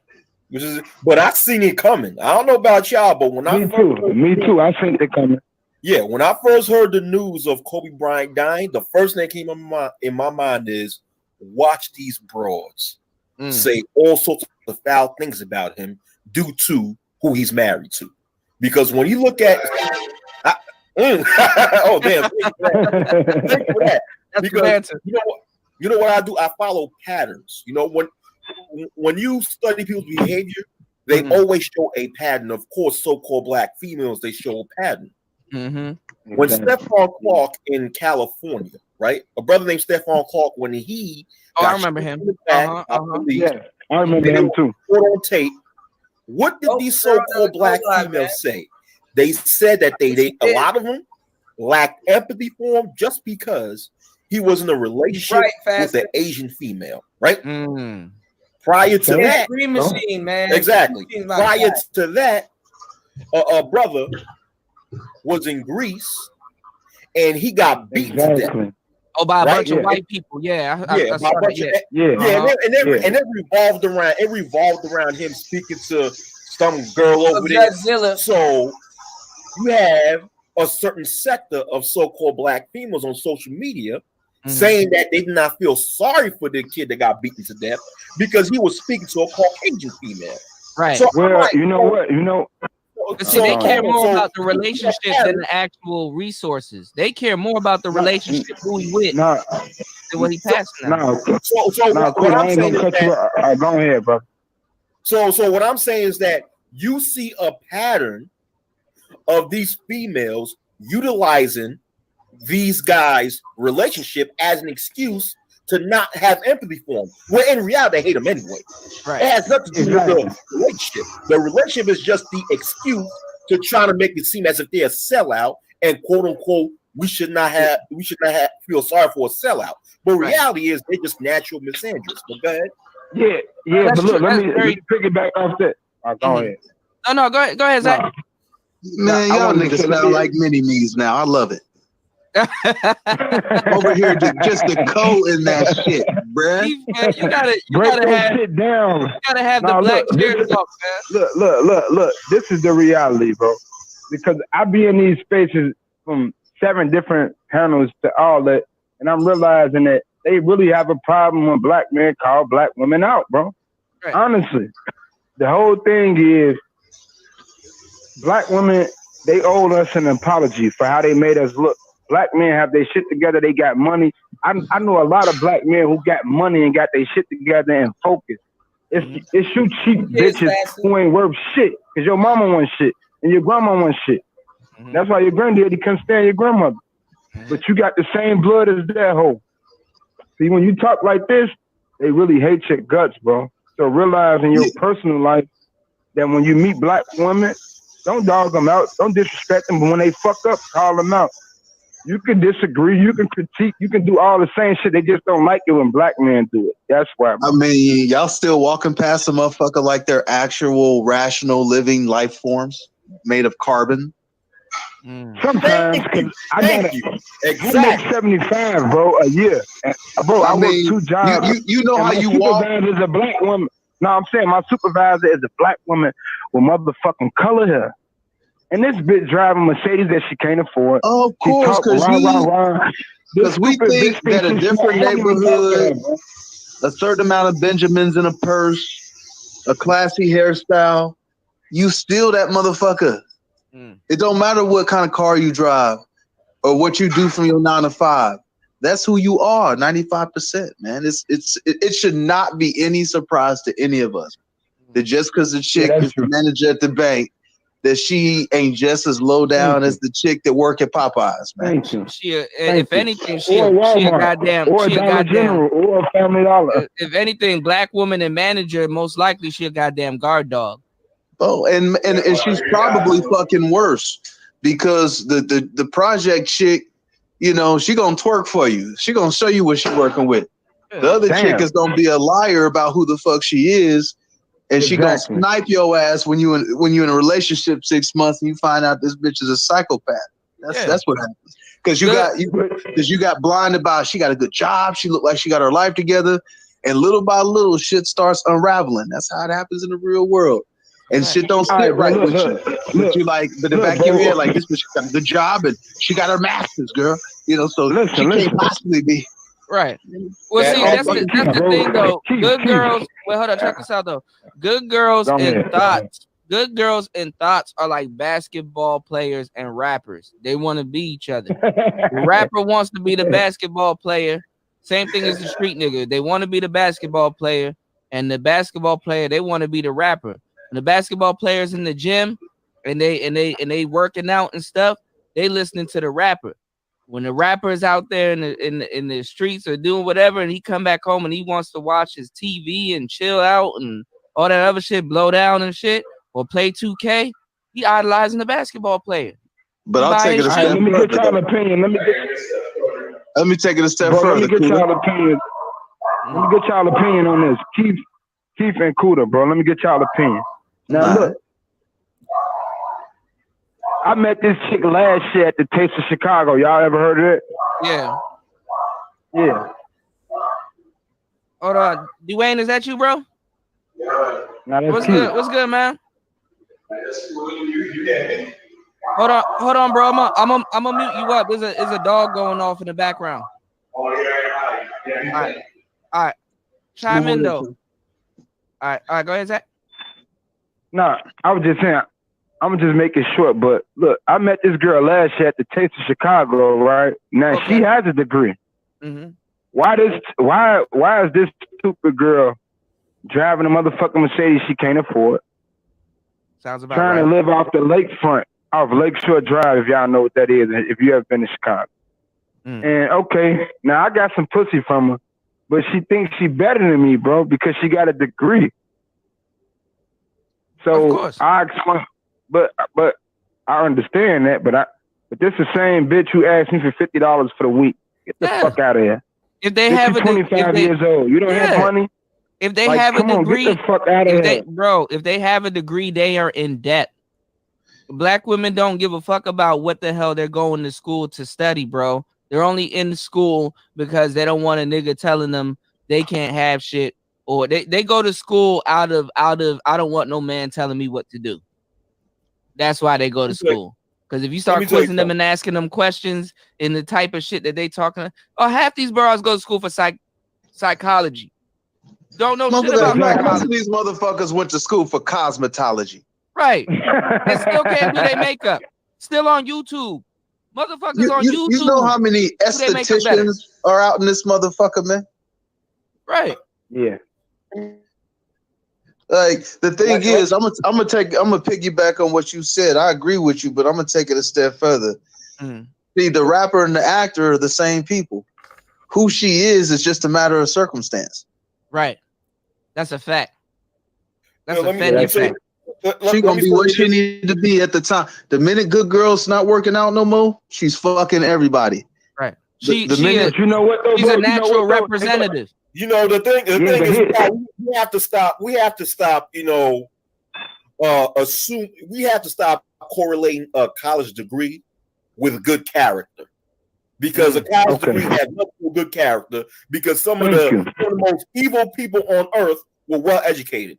I mean, Ted Bundy went to college. You know, Joseph Stalin. Yeah, but look on the flip side, bro. You know what I'm saying? They did all. Harvey Weinstein went to college. Harvey Weinstein. Look. Gail King. Listen, bro. On the flip side, I worked 2 jobs. I used to be broke as fuck, but now I got my money up a couple thousands, and these bitches don't like me like that. I talk shit. I listen to y'all. You feel me? I listen to y'all. I'm finna open a business up, 2 businesses. And now these bitches is acting funny to me. You see what I'm saying? But I'm realizing everything y'all said the last 2 years, everything I heard in the Manosphere is fact, bro. This shit is scary, bro. I had to realize, especially everything I say. No, you know what? I'm a decent dude. I'm a regular guy, bro. Bro, I'm a regular guy. I'm one of those guys that save his money for 5 months straight and then go shopping and then buy new cars and shit like that. Like I wait, you know, but you know, I'm just realizing, bro, these bitches think they better than us, man. I can't respect it, bro, because I know a bunch of black men who focus and they honest and they got honor in this shit. You see what I'm saying? This is the thing. I can see if motherfuckers thought they were better than black men by a little bit. Like, damn, them niggas are smart. I mean, I'm glad I'm smarter, but no, these hoes think they better than you by a long shot. Like no comparison type shit. She'll fuck anybody. She'll fuck a landlord, bro. Hold on, she'll fuck a landlord and her manager, bro. At her job. These bitches is let them think that. Yeah, right. Let them think that. Let them think that. See, we should not worry about what these females think, especially when we know as a fact that they're not logical thinkers. They really stupid as hell. We should not give a damn what a stupid individual think. If somebody think they're better than you, let them think that. If you know yourself, you confident in yourself and your abilities, you should not give a damn what someone else think. Ignore all that and focus on what you have to do in life. You know, that's what she asked me how much I make a year and what I'm driving. I said, what the fuck is that? Because that thing is a status symbol. Basically what she was telling you was, she basically told you, you know what, guy, you would do very well to get the fuck on away from me because I'm a fuck ass bitch. Yeah, let something go out on that damn Benz. If she gotta take that shit into the dealership, that price gonna wake her ass up real quick. Fuck this bitch's Benz. She's gonna be wanting to ride in the passenger seat of my fucking car anyway, eating dinner at fucking Razoo's or Fogo. It don't matter how much money she got. She trying to still see what you got. See, let me give y'all some game. Black men build, women move in. Damn. You build, women move in. I take the bus, bitch. I'll pick you up on a pass. You still like me? Once she say that, that's when once she asks you those questions, that's when you walk away. I drive a Toyota Tercel, a 1992. That's when you walk away because she's only looking for what you can I drive a Chevy Celebrity. I drive a 1986 Dodge Aries. I drive a Ford Focus. I drive a 1999 Ford Focus. Fuck that! I got you beat. I got a Ford Tempo in the back, ready to go with the rally flaps. You feel me? I got the fucking LeSabre on deck in case I want to do road trips. No, but I ain't finna hold the conversation. I was just saying, bro, that everything y'all say, this shit come to pass in my real life. Like, I meet women every day, different races of women, because I walk up to women and I say, call my phone. Some women say, I got a sports car. I got the new Toyota MR2. With the supercharger. You know, driving. They don't. You already know they don't own it. They don't own it. They lease it. You know what I'm saying? No, that bitch crazy. I own my fucking Beamer out fucking right. Listen, bro. Let me tell you something. Away from me. First off, bro, you still about to get the Murcielago, right? Yes, sir. Yeah, because I got a friend that's about to get the Murcielago, man. It's not Murcielago, it's a Aventador. Oh yeah, the Aventador. Yeah. But be careful with that, bro. If you do get that Aventador, always have the Hurricane in mind. I know the doors don't go up. That's luxury, bro. I look at it, man, but it's too fucking little for me, man. I love the fucking interior because it's got this fucking dope touch monitor now in the new Performante, which is fucking lit. Get a performance, Performante. But the motherfucking Aventador makes a statement. Plus, like, we do like this shit called Cars and Coffee and shit out here, man. Where like meet up at a coffee shop. Yeah. But it'd be like, y'all meet up at that shit classic. At the fucking Ferrari dealership or whatever, and then go on a fucking ride, then meet up, have lunch, ride back. It's a big fucking deal, man. So but be careful with it, because I know they got some like just not no big major problems, but just like little problems like the locks don't always work and all that. And I'm pretty sure they not fucking worried about my pockets, and startup and shit, like that shit is a blow. Bro, I'm not gonna be worried about that, different things. Yeah. Shit. Let me know when you get that, man, because I love the Aventador, bro. Yeah, no doubt. But you know what though, bro? I'm not finna hard the conversation and all that, but I'm saying though, everything that I heard in these spaces, bro, I'm dealing with. Like, man, I'm a decent dude. I don't even disrespect women, bro. Like, I don't argue with women, and they still doing stupid shit. Bro, all of them. Start. Be like, an asshole. Crazy, be an asshole. Bro, because they are pissing and shitting human beings like everybody else, man. Right. Yeah, bro, but I didn't think this shit was real, bro. I didn't think it was real. I thought it's mad real. These men talk about this shit. No, in this space, I thought that these men talk about it. Man, like, ever since I got my money up, don't no woman want to deal with me, especially black women. One chick I'm dealing with right now, she from Venezuela. We having conversations. I met her twice. Mm-hmm. See what I'm saying? And they don't want to deal with you unless they're controlling you and your paper. That's the thing. Yeah, but what a respect there. Huh? Bro, like you doing too much. No, he's good. He's on the tail. No, my bad. Zach, He right. No. I'm not Zach, saying that as a talking shit kind of way.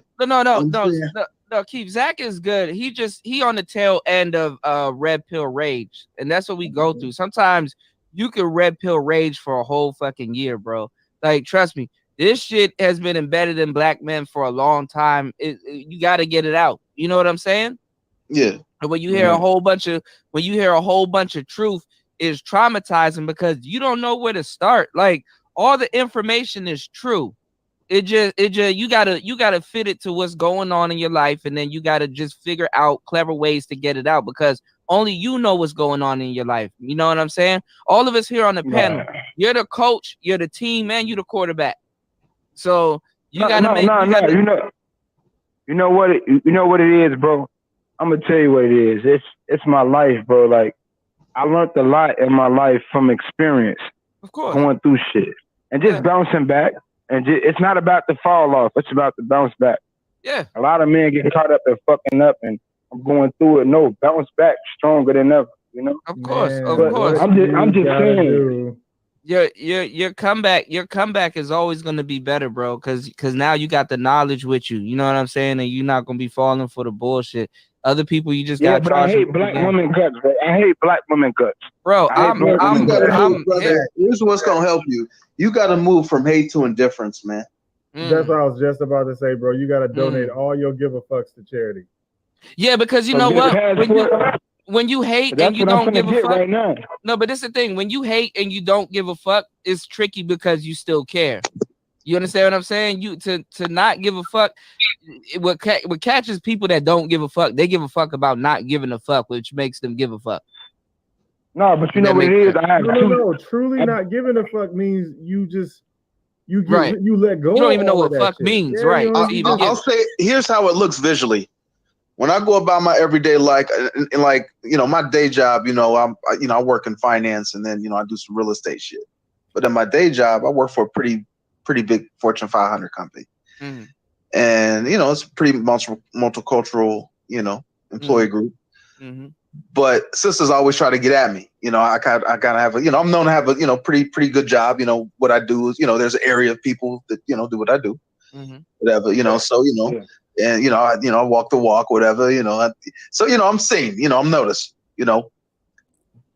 They just have to stop me. They always are stopping. Y'all gotta go check out these episodes. All right. I'm like, y'all know I would never steer y'all in the wrong direction. Y'all gotta check out these episodes because these shout outs to Alan Roger Curry. I even got that episode right here. These episodes are like Manosphere memorabilia. Hold on, y'all. Hold on. You know what I'm saying? Like my man down there said, man, she said, hey to me, she paid. Hold on. What's wrong with a black man that would take that kind of money out of a poor neighborhood and buy himself? Do. Right. That's scary. Put your dick in a grinder if you need to. I think. I'm saying if she say no to me, she a hold of me. Yeah, man, just talking to Junior over here. Oh, okay. Yeah, you know what I'm saying? She say no to me, she a hold of me. You know what I'm saying? For sure with me.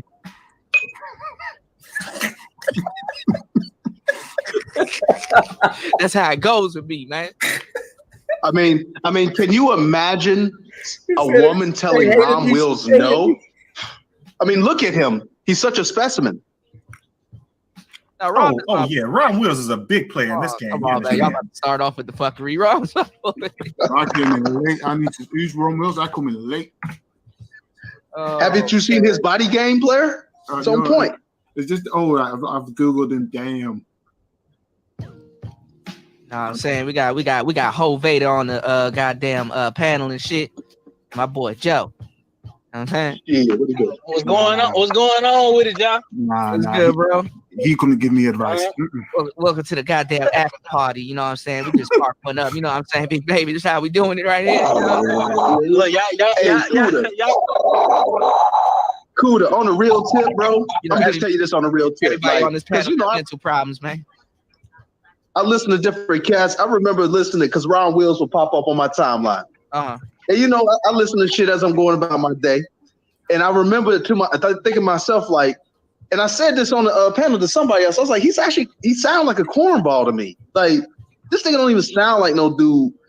He sound like one of them corny dudes, man. Just listening to his voice, man. Real talk. But this is the thing about Rom. He in the DMV area, so he like. I'm gonna tell you right now, you don't really have to do much. Rom gonna get a lot of women. He's going. I'm like, because I knew about Rom back in the day when they had a bookstore in PG, and you know, as a kid, you know, there was like it was like a more pro black bookstore, and they would sell books in there. I was like, oh, okay. You know, it's good to see black authors on the show. Yeah. So this is what I wanted to say, because I noticed with a lot of these coaches or whatever, they talk that shit, but they don't never show evidence of that shit. Like, they don't show no evidence of none of the girls they getting, the fancy lifestyle they living, none of that shit. I'm just like, baby, man, you know, that's irrelevant. You know what I'm saying? It's evident. A pimp doing his thing. You understand? Man, a pimp, look. A pimp could be pimping with his hand, man. I got to see proof that you about what you talking about, man. Yeah.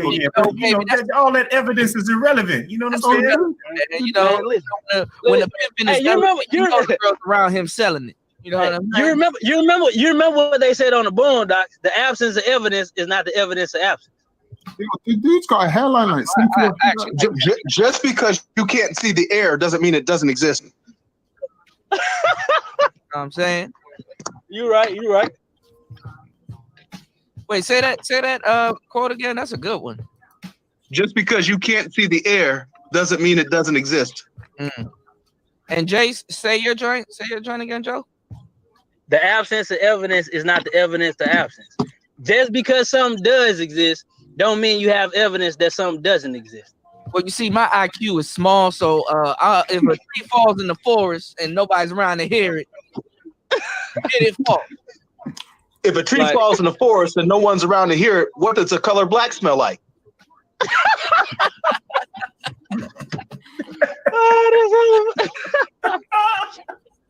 Oh shit!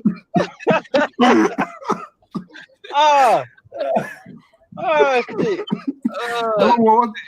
Hey, y'all gotta ask Steve the Dean about this shit. Yo, man. He got to get permission to come out the house first. It's like when people Steve come out and play in the manosphere.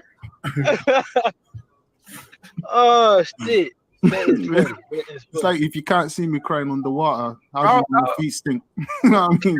Bullshit. I'm just trying to figure out, man. Like, I guess nowadays everybody's going after dating coaches, man. Today's a sad day, man. This is the thing. This is the thing. I'm 21 years old. Now listen, check this out. Yeah, y'all they definitely not about to reach you, bro. I was talking to my uncle one day. You know how you be able to cook out with your uncle or whatever. Yeah. And I was rapping with him. He say I'm gonna talk in third person point of view. Like, check this out.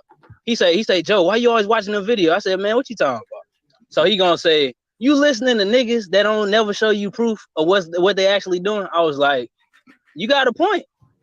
So he said back in my day, you used to walk up to a bitch just sweet talking. You have her number in the bed that same day. Now, if it's that easy as they claim it is, we ain't seen damn female yet, bro. Somebody lying. We did see a motherfucker get kidnapped today, though. What? Bitch, tell them you like me. Y'all remember that fat bitch Obsidian was with, right? He said she don't exist, man. Oh man, that was smart on his behalf. Donovan Sharp said he had the screenshot, man. But this is the thing. Dating coaches used to run the manosphere. I would y'all say 1.0 is the dating? Yeah, they did used to run the manosphere. They ran the manosphere, bro. Yeah, when niggas didn't know no better, when you ain't had the internet, and international knowledge. When you ain't anything. When you ain't walking up to a bitch to see how easy she was. What do y'all think happened between 1.0 and now? Like what? Social media. Feminism. Feminism been around for 100 years. Social media. Yeah. Yeah, man. They put all that shit on display. Again, you could trade war stories and lie on your dick and all that shit. Now that in the internet, man, put all that shit on display. Right, you could, a bitch used to be able to hold it up in one city and then move somewhere else, and she was a new bitch. Not anymore. The internet changed that shit. Niggas is catching their bitches cheating on Pornhub, man. Come on. Yeah, I'm gonna tell you right now. I'm gonna tell you right now. If a girl is in another city, there's some type of back page involved. Yeah, bro. She been here to the city. She new to the city for 2 months. Yep, she was old. Yo, I tell you the truth, I was gonna do that. I was gonna start uploading some Pornhub shit because my face went in it, but the girls were. And then flipping, the law got passed about called revenge porn in my country, so just kind of threw that idea out of the way. I was trying to make some money off that or get some followers or something. I was gonna do it, but you get straight year in jail if the woman can identify when she did it and shit. So that's kind of shit. You know what else social media exposed? The thirst. It exposed the thirst. Yeah. Hold on, let me see if I can pull up that girl. Remember that girl that the one that says we act like prostitutes? Let's see if let's see what she is. Hey, did y'all hear about that broad on Instagram that killed that dude? Cause she was mad because he didn't like her pictures. God, yeah. Sure. It sounds about right. Shot that nigga 15 times. Damn. God. Wait, shot him or stabbed him? Shot him 15 times, point blank range. She emptied the clip. Oh, his ass. Definition of a picnic.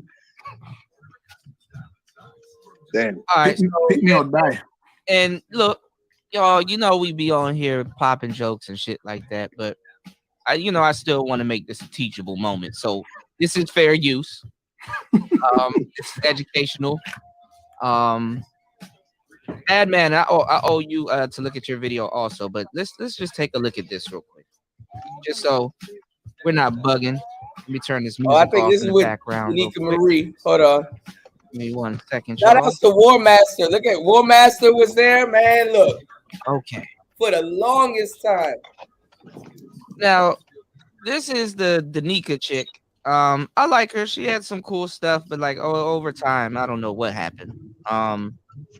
Feminism. Yeah, I always see her on the live streams, and she says some sensible stuff, but it's just not not too sensible. You know what I'm saying? Hold on, where my stream at? Where my stream at? Okay, here we go. Hold on, I gotta pay attention to my stream. That way I can see the chat and make sure everything's running smooth. Okay, so she has this, and I tell you guys about this. These girls be having these big ass murals and shit on their chest. This is just okay. This is small. This she stopped it right here. Okay. All right. This is the beginning of the crown titties joke. Okay. So if y'all are in the manosphere now, about a good 80% of the lingo that y'all are using today came from the third shift. You can thank Zero for a lot of the lingo that came from the third shift. Okay?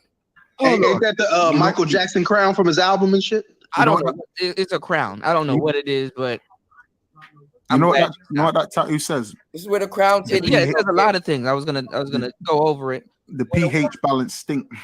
We're watching this bitch again. But when a woman has a tattoo in this area, bro, that's a red flag. Mace. Or in this little chest area, like right. Oh yeah. Like right here and right. You know them here. titties. Yeah, look at them titties floppy. Them titties floppy. Yeah, but she had to show the cleavage and shit. Yeah. Like that. These are just reformed hoes trying to reinvent themselves on the internet, man. That's all this shit. Yeah. I mean, I know a lot of dudes will smash. I've had a child. Oh no, you can get fucked. Shout outs to UFO Kamikaze. If you are still in the building, this is 3 years ago. And I'm saying, yeah, a lot of dudes will smash. All right. Yeah, it's a crown. Shout outs to Raven. Let's go. Yeah, I'm thinking y'all sleep and shit. All right, everybody up. All right, give me 1 second. But, yeah, you know, I mean Gorilla's a little weird, but dudes will smash. Dudes ain't caring about that. I've had two children. It's only because you're colorist. Yeah, I am colorist. I'm racist. If she has a tattoo on her side too, like yeah, you know, it's a geo. So let's look at this a little bit. She says that we act like prostitutes, and let's just see if we can pick up on some mannerisms or you know some of the things that she says that you know she's trying to. I guess I don't know if she's talking to the fellas or the ladies on this one, or maybe both. One. And then another thing too. Look, come on, they always got live, laugh, and love. You know what I'm saying? Or live, life, love, laugh. All of that shit is the same. It's just, we're not all the same. Yeah, no, you're not me. Not all women are like that. So, yeah, ladies, let's just take a look and let's just see what she's talking about. Let's see about the prostitute game. Afi Kingdom, what's good, bro? Peace to all of my crown heads. Thank you guys so much for being in attendance for tonight's dope discussion. I'm going to ask all of my crown heads that are in the building right now to please take this time out to like the video, share the video, and subscribe. Let's get into it. Hold on. Yes, sir. Men to As be always. hoes. It's all a problem.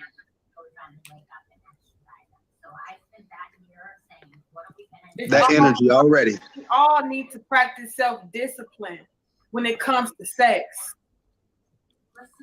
And she just be pulling it y'all from the would cuff. have a lot less issues if y'all did practice keeping y'all penises in y'all pants. You wouldn't have to worry about baby mama drama. Yeah, she You did. wouldn't have to worry about STDs. You wouldn't have to worry about child support. Shout outs to Quaffy in Spoken the like a building. true scorn black You woman. wouldn't have to worry about these hoes trying to trap you. I mean, cocaine. Look, I'm not one to talk about teeth, but her shit, goddamn. Like, I'm sorry, you know. Cocaine Kells was in the chat at that time. If y'all know, y'all know. Basically, let me pause it real quick. Prostitute ourselves.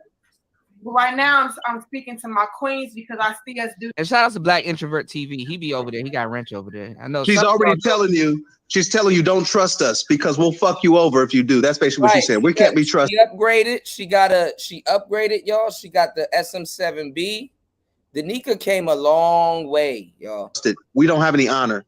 Yeah, like what they will do is they will gaslight you. They will say, "Listen, we need to stop acting like prostitutes while doing that," because she knows that a lot of people, their visual, they can't distinguish the visual from the audio. So you know. I happen to think she's quite fetching. I would kiss her in her mouth. She just be winging it. Like she just be winging it. She doesn't even know what she wants to say.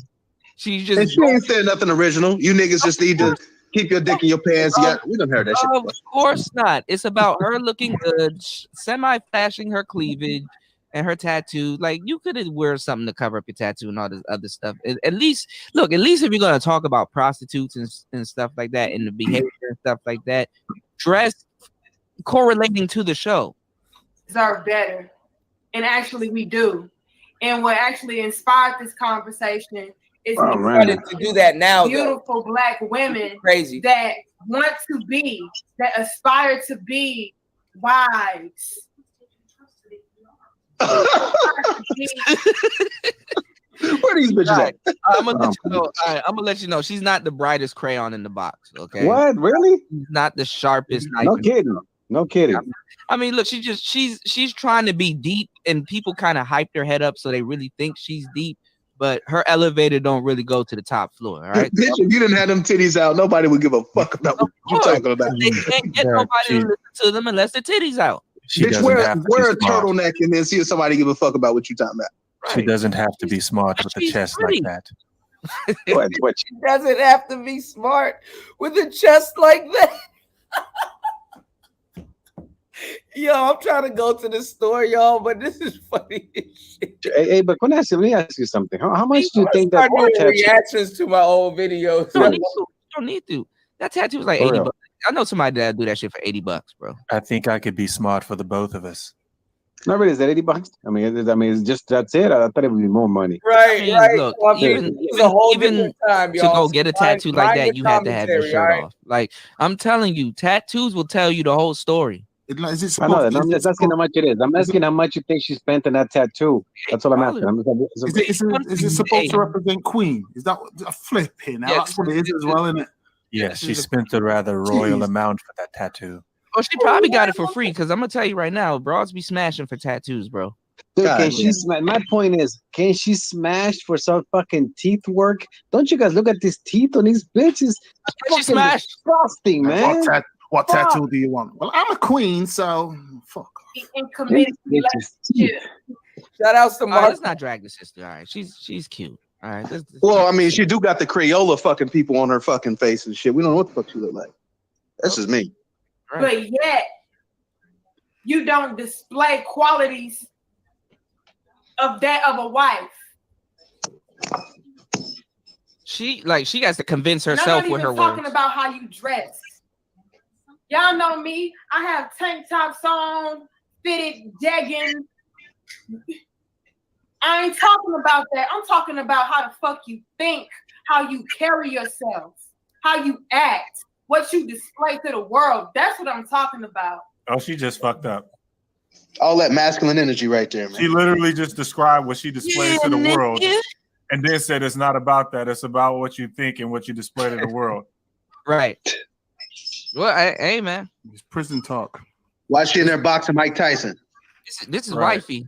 I unpaused it. She stays so that, still. That caption there, them hella braces are needed. Can't she fucking blow a dentist? Look at those teeth, man. Look at that She shit, man. do got some fucking barbed wire cutters. Yeah. Look at that shit, bro. She's gonna use her Look YouTube. at it. I'm serious. I'm not Well, you don't have brothers. You don't have to go get snipped. All she got to do is give you a blowjob. She has never encountered tough meat. She's going to use her YouTube money and get a bag and fix her teeth. That's Fuck, right. Man, I be calling the future, y'all. Cause I said that's one of the hardest lines Cardi B ever said. I ain't gonna lie, one of the hardest lines I've ever heard Cardi B said. Got a bag and fix my teeth.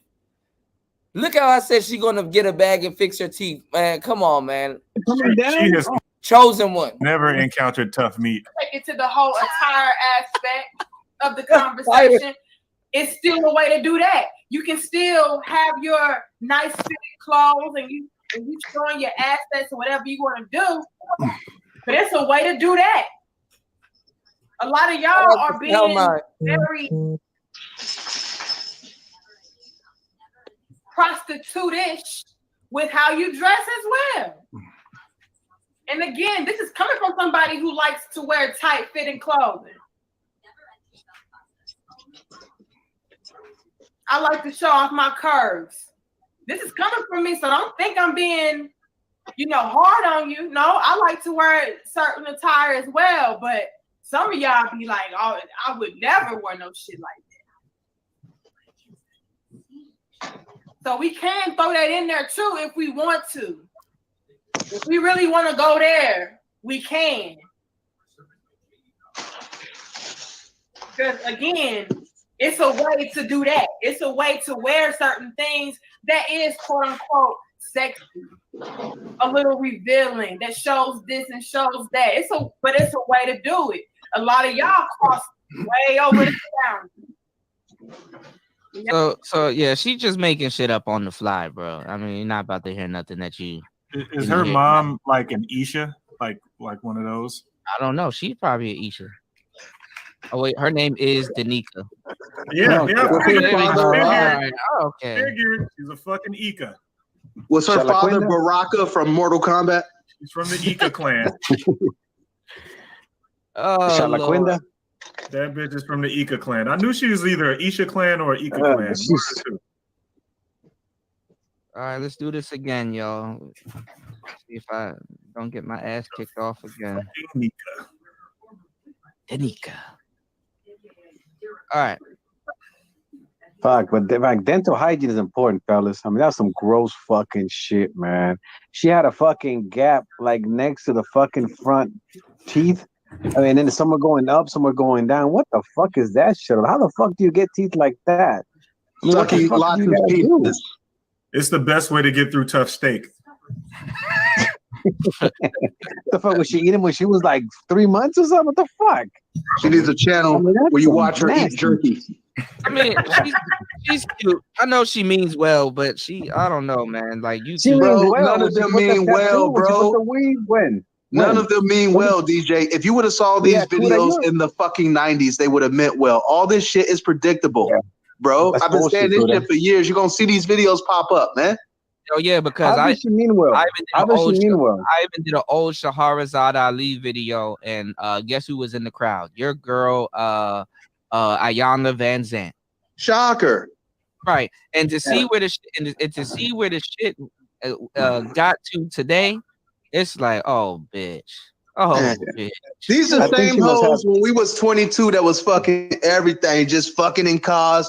Now Tom is a great equalizer. Yeah. All right. Just like shit that was cool back in the 90s, that shit ain't cool no more. So now you got to reinvent yourself. And this shit is fucking predictable, man. Van Zandt doesn't count. Like it wasn't like Shahara was talking to her. Some chicks are just too ugly for advice to matter. It didn't. None of that shit mattered. But if you're gonna be leading the female brigade and going into this pro-black and giving the sisters wisdom and raising wives and all this other shit, but that's bullshit, though. Because we have to think about it, though. I think that But listen, this week is becoming very apparent. If you're going to give advice on some shit, you have to have some credibility. So that's what it is. If a guy is gonna talk about fitness and being fucking thin, he's gotta fucking be in the gym and he's gotta have a body that looks like he's fucking knows what he's doing. So these bitches, they want to talk about being good, talk about being a good wife, good woman, and she shows up with a fucking chest tattoo, titties in her fucking knees, and fucking teeth like that. And I mean, what the fuck is that? What is that? It's like when I go to Chipotle, I only want the fat people to make my bowl. Exactly. They know what they're doing, right? Yeah. I don't want the fucking skinny ass dude to make my bowl. I don't want to eat Chinese from Indian people. Just right. You know what? I am a bit racist. I went to a Jamaican restaurant, and I was wondering why when they ran to the back, they kind of closed the door real quick. It was Spanish people. That's racist. That's racist. Yes. Jamaican. I would like my jerk chicken cooked by an old man, preferably with no teeth. Right. Yeah, you know, I mean, you know, I wasn't eating a jackfruit. I mean, no, Spanish people can cook Jamaican food like a motherfucker, but I'm just saying it's at a Jamaican restaurant, you know. Like, look, man, I just don't trust skinny white dudes to make my motherfucking burrito bowl. I'll get a Spanish person to cook some plantain, you know, but man, I eat plantain like a motherfucker. I mean, if you go to sushi, do you want like four brothers right there making it? No, I want a Japanese nigga making that shit. See, the Japanese guys, they're Spanish people cooking Japanese food too. You can't even tell. I said really you're a look at it. sushi bar. You're a I want a sushi nigga bar. You so don't see four Japanese brothers that with look them like with he's the sushi. Yeah. Oh. Like, hey, he's Japanese. Yeah, I want a nigga so Japanese making my sushi it look like he's asleep. That's what I want. I make a real funny. I don't want to see what color eyes he got. Fuck his eyes, I don't right? even want to know the color of his eyes. If I want somebody making Chinese, I want a guy to look like how that girl looks when she fucks Ron Wilson. In fear. The Ron Will fuck face. Man, stop talking about the chick. Stop talking about the hostage hold, man. That's fucked up. That's fucking. I didn't get the Amber Alert on that one. Oh man. All right. So listen, this is the video of this lady that basically hired a hit on her husband. So let's critique this. Oh, hold on. Before we start. Sorry. Let's start the countdown. 5, 4, 3, 2, 1.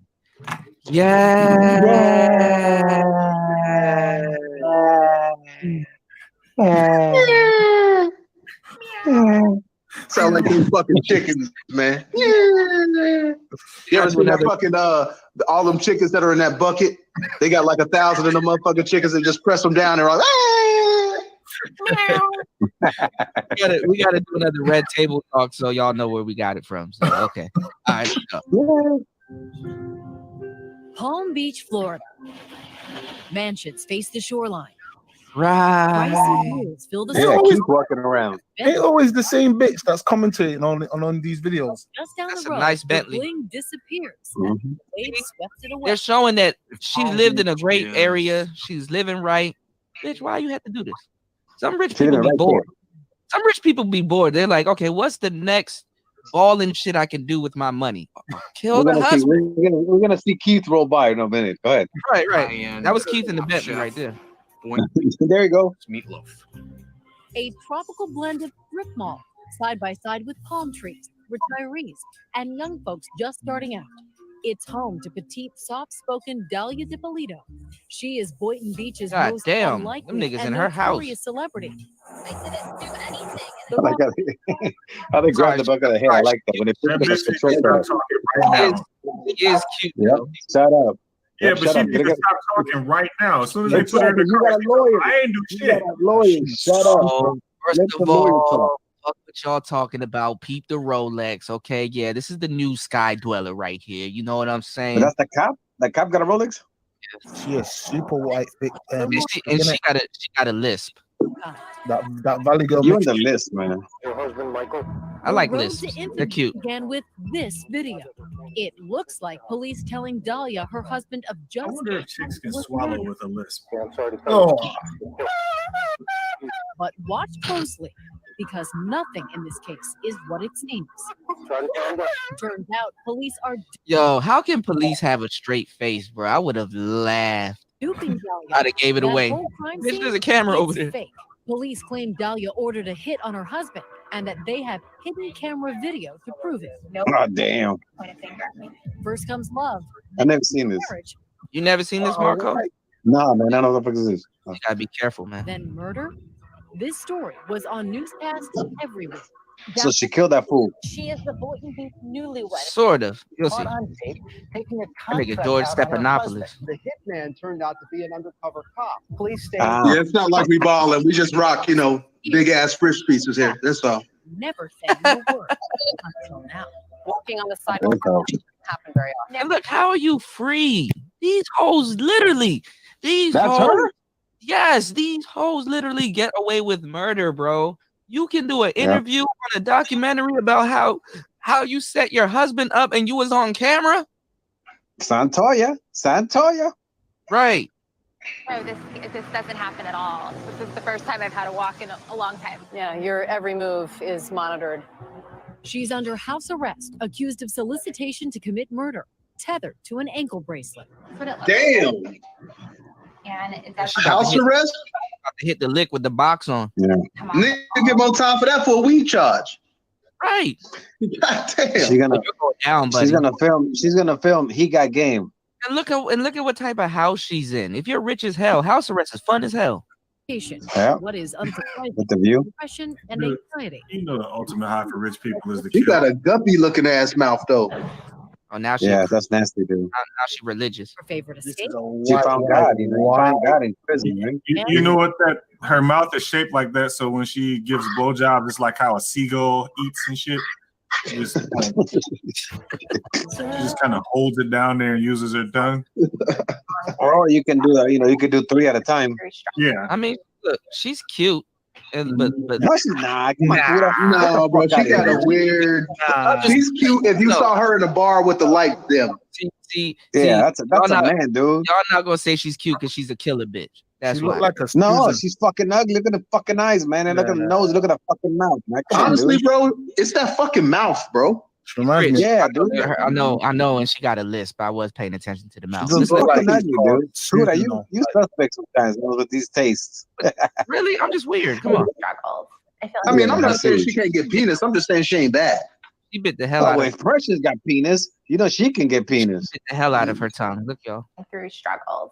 I feel like I'm casting away the negativity and just really bringing in light. What's been the hardest part? Not knowing when it's over, not being able to leave, watching everybody around me being able to come and go as they want, and I can't. Oh, no. Not Oh, the she's water a victim. fountain. Oh, her cry is Not ugly, the- bro. Definition Oh, of her ugly. cry is ugly. Hey, you know what she look like? No, if she dude. did cry like that in front of her husband and he laughs, I would want that nigga dead too now.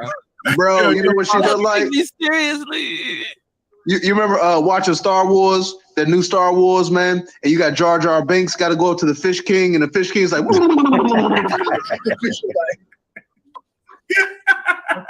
This bitch is bad, man. This bitch is bad. He said, The Fish King. That's their end. They're coming back and forth and stuff. Damn, her cries for Oh, God. she is ugly. How you feel bad for She is her when they photogenic cry? though. I'm telling you, she's pretty. She looks like one of those. What do you call it now? For white chicks. Remember white chicks? She looks like one of those girls. The imitation. all right, of the, look up close because you know, see, ABC got the good cameras. But look at this nigga. He's a jawline nigga, bro. Yeah. I can have You that anybody John else. knows? You that John knows guy? Oh, she wanted to kill him because he could do better. oh yeah. Big time. You know what? Yeah. That was it. Yeah, I like think one that of them was. It looks like one of them Geordie Shore guys, isn't it? What was your initial impression of Mike Dipple? Charming. He was a workout fanatic and self-employed marketer, and more than a decade older. But no matter, they had instant chemistry. What drew you to him? He was really, really engaging, and I felt really. And let me tell you something. You see how she was more darker in those photos? When you got to go to court, you better make sure you turn white, bro. Oh yeah. I'm gonna tell No, you right now. you wasn't she start locked up bleaching. too? Wasn't she locked up so she got no son? I don't know, but you got to turn white. Like you got to vibes cartel yourself. When you go to Oh, court. she got a makeup. She got makeup on too. Yeah. really strong. You got to Sosa your face. Seemed to hit it off really quick. What do you think Michael saw in you? My personality. I guess we were at. Oh God.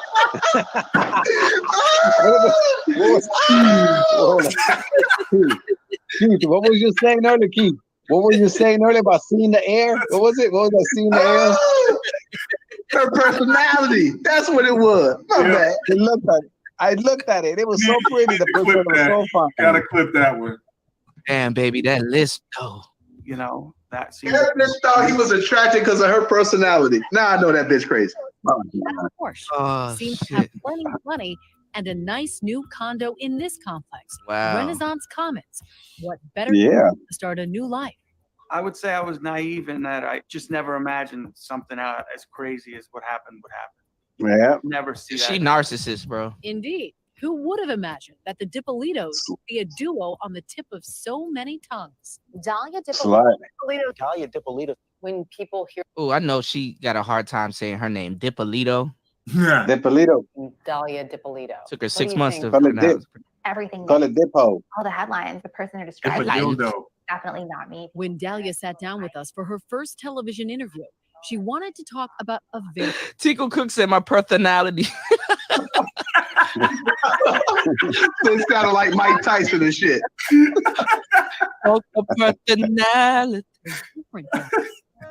A girl with a normal She upbringing. black. who She danced, black. Played sports. I had a really great childhood. Happy, had a lot of friends. She went to Catholic high school, Friends. then Friends. I didn't know you could spell friends Tongue, with boy. H. I didn't know that. After got a real estate license.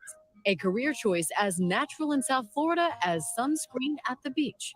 For someone with a personality She just like living she the described. life. See, this is the problem with women. When y'all have ample time to yourselves, y'all will think yourselves out of a really good situation or just Yep. fuck it up all completely. Y'all were in the house watching television. You let the TV program you, made you think you were better than what you were and had to have a job and all this other shit. Now look at you. It's 2020 and you want to be back home watching TV and not going to work and shit. Like, no. Now you got to go to work. Get your ass up. Go to work. I didn't have a hard time getting along with people. Shirley didn't have trouble getting along with Mike. The two lovebirds were so happy dating. It was only a small issue that he was. Doesn't he look so excited? He just look like he doesn't know what the hell's going on. I'm just going to smile. Shit. Yeah, that's a kindergarten smile. Yeah. Yeah, I don't think he grew too far from a kid. But let's see What's up with the teeth, man? You don't see the black ass teeth? God damn. That bitch is like a vampire, son. So this is supposed to be the part where it goes south. Let's see what happens. And look, he around all them bitches. Look, he got the hose. Only a small issue that he was, well, married to someone else. I was told that he was going through the divorce proceedings. Would you have had a problem had that not been the case? If he just was a married guy who was looking for fun on the side? Wait a minute. He was mode justified. Wow. We're justified. One. Is that what it is? You need to pause. You need to pause on her words as soon as she goes like yes. Yeah. You can see her. You can see her tongue like literally come out of her mouth like a lizard. Yeah. Yes. Absolutely. Yeah.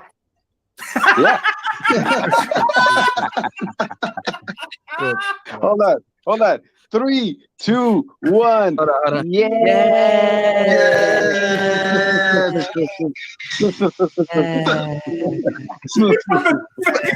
So long. Death. Who the fuck did this? That's your boy Keith. You know I'm a clown. Yes. Yes. That bitch sound like Daffy Duck and shit. Oh, Porky Pig sounding ass chick, bro. Even that's all folks looking ass for. That's a Donald Duck bitch. He said so did Dahlia. Mike says Dahlia wasn't just selling real estate. She was selling herself ass. as an escort. Real estate. Oh, she was selling herself. See, that should have just come on now. For real. Let me ask you a question. Houses don't really sell like that, okay? We know what type of market is going on. Millennials aren't buying houses. So she's escorting on the side. What do you think she's selling more? More ass or house? Well, she gives up the ass to to get the house. Sell the house. See, there's always another side to them. There's a section on Pornhub like that. Fucking realtor. Exactly. Property sex. Yeah. So I give you this job. I'm going to give you this real estate pamphlet. If you want to look at the house after I do what I do, you know. Let me show you how man. Better trust, man. When I drop 2 bands on the new crib, I'm fucking that realtor. You got me fucked up. I'm not about to spend 2 bands. I ain't fucking the realtor. See, y'all problem is y'all be listening to the rappers when he said, "I just bought a Bentley and the bitch came with it," or "I just bought a house." May I point you? May I point you to Evan? May I point you to Evan, please? Like, bitch, this is $120,000 worth of commission. Bitch, you better get on your knees.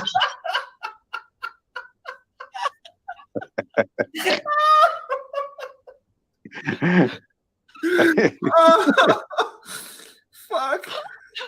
Fucking Evan. How can she slaps?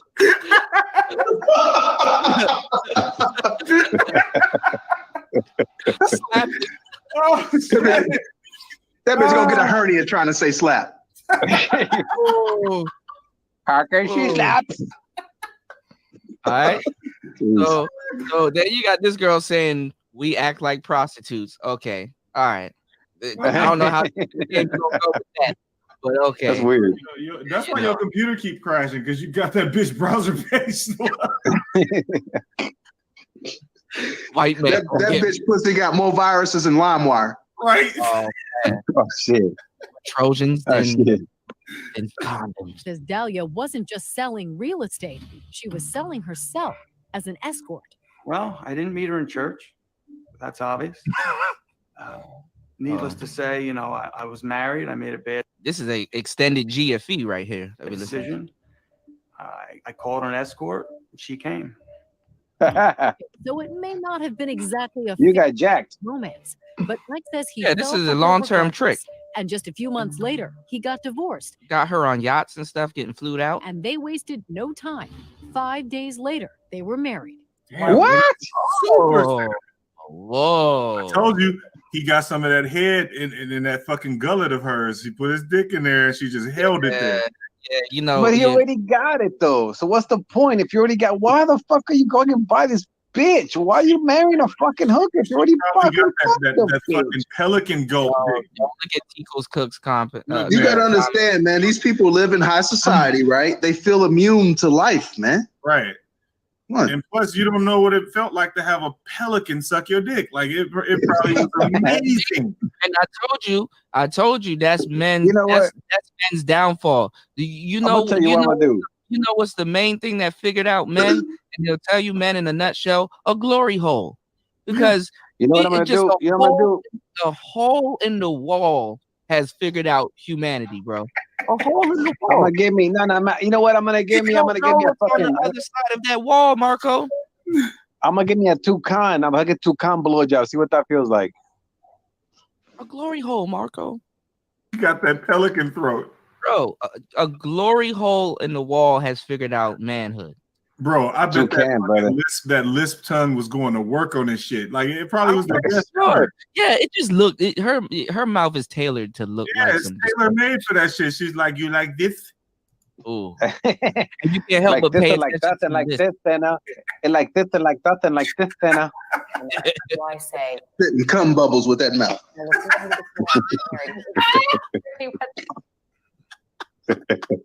Bubble cum? Is that what bubble cum? Really? Bubble cum. She looks like every waiter at Hooters. Oh, hold on. Her tongue went really far out that time. Hold on, let me see if I can get that. Love notes? The happiest. The happiest. Happiest I've ever been. The happiest. Environment. Oh man, hold on, y'all.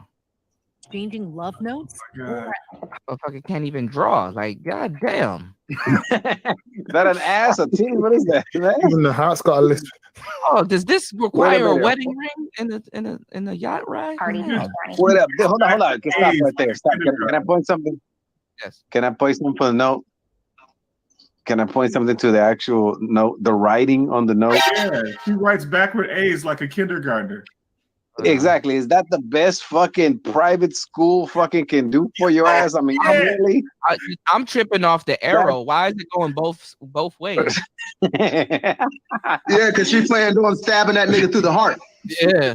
Never do cursive ever. That one arrow is a bullet. Look how she spelled her own name. It looked like a fucking kindergartner spelling their name. What is that writing, dude? She got how old is she? Like I know This in his bitch head got it's like, lunchbox man, handwriting. this girl's so illiterate and dumb. Like, damn. God. She got activity book handwriting. That bitch wrote that shit on papyrus and shit. What is that shit? That heart is funny though. Oh. We weren't like the party type or anything like that, and so I liked the homey type of environment. Their nights, Dahlia says, often spent snuggling at home watching reality TV. Shows like Real Housewives of New York. You know, highbrow TV. Yeah. Like, love it. Did you love it? Did you love it together? He liked the fact I that love it. people would be on these shows and essentially get paid to do nothing. It's just watching them at home or on their couch. Back then, it was all innocent fun, she said. Hey, what did I tell you? They all want to be basketball wives, player. She look like a white woman. Yeah, hella white woman. You're watching YouTube. She's so happy describing it. Bitch, you try to get him killed. People do it. There's no reason why we can't do it. We So look better magical. than those people, and why not? But Dahlia says there was a darker side to Mike, something he was hiding. Oh, see, Mike is fucking up. Mike, we're trying to be on your side, bro. Damn. What the fuck? Wait, how old is Mike? He got braces. What is he, 13 and shit? What the fuck is wrong with Mike? Showed up at our home, and I had no idea who it was. When he told me, he just completely downplayed everything. She says Mike failed to mention he was a convicted felon. Years ago, he'd been to prison for fraud after scamming investors out of tens of thousands of dollars. Probation. He was B1. 2030. Yeah, he know cleaner than you, bro. He know cleaner than her. Yeah. I got a record, man. I'm bad. I'm so She's bad. like, I got fucking standards. I'm a whore. But you get locked up. You're horrible. And Mike just shrugs it off. Look, all right, I did some shit, but come on, man, I'm rich. I was like that. So what? Take like me to that, jail. baby. You know, Lock me up. Take me to Throw jail, away the baby. key. I'm swollen. I'm mother- Who gonna try me in jail? Take me to jail. Lock me up. I got cardio and I walk weird. He was trying to live a very clean life to be sure he didn't violate his parole, which is why he got worried a couple of months into the marriage when strange things start happening. 7 years, I guess, prior, I had no run-ins with the police. I meet Dahlia, and then within 6 months, I'm probably pulled over, had my house searched, and grabbed at every other area in Palm Beach probably 8 times. Her and her homeboys getting you set up. Dahlia has a pimp somewhere. Yep. Oh man, go in that man's dresser when he go to work. He got in that dresser right there. Cops say there's a reason they keep pulling him over. They are getting See if there's some floss in that motherfucker. Yeah. that he's dealing drugs. Wow. Oh yeah, he doing cocaine. Them niggas look like they come on, high. man. Of course he's doing cocaine. That's the only missing element in this shit. Yeah, in Florida, cocaine is basically now. What's going on in his life and in Dahlia's too? Their noses. Police say after just 6 months of marriage, she has other men in her life. Men who Oh, no shit. She was a fucking slut when you met her. I mean, a professional one. He gave her a house where she could work out of. get Mike. Yeah, and pelicans will put anything in their mouth. Yeah, Exactly. Yeah, we're gonna play. We're gonna show y'all how pelicans get down because y'all must have forgot. Pelican. There's Come one on, pelican. There's Come one pelican in particular that just ate another bird, and we're gonna show him, yo. one of those men is in the front seat of this car. You're like straight after this, seriously? Don't Yo, this girl got everything she wants, and she's still doing in calls, man. never do. Out calls. And they're not talking about the weather. Knowing somebody, come on.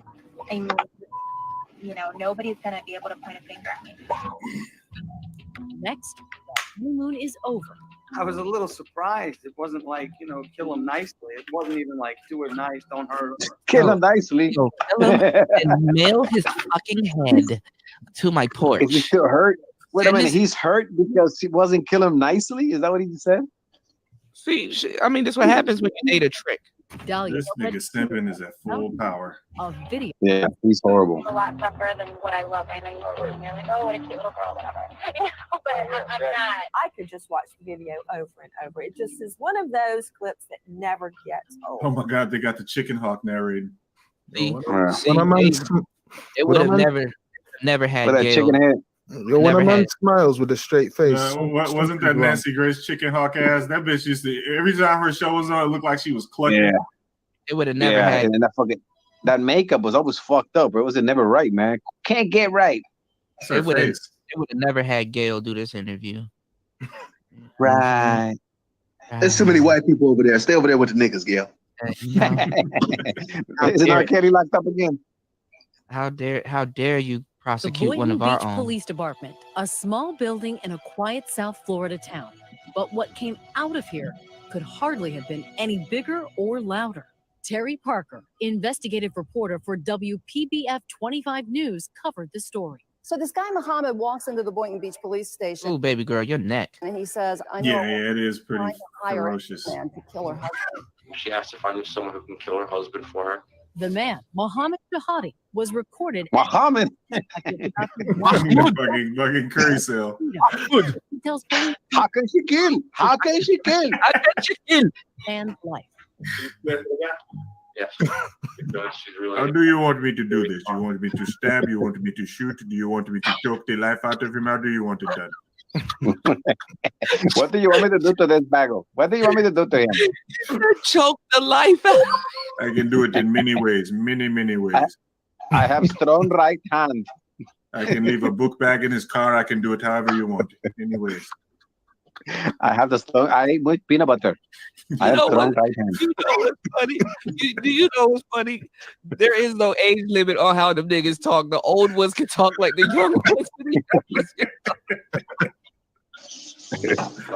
It's quite a story, if true. Throw an IED in that nigga car. Yeah. I can do it anyway. Car bomb. How do you want? Good looking girl. Really good looking. Remember this to that bag. I can poison his dinner. I can do it how you want. Bring him to my restaurant. You two sitting back by the window. I will poison his food. How do you want it? Like that Tupac song. How do you want it? He said, bring him to my restaurant. You guys sit in the back. I will poison his food. Why think about that nigga DC Young Fly, but that's his, you know. My cousin is a doctor. You hurt him and bring him to hospital. We make sure he never gets out of the bed. How about it? You want it? We make it look like a complete accident. No problem. No problem. I can make him choke on some peanuts. You tell me the word. No problem, buddy. No problem, buddy. No problem. Bring now. How does he brush his teeth? You put cyanide on his brush. You walk away. You walk away.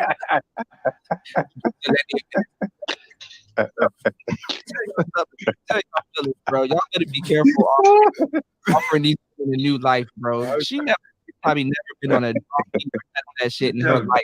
Tell me, does your husband have motorcycle? Does he like to ride motorcycle? We will schedule clash. Ask him to come to beach. He goes down certain highway. We put him between two cars. It's easy. It's easy. Come to beach. He comes to beach. He die before he get there. He meets two cars. Two cars surround him. Two cars crush him. It's easy. I give him the Lido sunburn. Don't you worry about it. You put acid in the Perch Plus bottle. Yes. American truck and Donometer. It's loving that Perk Plus. Yeah, we got the baby oil. Listen, y'all, put some.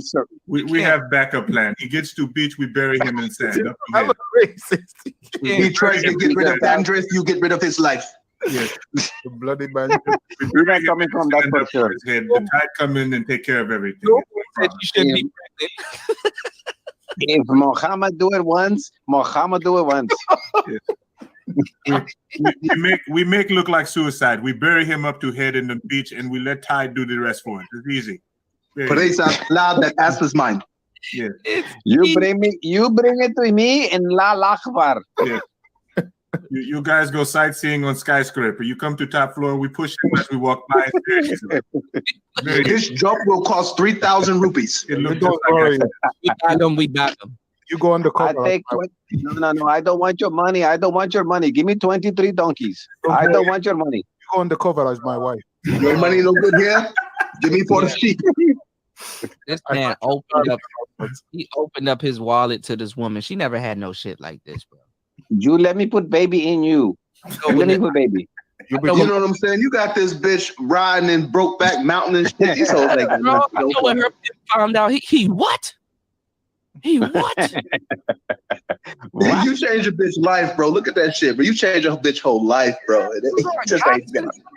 She was on yachts.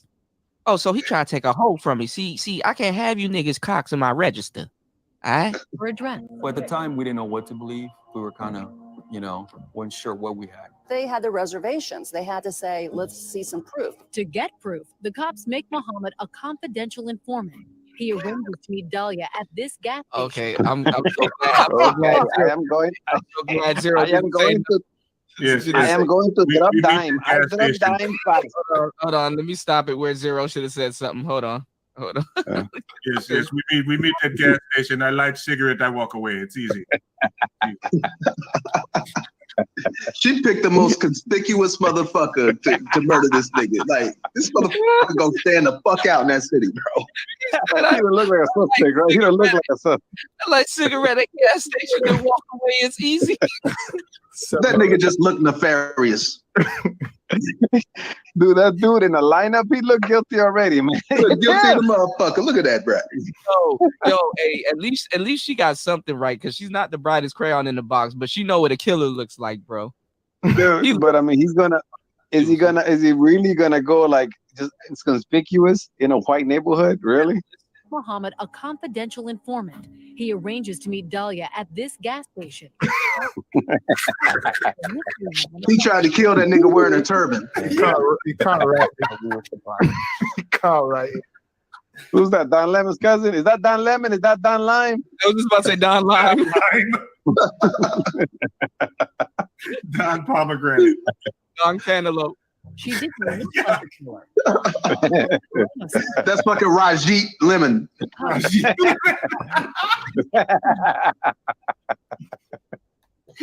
Oh, that's fucked up. Azamat. Installed. You can sure feel Did he say hazmat? You realize that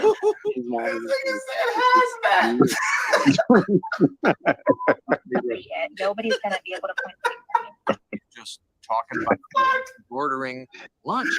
Lunch. Sunset newspaper. You think this is just so cold, not really acting like the typical Julie. What a bitch! She can do it. It's a code. $100 to buy a gun. She comes prepared. She has a wad of cash in her bag and counts it out and hands it over. And shortly after, Bro, you give your wife the money to kill you, bro. My pictures. Oh. Fingerprints all Right, shut up. I know how to do my job. Hey, bro, because I'm gonna walk this hound real quick, man. I'm gonna be silent for a minute. I'm gonna step away for a second. Okay. All right, silent. Be silent, silent. Hey, I ain't going nowhere. I ain't getting off the panel. I ain't just saying everything. Shit, I'm gonna be away from the phone for a minute. All right, Bro, brother. sit back and laugh, bro. She just ordered $1,200 and a picture of the husband that she wants murdered. We were shocked how easy Oh, shit. it was about killing her. Give me photo of husband. 2 days turns to action. You lie on me, I cut your tongue out. I will cut it off. Don't throw it. Ramjeet round the corner with the car. Ramjeet, you bought the blast. This is what happened. I get photo of husband. I shoot him and make it look like accident, like Batman parents. It looked like Joker killing. It's easy. Everything goes. Bro, this is exactly, bro. Like, she messy as hell. Much marking this exact spot right here. Like, you can take the whole, take the hole out, but you can't take the whole. You can take the hole out the hood, but you can't take the hood out the hole, man. This is Witty G, an undercover police officer. Willie G? Willie G? Willie Police say G. Dahlia thinks she is meeting an actual hitman in his cherry red convertible. What happened to Muhammad? Plan crystal clear. Now, she talking to Mahmoud right now. Yeah, what happened to Muhammad? Mahmoud right now. She talked to Mahmoud. Mike Mahmoud. Mahmoud Abdul Raouf. Plenty flim in that one. Mahmoud. Raul. Going to pay him to kill her husband. And he says, "Are you sure, Dahlia?" Now and when it's done, you're not gonna have an option to change your mind. Even if you change your mind. No, there's no like. See, she can't pair bond. She's imprinted. Damn. I'm positive, like 5,000%. Damn. 5,000. God damn. Have a field day with this line. Listen again. She's 5,000% sure. As the decoy, no, let me ask y'all right quick. As a decoy, would you still get a little top? What? As a decoy, would you still get a little top? I don't understand what you're asking. As the decoy, would you still, yeah? Would you still? She's like, hey, I want to smash. Would you still do it? Oh, to make it real. Look, bitch. Look at here. Man, for confirmation. Yeah, I want to make sure you're real, bitch. I want to make sure you're real. You know what I would do right there? I would. You know this is what I would do. I read this in a book. I would just walk right up to her and go, listen. I will go right up to her and go, I like your titties. Wanna suck my dick? That's what I do. I read that in a book somewhere. That's how you talk to women. That's a petty shot, Marco. You want longevity as a dating coach. You would stop after Wait. Hold on. Is it that's petty? We've been talking all this shit. That's petty. Y'all been talking about that shit, okay? Leave me out of it. I don't know y'all niggas. You got a juicy ass. Oh. No, she wasn't just 100% sure. She was 5,000. Yeah, look, even she got a kick out of it. I was a little. I would eat 5,000. That open. Dahlia never backs off. You know what I'm saying? Real pimp game, baby. I be in the back of Maury. You know what I'm saying? My girl take me on Maury. I be in the back wilding out with a decoy. I get down. I'm a lot tougher than what I look. I know I don't believe you, ho. little girl, whatever. But I'm not. You're beautiful. Thank you, but Oh, Big Poke, you ain't shit, bro. He said insert dog face here. I just need to make sure everything's gonna be Oh, come on, The man. not so cute little girl agrees to a plan. She will leave the house early Wednesday morning. I'll be in the house by 6:30 Wednesday morning. 6 o'clock. Sure enough, she's at the gym around 6 a.m. Wednesday. Damn, yo, he was supposed to mop your man while you was at the gym. Yeah. Take your mind off of it, man. Bitches in a treadmill just chilling. Fucking bitch. Yeah, on the elliptical or the stair stepper. Polito home alone, in bed, still recovering from He lipo. doing squats and shit. Well, that nigga's coming. I swear, that's horrible. Wait, did she say he was in bed recovering from lipo? Yeah, probably. Got back. Yeah, he got He money. was home, right? 2 weeks money. before.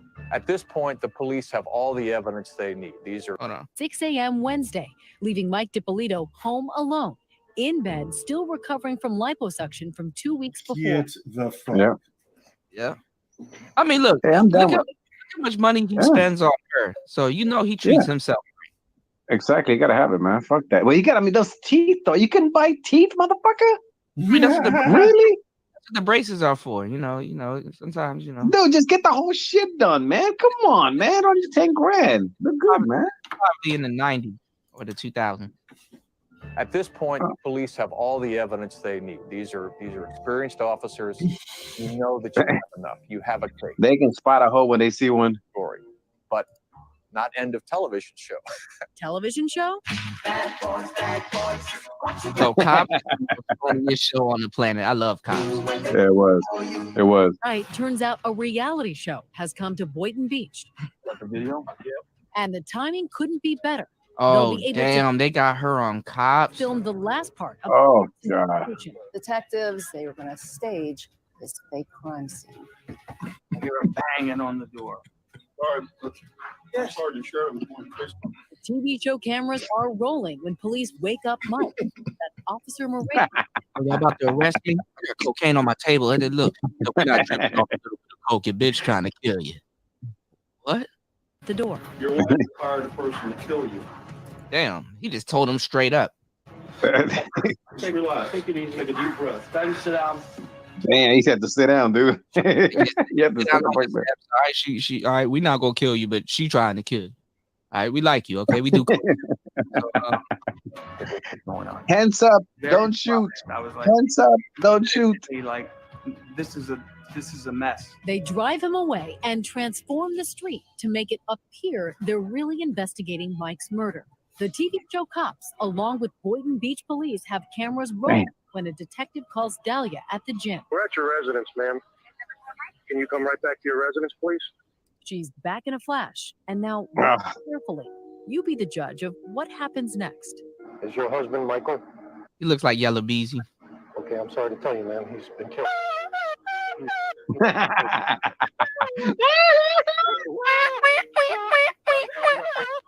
We know the cops are acting. I can't let you see him, ma'am. What about Dahlia? I need you to take her to the station. Damn, man. Tremors and shaking of her body. There wasn't any real tears coming. The crying, the screaming, the bending over. Meryl Streep, wherever you are tonight. Oh my God, let me sit down. Hold on. The seat right? Okay, yeah. You're safe. That bitch looked like a real bird. Hustled Dahlia off to this interrogation room for questioning. Another recorded moment. Are you sure that you don't know anybody who want to kill your husband? You wouldn't want to kill my husband. Look. Oh, He's throwing her He a bone. trapping his ass. You Trapping wouldn't her want ass. to kill her, I hope. Yeah, he trapping her. Not at all. When these people sit you down, assume they know more than you. God Almost damn. like something out of Law and Order. There's no more games with you and I. Now we're going to get down to serious business. I want to know if She you was know better off going in there. Look, she got called out and she still got house arrest. She was better off going in there saying, "Sir, I feel I have no memory. I feel I have no memory They bring in I Officer feel Gene, that I the have supposed hitman memory." from the car. she needed to watch some YouTube. You clips. bloody bitch. Get over here. All she had to They do got was my watch some move, chicks look. in the Black Manosphere. She'd have been able to get out of this alive. Yeah, if she subscribed to B1 to the anyone- rescue. Yeah. All the B1 chicks would have gave her the right way to go. She would have fucking took that cop on all kinds of circles. That's a female, dog. You know she didn't do nothing.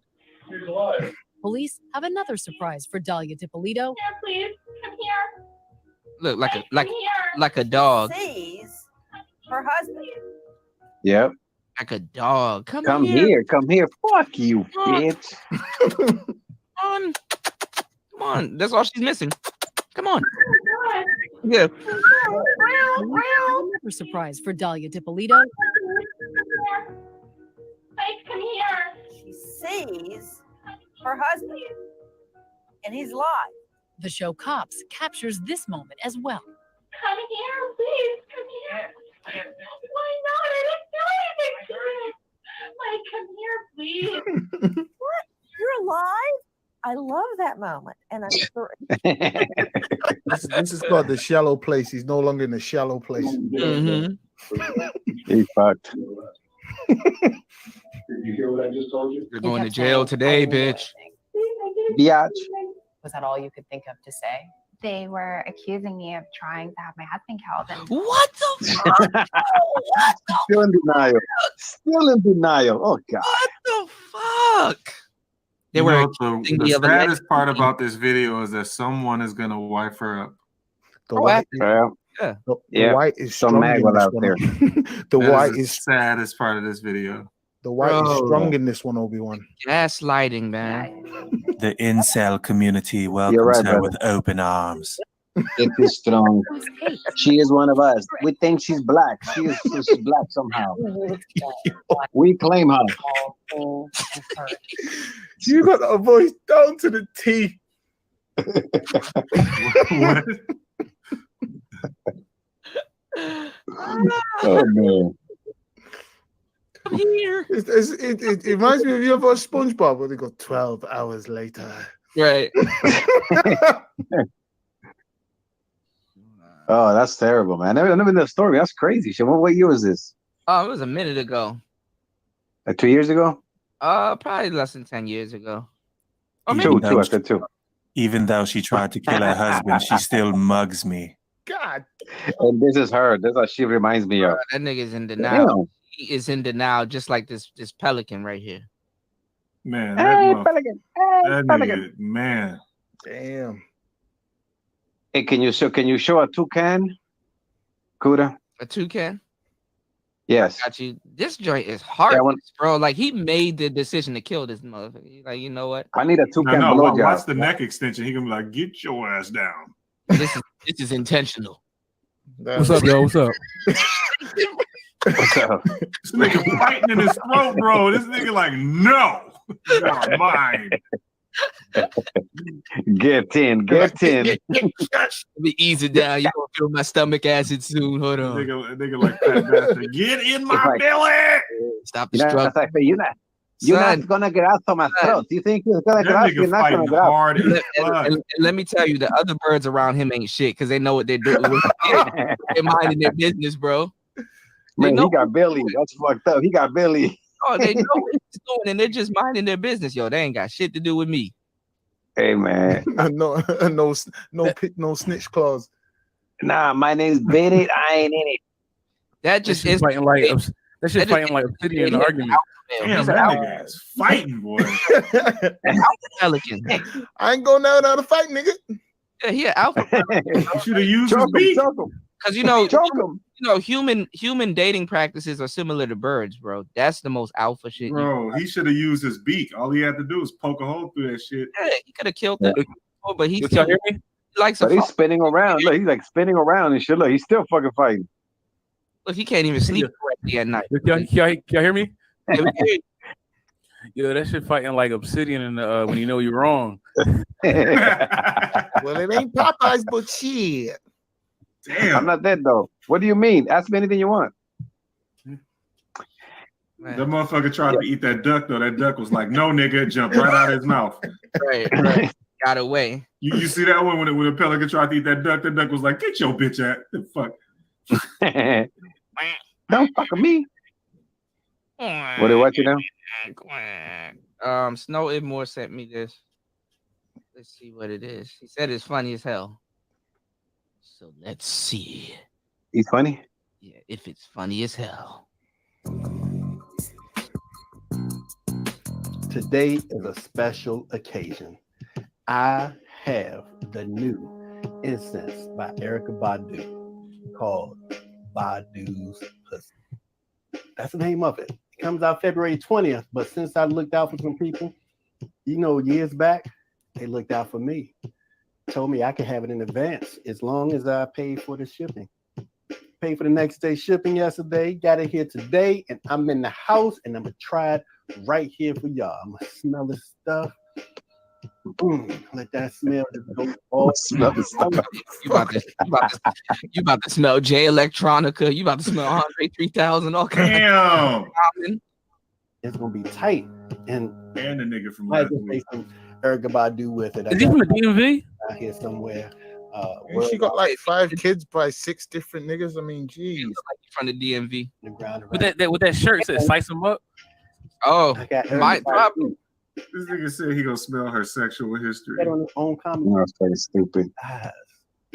Yo, Erykah Badu is thick as hell. I didn't know. Hey, I can't even joke, yo. She would get it. Yeah. That's an old fucking game of bitch, man. Come on, man. Wait, Real, she'll change you, bro. Like all of I us. can't even hate. You want to talk about Black history and all that shit, but if you mess with her, bro, that can bring the kente cloth. And I've always Something about that woman. Seriously. Inhale and spit One time I mean went to bars. the concert, I ran up out of there because some drama took off. So the woman I was with was acting up. Next, she's gonna come on next with super duper gonorrhea. And menopause in a bottle. That's gonna be a crazy fragrance. I'm just ready for this. That one got to be frankincense. Somebody told me that Erykah Badu smelled better than anybody. Sniff and smell. Her body, you know what I'm saying? Scratch and sniff. She looks like she smells better than any woman on earth. This brother is building You know what I'm us saying? up. Like you hug her, he like, She did that shit during Black History Month too. I got something better than that today. I got the Erykah Badu's pussy. This is a whole different scent. This is the essence. Look like you about to drink it. You know what I'm saying. Yeah, man. Nigga, get on with it. I know. Can you get it? Can you speed it up, man? That's thick. That's thick as hell. Let's get into it. Hey, man, can I spray it on Yumi? Light it up. Like lightning. I miss Yumi, man. Here we go. Okay. Because Yumi never ages. Right. Yumi never. She would never get me killed. Yumi, I tell you that right now. Wait, this nigga reaction. Marco, he competing with you, man. This is the smell my finger test right here. Already? Oh yeah. Real smell my finger Lit test. it up yet, but that shit to cure the coronavirus. Why, nigga? Why? What do you mean? Why? Oh, good God.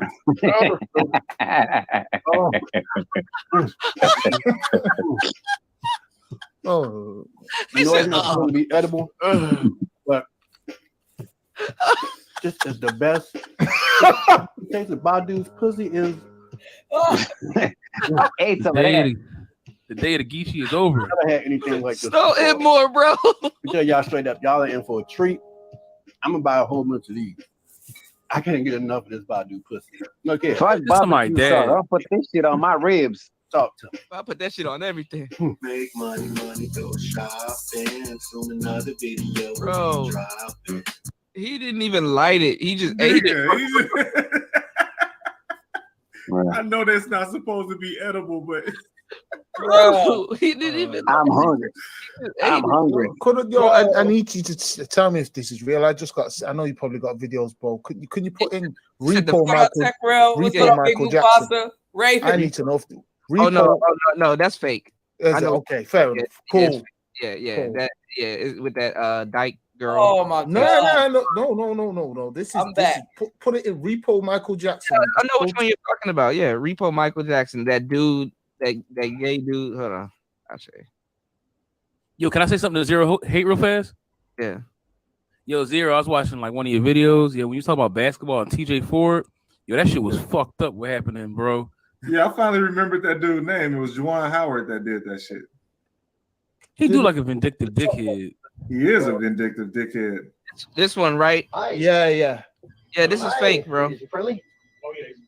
This is fake with a gay dude, and he did the little thing, and then he did. Look, this part is funny, y'all. Hold on, let me show you. The dude tried to take his car, and then he did like a whole bunch of Michael Jackson, and then kicked him in the nuts. He tried to take his DeLorean. Hold on. He just busted out of nowhere. Look. Oh yeah. That's the LA show last week. Yeah. This is so fake. Yeah, it is. They got a black woman doing it now. That's how fake it is. And for the ironic thing, it's got True TV in the corner. Come on, like you got these essays that don't even look like they work for anybody. Okay. The guy finally comes out. They don't even have a logo on their shirt like they work. He comes out. Authority. He comes out, right? He comes out, right? It belongs to a guy that looks like he's 20. I said, yo, Ese, give me the keys, Ese. He comes out. Yo, Joker. Give me the keys, Ese. Hey, I'm doing in my car. And he got the shades on. He got the Aryan brother. Camera crew behind me. You know, this shit is funny though. A little more delicate. That's a big jean skirt. She fat as shit. Kind of target Matt a lot. So I kind of he look like he about to do it. He just waiting. Took it easy. This shit is funny. Water with Luke. So Matt is trying to, behave and relax and try to do the right thing. Behave and relax. Look. No. Chill out, Johnny. What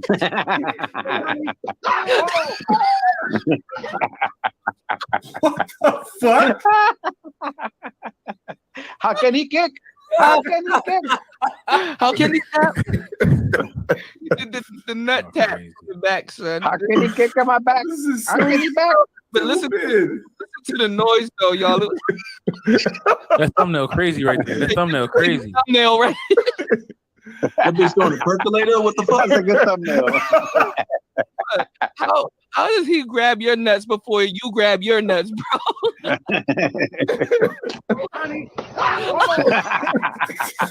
That's a real kick too. Look, by the time he realized he run it off already.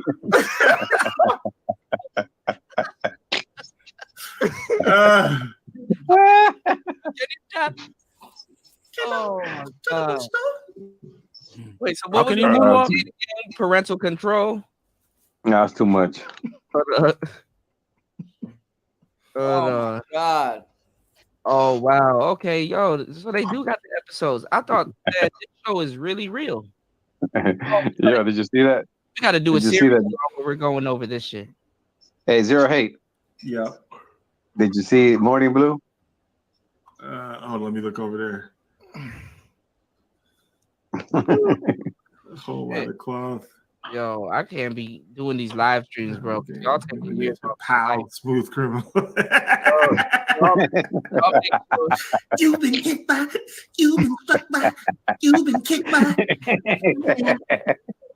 Keenan. Yo, make sure Smooth Maggle.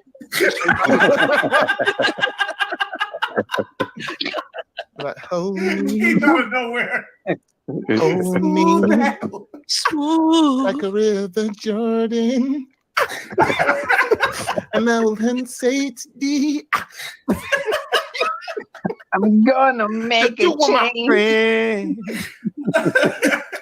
Oh my God. Do you remember?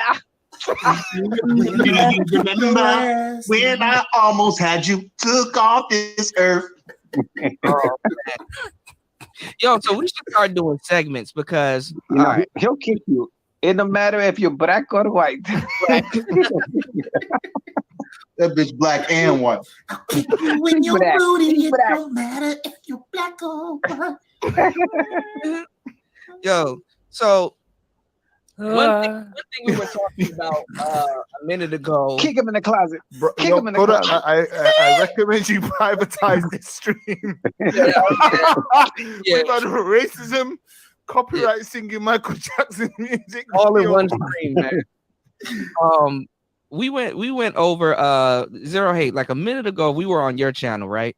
And we went over so much simping music.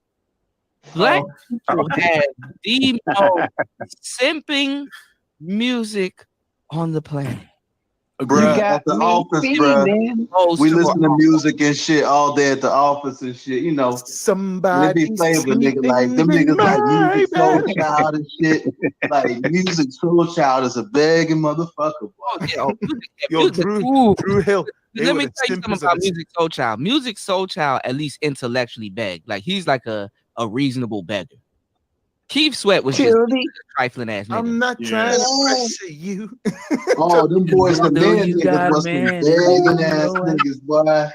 You ain't I even love you, my girlfriend. I'm gonna take it real. We went through all the genres. We went through all the genres just to know that we're not End of the road.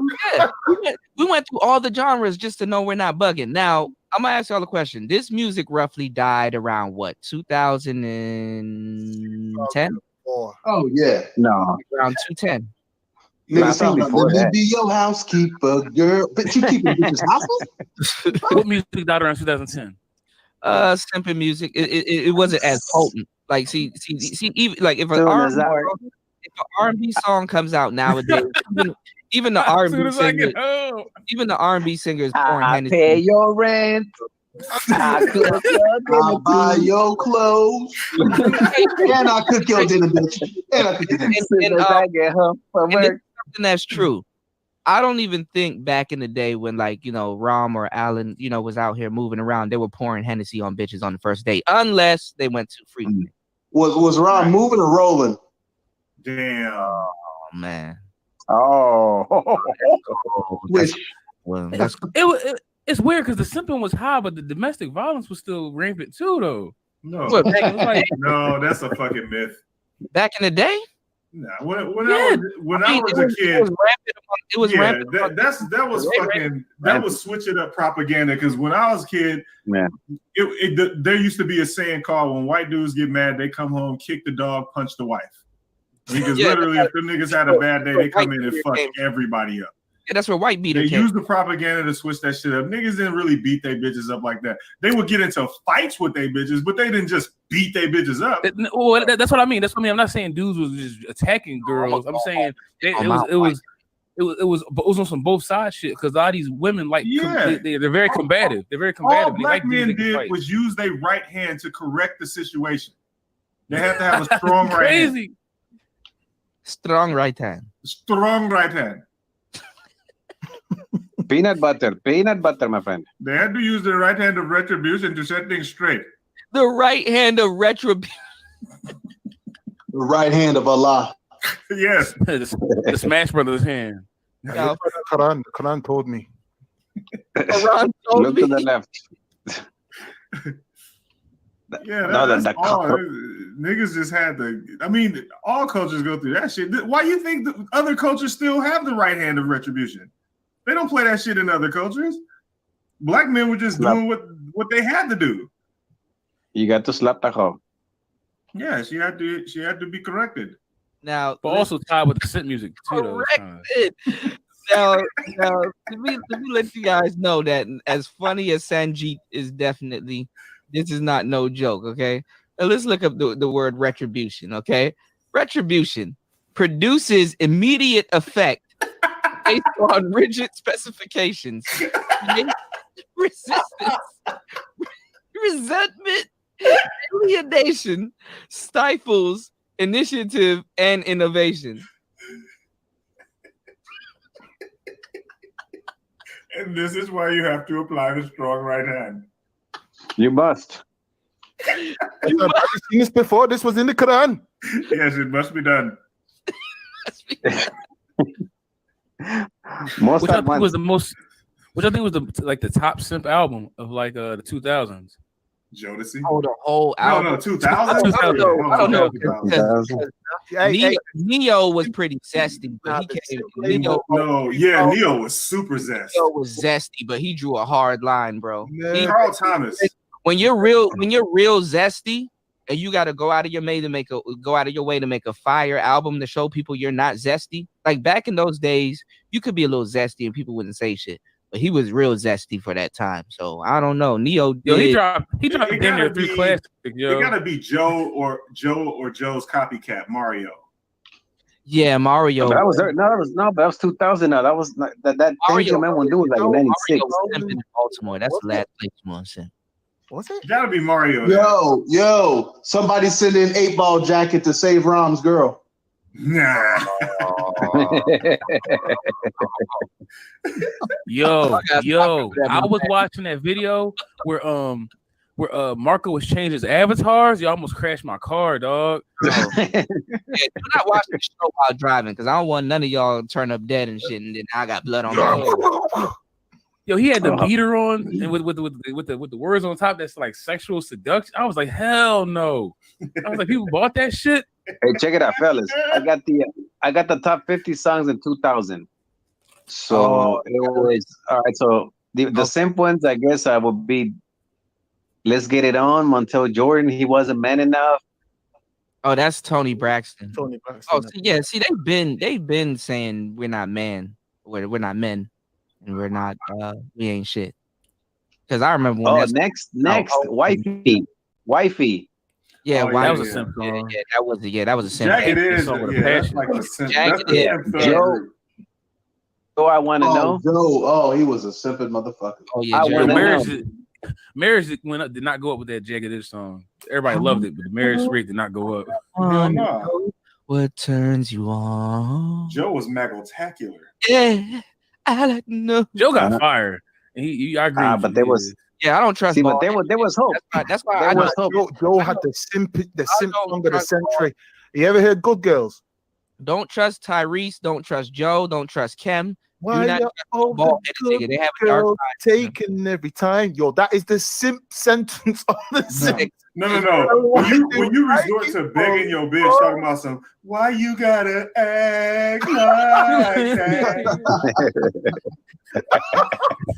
What about Boys the Men? I'll make love to you like you want me to, and I'll hold you, bitch, after. In these cum-stained sheets, bitch, I'll hold you.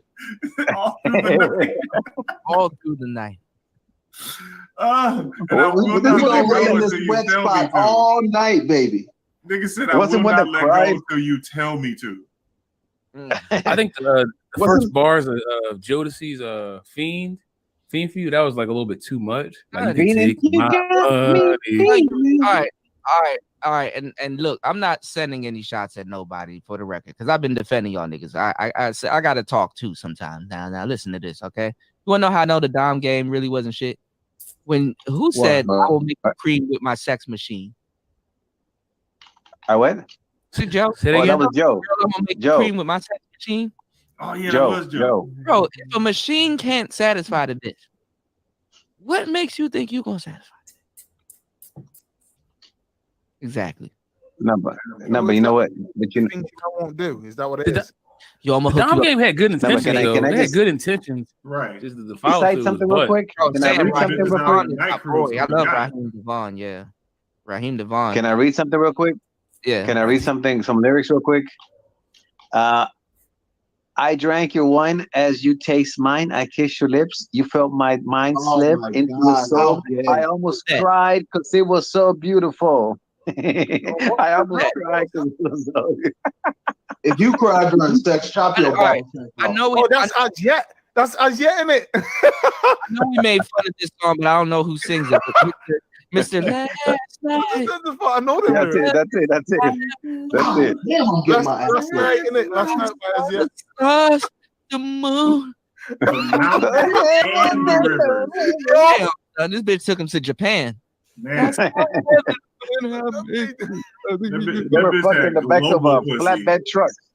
She had global pussy. I always remember the video of that dude with the hairline with the peak on it. She had SYSBM cooch. Yeah. Where you want to go, boy? I take it. I haven't had a triangle on his forehead pointing downwards. I'll never forget it. Remember Music Soul Child's Half Crazy? Yeah. He's like, damn, we used to chill. We used to laugh. Damn, I just want my friend back. My favorite Simpsons. Hey, but you gotta remember that nigga started off in the friend zone. Never thought that we would ever be together. Right. Hey, he said the nigga started off in the friend zone. And they had that song called Buddy. Yeah, they had Buddy. Yeah, Buddy. And then she just flipped on them, son. Like, why you flip like that? All the press alone, but equipment. Shit. He said he started off in the friend zone. Damn. Yeah, That nigga whole album should have just been called The Friend Zone. Son. Damn. Yo, that's his whole album should have been called The Friend Zone. Yeah. All one word. How about this one? All one word, like his albums be. Yeah. How about these No lyrics? spaces. How about these lyrics, fellas? I'll give you the sun, the rain, the moon, the stars, and the mountains. I give you the world and all that you wish for, and even more. Girl, I love you more than you could know. And let's be sure, I climbed the highest hill, crossed the widest sea. Nothing could discourage me. And I hope that you will be. That nigga say, I'm not even trying to press you into sex. You know what I mean? You ain't got to even be my girlfriend. I just want to know your name, bitch. Just give me your name. Just let me smell your finger, bitch. Can I just look at you? I just want to look at you, girl. Just look at you, girl. You know that white man, John B. Nigga said, ready or not, I'll give you everything. Bro. Even if you don't want this car, I'll get it anyway. And I'm telling y'all, I just want to see you smile, girl. And more. The reason why I brought up this conversation is because our women are spoiled as hell. And we Indoctrinated. and we get painted as the most evil, patriotic, not patriotic, matriarchal, misogynistic, and we're the most generous, selfless motherfuckers to have and altruistic to have ever existed on the planet. Yes. And this is why when bitches come into the chat rooms, niggas go crazy. Yeah, They be exactly. avatars and they be losing their mind. Niggas be on Yeah, pedals we like had niggas be on pedals like science, math. Bitch come in, my dick bigger than yours. Yeah. No, wait. Can I say something? I mean, we had Mace. Fellas, we had Mace making sandwiches, bro. I'll catch a grenade for you. Oh, I can't. I'm not catching a Cuda. grenade for nothing. I never listened to that whole song in whole. I can't. Cuda. Mace was making sandwiches yesterday, homie, for an avatar. Remember that? Yeah. Damn. Hey Mace, you in the chat? That was wrong, man. That was real wrong. I'll make you sandwiches, girl. That was horrible. Bruno Mars got hella. Oh, because what is it? Mm. Oh, I don't know, man. That was I'm sad for Mace. I'm sad for a boy Mace making sandwiches, man. Sandwiches. You know what I'm saying? When I apply my you know what I'm saying, my pimp game, baby. You know what I'm saying? Okay, here we go. Meeting the girl for the first time, get together. I sit her down and be like, Good, baby. Cause it's so brand new, it's so brand new, baby. yeah, baby, yeah, bitch. Don't it feel good, babe? Don't it feel good, baby? Yo, that's funny as shit. Man, look, y'all gotta check out these player talk replays, man. All right, y'all gotta check out these player talk replays. Y'all fucked around and forgot it was a different show, huh? Y'all gotta check out these player talk replays, man. For real. It was a completely different time, completely different show. Y'all gonna be laughing y'all ass off. Like I'm telling y'all, be prepared to laugh. Be prepared to laugh. The show was organic. It was, you know, it was original. All the jokes were original.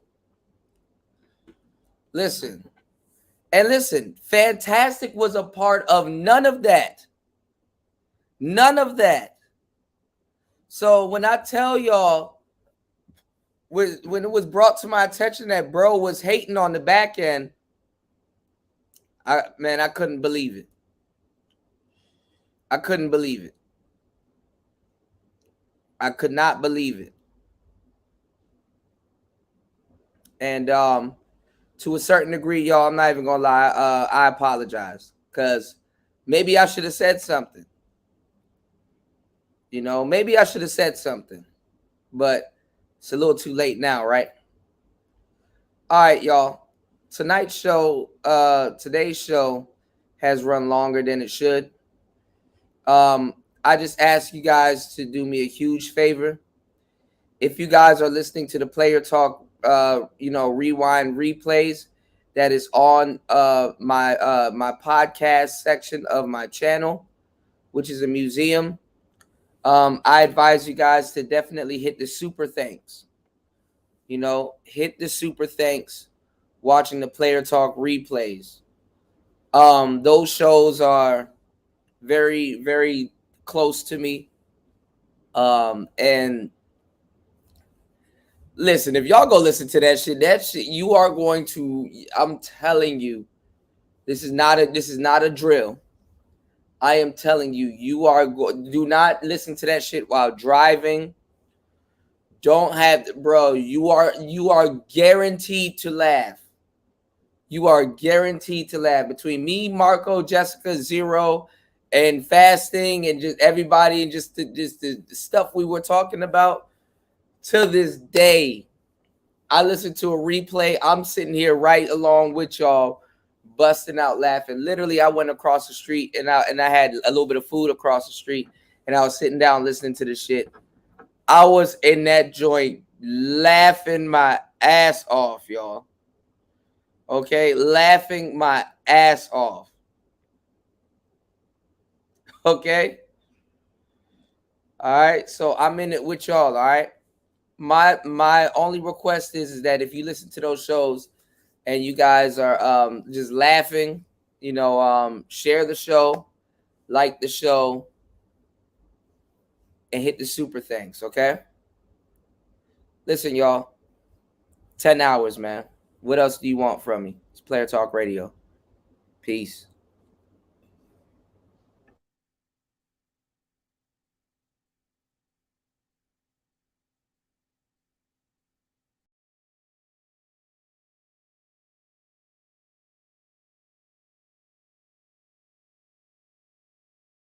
First of all, I come from a long line of tricks and hoes. Yes, what's the eyebrow thing? I come from a long line of hoes. I'm not the first one, maybe in this generation, but it go all the way back to slavery time. And before then, with the Egyptians and the Moors, a long line of selling pussy. I'm not the first one.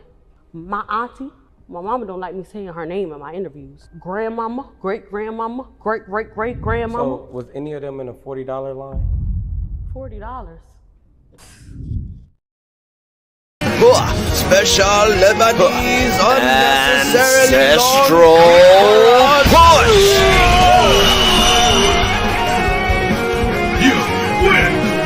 You know, you're gonna need some sea moss to recover from that one. Luckily, I have some available. Only 3 easy payments of $699.95 per ounce.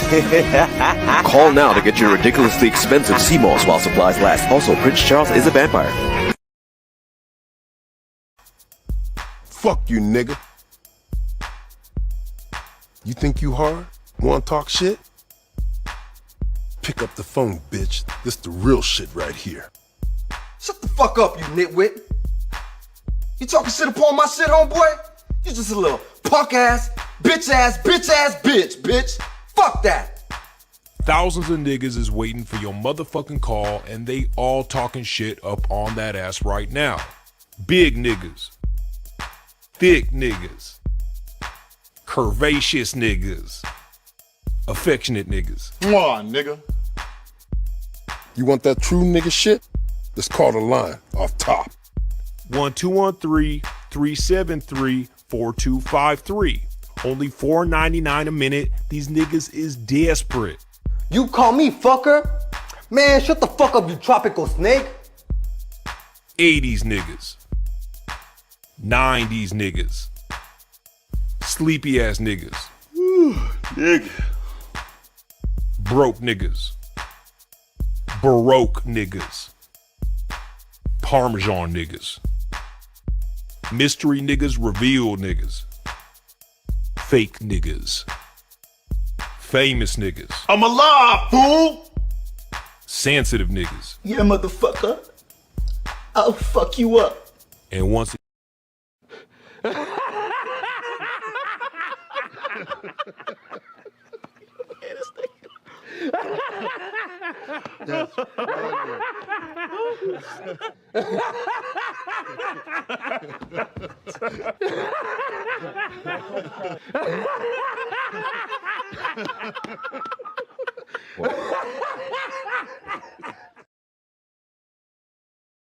It's an evil world we live in.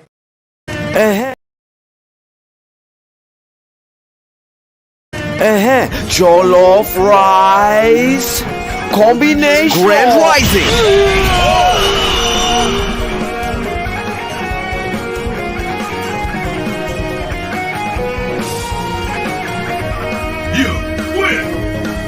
You know, while you've been sipping on that satanic nectar you call bottled water, I've been decalcifying my pineal gland with triple ionic distilled counter reverse osmosis diffused alkaline Kangen water, which can be yours for 2 easy payments of $49.99 per ounce.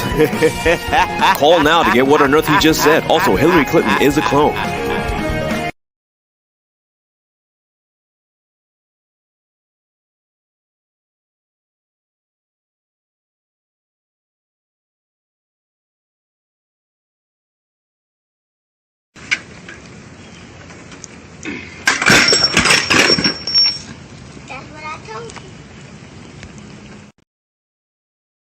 En las profundidades del Congo, un envejecido guerrero lucha por el futuro de su familia.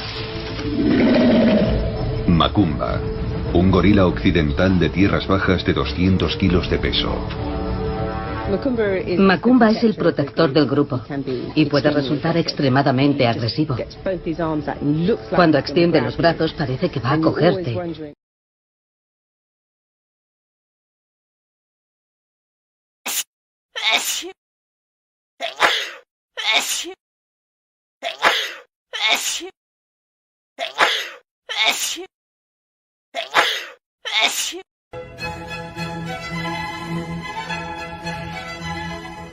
Moopy, Yes, Pooh Bear. can you please give me another glass of Easy Jesus? Of course, darling.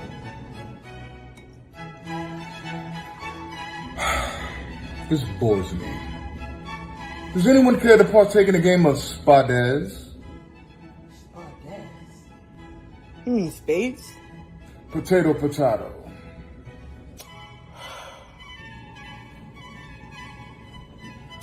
Ouchie. Ow. Oh, poo. I'll have 4 in the rather. No. There.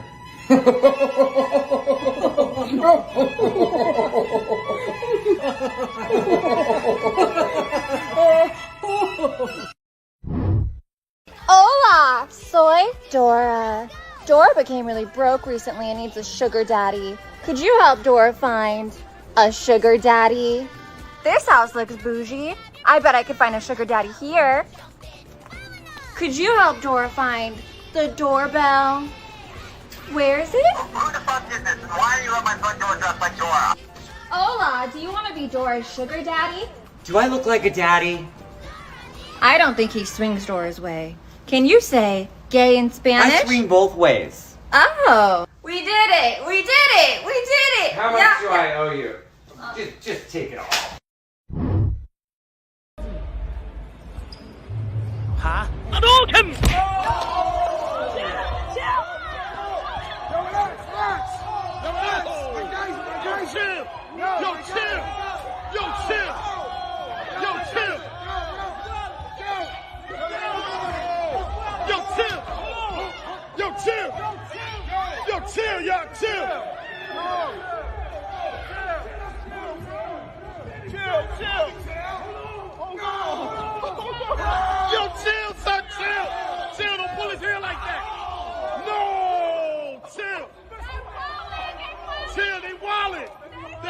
falling. No, oh, chill. Think about your future.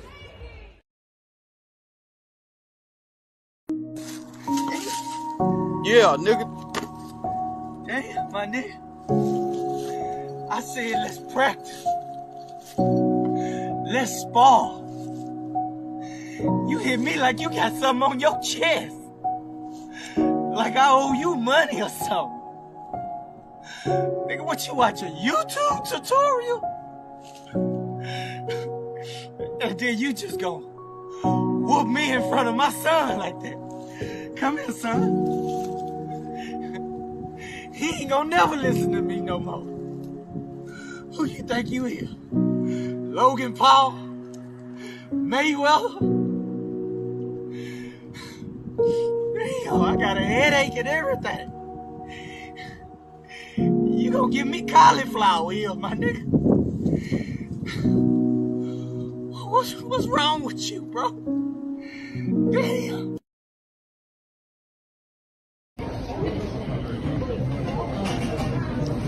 Are you gonna post me? I'm the one that paid for it. Post me. You told her to, right? That's gonna work to get a tip on.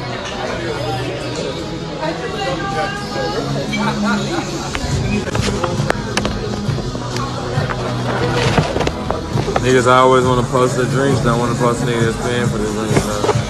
Look at that, look at that. Uh-huh.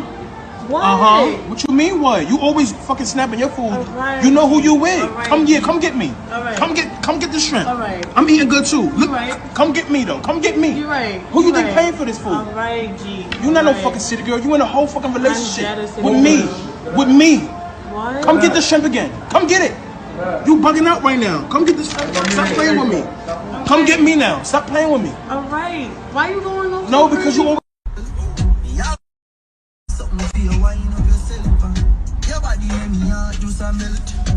Yo, listen. I'm tired of you You every day. constantly messing No. up my videos. Every day, you come in my car and I hide me. You feel a sugar daddy settings? No.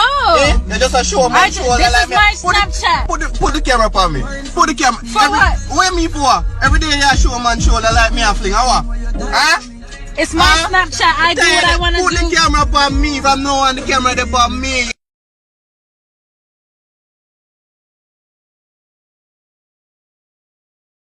Grand Rising.